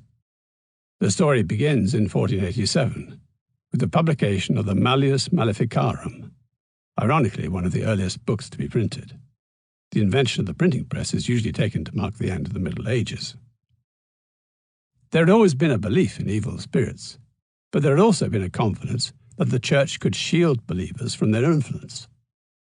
Exorcism was routinely practiced by the clergy to banish unclean spirits, while external threats, such as the Muslim conquests, could be countered by the Crusades and the knightly class, including the military orders. But the failure of the Crusades and the loss of confidence in the Church helped set off a pathological fear that demons were taking possession of Christian people. By the end of the 15th century, the fear of witchcraft had grown into an epidemic, which forced the Church to intervene. In 1484, a papal bull, Summis Desiderantes Affectibus, legitimized the belief in witches and granted permission to bishops and secular authorities to prosecute them if there were no representatives from the Inquisition. The Malleus Maleficarum was published 3 years later. Written by 2 experienced and enthusiastic Dominican witch hunters, it established the procedural rules for witchcraft trials and quickly became notorious. The title, which translates as the Hammer of the Witches, in effect means the persecution of witches, a term which was applied to anyone from heretics, devil worshippers, and practitioners of magic, to prostitutes and superstitious old women.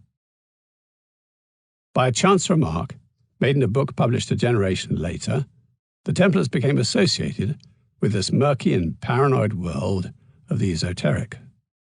The book was De Occulta Philosophia.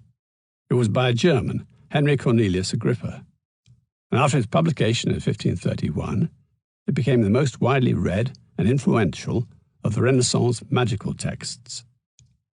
Agrippa was a serious humanist scholar whose interests spilled over into folklore and the occult. The purpose of his book, he said, was to distinguish between the good and holy science of magic and the scandalous and impious practices of black magic, and to restore the former's good name. In the process, he examined the various ways in which the powers emanating from spirits and demons could be harnessed and controlled. And then he wrote these fateful lines. It is well known that evil demons can be attracted by bad and profane arts, in the manner in which Psellus relates that the Gnostic magicians used to practice, who used to carry out disgusting and foul abominations, like those formerly used in the rites of Priapus and in the service of the idol called Panor, to whom people used to sacrifice with their private parts bared. Nor were they much different, if what we read is truth and not fantasy, from the detestable heresy of the Templars. And similar things are known about the witches and their senile craziness in wandering into offences of this sort. By placing the Templars alongside witches as his two examples of perverted Christian magicians, Agrippa thrust the order into the phantasmagoria of occult forces which were the subject of the persecuting craze, for which the Malleus Maleficarum was a handbook. Suddenly the Templars were raised from the depths of half-forgotten failures and became the focus of the darkest disturbing forces in the European mind, its victims or its masters. In this way, the Templars entered the Renaissance and were to advance into the Age of Enlightenment. Solomon's Temple and the Freemasons. At a time when most workers were tied to the land, Masons were freelancers who sought work where they could. And in Scotland and England during the Middle Ages, they began to form themselves into mutual help associations. There were two kinds of Masons: the rough Masons, who worked in hard stone, laying foundations and raising walls, and the more mobile Masons, who carved the fine facades on cathedrals from softer stone, freestone as it was called. And these elite Masons were called Freestone Masons, or Freemasons for short. As the Freemasons travelled around Britain, they would stay at lodges. And after the Reformation in the 16th century, one of their activities at their lodges was to read the Bible. The Catholic Church had discouraged the translation of the Bible into the vernacular, fearing that the Bible would replace the papacy as the font of authority. This was precisely what Protestants in Scotland and England were eager to do, for the Bible was discovered to have revolutionary implications.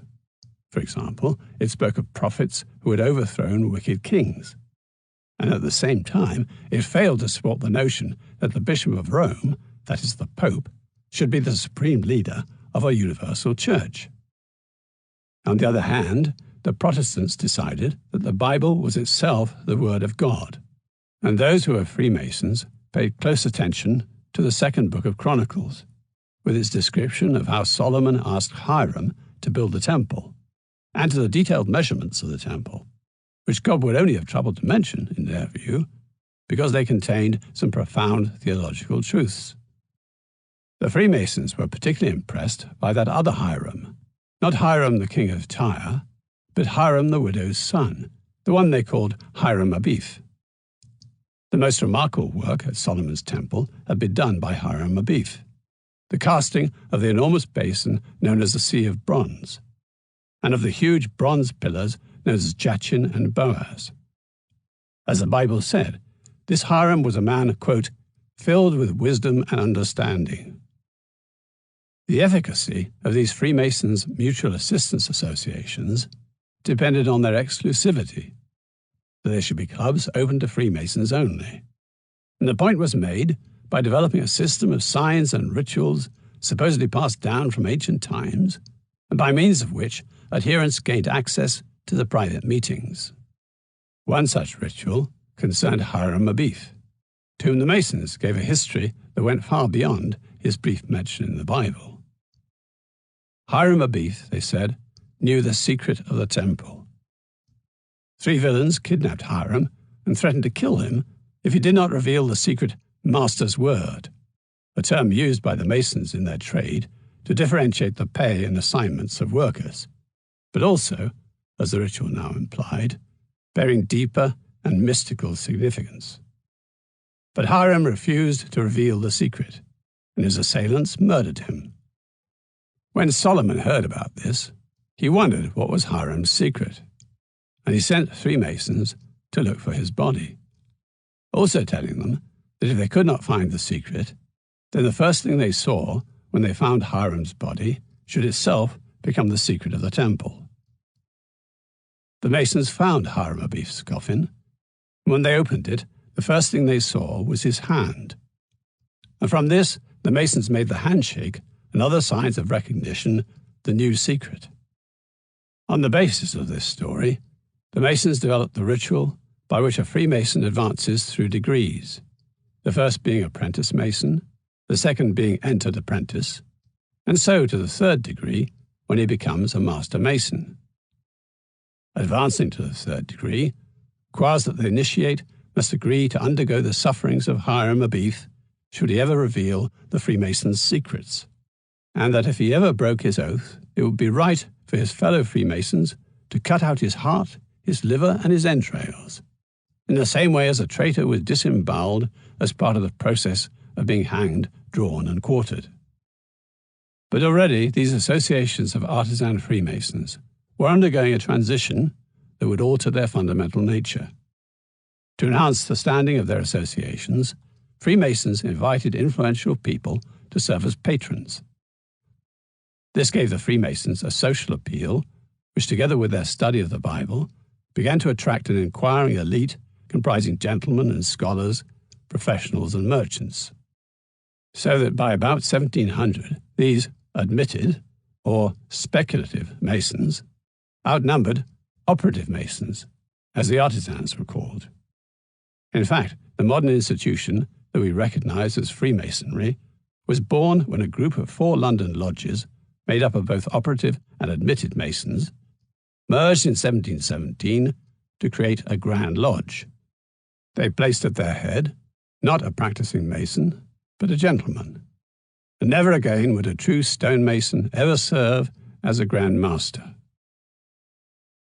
Enlightenment and mystery. The meaning of the Hiram story is unclear, as perhaps it was meant to be, for its true purpose may have been to link the Freemasons with antiquity. For all that educated people of the Enlightenment looked towards the future, they also looked back towards the past, for they believed that antiquity had possessed much learning and wisdom that has since been lost, and that it was their duty to recover what they could from biblical and classical times. For example, Sir Isaac Newton made such recovery a major part of his work, and attempted for years to decipher the wisdom hidden in biblical prophecy and alchemy. His Principia Mathematica, published in 1687, which described gravitation and the laws of motion, was central to the scientific revolution, and the acceptance that rational investigation can reveal the inner workings of nature. And yet Newton was convinced that it was merely a rediscovery of ancient knowledge. Though Newton, who died in 1727, was never himself a Mason, Freemasonry did attract eminent intellectuals, including several members of the Royal Society, in effect the British Academy of Sciences, men who stood for rationalism and deism, but who also found it entirely appropriate that the Freemasons should identify themselves with the Temple of Solomon, built by Solomon and Hiram Abeth, those mysterious exemplars of ancient wisdom. Sir Isaac Newton and the Temple of Solomon.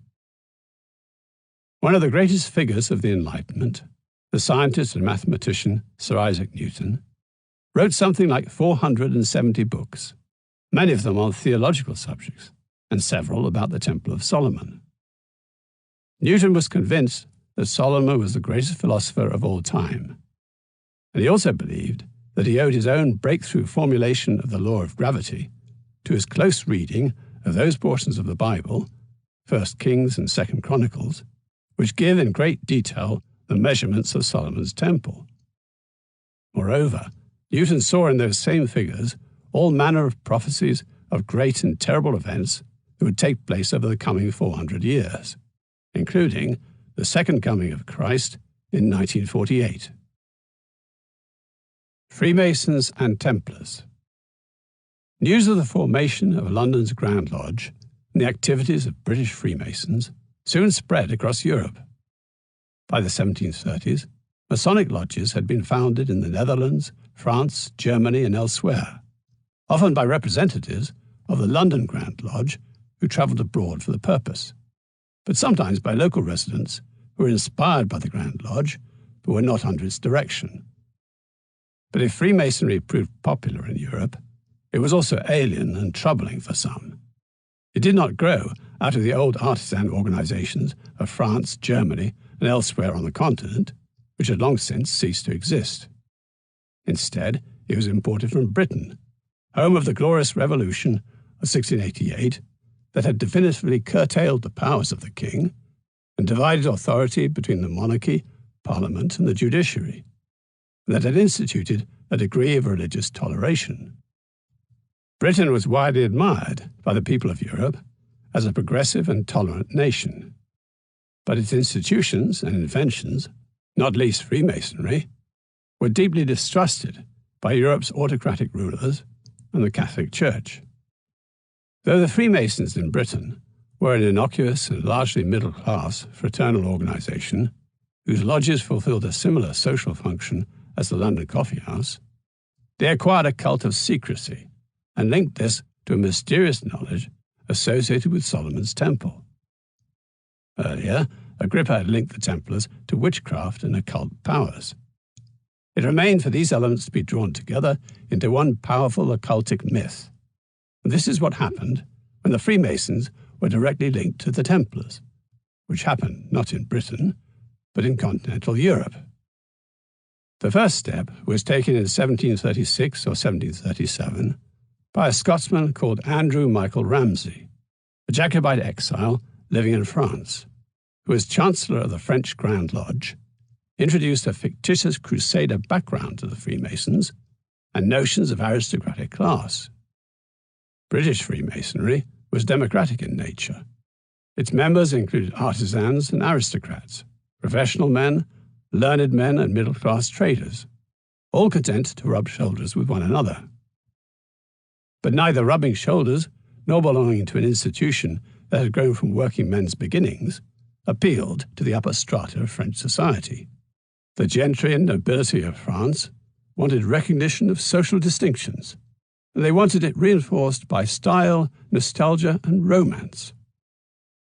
Ramsay gave it to them by the bucketful, suggesting that the stonemasons had also been knightly warriors in the Holy Land. And soon he had turned the French Freemasons into an ancient, chivalrous, international secret society.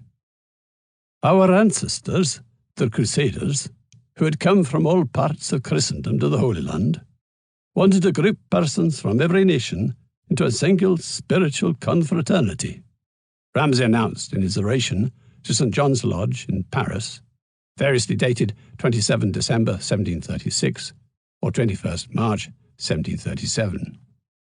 In Ramsay's version of the past, the Crusaders had attempted to restore the Temple of Solomon in a hostile environment, and had devised a system of secret signs and rituals to protect themselves against their Muslim enemy, who otherwise would infiltrate their positions and cut their throats. Ramsay also said that at the collapse of Outremer, the Crusaders returned to their homelands in Europe and established Freemason lodges there. But their lodges and their rites were neglected over time, and it was only among Scotsmen that the Freemasons preserved their former splendour.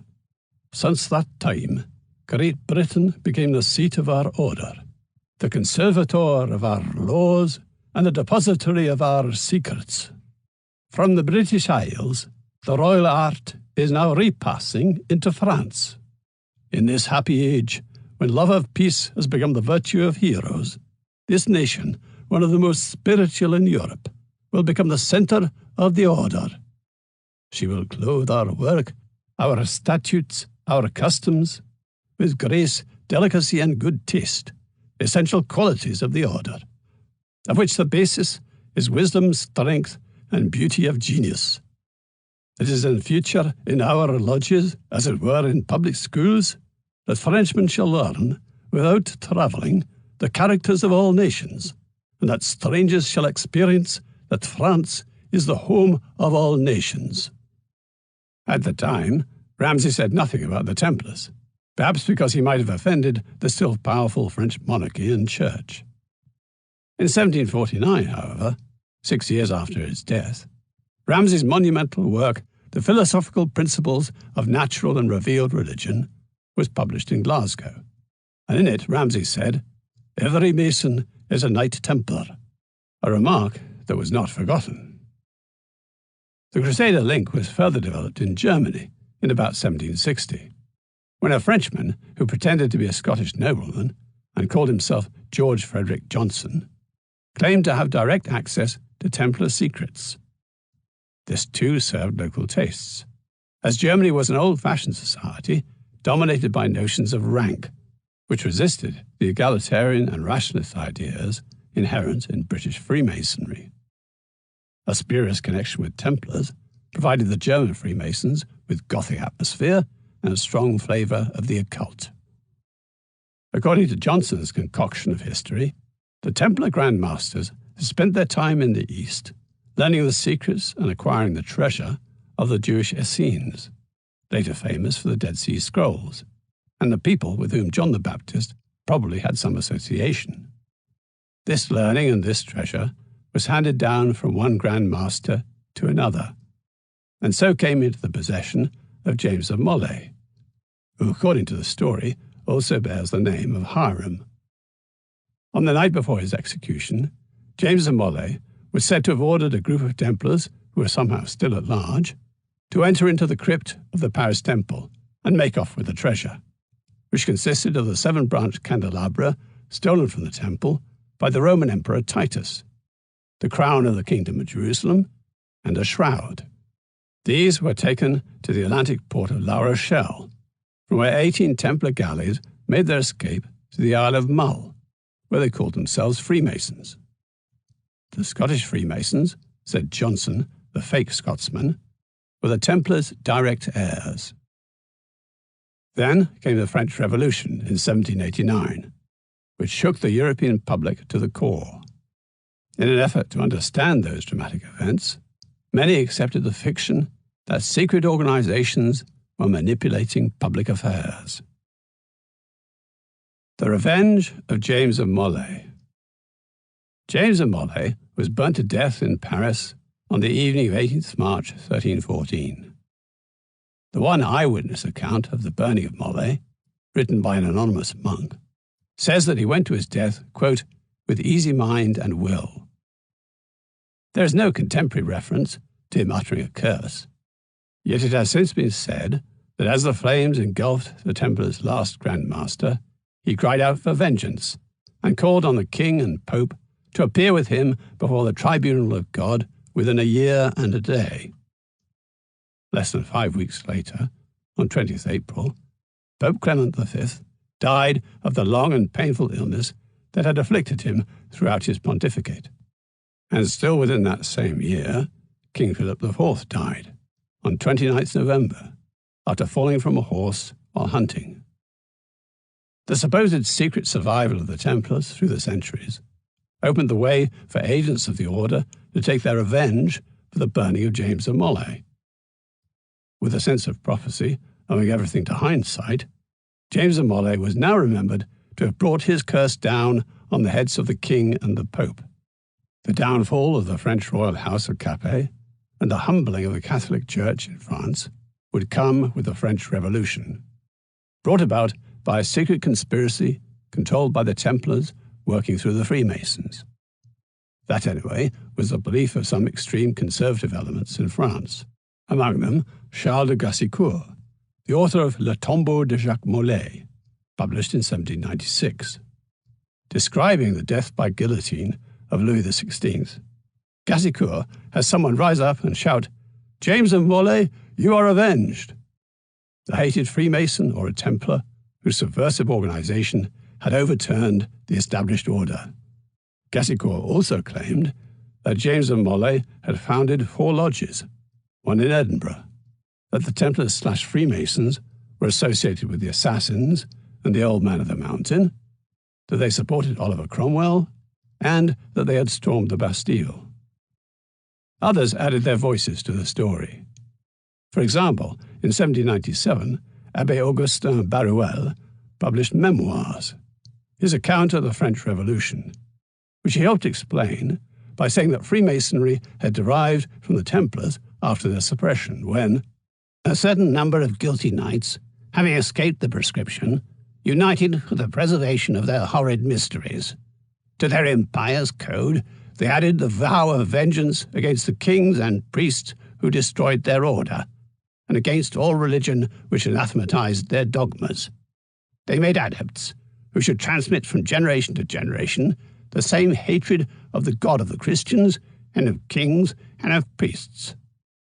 Addressing the Freemasons directly, he continued, "These mysteries have descended to you, and you continue to perpetuate their impiety, their vows, and their oaths. Such is your origin. The lapse of time and the change of manners have varied a part of your symbols and your frightful systems, but the essence of them remains. The vows, the oaths, the hatred, and the conspiracies are the same." A few years later, Baruel added Jews to the conspiracy, seeing them as the real power behind the Templars and the Freemasons, and the ultimate manipulators of European events, a conspiracy theory that culminated in the gas ovens of the Third Reich.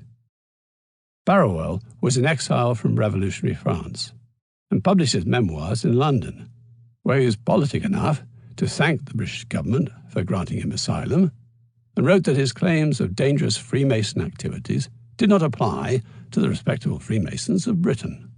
The British government agreed. Worried about the virus of revolution for France, in 1799 it passed the Unlawful Societies Act, although this specifically excluded the Freemasons. A Scottish history for the Knights Templar. The 18th and early 19th centuries saw an explosion of orders, degrees, and societies, among them benevolent societies that survive to this day, such as the Oddfellows and the Royal Antediluvian Order of Buffaloes, or spiritual groups such as the Druids, given to pantheistic nature worship in imitation of Bronze Age Celtic Druids. By 1800, there were hundreds, maybe over 1,000, of these organizations in Britain, and like the Freemasons, they gave themselves antique histories. The Oddfellows, for example, trace their spiritual origins back to the Jews at the time of their Babylonian exile in 586 BC. In addition to these organizations, there were other orders or degrees, about 30 in all, which claimed to be Masonic. Indeed, were often operating unofficially within local lodges. Among them, the Knights Templar. Chivalry and mysticism were very much in fashion, and though at first both the English and Scottish Grand Lodges rejected the Knights Templar, saying they were a foreign corruption, in the age of Romanticism the fashion proved irresistible, and eventually the Templars were accepted within British Freemasonry. In 1843, the Order of the Knights Templar in Scotland published a Historical Notice of the Order, which was written by the Scottish Masonic Templars themselves, and gave an account of their origins. It is agreed by all hands, even the French, that the Templars joined the standard of Robert the Bruce, and fought in his cause until the issue of the Battle of Bannockburn in 1314 securely placed him on the throne. That monarch was not ungrateful. The account explains that after the suppression of the Knights Templar in France, local Scottish Templars gave their support to Robert the Bruce during his War of Independence against the English. that at the Battle of Bannockburn on 24th June 1314, 3 months after the burning of James of Moray, a troop of Templars charged against the English at the decisive moment and gave the victory to the Scots. In gratitude, Robert the Bruce protected the Templars by assimilating them into a new order, the Freemasons. None of this had been recorded by any Scottish chronicler at the time. It was entirely made up in the 19th century. The Masonic Scottish Templars had done what Masons always do. They invented a tradition, a connection with the past, and a very flattering one for Scots Freemasons. These inventions were never meant as factual history. This is explained by Robert Cooper, Freemason and curator at the Grand Lodge of Scotland in Edinburgh, in his book, The Rosslyn Hoax. Quote, "There are a number of branches within Freemasonry. Each has its own story, its own traditional history, which underpins that particular part of the Masonic system. The Royal Arch chapter is concerned with the building of a new or second temple, often referred to as Zerubbabel's temple. Another branch of Freemasonry has for its traditional story the story of Helena, wife of Constantine, and her search for the place of Christ's crucifixion. All branches of Freemasonry, therefore, have a traditional history on which their ceremonies are based. As well as having considerable colour, the temple at Jerusalem must have seemed very exotic to the stonemasons of Scotland. King Solomon's temple added a great deal of prestige to a group of honest working men. None of the traditional histories of any of the branches of Freemasonry are, or were, intended to be taken literally. Our forebears in all the Masonic orders manufactured suitable pasts for allegorical purposes. They did so with romantic notions at heart, but understood that these histories manufactured by and for themselves were not literal truths." End quote. But many people, both Masons and non-Masons, failed to separate fantasy from fact. For example, in his History of Freemasonry, published in Edinburgh in 1859, Alexander Laurie, who was himself a Freemason, wrote, "It will be necessary to give some account of the Knight Templars, the fraternity of Freemasons, whose affluence and virtues aroused the envy of contemporaries, and whose unmerited and unhappy end must have frequently excited the compassion of posterity. To prove that the order of the Knight Templars was a branch of Freemasonry would be a useless labour, as the fact has been invariably acknowledged by Freemasons themselves, and none have been more zealous to establish it than the enemies of their order." Evidence and proof were irrelevant to Laurie. He asserted that it was not necessary to prove that the medieval order of the Knights Templar was an outgrowth of the Freemasons, because Freemasons already knew it, as did the enemies of Freemasonry, people like the Abbé Barruel. The myth of the Knights Templar was taking its modern shape. The medieval order had survived, but in another form. The Battle of Bannockburn was established as a central event in the myth. What was needed was a central place, and its invention began in 1982 with the publication of The Holy Blood and the Holy Grail, and has continued with other alternative histories, such as The Hiram Key, written by 2 Freemasons, and The Templar Revelation, not to mention The Da Vinci Code, Dan Brown's novelized synthesis of these pseudo-histories, which all worked to bring Rosslyn Chapel, south of Edinburgh, and its founding family, the St. Clairs, into the myth. The Sinclairs, as the St. Clairs are known in English, were themselves Templars, and Rosslyn Chapel became a repository for the Templars' treasure, all their secrets, or for some powerful iconic object, such as the embalmed head of Jesus Christ, or the Ark of the Covenant, or the Holy Grail. Or so the story goes. The Templars discover America. The Templars discovered America. The evidence is found at Rosslyn Chapel, richly decorated with carvings. Among these are carvings that have been identified as maize, a plant native to North America, and also carvings identified as aloe cactus, and described as a New World plant. Rosslyn Chapel was built in 1456. Whoever carved the maize and aloe at Rosslyn must have known about America nearly 50 years before it was discovered by Christopher Columbus in 1492. This realization makes sense of an old stone tower at Newport, Rhode Island. The Newport Tower is round and stands on round arches. There are those who say it was a round church built by Templar colonists who came to America. The Templars would have come in about 1308, after the suppression of their order in France, escaping with their fleet from La Rochelle, some sailing for Scotland, others for the New World. Or they came in the person of Henry Sinclair, Earl of Orkney, and the son and heir of William Sinclair, Lord of Rosslyn.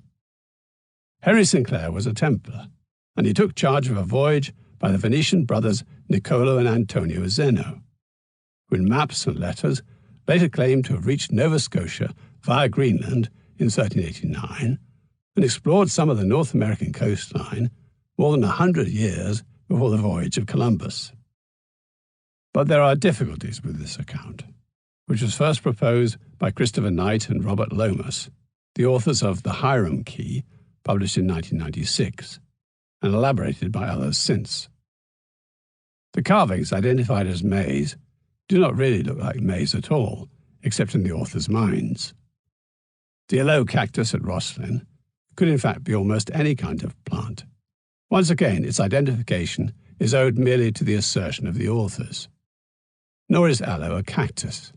It is a succulent, and it is native to Africa, not America, and it certainly could not have grown in New England, which has severe winters. And though Rosslyn Chapel was built in 1456, the carvings were added only after its completion. They are not carved from the stone of the structure.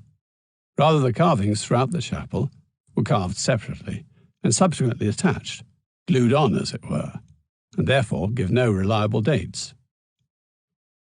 As for the Newport Tower, it was built as a windmill for grinding grain in the 17th century. It is mentioned in 1677 as "my stone-built windmill" in its owner's will. Two archaeological excavations at the tower, one in 1951, another in 2006, both concluded that the tower was built between 1650 and 1670.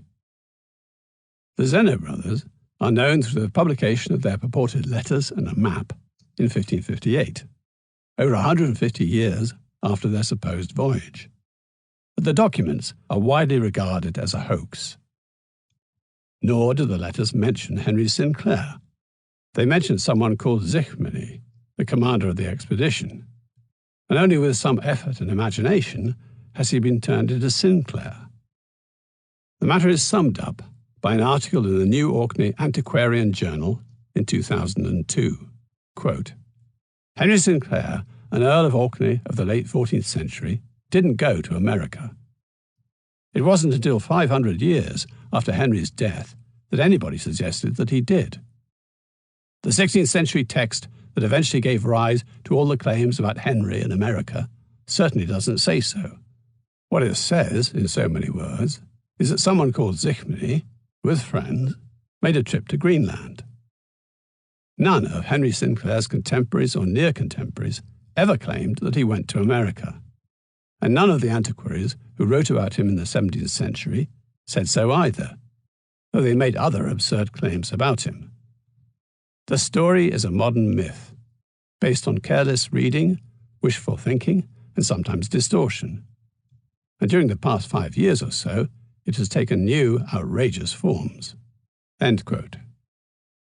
In one version of this alternative history, the Templars' voyage to America is undertaken in ships of their fleet, part of the same fleet that sailed for Scotland from La Rochelle in northern France. But this much-vaunted fleet is itself a myth.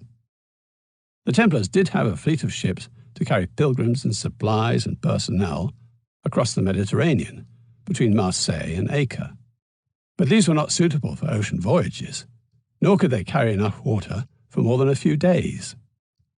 As for warships, the Templar fleet is unlikely to have numbered more than 4 galleys. And given that Templar activities were in the Mediterranean, and that their chief European port was Marseille, it is most unlikely that more than a very few Templar ships of any kind if any ships at all, would have been based at La Rochelle. Nevertheless, this Templar fleet, wherever it was based, has given rise to another invented history. When the order was suppressed and the fleet made its escape, the Templars altered their red cross to a skull and crossbones, and continued their resistance to the papacy and the crowned heads of Europe, all except the Scottish, by living the lives of pirates on the high seas. The New World Order. In the United States, there has been a well-established legend that the Freemasons were behind the American Revolution. They are said to have instigated violent resistance to the British and to have defied British attempts to impose taxation without representation by holding the Boston Tea Party in 1773. They drew up the Declaration of Independence in 1776, provided the leadership during the Revolutionary War, and drafted the Constitution in 1787. But the role of the Freemasons has been exaggerated. A few Freemasons may have participated in the Boston Tea Party, but it was planned and executed by a group of radical artisans called the Sons of Liberty. Of the committee of 5 who drew up the Declaration of Independence, only one, Benjamin Franklin, was a Freemason. The Declaration was almost entirely written by Thomas Jefferson, who was not a Freemason. Of the 55 Americans to sign the Declaration of Independence, only 9 were certainly Freemasons. And of the 39 who approved the Constitution, only 13 were or later became Freemasons. George Washington had become a Freemason at the age of 20, but did not take it seriously, regarding his lodge as a social club, and showing up for only 2 meetings in the next 41 years. The higher ranks of Freemasonry in the American colonies were pro-British and remained loyal to the Crown, as did at least a third of the American population. Benedict Arnold, who won the first great battle of the Revolutionary War for the Americans at Saratoga, and who then defected to the British, so that in America his name is synonymous with treason, was a Freemason. Yet in 1793, at the dedication of the Capitol building, George Washington, in his capacity as first President of the United States, but wearing his Masonic apron, placed a silver plate upon the foundation stone and covered it with Masonic symbols of maize, oil, and wine. An inscription on the silver plate made the identification of the new republic with Masonry absolutely clear. The stone had been laid, it stated, in the 13th year of American independence, and in the year of Masonry 5793, that being the generally accepted number of years since God's creation of the world. After the successful conclusion of the War of Independence, and for a generation after, Freemasonry was widely considered to be the foundation stone of the Republic. The explanation lies in the creation of the Revolutionary Army with Washington at its head. His officers had been thrown together from a diversity of regional origins, religions, and social rank, and had great responsibilities thrust upon them. Freemasonry had been popular among officers in the British Army in North America, and the Revolutionary Army continued the practice of having military lodges, which had turned to good account. Freemasonry's ideals of honor and fraternity offered American officers the bonds on which to build the camaraderie necessary for the survival of the army, and therefore of the American Republic. But for Mythomanes, there is more to it than that. The monumental building constructed to house the Senate and the House of Representatives on Capitol Hill was part of the grand plan for the entire city designed in 1791 by Pierre Charles L'Enfant, a Frenchman who served in General George Washington's staff as a military engineer throughout the Revolutionary War.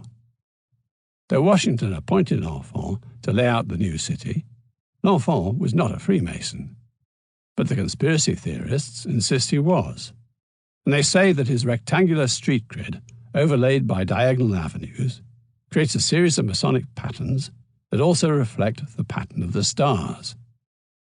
The harmony between the heavens and the earth would work its powers on those who inhabited the city, the capital of the new republic.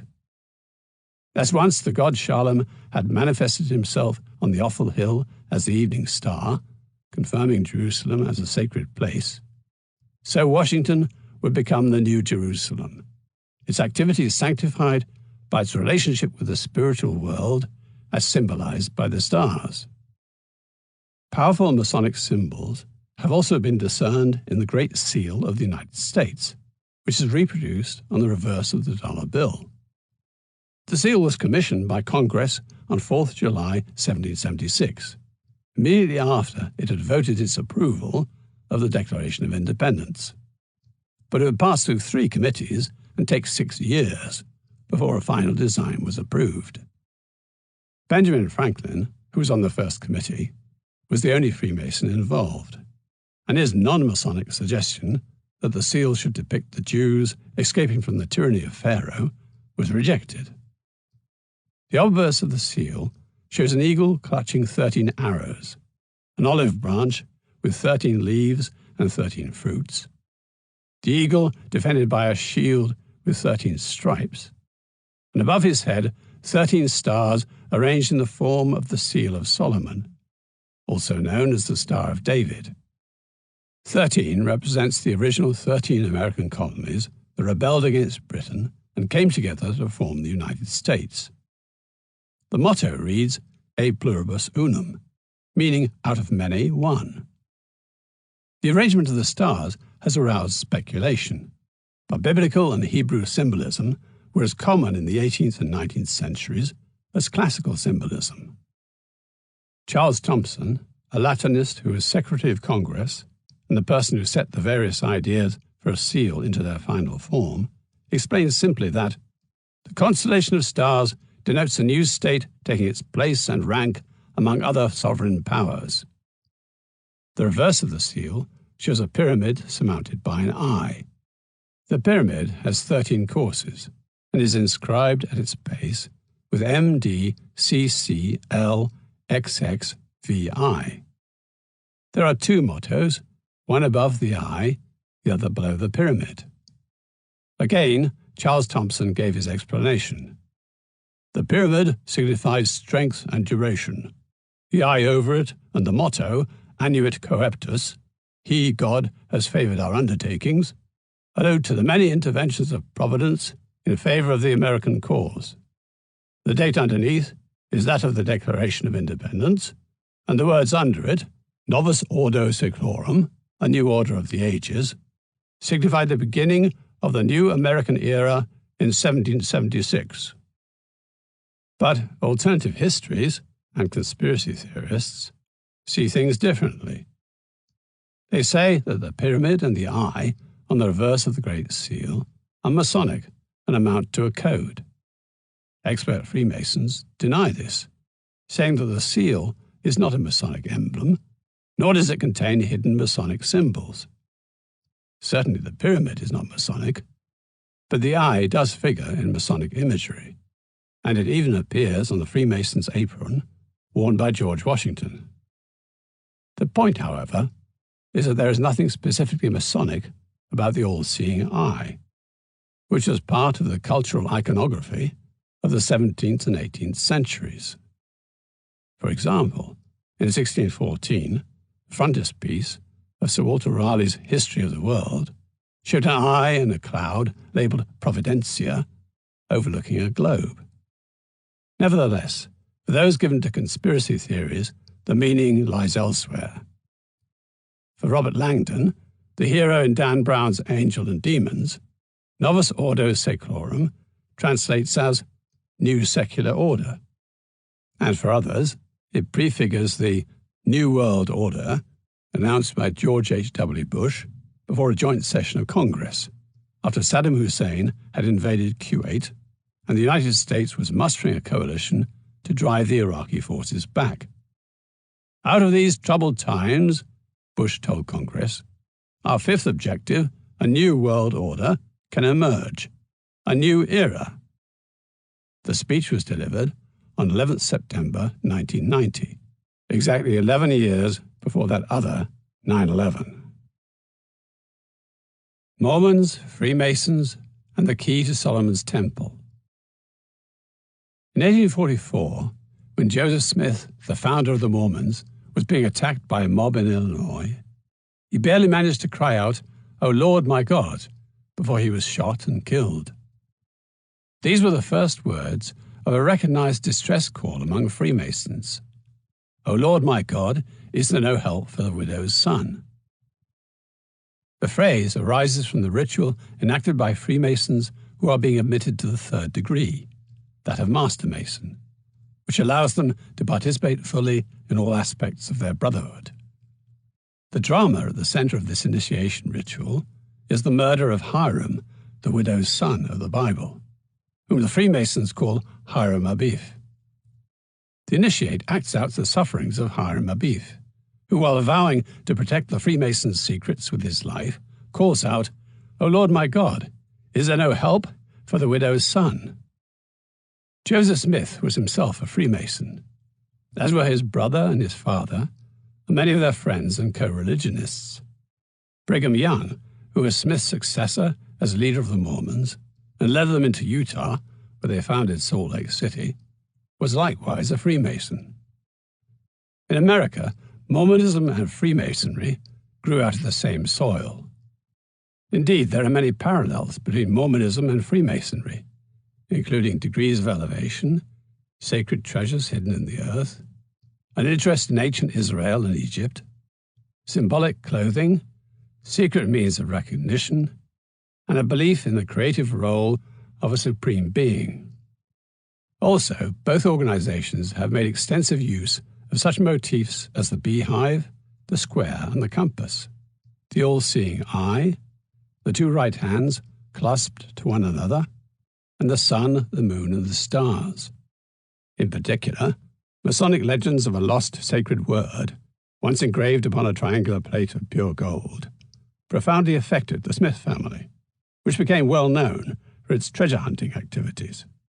And it was on such plates of gold, unearthed by Joseph Smith in upstate New York, that he found what he said were the words of the angel Moroni, which he translated and published as the Book of Mormon, the gospel of the new faith, of which Smith himself was its prophet. The mission of the Mormons is to restore the true revelation which became corrupted after the death of Jesus. And according to the Mormons, their rituals and symbolism have come to them by divine revelation and originate in Solomon's Temple. Skull and bones. For some, a new world order, Novus Ordo Mundi, means a constructive ordering of world affairs through institutions like the United Nations. For others, it is a conspiracy conducted by a small and secretive but powerful group to eliminate or neutralize sovereign states, to restrict individual freedom, and to establish a world government answerable to no one but themselves.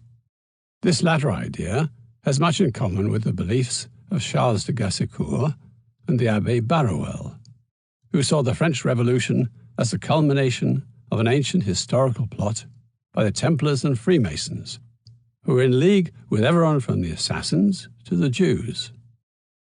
According to the conspiracy theorists, the infrastructure of this new world order is already largely in place in the form of such organizations as the International Monetary Fund, the World Bank, the Council on Foreign Relations, the Trilateral Commission, the Bilderberg Group, NATO, the European Union, and indeed the United Nations. They point to the statement given by David Rockefeller to the United Nations Business Council in September 1994. "We are on the verge of a global transformation. All we need is the right major crisis, and the nations will accept the new world order." But this remark is almost always quoted without context, with the suggestion that it refers to an event like 9/11, when in fact Rockefeller was referring to the need to take united action against global warming and overpopulation. The 11th of September 2001 is itself seen as a conspiracy, a not uncommon version being that the attacks were a joint operation between elements in the United States government and Mossad, Israel's secret service. The Freemasons are also blamed, as in this quotation from a website run by a former United States Air Force officer and professor of aerospace systems. What happened on September 11, 2001 was nothing less than an elaborate, carefully crafted and dynamically staged satanic ritual. I believe the tumbling down of the Twin Towers of the World Trade Center was a blood sacrifice, a satanically energized variation of the third-degree ritual of Freemasonry was staged, the Master Mason degree, in which the candidate, playing the role of Hiram Abiff, the Antichrist, lying in a coffin, is raised by the strong grip of the lion's paw. In the ritual, it is noted that the two pillars, towers, Jachin and Boaz, have fallen and are in need of restoration. What transpired on September 11th was a black magic ceremony intended to bring about the restoration of the Temple of Solomon in Jerusalem and the raising of its twin pillars which had fallen. For a small and secretive but powerful group promoting the New World Order, one doesn't have to go farther than the campus of Yale University in New Haven, Connecticut. On High Street, a windowless Greco-Egyptian building, familiarly known as the Tomb, houses the Order of Skull and Bones. Though known as bonesmen to the outside world, they call each other knights, and their symbol, the skull and crossbones, is the very sign that the Knights Templar are said to have adopted in exchange for their red cross. At any rate, if you were Dan Brown, that is something you might work into your next novel. Skull and Bones was founded in 1832 in rivalry to the Phi Beta Kappa fraternity. But in fact, they are very different organizations. Even in the 1830s, Phi Beta Kappa already had chapters at 7 universities, and now extends to nearly 300, while Skull and Bones has remained exclusive to Yale. Phi Beta Kappa recruits members in their freshman year and has 500,000 living members at any one time, while Skull and Bones never has more than 800 and does not accept members until their senior year, by when it can have some confidence that its members will rise to positions of exceptional eminence in the future. Originally, Skull and Bones is said to have been the American chapter of a German student organization that called itself the Eulogian Club, after Eulogia, the goddess of eloquence. The story, however, might have been a cover. A few years earlier, in 1826, a Freemason called William Morgan was murdered in New York for revealing Masonic secrets. And there was such a popular outrage and backlash that Freemasonry was all but destroyed in the United States. If the real intention had been to found a Freemasons' lodge, it would have been wise to disguise it as something else. Why the Skull and Bones was ever chosen as the name and symbol is unexplained. The 322 on the order's stationery is said to mark the date of the death of the great orator Demosthenes, but 32 might refer to the year of the order's inception, with 2 signifying that it was the second chapter after the German original. The invitation to join the Skull and Bones comes in a student's junior year, with a tap on the shoulder as the tower clock strikes 8, and a bonesman demands, "Skull and Bones, accept or reject." President William Howard Taft and various Chief Justices of the Supreme Court and other important figures in the highest ranks of American government have been members. But not a great deal is known about the workings of the order, for everyone is sworn to secrecy, and this is closely observed. President George W. Bush was asked about his time there, but would only say, "In my senior year, I joined Skull and Bones, a secret society. So secret, I can't say anything more." And when Senator John Kerry, Bush's rival in the 2004 election, was asked what it meant that both he and Bush were bonesmen, he replied, "Not much, because it's a secret." George W. Bush's father, George H.W. Bush, was also a bonesman. He was president from 1988 to 1992 and had earlier been head of the CIA. While it is not true that the OSS, the predecessor to the CIA, was founded by bonesmen, it is true that the Skull and Bones can boast of a disproportionately large number of its alumni, called patriarchs, in the intelligence services and high places in government and business. Conspiracy theorists see the Skull and Bones as the proponent of a new world order motivated by Hegelian philosophy and believing that the state is supreme and change is generated only by conflict, which has infiltrated all the elite control groups in the United States. One journalist, who tried to get inside information, warned, "They don't like people tampering and prying. The power of Bones is incredible. They've got their hands on every lever of power in the country. It's like trying to look into the mafia." But George W. Bush dismisses such talk as the kind of connect-the-random-dots charges that are virtually impossible to refute. The Templars forever. The history of the Templars begins with their formation in Jerusalem in 1119 and ends with their destruction 2 centuries later in France. But in another sense, it goes back 3,000 years to the awful hill and continues into the future.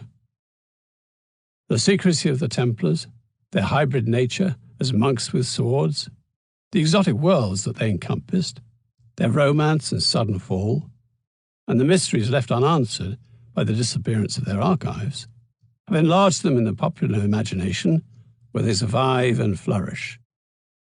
Powerful associations with such places as the Church of the Holy Sepulchre and the Temple Mount have extended the spiritual dimensions of the order and added layers of history, legend, and myth.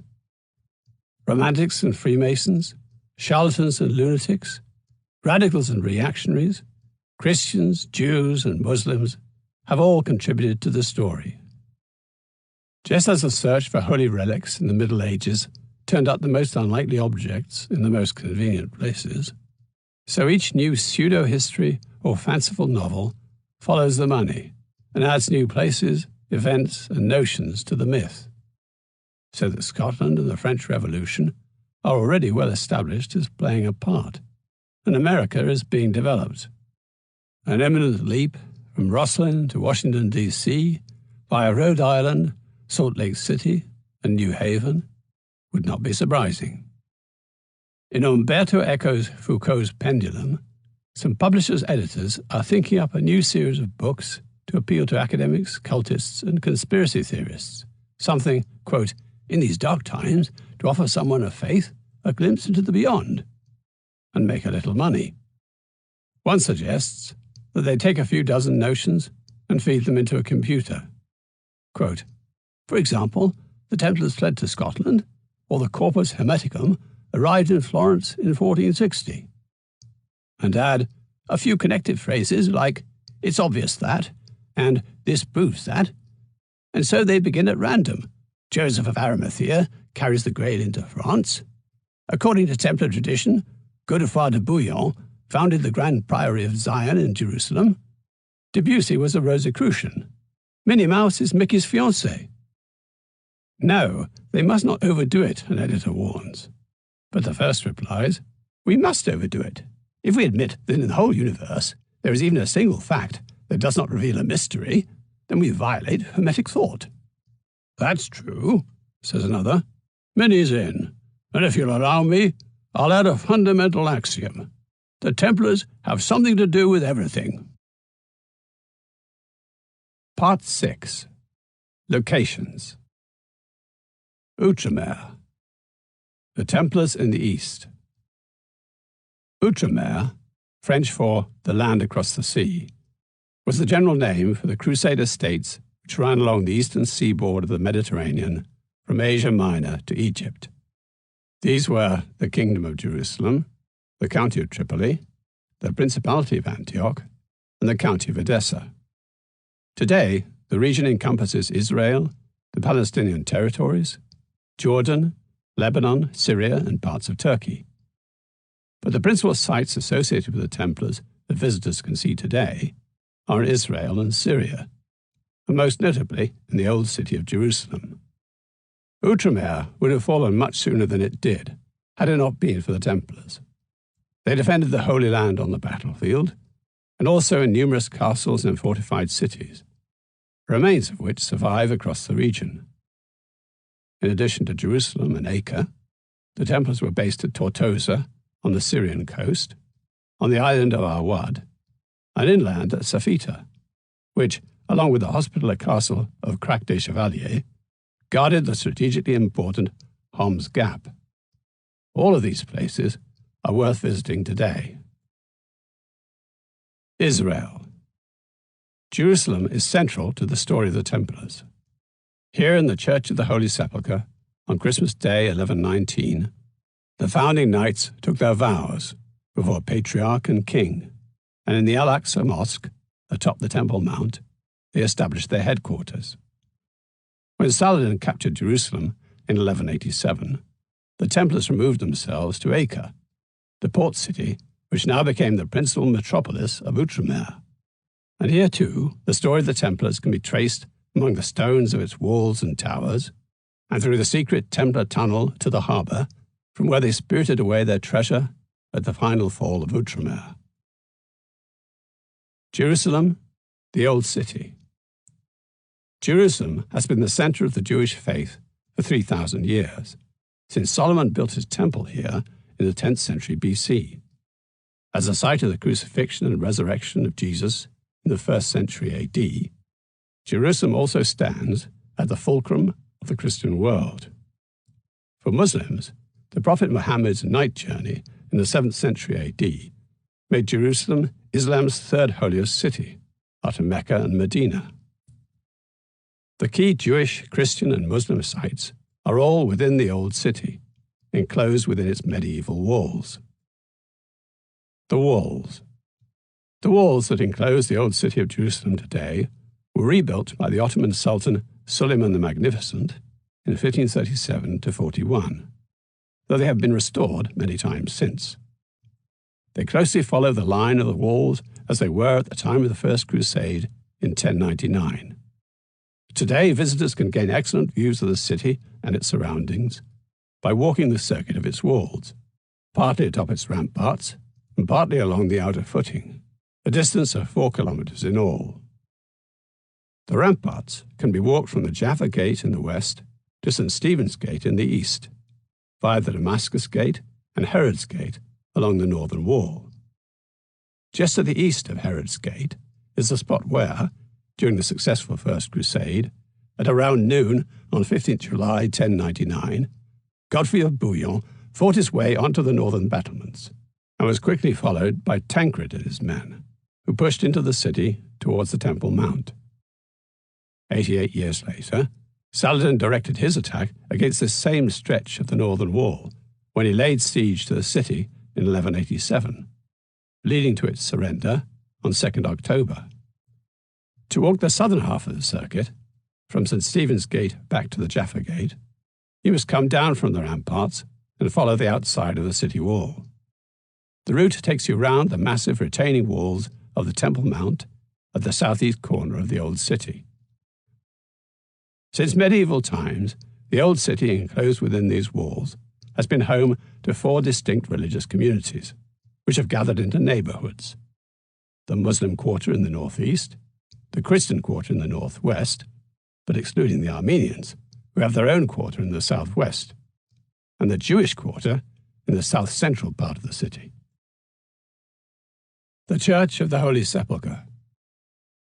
The Church of the Holy Sepulchre is in the Christian quarter in the northwest corner of Jerusalem, and stands on the traditional sites of the crucifixion, burial, and resurrection of Jesus, which in the 1st century AD were outside the city walls.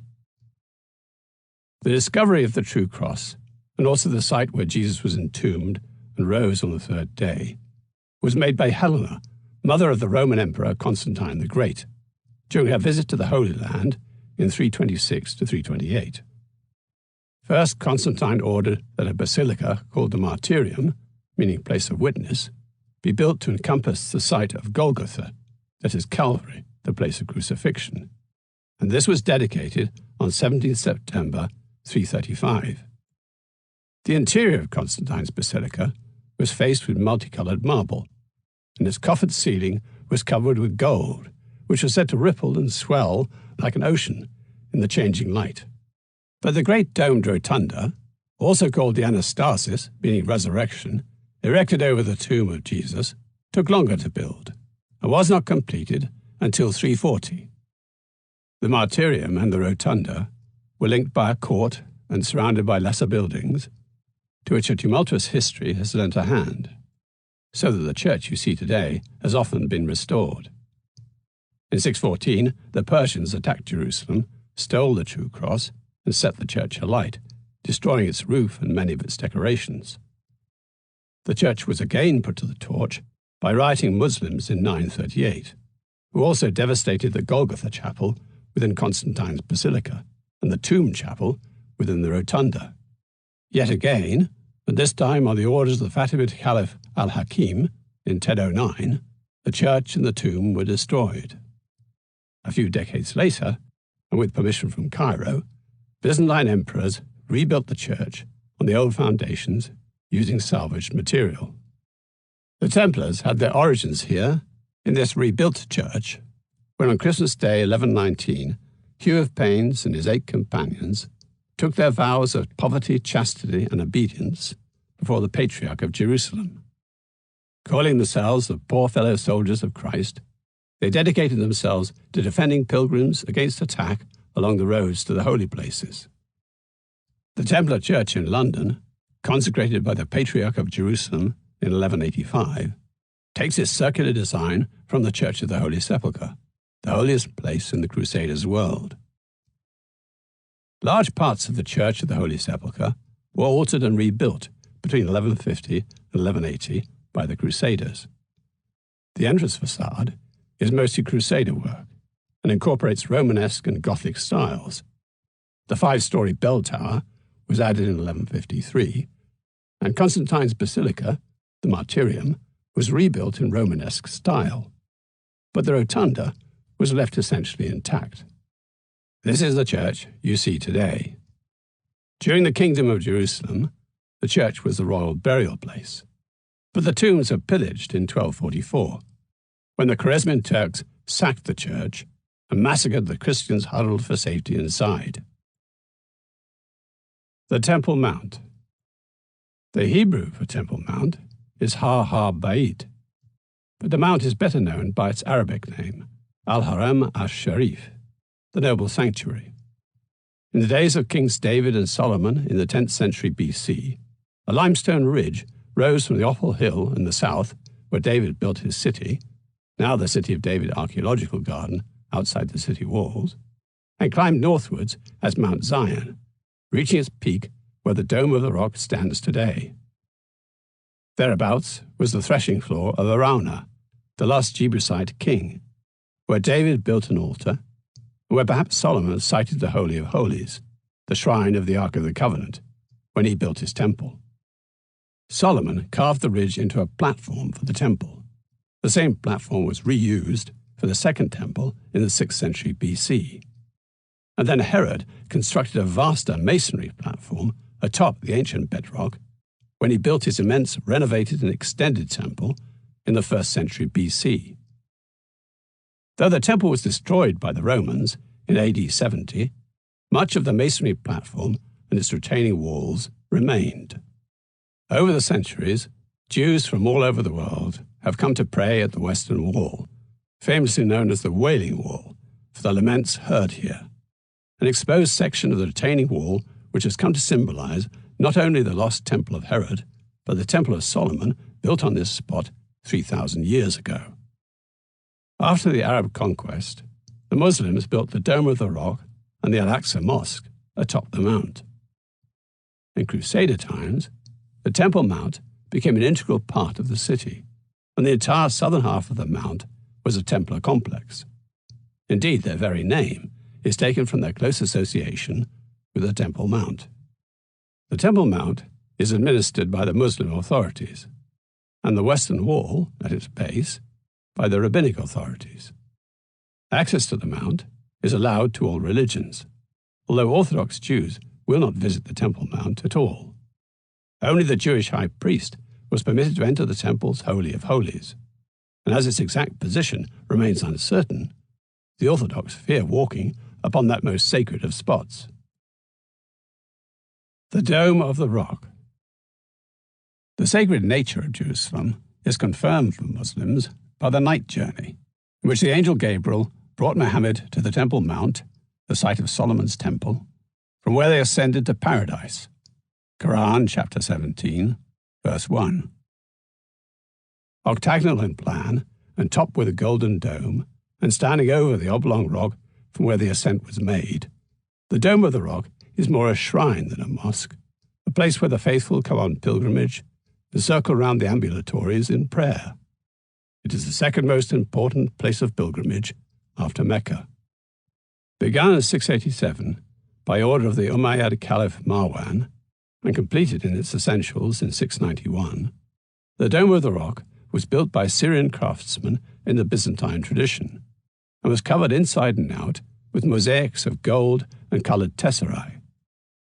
The interior mosaics round the outer ambulatory are original and date to 691. They bear designs of palm trees, sprays of foliage, garlands of flowers and fruits, and bunches of grapes.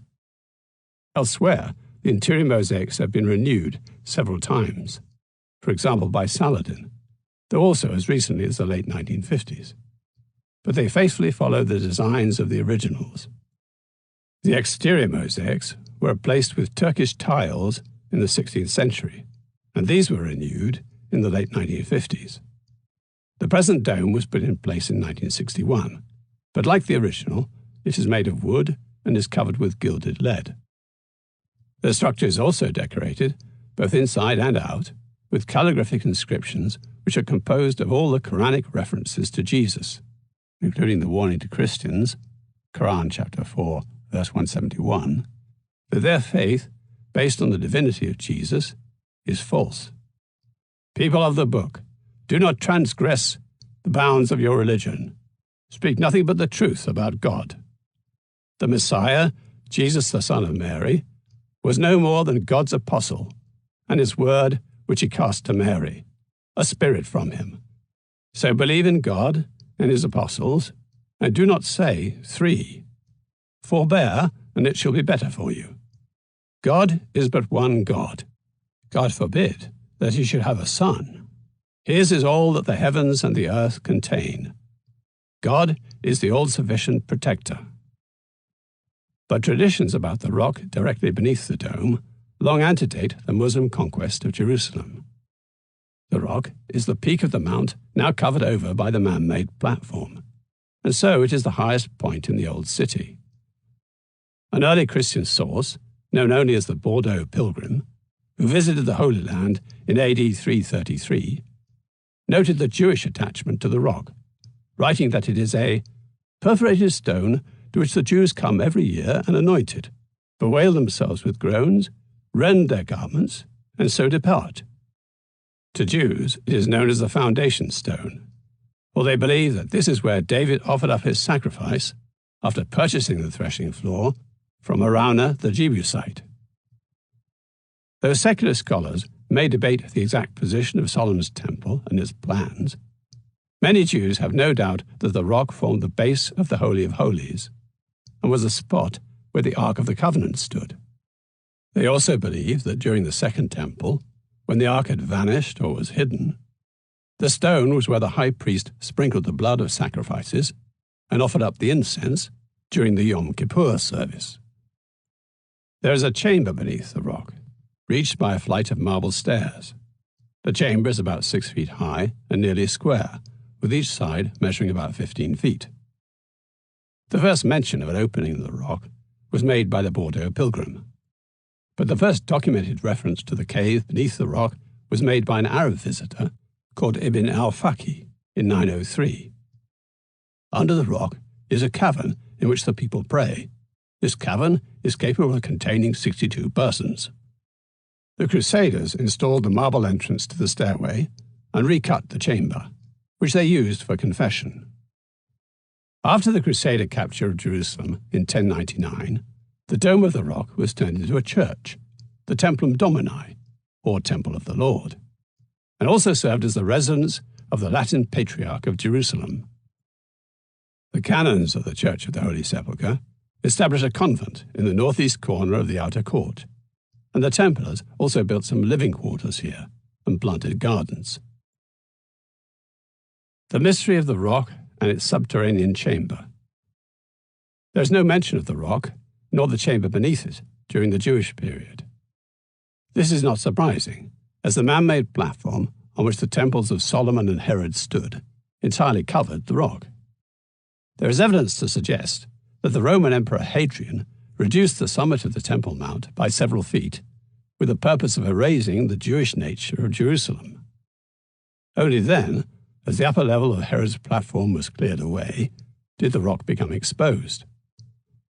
Originally, the rock had marked the summit of the mount, but once it was covered by the platform, it bore no particular relationship to the siting of the altar, nor to the Holy of Holies in the temples of Solomon and Herod.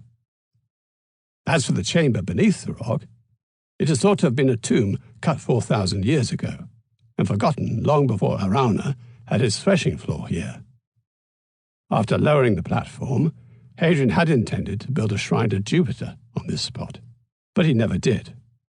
The rock and subterranean chamber were left exposed, leaving Jewish and Muslim traditions to lend religious significance to the site. Al-Aqsa Mosque. After the Arab conquest of Jerusalem in 638, the Muslim commander, Umar, had a temporary mosque built at the southern end of the Temple Mount. Umar's mosque was replaced 60 years later, when work began on the Mosque of Al-Aqsa, which was completed in 715.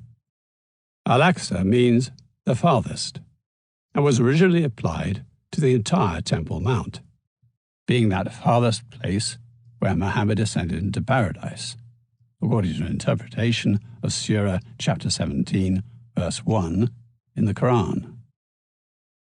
Al-Aqsa, a basilica with a lead dome that shines silver in the sun, became the great congregational mosque of Jerusalem, the place of Friday prayers and the midday sermon.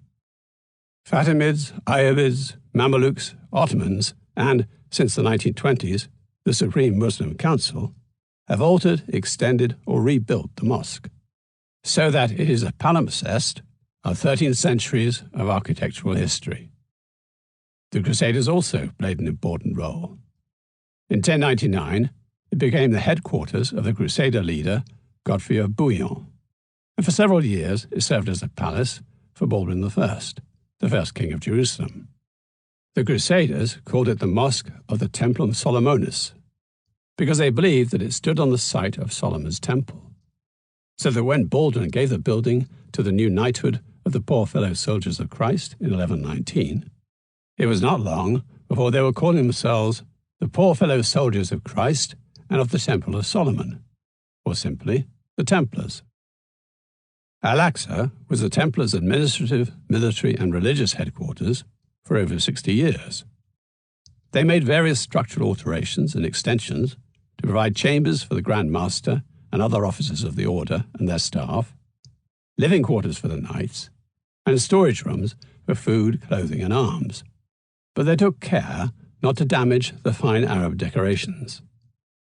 Some Templar work survives, most notably the annex they built to the east of the mosque, which is now incorporated in the Women's Mosque and the Islamic Museum. And they also left their mark on Solomon's stables. Solomon's stables. Solomon's stables were in fact vaulted cellars built by Herod the Great to support his immense platform of the Temple Mount, when he extended and refurbished the Second Temple in the 1st century BC. The vast masonry underpinning raised the ground level at the southeast corner of the Temple Mount by 150 feet.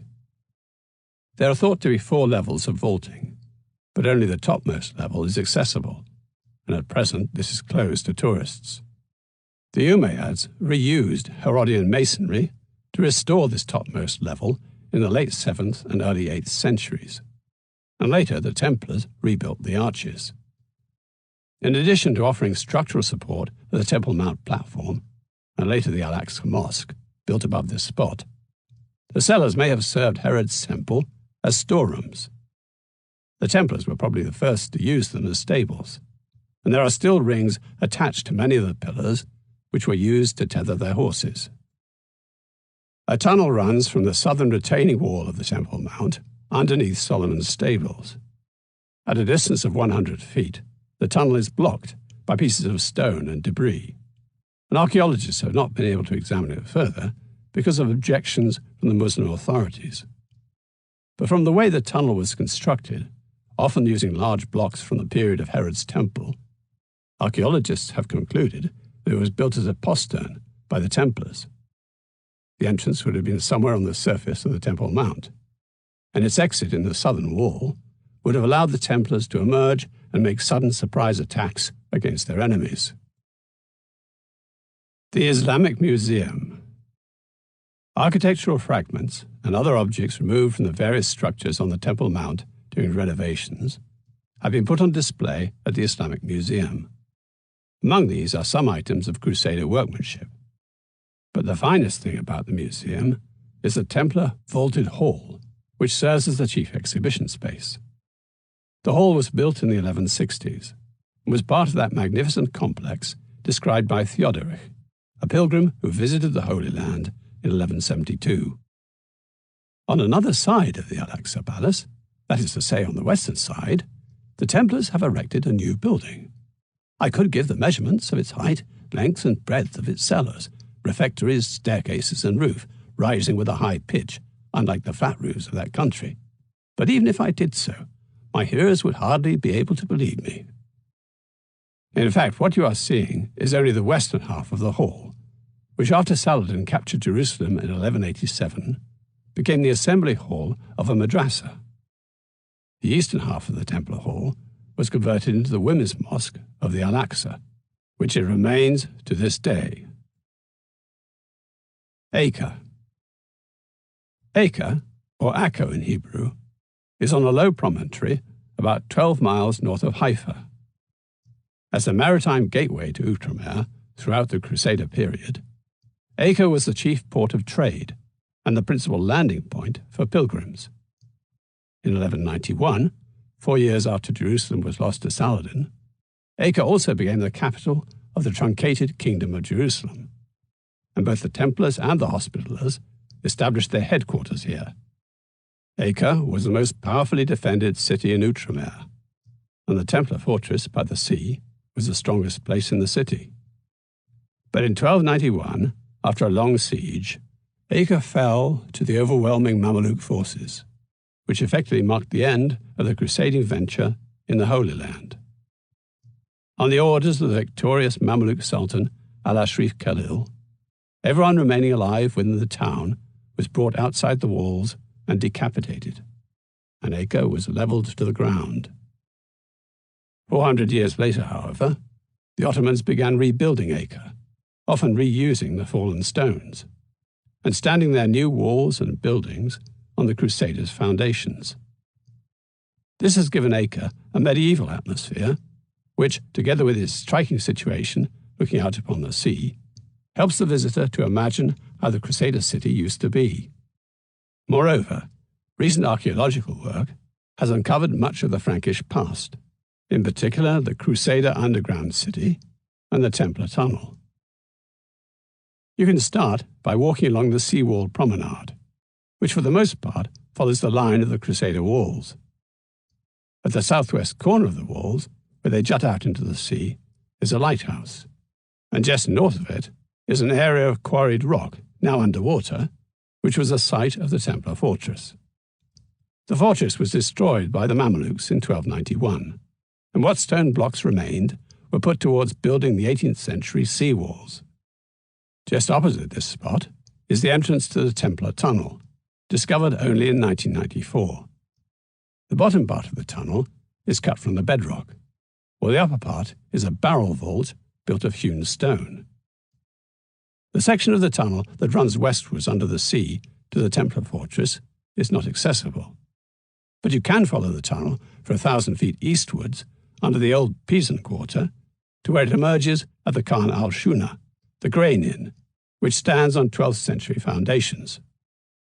Built against the northern land walls is the 18th century Ottoman citadel, the largest building in Acre, which was built over the remains of the 12th and 13th century Hospitaller headquarters, which have been excavated and cleared by archaeologists. What stands revealed is the Crusader underground city, an immense and majestic complex of halls, storerooms, hospice and crypt, arranged in 4 wings around a courtyard. Vast as the complex is, this is only a single level of what was once a 4-story building. It is the largest surviving Crusader structure in Israel, and yet according to contemporary accounts, the now vanished Templar fortress was far grander. Syria. Tortosa of the Crusaders, known today as Tartus, was an important pilgrimage port and a strategic gateway between the Mediterranean and the Syrian interior. Tartus stands at the seaward end of the Homs Gap, which cuts through the Jebel al-Saria, the coastal mountain range, while at the eastern end of the gap lies the important city of Homs, and beyond that Damascus, which together with Cairo in Egypt was the mustering place of Muslim forces directed against the Franks of Outremer. In defense against this threat, the Templars fortified Tortosa, whose cathedral stands as the finest survival of Crusader religious architecture outside Jerusalem. And in the mountains, they built Chastel Blanc, or Safita as it is known today, which together with the nearby hospitaller castle of Crac des Chevaliers, gave the Crusaders complete control over the one important route between the interior of Syria and the sea. In 1291, the year when Outremer was overwhelmed by the final Mamluk assault, the Templars at Tortosa hung on 2 months longer than the defenders at Acre, and they clung on to their offshore island of Arwad for yet 11 years more. Tartus, Tortosa. The old quarter of Tartus, Tortosa of the Templars, is built within the remains of the Crusader citadel. A good section of its seawall runs along the Mediterranean, while on the landward sides, the citadel is encircled by an inner and outer wall. Much of these land walls survive, though they can be difficult to follow because houses have been built into the arches and bastions and are fixed against the walls themselves.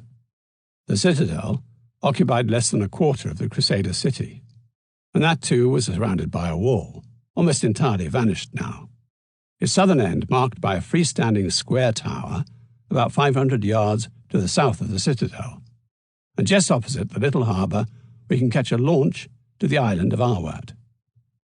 Tortosa was originally in the hands of the Count of Tripoli, Trablus down the coast in northern Lebanon, who placed it in the care of the Templars following its brief occupation by Nur al-Din in 1152. The knights held out against Saladin's siege in 1188 by building themselves inside the keep, which rises just behind the sea wall. Entering through an opening in the sea wall, you thread your way through the tangle of streets and jumble of habitations that fill the citadel enclosure. A little square with a leafy café opens up immediately behind the remains of the Templars' keep. On the north side of the square are the traces of a 13th century Templar banqueting hall, while to the northeast are the remains of their chapel. But what is especially worth seeing is the Cathedral of Our Lady of Tortosa, which lies 300 yards to the southeast, beyond the citadel walls, but within what was the line of the Templars' city walls. If in doubt, you can ask for the Kanisa, church, or the Mataf, museum, which is what the cathedral has become, though during the centuries following the withdrawal of the Crusaders from the Holy Land, it served as a mosque, a stables, and an Ottoman barracks. A chapel, reputedly the first dedicated to the Virgin, is known to have been built here in the 3rd century, long before the Roman Empire officially tolerated Christianity. When 2 centuries later the chapel was felled by an earthquake, the disaster was proclaimed a miracle, for the altar had survived. The Count of Tripoli built upon this history when he began construction of the cathedral in 1123 to house the miraculous altar and receive the prayers of pilgrims. But the church you see today was largely rebuilt by the Templars after they withstood Saladin's attack on Tortosa in 1188, when he destroyed most of the city, including much of the cathedral. You enter Our Lady of Tortosa from the west, where the cathedral presents a blank wall pierced only by a small door, above which is a triangular arrangement of windows with slightly pointed arches, marking the transition from the Romanesque to the Gothic. The impression is more of a fortress than a church, and you notice the vestiges of corner towers that would have served a defensive purpose. Not that it was of any help to 18-year-old Raymond, heir to the thrones of Antioch and Tripoli, who in 1213 was stabbed to death outside this door by 2 assassins. When you step inside, you discover a medieval French cathedral, the most graceful religious building of the Crusaders in Syria. It is bare of Christian ornament, and its empty volume swallows the whispers of occasional visitors. Undazzled by detail, your eyes follow the trajectories of massive arches which soar from acanthus capitals, and you are impressed with the sense that Our Lady of Tortosa was built by men who meant to stay in the Holy Land forever. Safita, Chastel Blanc. Safita is approached through ascending terraces of orchards and olive groves. The town of stone-built houses painted white and pink, now an attractive summer mountain resort, has grown up around the castle the Templars called Chastel Blanc, an outpost of Tortosa against assassin territory to the northeast, and contributing towards the defence of the Homs Gap. The encircling walls of the fortress are gone, but their pattern remains evident in the layout of streets and houses. What remains is the massive hilltop keep, visible against the sky for miles in every direction. As Chastel Blanc was a Templar fortress, it should come as no surprise that on entering the keep, you discover that the ground floor was built as a church. Its high and dimly lit vaulted nave is rounded off by an apse at the east end, with a sacristy on each side. The church was never turned into a mosque, nor deconsecrated, and it now serves the Greek Orthodox community, which moved here in the 19th century, after being squeezed out of the Hauran in southern Syria by the Druze. A staircase to the right of the doorway takes you up to the first floor, which served as an armory and housed the garrison. A further staircase leads to the open terrace at the top of the tower, in part still crenellated, with panoramic views of the town and the surrounding landscape, ranging as far as Crac des Chevaliers along the horizon to the southeast, and a glimpse of the Mediterranean to the west. Crac des Chevaliers. Crac des Chevaliers, known in Arabic as Kalat al-Husn, was a hospitaller castle, not a Templar one, but it is mentioned here because it was part of that network of defences in the southern Jebel al-Sarir and along the Syrian coast. There was a shared responsibility of the 2 military orders. Crac is also almost entirely undamaged. It is a superb example of the concentric system, with one defensive wall set within the other, each one higher than the one before, which allows for successive stages of retreat if need be, the defenders always having the advantage of dominating the attackers from a greater height. Situated on a mountain ridge within sight of Safita and overlooking the Homs Gap, the castle was built and expanded in phases by the Hospitallers from 1144 onwards. Its control of the strategic corridor and its forward position so close to Homs and Hama, and nearly intersecting the interior route between Damascus and Aleppo, caused one Saracen chronicler to describe it as a bone stuck in the very throat of the Muslims. Yet despite repeated attempts against it, Crac held firm, and even Saladin, after his great victory over the Kingdom of Jerusalem at Hattin in 1187, took one look at its defences and marched away. After climbing up a dark, vaulted switchback ramp and passing through a portcullis, you enter the court, a narrow and economical space, faced on one side with an elegant loggia, where the light sifts through fine stone tracery reminiscent of Rheims. "Grace, wisdom, and beauty you may enjoy," runs the Latin inscription cut into the stone. "But beware pride, which alone can tarnish all the rest." Beyond the loggia is a great dining hall, and behind that a huge nave-like chamber, at one time filled with kitchens and bakeries, granaries and storage jars. For siege was always expected, and the major castles were stocked with provisions to last up to 5 years. Opposite the loggia is a barrel-vaulted 12th century chapel, built in the Romanesque style, and later converted to a mosque. The best place to appreciate the magnificence of Crack's position is from the Warden's Tower, where a spiral staircase rises to a graceful and voluminous chamber, the Grand Master's apartment.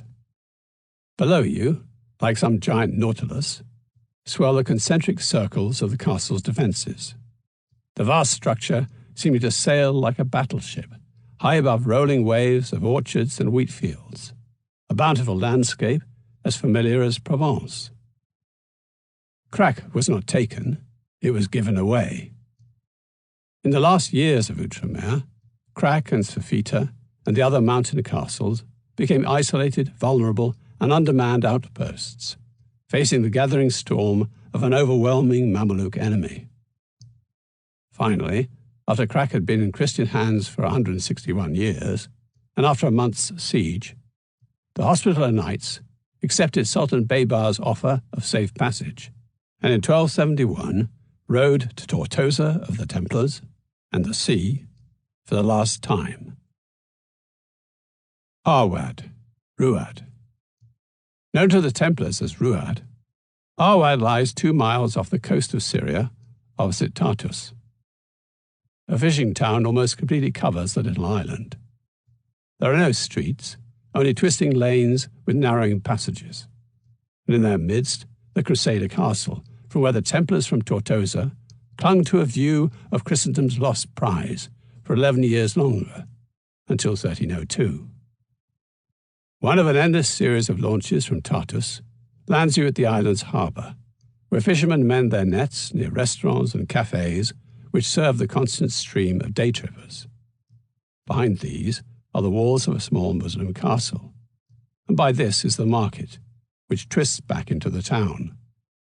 Follow this to higher ground towards the west side of the island, and you come to the Crusader fortress, probably 13th century, with massive round-corner towers. This was the last outpost of the Templars. Now it is a local museum. Next to its gate is a carved relief of a lion chained to a palm, a declaration made in vain that the Crusaders were forever attached to Outremer. Europe, the Templars in the West. By the time of their downfall in 1307, the Templars had built up a network of at least 870 castles and preceptories, that is, houses and estates, throughout almost every European country which adhered to the Roman Catholic faith. But overwhelmingly, their principal properties were in France, with lesser numbers in the Iberian Peninsula, Spain and Portugal, and Britain. Today, the situation is reversed. The most numerous Templar survivals are in Britain, Spain, and Portugal. But owing to the destruction of the Templars by King Philip IV, there is almost nothing to see in France. Nevertheless, it is still possible to follow the drama of events in France. Wandering around the Temple Quarter in Paris, where the Templar leaders were arrested at dawn, and going to the spot along the Seine where the last Grand Master, James of Molay, was bound to a stake and burnt to death, works powerfully on the imagination and helps bring the climactic history of the order alive. In Spain and Portugal, countries which the Templars helped liberate from Muslim occupation, the order was protected and continued in new guises. For this reason, several magnificent Templar castles and churches have survived there, more or less intact. Much can be seen in Britain, too, where Templars were treated lightly and their properties largely returned to the noble families which had donated them to the order. France. Perhaps no country in the West is more associated with the Templars than France. Their dramatic rise and fall was played out in such places as Troyes, Paris, and Chinon. But the assault on the Templars by the French crown was so vicious and complete that very little remains to be seen. The ghosts of the Templars still inhabit certain quarters of Paris, however, and you can walk in their footsteps today. Paris, the Temple. The Paris Temple was in the area known today as the Marais, which is on the right bank just west of the Bastille. The Marais is one of the most atmospheric parts of Paris. It was left largely untouched by Baron Haussmann, the 19th century planner whose love of the straight line and the grand vista led him to demolish great swathes of the old city, to create the long, broad boulevards lined by 6 to 7-story buildings with uniform grey facades and mansard roofs that are the architectural hallmark of Paris today. Instead, the Marais is a warren of enchanting narrow streets which preserve magnificent Renaissance mansions built around intimate courtyards, and humbler but no less appealing 17th and 18th century streets of stucco facades and slatted shutters. Yet the area was nothing more than a riverside swamp, Marais, until the Knights Templar drained the land in the 1140s and built their headquarters in its northern part, then outside the city walls, in what is now called the Quartier du Temple. Nothing remains of the Paris Temple except the name itself. But the Rue du Temple, Bretagne, Picardy, and Béranger more or less define the place occupied by the Templars' French headquarters, which was a considerable compound fortified with walls and towers, to which they added, in the late 13th century, a powerfully built keep, which was nearly twice as high as the White Tower, the keep at the heart of the Tower of London. The Templar Keep in Paris was the main strongroom for the Templar Bank, which was also, in effect, the treasury of the kings of France. The close relationship between the French crown and the Templars probably explains why King Philip IV's officials were able to walk right into the temple at dawn on Friday the 13th of October, 1307. Their action was so sudden, and the shock and surprise so complete, that there was no resistance. The keep, which had been the Templars' stronghold, immediately became their prison, and the 2,000 or so Templars arrested simultaneously throughout France were also brought here for incarceration, examination, and torture.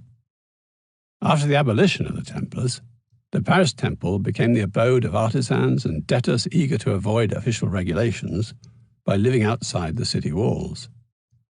But a new wall, built in 1357, brought the temple within the embrace of the growing city, where it remained standing for 4.5 centuries more. During the French Revolution, King Louis XVI was imprisoned in the Templar Keep, and it was from there, in January 1793, that he was led out to the guillotine in what is now the Place de la Concorde. In 1808, the keep was demolished by Napoleon, who was eager to eradicate anything that might become a focus of sympathy for the royal family. Ile des Javiots, the burning of the last Templars. On the evening of 18th March 1314, James of Molay, the Templar Grand Master, and Geoffrey of Charnay, the Templars' Master of Normandy, were burnt at the stake on the Ile des Javiots in the Seine. It is said that as James of Molay was bound to the stake, he asked to be allowed to face the Cathedral of Notre Dame. You can revisit the scene, but you must make allowances for changes in the river. Medieval maps of Paris show a string of islands in the Seine, which have since joined together, making only 2. These are the Ile de Cité to the west and the Ile Saint-Louis to the east. The Cathedral of Notre Dame stands towards the eastern end of the Ile de Cité. In the Middle Ages, the Ile des Javiots was a tiny island to the immediate west of the Ile de Cité, but it is now joined to the larger island. So in fact, the Ile des Javiots forms the west tip of the Ile de Cité. Here, where the Pont Neuf crosses the island, you can ascend some steps to a small park, Square du Vert Galant, and affixed to a stone wall supporting the bridge, you will find a plaque that reads, "À cet endroit, Jacques de Molay, dernier grand maître de l'ordre du Temple, était brûlé le 18e mars 1314. On this spot, James of Molay, the last Grand Master of the Order of the Temple, was burned on 18th March 1314. The Cathedral of Notre Dame still forms part of the view. Spain. In Spain, as discussed earlier, The Templars were protected by King Jaime II of Aragon and reformed as the Order of Montesa, retaining most of their former properties and playing a role in defending the frontier against the remaining Muslim kingdoms of Andalusia. There are, therefore, a number of well-preserved Templar sites in Spain, including the castles at Peñascola near Valencia and Miravet in Catalonia. However, it is the Templars' church at Segovia and their castle at Ponferrada that perhaps best illustrate the order's presence and their architecture in Spain. Segovia, Church of Veracruz. Segovia, about 50 miles north of Madrid, is a small medieval city built on a rocky ridge. It is famous for its Roman aqueduct, its late Gothic cathedral, and the Alcazar, a fortified palace of the Spanish kings which was built upon the remains of an earlier Arab fortress. But across the river, in a striking position in open countryside, and looking back at the walled medieval city and its Alcazar, is Segovia's finest ancient church, the Iglesia Veracruz, the Church of the True Cross. Patterned on the rotunda of the Church of the Holy Sepulchre in Jerusalem, it was built by the Templars in the early 13th century and is still impressive, despite the alteration of its appearance caused by the addition of a later tower. On the outside, the church is 12-sided, but the nave within is circular, and at its centre is a 2-story chamber where a chapel on its upper floor contained a piece of the True Cross, now removed to the nearby village church at Zamarramala. Ponferrada, the Templar castle. During the 12th century, the Christian rulers of the various Spanish kingdoms made extremely generous donations to the military orders. The Templars and the Hospitallers received estates in the north and castles in central Spain, with the intention that they should defend the invasion routes used by the Muslim armies. One of these kingdoms was Leon, which later divided, one part joining Castile, the other joining Portugal. As part of this policy of bestowing lands on the military orders, in 1178, Ferdinand II of Leon donated Ponferrada to the Templars so that they could protect the pilgrimage route across northern Spain to Santiago de Compostela. The cathedral at Compostela was said to hold the remains of Jesus' cousin, St. James the Apostle, a belief that sprang up not long after the great mosque at Córdoba in southern Spain was said to hold a bone from the body of the Prophet Muhammad. Soon, St. James was being identified with the Reconquista and was seen fighting alongside the Christians at 40 battles against the occupying Arabs. The pilgrimage to the saints' relics at Compostela quickly caught the imagination of Christian Europe, and at the height of its popularity in the 11th and 12th centuries, the city was receiving over 500,000 pilgrims a year. After Jerusalem and Rome, Compostela was regarded as the third holiest site in Christendom, and completion of a pilgrimage to the relics ensured the remission of half one's time in purgatory. The Castillo de los Templarios is one of the most beautiful examples of military architecture in Spain. It had been a mud and pebble Roman castro, which the Templars built up into an enormous castle, built on an irregular square plan, with powerful stone walls and crenellated ramparts linking 12 large towers. By guaranteeing the security of pilgrims against local brigands and Muslim incursions, the Templars ensured that Ponferrada and the region enjoyed the benefits of the passing trade, including commercial development and population growth. The castle rises above the river Sil and dominates the city's historic quarter. The approach is over a drawbridge spanning a moat. You then enter through a double arch flanked by 2 towers. A vast courtyard lies within, of which are various chambers, including an armory and stables. And on the far side, a massive keep, where the Templar Master of Castile had his quarters. Recently restored, the castle has been declared a World Heritage Site by UNESCO. Portugal. Portugal came into existence as a separate kingdom during the centuries of Christian resistance against the Muslim forces that had occupied the Iberian Peninsula, a resistance in which the Templars played an important part. As in Spain, the Portuguese monarchy refused to turn against the Templars when the French king Philip IV found it politically and financially convenient to destroy them, and instead the new Order of Christ was founded. The finest Templar monuments are found in central Portugal, close to one another, at Tomar and Olmerol. There are, in addition and outside the direct orbit of this book, superb monuments from the Order of Christ at Sagres, where Henry the Navigator made his base, and at Belém, outside of Lisbon. Tomar.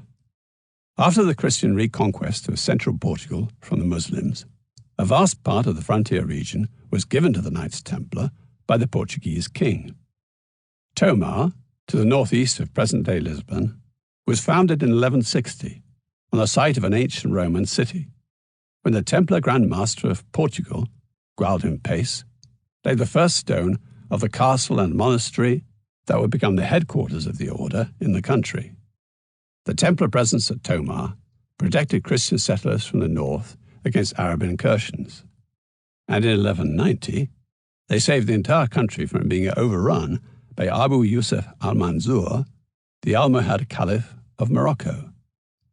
Al-Mansur had already ravaged southern Portugal by the time he laid siege to Tomar, where he faced a vastly outnumbered garrison of Templars. Yet they broke the back of al-Mansur's attack and drove him back to Morocco. Thankful to the Templars for helping to establish and defend the new kingdom of Portugal, King Denis resisted French and papal pressure to suppress the order and hand over its possessions to the Church.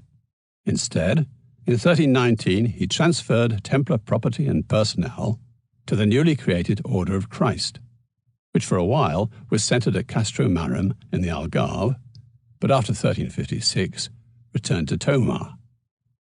Prince Henry the Navigator, who was made Grand Master of the Order of Christ in 1418, renovated and enlarged the Convento do Cristo, as the Templars' castle with its round church was called, and designed the geometrical pattern of streets seen in Tomar today, even as he was using Templar resources to send his ships on bold voyages into the Atlantic and down the coast of Africa, his caravels powered before the winds by sails painted with the Templar cross. Convento do Cristo. Built as a Templar stronghold in 1160, the Convento do Cristo sits impressively on a hill overlooking the river Nabao and the town. The castle has an outer wall and a citadel with a keep inside. The keep is one of the oldest in Portugal. The idea was introduced to the country by the Templars, as was the use of round towers in the outer walls, which were less susceptible to mining than square towers and improved the defensive lines of fire. When Tomar was founded, most of its inhabitants lived in houses enclosed within the protective outer walls of the castle. As Grand Master of the Order of Christ, Prince Henry the Navigator had his palace here. Its remains can be seen immediately to the right when entering the castle walls. The famous round church within the castle was built in the second half of the 12th century, and like several other Templar churches across Europe, it was modelled after the rotunda of the Church of the Holy Sepulchre in Jerusalem. From the outside, it is a 16-sided structure with strong buttresses, round windows, and a bell tower. Inside, the church is circular and has a central octagonal structure, connected by arches to a surrounding ambulatory. After Prince Henry the Navigator became Grand Master of the Order of Christ, he had a Gothic nave added to the round church, so that the rotunda became the apse of the enlarged church. The Convent of Christ of Tomar is one of Portugal's most important historical and artistic monuments, and is a UNESCO World Heritage Site. Church of Santa Maria do Olival. On the eastern side of Tomar is the Templar Church of Santa Maria do Olival. 22 Portuguese Templar masters were buried in the church, among them Gualdin Pace, master from 1157 to 1195, and the founder of the castle and the city of Tomar. He made a name for himself during the conquest of Santarém in 1147, followed by Lisbon in 1149, before heading off to Outremer, where he took part in the siege of Gaza in 1153. The original inscribed slab still covers the recess in the wall containing Pace's ashes. His bravery in his tireless struggle against the Muslim invader made him the epitome of a Knight Templar, and his memory continues to be cherished in Portugal. The church passed into the hands of the successor to the Templars, the Order of Christ, and during the Age of Discoveries, when Portugal was building up a great empire overseas, Santa Maria de Olival served as the mother church of all the churches of Africa, Asia, and the Americas. The interior of the church is very simple. Its three naves are covered by a wooden roof, supported by pointed arches rising from columns lacking capitals. The main chapel of the apse is covered by a Gothic ribbed vault. Above the church entrance is a window in the form of an open rose, while a window above the apse is in the form of the Signum Salmonis, that is, the Seal of Solomon. Olmerol. About 12 miles south of Tomar is the remarkable castle of Olmerol, rising from a small rocky island in the middle of the Tagus River. An older castle stood on this site when the area passed to the control of the Knights Templar during the Reconquista. But by 1171, they had rebuilt what they found, introducing innovations from their experience in Outremer, including the 10 round towers set along the outer walls, and the 3-story keep, just as at Tomar. The castle on its island has a fairy tale quality, as though conjured up by some medieval magician. Arriving at the island by boat, you can climb up through the trees to the well-preserved castle and keep. Britain.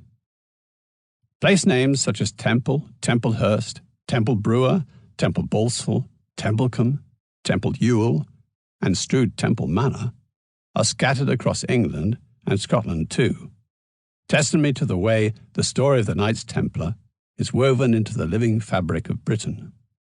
And that is not to mention the many other places without temple in their name, but which nevertheless have powerful Templar associations. For example, in London, the Church of All Hallows by the Tower, right by the Tower of London, has an altar in its crypt that the Templars are said to have brought from their last foothold in the Holy Land at Athlit, south of Haifa. St. Mary the Virgin, at Shipley in West Sussex, is the village parish church. But its strong Romanesque design, the high, spacious nave and chancel, and the massive central tower mark it as a Templar edifice. The manor and land were among the earliest endowments to the order, and the church was built soon after, in about 1140. The Templars also made their presence felt at the shrine of St. Thomas Cantilupe in Hereford Cathedral. St. Thomas, the last Englishman to be canonized before the Reformation, died in 1282. He was Bishop of Hereford, but also Provincial Grand Master of the Knights Templar, and 14 Templars are carved round the base of his tomb. The old Temple Kirk, in the village of Temple in Midlothian, Scotland, is Gothic in style and might be late 12th century Templar work, though more probably it was built later by the Hospitallers. Nevertheless, the village of Temple, not far from Edinburgh, was certainly the headquarters of the Knights Templar in Scotland, and if in fact nothing tangible remains from their time, the place can justly lay claim to genuine historical associations. In contrast, associations of a speculative kind have attached themselves to nearby Rosslyn Chapel, just a few miles' walk away, which, since featuring in Dan Brown's The Da Vinci Code, has become one of the most visited sites in Scotland. More is said about Rosslyn Chapel later, but of indisputable historical interest, there is nothing to beat Temple Church in London and Cressing Temple in Essex. London, the Temple Church. The Temple Church is the oldest building in the Inns of Court, a quiet backwater of London south of Fleet Street. Unless you are part of Britain's industrious legal profession, for whom this is the mother hive. Rather like Oxford and Cambridge colleges, The inns are divided into distinct institutions: Inner Temple, Middle Temple, Lincoln's Inn, and Gray's Inn. The first two get their names from the Knights Templar, whose headquarters were at this spot.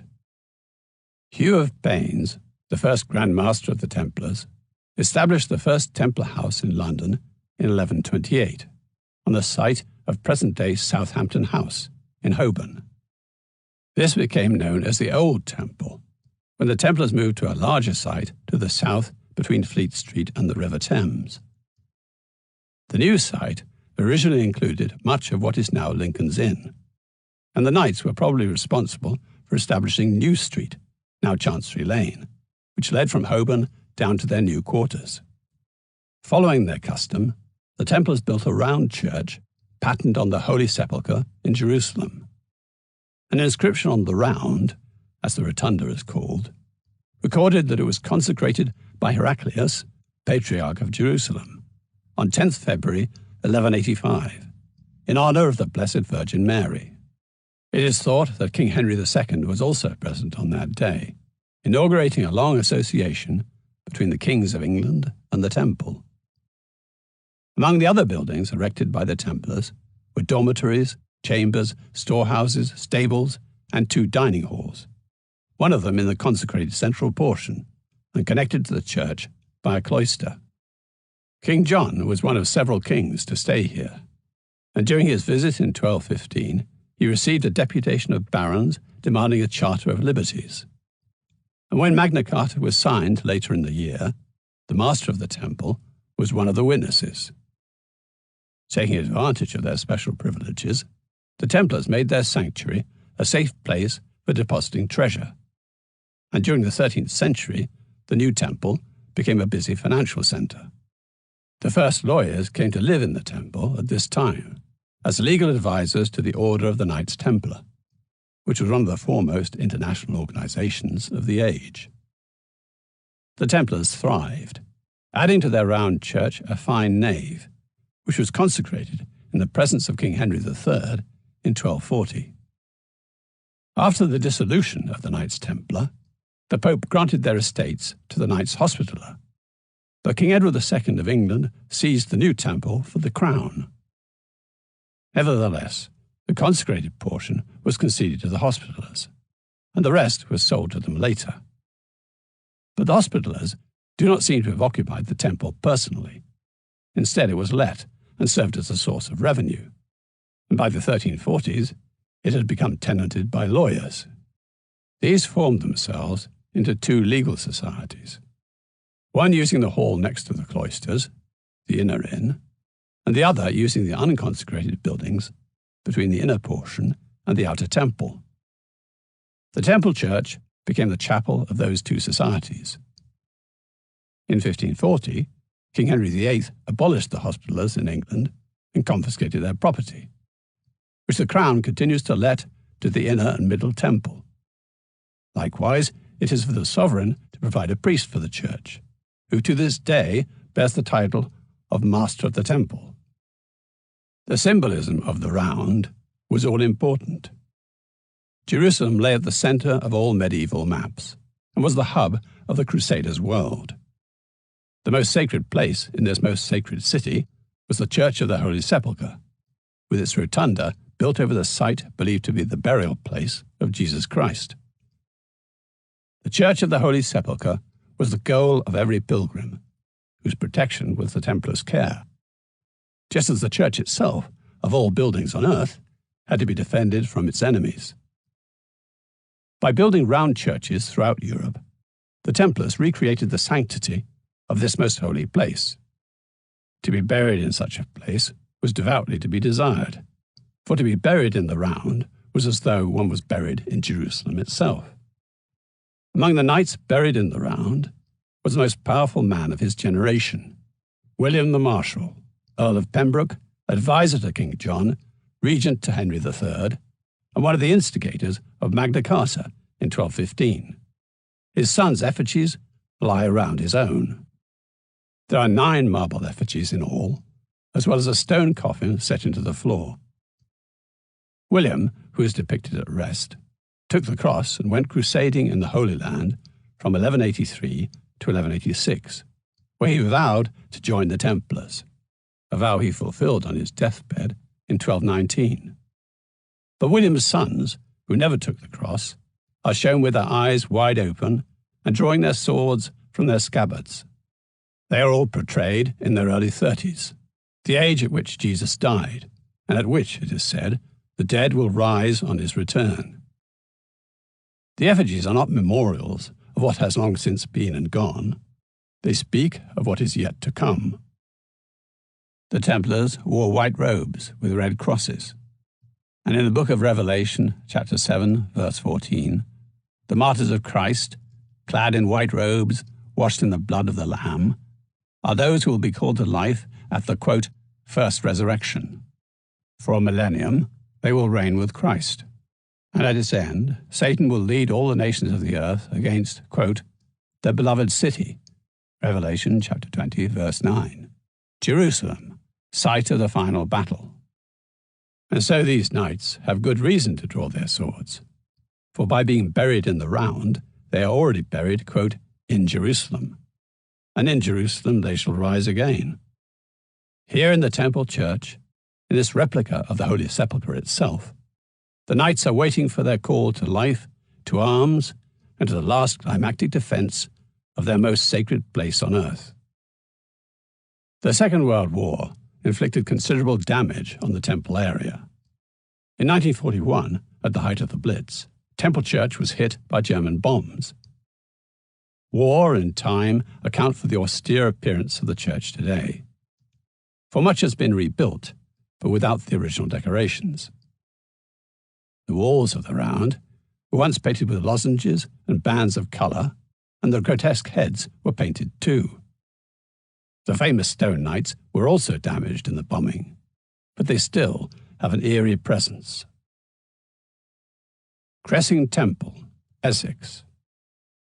Cressing Temple is the oldest Templar holding outside London, and the largest and most important in the county of Essex.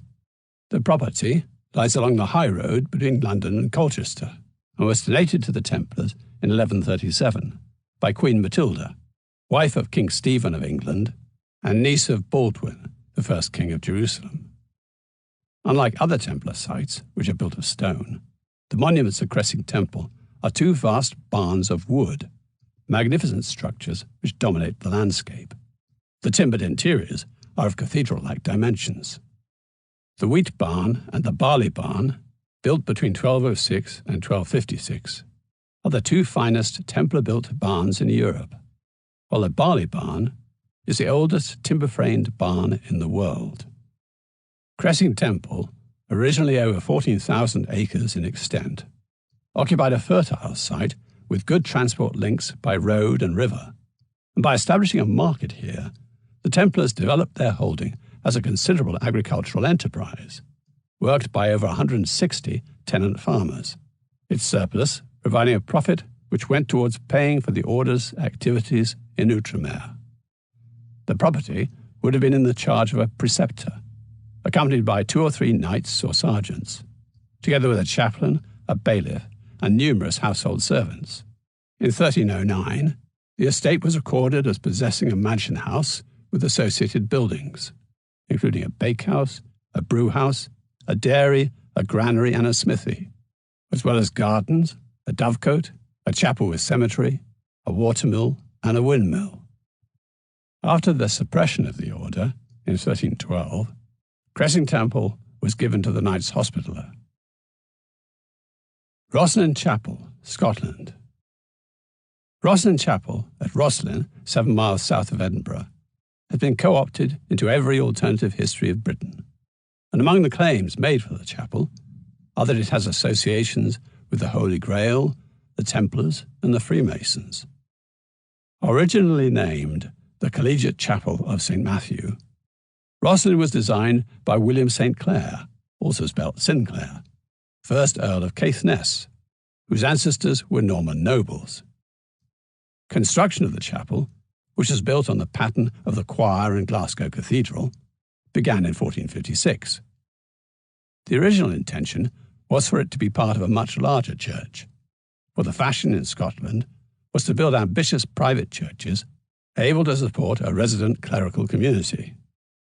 But the grandiose scheme was never completed, and after William's death, in about 1491, it fell to his son to roof over the chapel and see the interior carving and decoration to its conclusion.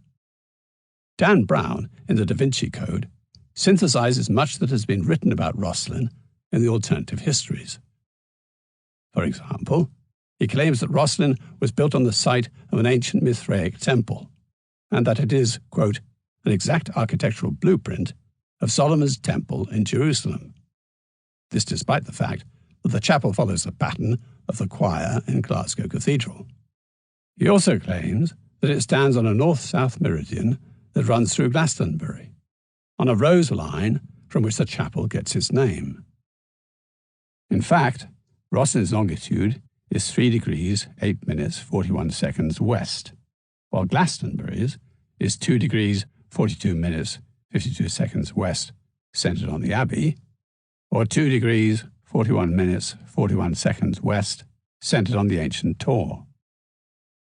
And, like any good Scots kirk, Roslyn's name simply refers to its location, Ross meaning promontory or headland, and Lyn meaning pool or stream.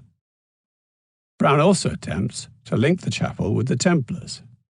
Though Rosslyn does lie only 4 miles to the northwest of Temple, the Knights Templar headquarters in Scotland, the chapel was built well over a century after the dissolution of the Templars. As for any link between the Sinclairs and the order, the one thing that can be said for certain is that a descendant of William Sinclair testified against the Templars during their trial at Edinburgh's Holyrood Palace in 1309.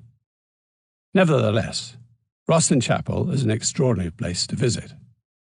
The exterior is alive with exaggeratedly decorated stone buttresses, arches, finials, and canopies, and the interior stonework is, if anything, even more exotic.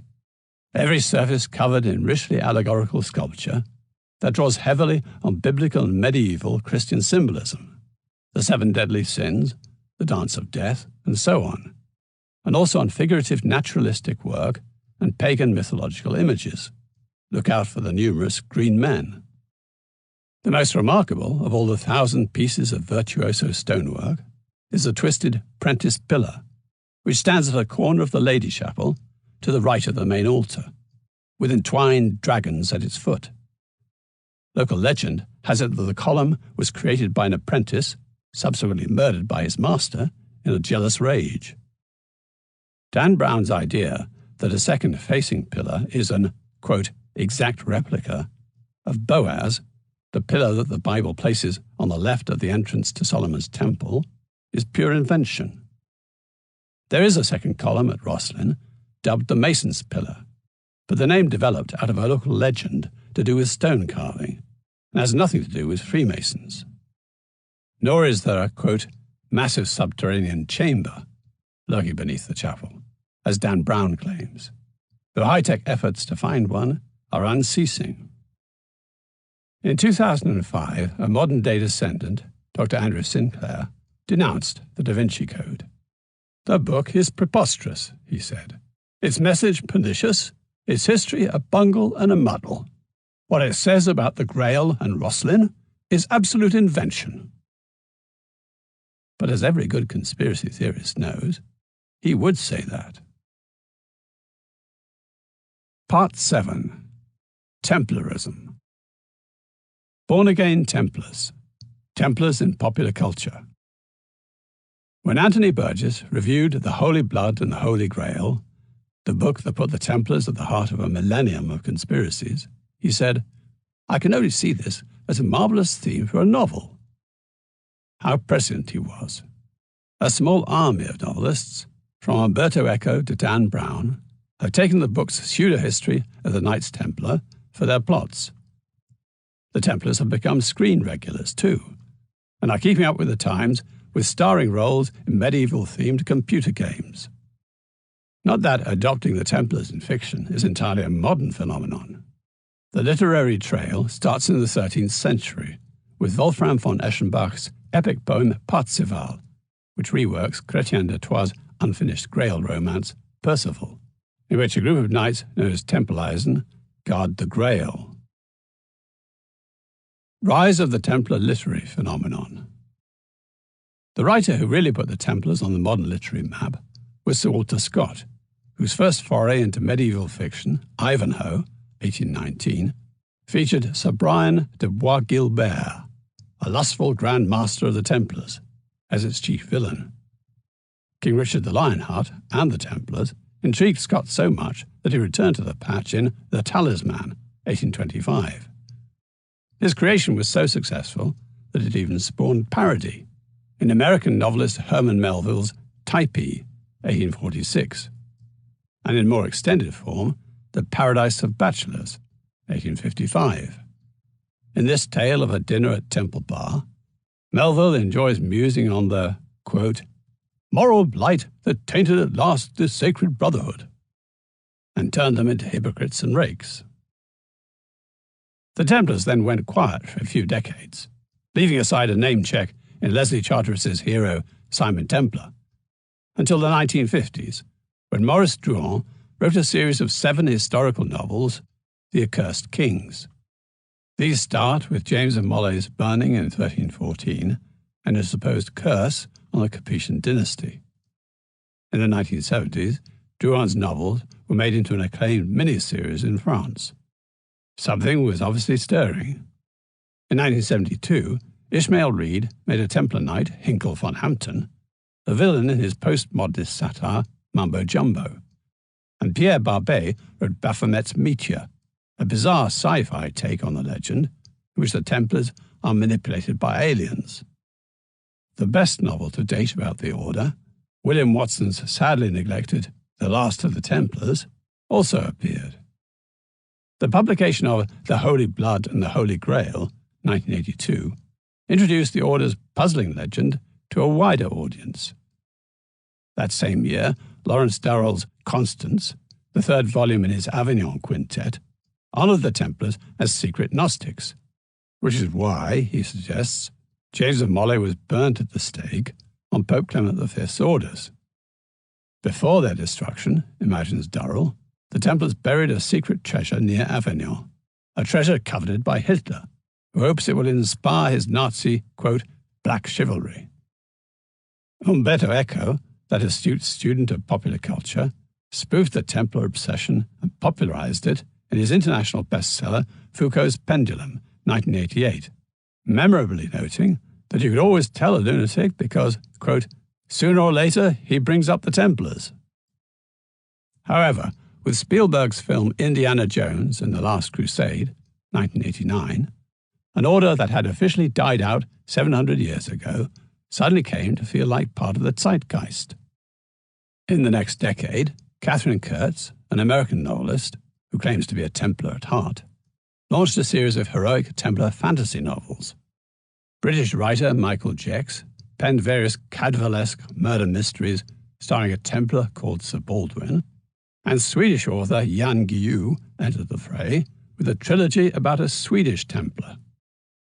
The pace was hotting up, and as the Da Vinci Code, 2003, became one of the best-selling books ever, the Templars entered the book chart's centre stage, with Raymond Curry's The Last Templar, 2005, and Steve Berry's The Templar Legacy, 2006.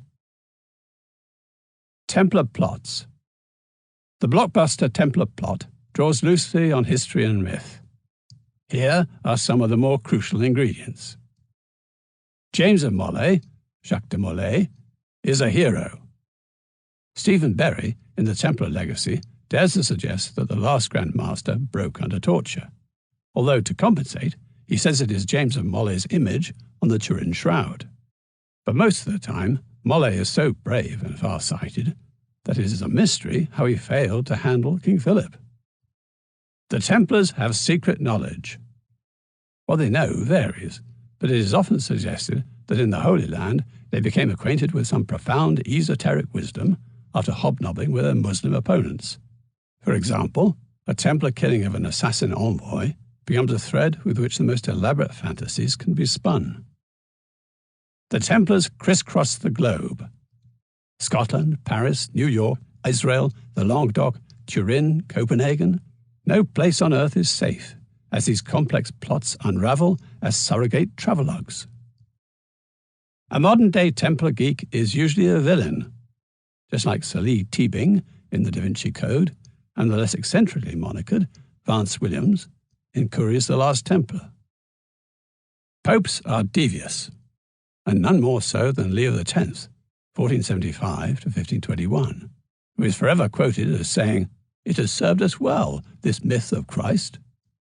In fact, this remark was put into the Pope's mouth by John Bale, 1495 to 1563, a rabidly anti-Catholic propagandist.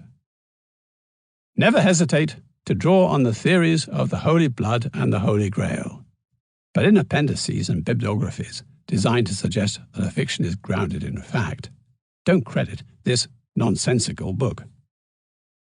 Heresy and Satanism make good copy, especially the Templars' supposed worship of an antichrist called Baphomet. The Templars still exist, and they are behind everything. Templar novels. Templar novels are beginning to outweigh historical accounts of the period. Here's the pick of the crop, from Scott to the present. Sir Walter Scott, Ivanhoe, 1819, and The Talisman, 1825. The Scottish novelist was obviously fascinated by the Templars. They provide the pantomime villains in these two famous novels, but not so fascinated that he looked much beyond the charges used to justify the order's suppression. So in The Talisman, the Grand Master presides over an order accused of heresy, suspected of being in league with the devil, and so arrogant that it would risk the downfall of Western civilization to preserve itself. Scott even finds something sinister in the Grand Master's abacus, a mystic staff of office, the peculiar form of which has given rise to such singular conjectures and commentaries, leading to suspicions that this celebrated fraternity of Christian knights were embodied under the foulest symbols of paganism. Some traditions suggest that the Templar abacus was modelled on the staff carried by Moses' brother Aaron, which hardly makes it pagan, even if it later became associated with Freemasonry. Willing to glorify any calumny against the Templars, Scott has these reckless knights entering into a rash alliance with the Austrians against King Richard I and Saladin in The Talisman. In reality, Richard was as obsessed by the Crusades as the Templars, which may be why he confirmed the order's land holdings in England and granted them a kind of diplomatic immunity from English law. Scott's most iconic Templar villain is hard-hearted Sir Brian de Bois Guilbert, who, the novelist hints, personifies the order. Ivanhoe's father, Cedric, describes him as valiant as the bravest of his order, but stained with their usual vices, pride, arrogance, cruelty, and voluptuousness. Bois Guilbert may have about as much in common with the real Templars as the Arthur in Disney's The Sword and the Stone has with the historical King Arthur. But he has, through sheer charisma and a wonderful portrayal by George Sanders in the 1952 movie, become the most famous fictional Knight Templar of them all. Maurice Drouin, The Accursed Kings, 1955 to 77. A Prix Goncourt winning novelist, a minister of culture under Georges Pompidou, and the co-author of an anthem sung by the French Resistance, Maurice Drouin's life is almost as interesting as his fiction. In the 1950s, he began a series of novels, Les Rois Maudits, The Accursed Kings, on the story of James and Molly's supposed curse, flung at King Philip as he burnt at the stake. At the heart of Drouin's saga is a real historical puzzle. When Molly burned, Philip was in good health and had 3 grown sons. Yet within 25 years, lack of male issue forced the Capetian dynasty to hand the throne to their Valois cousins. Drouin's 7 novels, The Iron King, The Strangled Queen, The Poisoned Crown, The Royal Succession, The She-Wolf of France, The Lily and the Lion, When a King Loses France, spanned 6 tumultuous decades in French history, starting with Philip being refused a loan by the Templars and ending with the Valois dynasty. Although the series is named in honour of Molay's curse, the plot is driven, in part, by another real story of the era. The campaign by Robert III of Artois, related through marriage to the first Valois king, to reclaim land from his aunt. Robert's pursuit of this grievance led to exile and war. Drouin takes care to achieve a level of historical accuracy, but nonetheless bends the facts to suit his story. The dissolution of the Templars is a spur-of-the-moment enterprise, not the fruit of meticulous planning.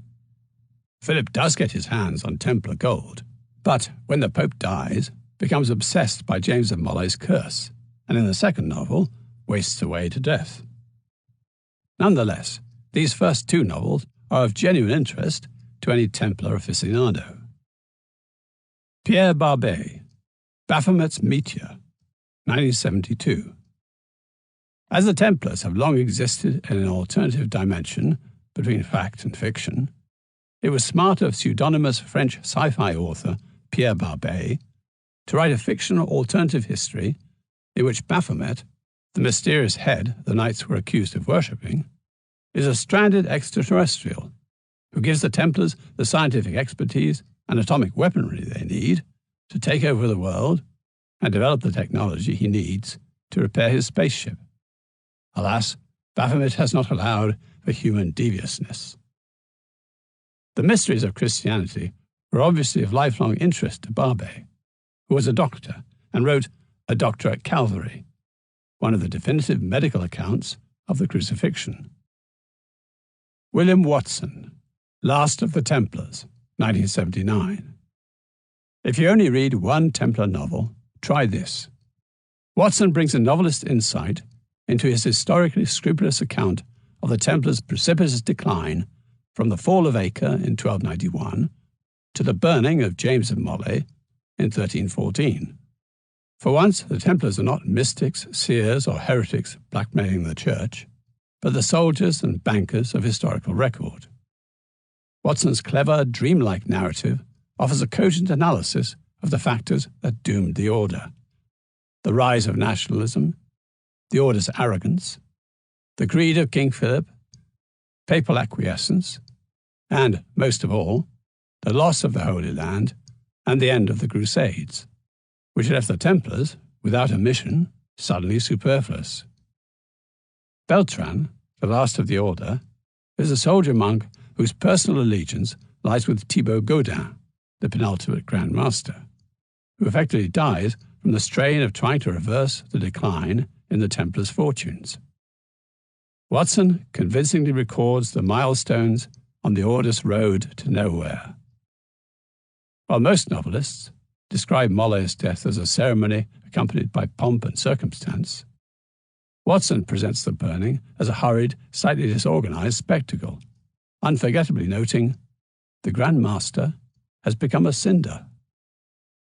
Watson sees the brutal, unpredictable reality behind the noble stereotypes of conflict in the Holy Land, and handles his historical cast, especially King Philip, his unscrupulous aide William of Nogaret, and Pope Clement, with aplomb, even offering an intriguing explanation for the fact that all three were dead by Christmas 1314. Last of the Templars is worth reading, both for its insight into the order and as a brilliant historical novel. Umberto Eco, Foucault's Pendulum, 1988. In Eco's second novel, following his hugely successful medieval whodunit, The Name of the Rose, three Italian intellectuals jokingly prepare The Plan, a ludicrously comprehensive plot which would explain everything: the Templars, the Rosicrucians, the Count of Saint-Germain, an 18th century con man who claimed to be immortal, the Merovingians, Jesus, the Nazis. A plot that anticipates, in some ways, the central premise of the Da Vinci Code. In Eco's book, the Templars, according to a history written by a sinister colonel, were guardians of a secret treasure and ought to have taken over the world in 1944, but were mysteriously foiled. From this, Eco spins all manner of conceits with such enthusiasm that at times you can feel as if you are listening to a monologue by a very erudite pub bore. But you can forgive him a lot for inventing a secret society drolly known as the Synarchic Knights of Templar Rebirth. Jan Guillou, The Crusades Trilogy, 1998 to 2000. Swedish author Guillou's novels are characterized by macho, politically correct heroes. In this trilogy, set in the 12th century, Swedish knight Arne Magnusson arrives in the Holy Land, condemned to serve 20 years as a Knight Templar for a youthful indiscretion, with the usual preconceptions about infidel Muslims being a brutish and uncivilized lot. But he soon casts off those prejudices and becomes a pro-Muslim multiculturalist who only fights for the Christians out of a sense of duty. Guillou blends fact, legend, and fiction to make his point, even having his hero pardoned by Saladin because he once saved the great Muslim leader's life from robbers.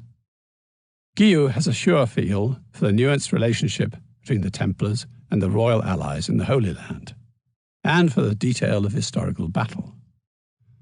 He blames the destruction of the Christian armies and the fall of Jerusalem on certain non-Templar military leaders and the King of Jerusalem. His Templars are brave, noble, well-trained, and ruthless. It is the incompetence that surrounds them that dooms their cause. A Templar spin doctor could not have put it better. Guillou does a similarly eloquent PR job for Saladin. Dan Brown, The Da Vinci Code, 2003. Everyone loves a conspiracy. Brown is so convinced this is true, he tells us twice. The assumption being that our obsession with a nothing is as it seems version of history might blind us to the way this compelling story edits, stretches, and willfully misunderstands the facts. Anyone who took Brown's guidance on the Templars literally would conclude that they were founded by a mysterious order called the Priory of Sion, busied themselves by ensuring that motifs of the vagina, womb, and clitoris were incorporated into many medieval cathedrals, and worshipped their own fertility god. Alas and alack, the Priory, which Brown seems to think was a real entity, was the fanciful invention of one Pierre Plantard, a French forger who came up with the idea in 1956, elaborated and reinforced his claims with a series of further forgeries, then finally admitted under oath that he had made the whole thing up. But of course, if you are a true conspiracy theorist, you know what that means. Apart from possibly those knights who jousted in drag at Acre in 1286, and the chronicler does not say that there were any Templars among them, there is no evidence that the Templars ever made any attempt to get in touch with their feminine side. In fact, their rule warned, the company of woman is a dangerous thing. The novel's central anti-clerical message means that the downfall of the Templars is attributed not to Philip IV, but to Machiavellian Pope Clement V, who, fed up with being blackmailed about the secret of the Grail, unleashed an, quote, ingeniously planned sting operation on the innocent order, and saw to it that the tortured knight's ashes were, quote, tossed unceremoniously into the Tiber. This would have been some toss, as Clement V never stepped foot in Italy, never mind Rome. Kate Moss, Labyrinth, 2005. Labyrinth reads like one of those books where the author is more worried about achieving the desired blockbuster pagination, 700 pages, than how the story is told. But after 250 pages, the narrative begins to gather momentum, as the threads of her parallel lives, Catha Arlais and modern-day volunteer archaeologist Alice Tanner, intersect compellingly. Moss takes many themes associated with the Templars, the Grail, the Cathars, the implication of secret knowledge from the East, but only mentions the order in passing, as she builds to a finale in which the Grail is revealed as a chalice, something that enables initiates to live for 800 years, and, quote, the love that is handed down from generation to generation.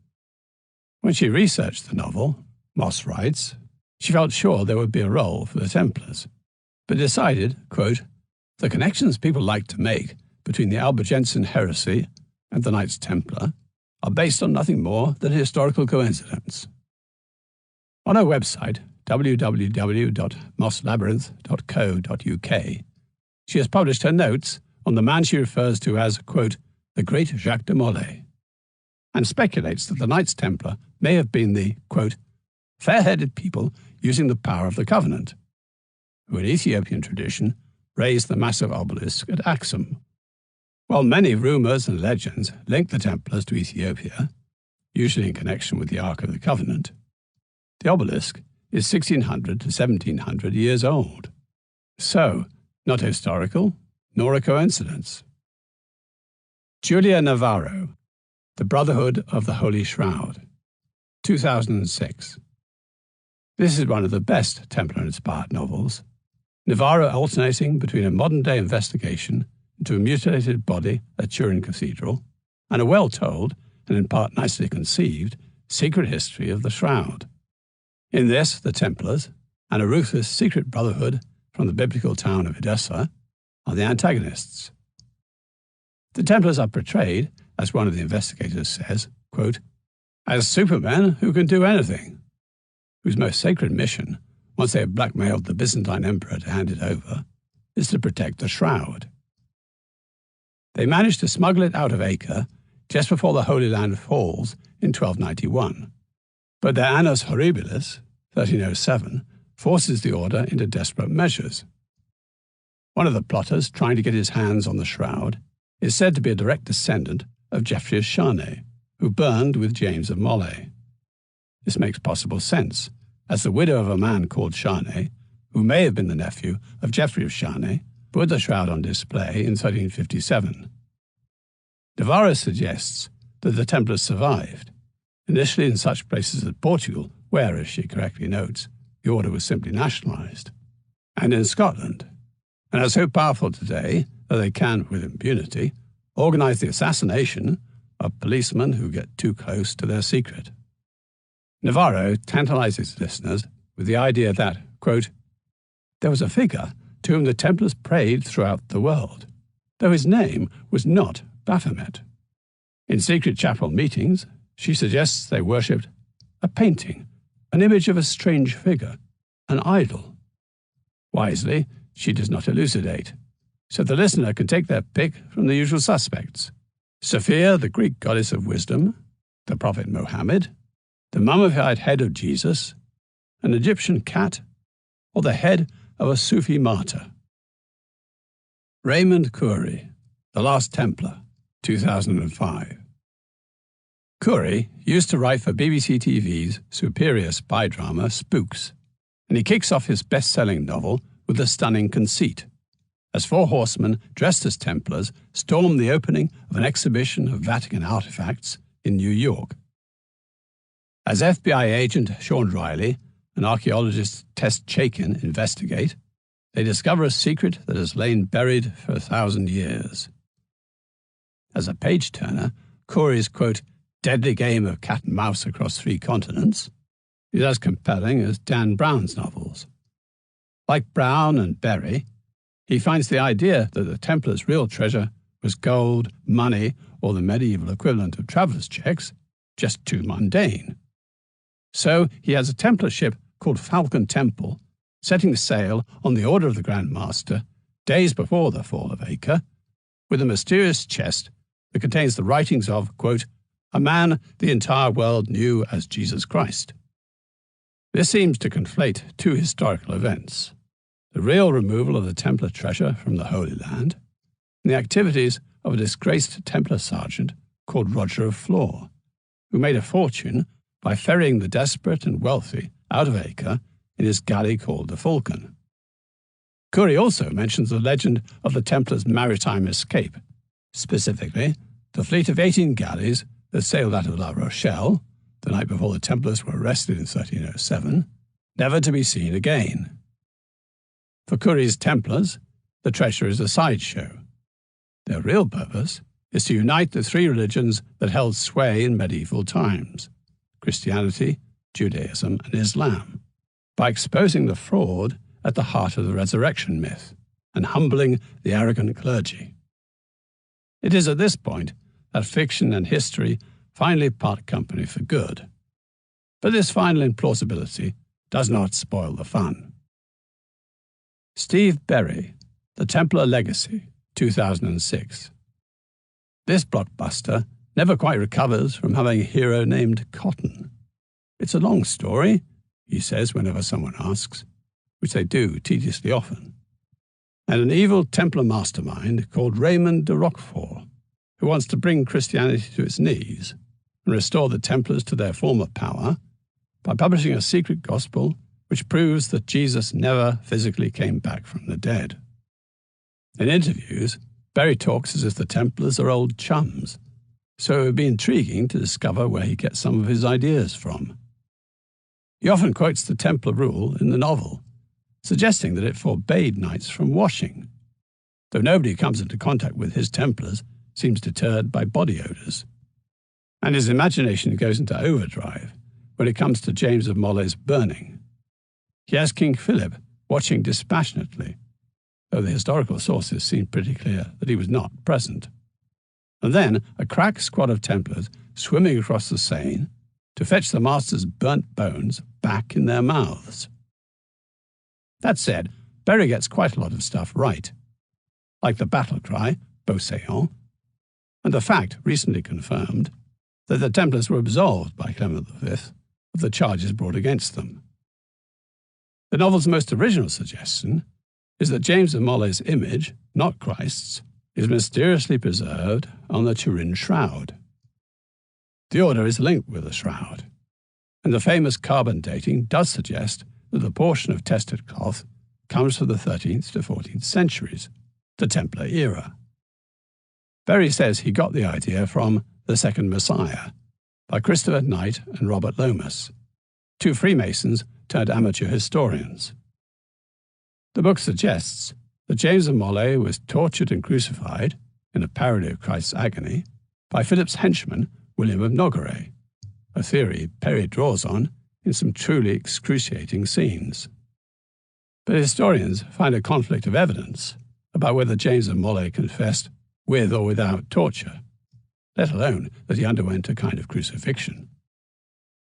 Robin Young, The Brethren Trilogy, 2006-8. The rise of the Mamelukes and their mounting pressure against the Crusader states during the last decades of the 13th century provides a setting for Robin Young's Brethren Trilogy.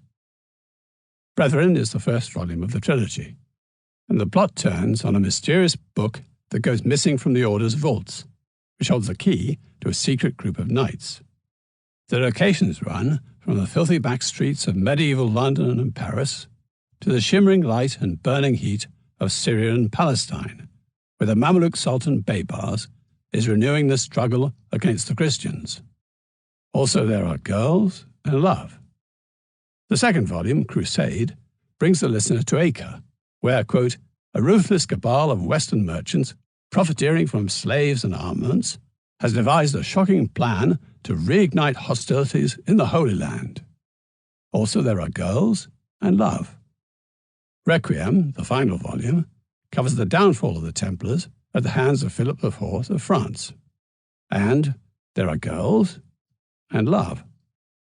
The tragedy of the Crusades and of the Templars, we are led to understand, was that nobody listened to the Brethren, that secret group of social workers operating within the heart of the Knights Templar, who might have made everything nice. The trilogy's lashings of love interest ensures that where historical fiction fails, as it does throughout, Mills and Boon rushes to the breach. The Templars in movies. For decades, Hollywood's perception of the Templars began and ended with George Sanders' suave villainy as Sir Brian de Bois Guilbert in Ivanhoe, 1952. Apart from perennial inferior remakes of Scott's saga, the Templars did not get much of a look in until the 1970s, when Spanish director Armando de Osorio brought the Order back to life as zombies in his Blind Dead movies. And then came George Lucas. There is a theory that the Jedi Knights in Star Wars, 1977, are thinly disguised Templars, and that their massacre, in 2005's Revenge of the Sith, is a reference to the destruction of the Order in 1307. There are rumours that in the original script, the knights were known as Jedi Templar. The Jedi, like the Templars, were warrior monks whose behaviour was governed by a code. And the Templars, through their supposed association with the Holy Grail and the Ark of the Covenant, are often credited with mysterious, even supernatural powers, which, some Star Wars aficionados insist, resembles the Force that the Jedi Knights must master. More easily identifiable Templar and Grail myths came to the fore in two Steven Spielberg blockbusters that Lucas produced: Raiders of the Lost Ark, 1981, and Indiana Jones and the Last Crusade, 1989.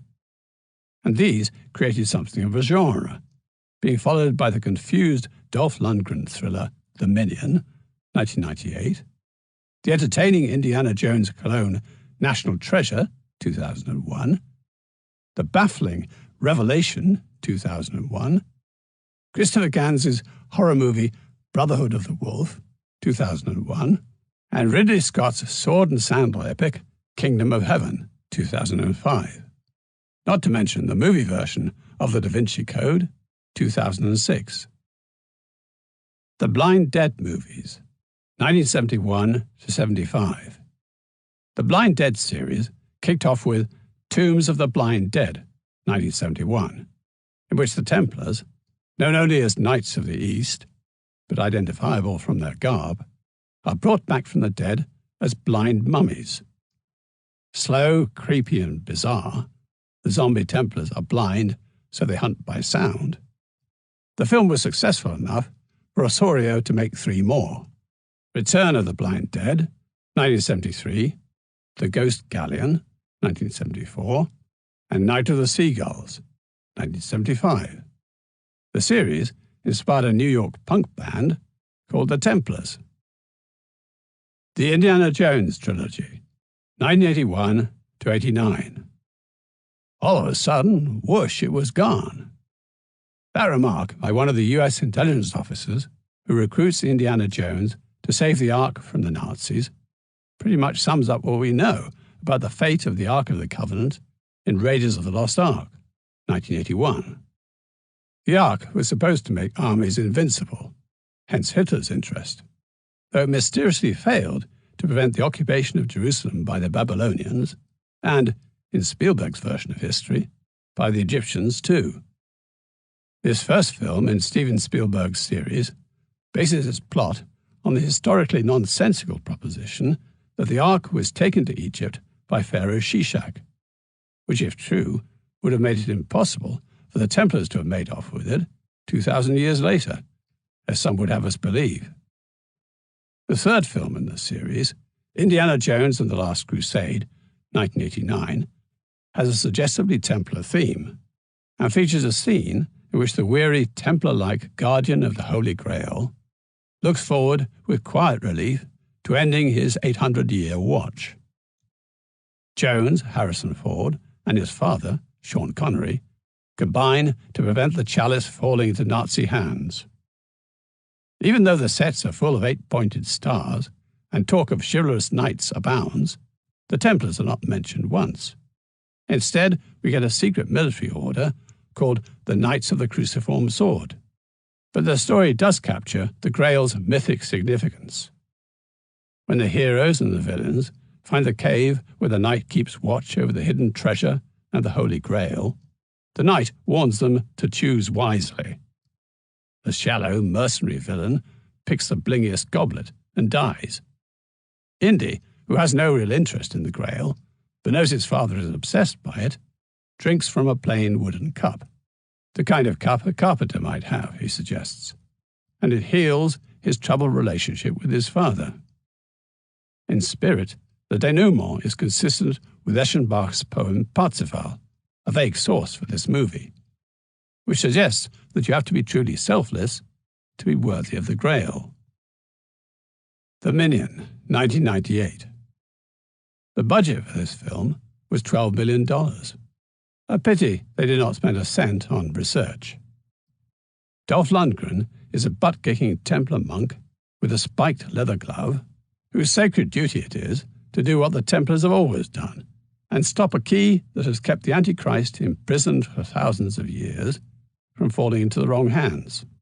The laughs start as soon as Francois Robertson's Native American archaeologist stares at some skeletons in a hidden chamber in New York and decides the Templar garb they are wearing was made in Ireland in the 6th century.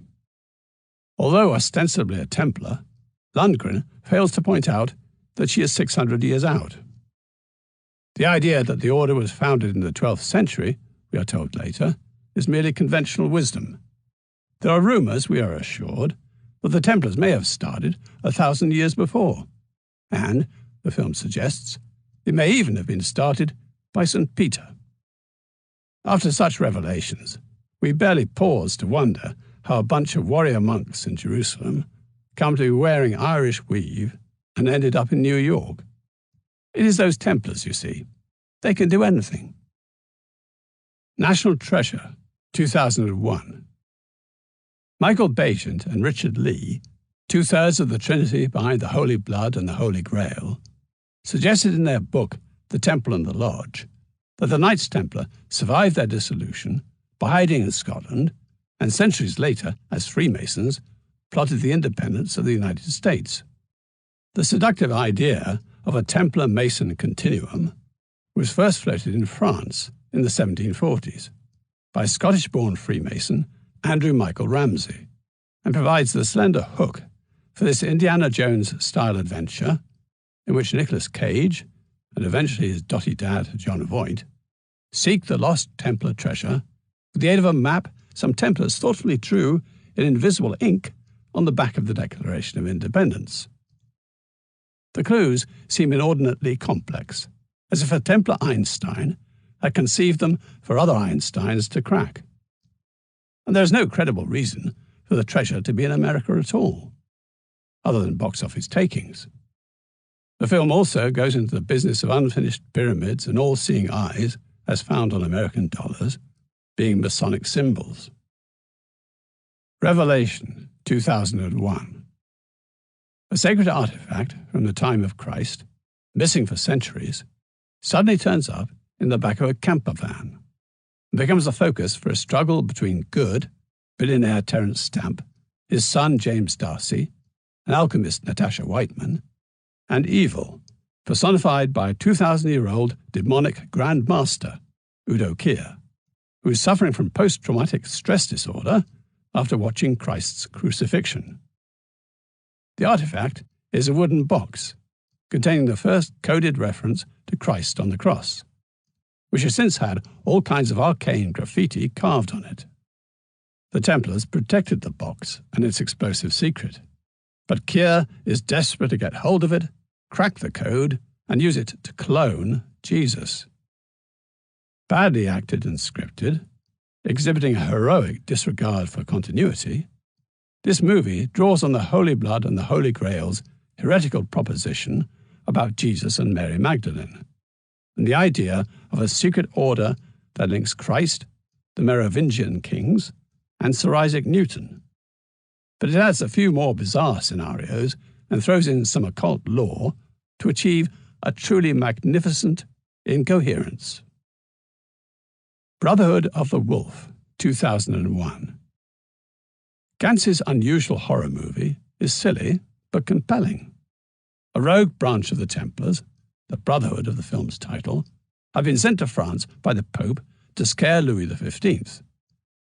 They take a rather lateral view of their brief, deciding the best way to frighten the monarch is to let a beast, wearing Templar armor, feast on the women and children in a small town. Kingdom of Heaven, 2005. Making a film about the Crusades at the time of the war in Iraq was bound to be politically sensitive. So, in pursuit of an acceptable and simplistic message that the Christian West is not always good and the Muslim East is not all bad, director Ridley Scott revises history wholesale, or rather, makes it up. To be fair, he might have been unduly influenced by the novels of his namesake, Walter Scott. His Saladin, charismatically played by the Syrian actor Ghassan Massoud, who is wise, benevolent, and omnipotent, owes more to Scott's portrayal of him in The Talisman than to the historical character. And the film's war-crazed Templars are partly descended from the Templar baddie in Ivanhoe. Both Guy of Lusignan, the King of Jerusalem, and Reynald of Chatillon, who are presented as unmitigated villains, are also presented as Templars, which in reality they were not. The real Templar in the film, the Grand Master Gerardo Riedefort, is presented in the worst possible terms, exceeding the most hostile accounts given of him in the more biased chronicles of the time. Time and again, the point is made that religion is a bad thing, or at least Christianity is. And so the only really good Franks in the film are absurdly anachronistic liberal humanists and agnostics, like Jeremy Irons's Tiberius, in effect Count Raymond III of Tripoli, who was also Lord of Tiberius, and Orlando Bloom's Balion. This may help explain why Bloom has all the charisma and martial presence of a petulant office supply manager complaining about missing paperclips. Fortunately, the Muslims in the film are permitted their devout convictions, and come across as far more real, if no less sanguinary people. Apart from some generalities, there was such a place as Jerusalem, and it fell to Saladin, there is nothing that bears much relation to historical fact. Templars on TV. The Knights Templar have only intermittently fascinated program makers. Until Raymond Curie finally adapts his own novel, The Last Templar, for television, the Order's greatest contribution to TV drama must be the first dramatization of Maurice Druon's The Accursed Kings novels, made for French television in 1972 and shown with subtitles on the BBC. The original series was as acclaimed in France as I, Claudius, was in Britain. Remaking it was always going to be risky, but thanks to the presence of such big names as Gérard Depardieu, who shone as James of Molay, and Jeanne Moreau, and decent effects using computer-generated imagery, the 2005 remake was not bad. In Britain and America, the Templars have inspired more documentarists than dramatists. In the acclaimed eco-thriller Edge of Darkness, 1985, Troy Kennedy Martin worked the Templars into the drama's backstory, suggesting that two of the protagonists, Grogan and Jedburgh, were a Templar and a Teutonic knight in previous lives. Martin admitted to being fascinated by the secret myth of the Templars, and in his story, their descendants are plotting to take humanity, or at least the Order's soldier scholars, to another planet. Another rare exception to the general indifference of television to the subject is The Last Night, 2000, an episode in the US fantasy adventure series Relic Hunter, in which Tia Carreri's globe-trotting professor and Christian Anholt's linguist investigate a medallion that may have belonged to James of Molay and search for his famed invincible sword. The medallion's inscription reads, in part, Pierre Chevalier, which Carreri says happens to be a painting in the Louvre. By finding the abbey in the picture, they discover a secret Templar burial ground and James of Molay's disappointingly unmagical sword. They are told by a French confidant that the Templars were the rock stars of their times, a notion that rather spoils the historical background. Templars rock. The knights who guard the Grail in Richard Wagner's Parsifal, 1882, were never actually identified as Templars by the composer, though he did suggest their costumes should resemble those worn by the Order's knights. If you judge the knights purely by their costumes, you would have to say this magnificent, influential, and controversial opera is probably the best musical work associated with the Order.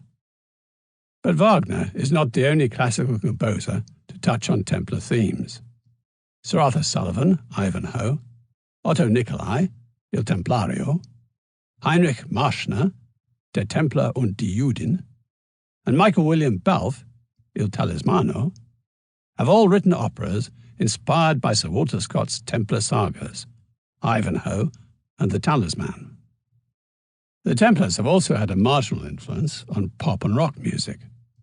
Armando de Osorio's Blind Dead movies inspired a New York punk band called the Templars, Formed in 1991, this multiracial skinhead band drew on punk, glam rock and rock and roll, named their studios Acre, and adopted Templar surnames.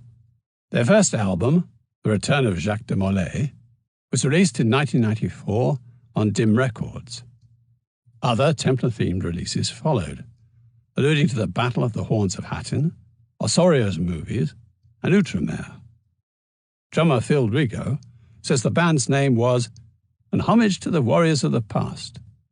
Their song, The Templars, manages to compress the Order's history into 4 surprisingly conventional, rhyming verses. In 1997, the epic German heavy metal band Gravedigger released a concept album devoted to the Order, called Knights of the Cross. The album, the second in a medieval trilogy, included such tracks as Baphomet, The Curse of Jacques, Monks of War, and Keepers of the Holy Grail, not to mention Battle of Bannockburn, their allusion to the Bagent and Lee theory that a band of Templars helped the Scots achieve independence. The Templars' curious appeal to European heavy metal bands was confirmed when, from the late 1990s onwards, Swedish band Hammerfall released tracks like Templars of Steel and The Templar Flame, and released a concert DVD called The Templar Renegade Crusades. The band's official website, www.hammerfall.net, even has a forum called the Templar Area. Templar Gaming. As you might expect, the Templars have appeared in many of the medieval-themed video games. Medieval Total War allows players to build up divisions of Templar knights and do battle with Turks and Almohads across Europe and the Middle East. It is surprisingly instructive. And most recently, the Templars have been given rather more sinister walk-on parts in Assassin's Creed, a game which conjures a graphically rich reconstruction of the Crusader era, and in good Templar fiction style, introduces a kind of Matrix dimension to the plot. There is clearly pop culture life in the Order yet. This concludes The Templars by Michael Haag, narrated by Guy Bethel.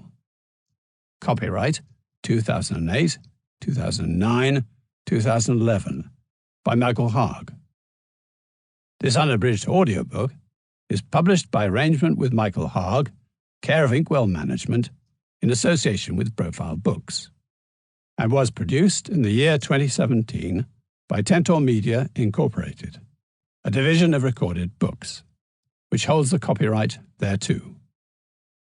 Please visit tantor.com for more information on our growing library of unabridged audiobooks and to take advantage of special offers.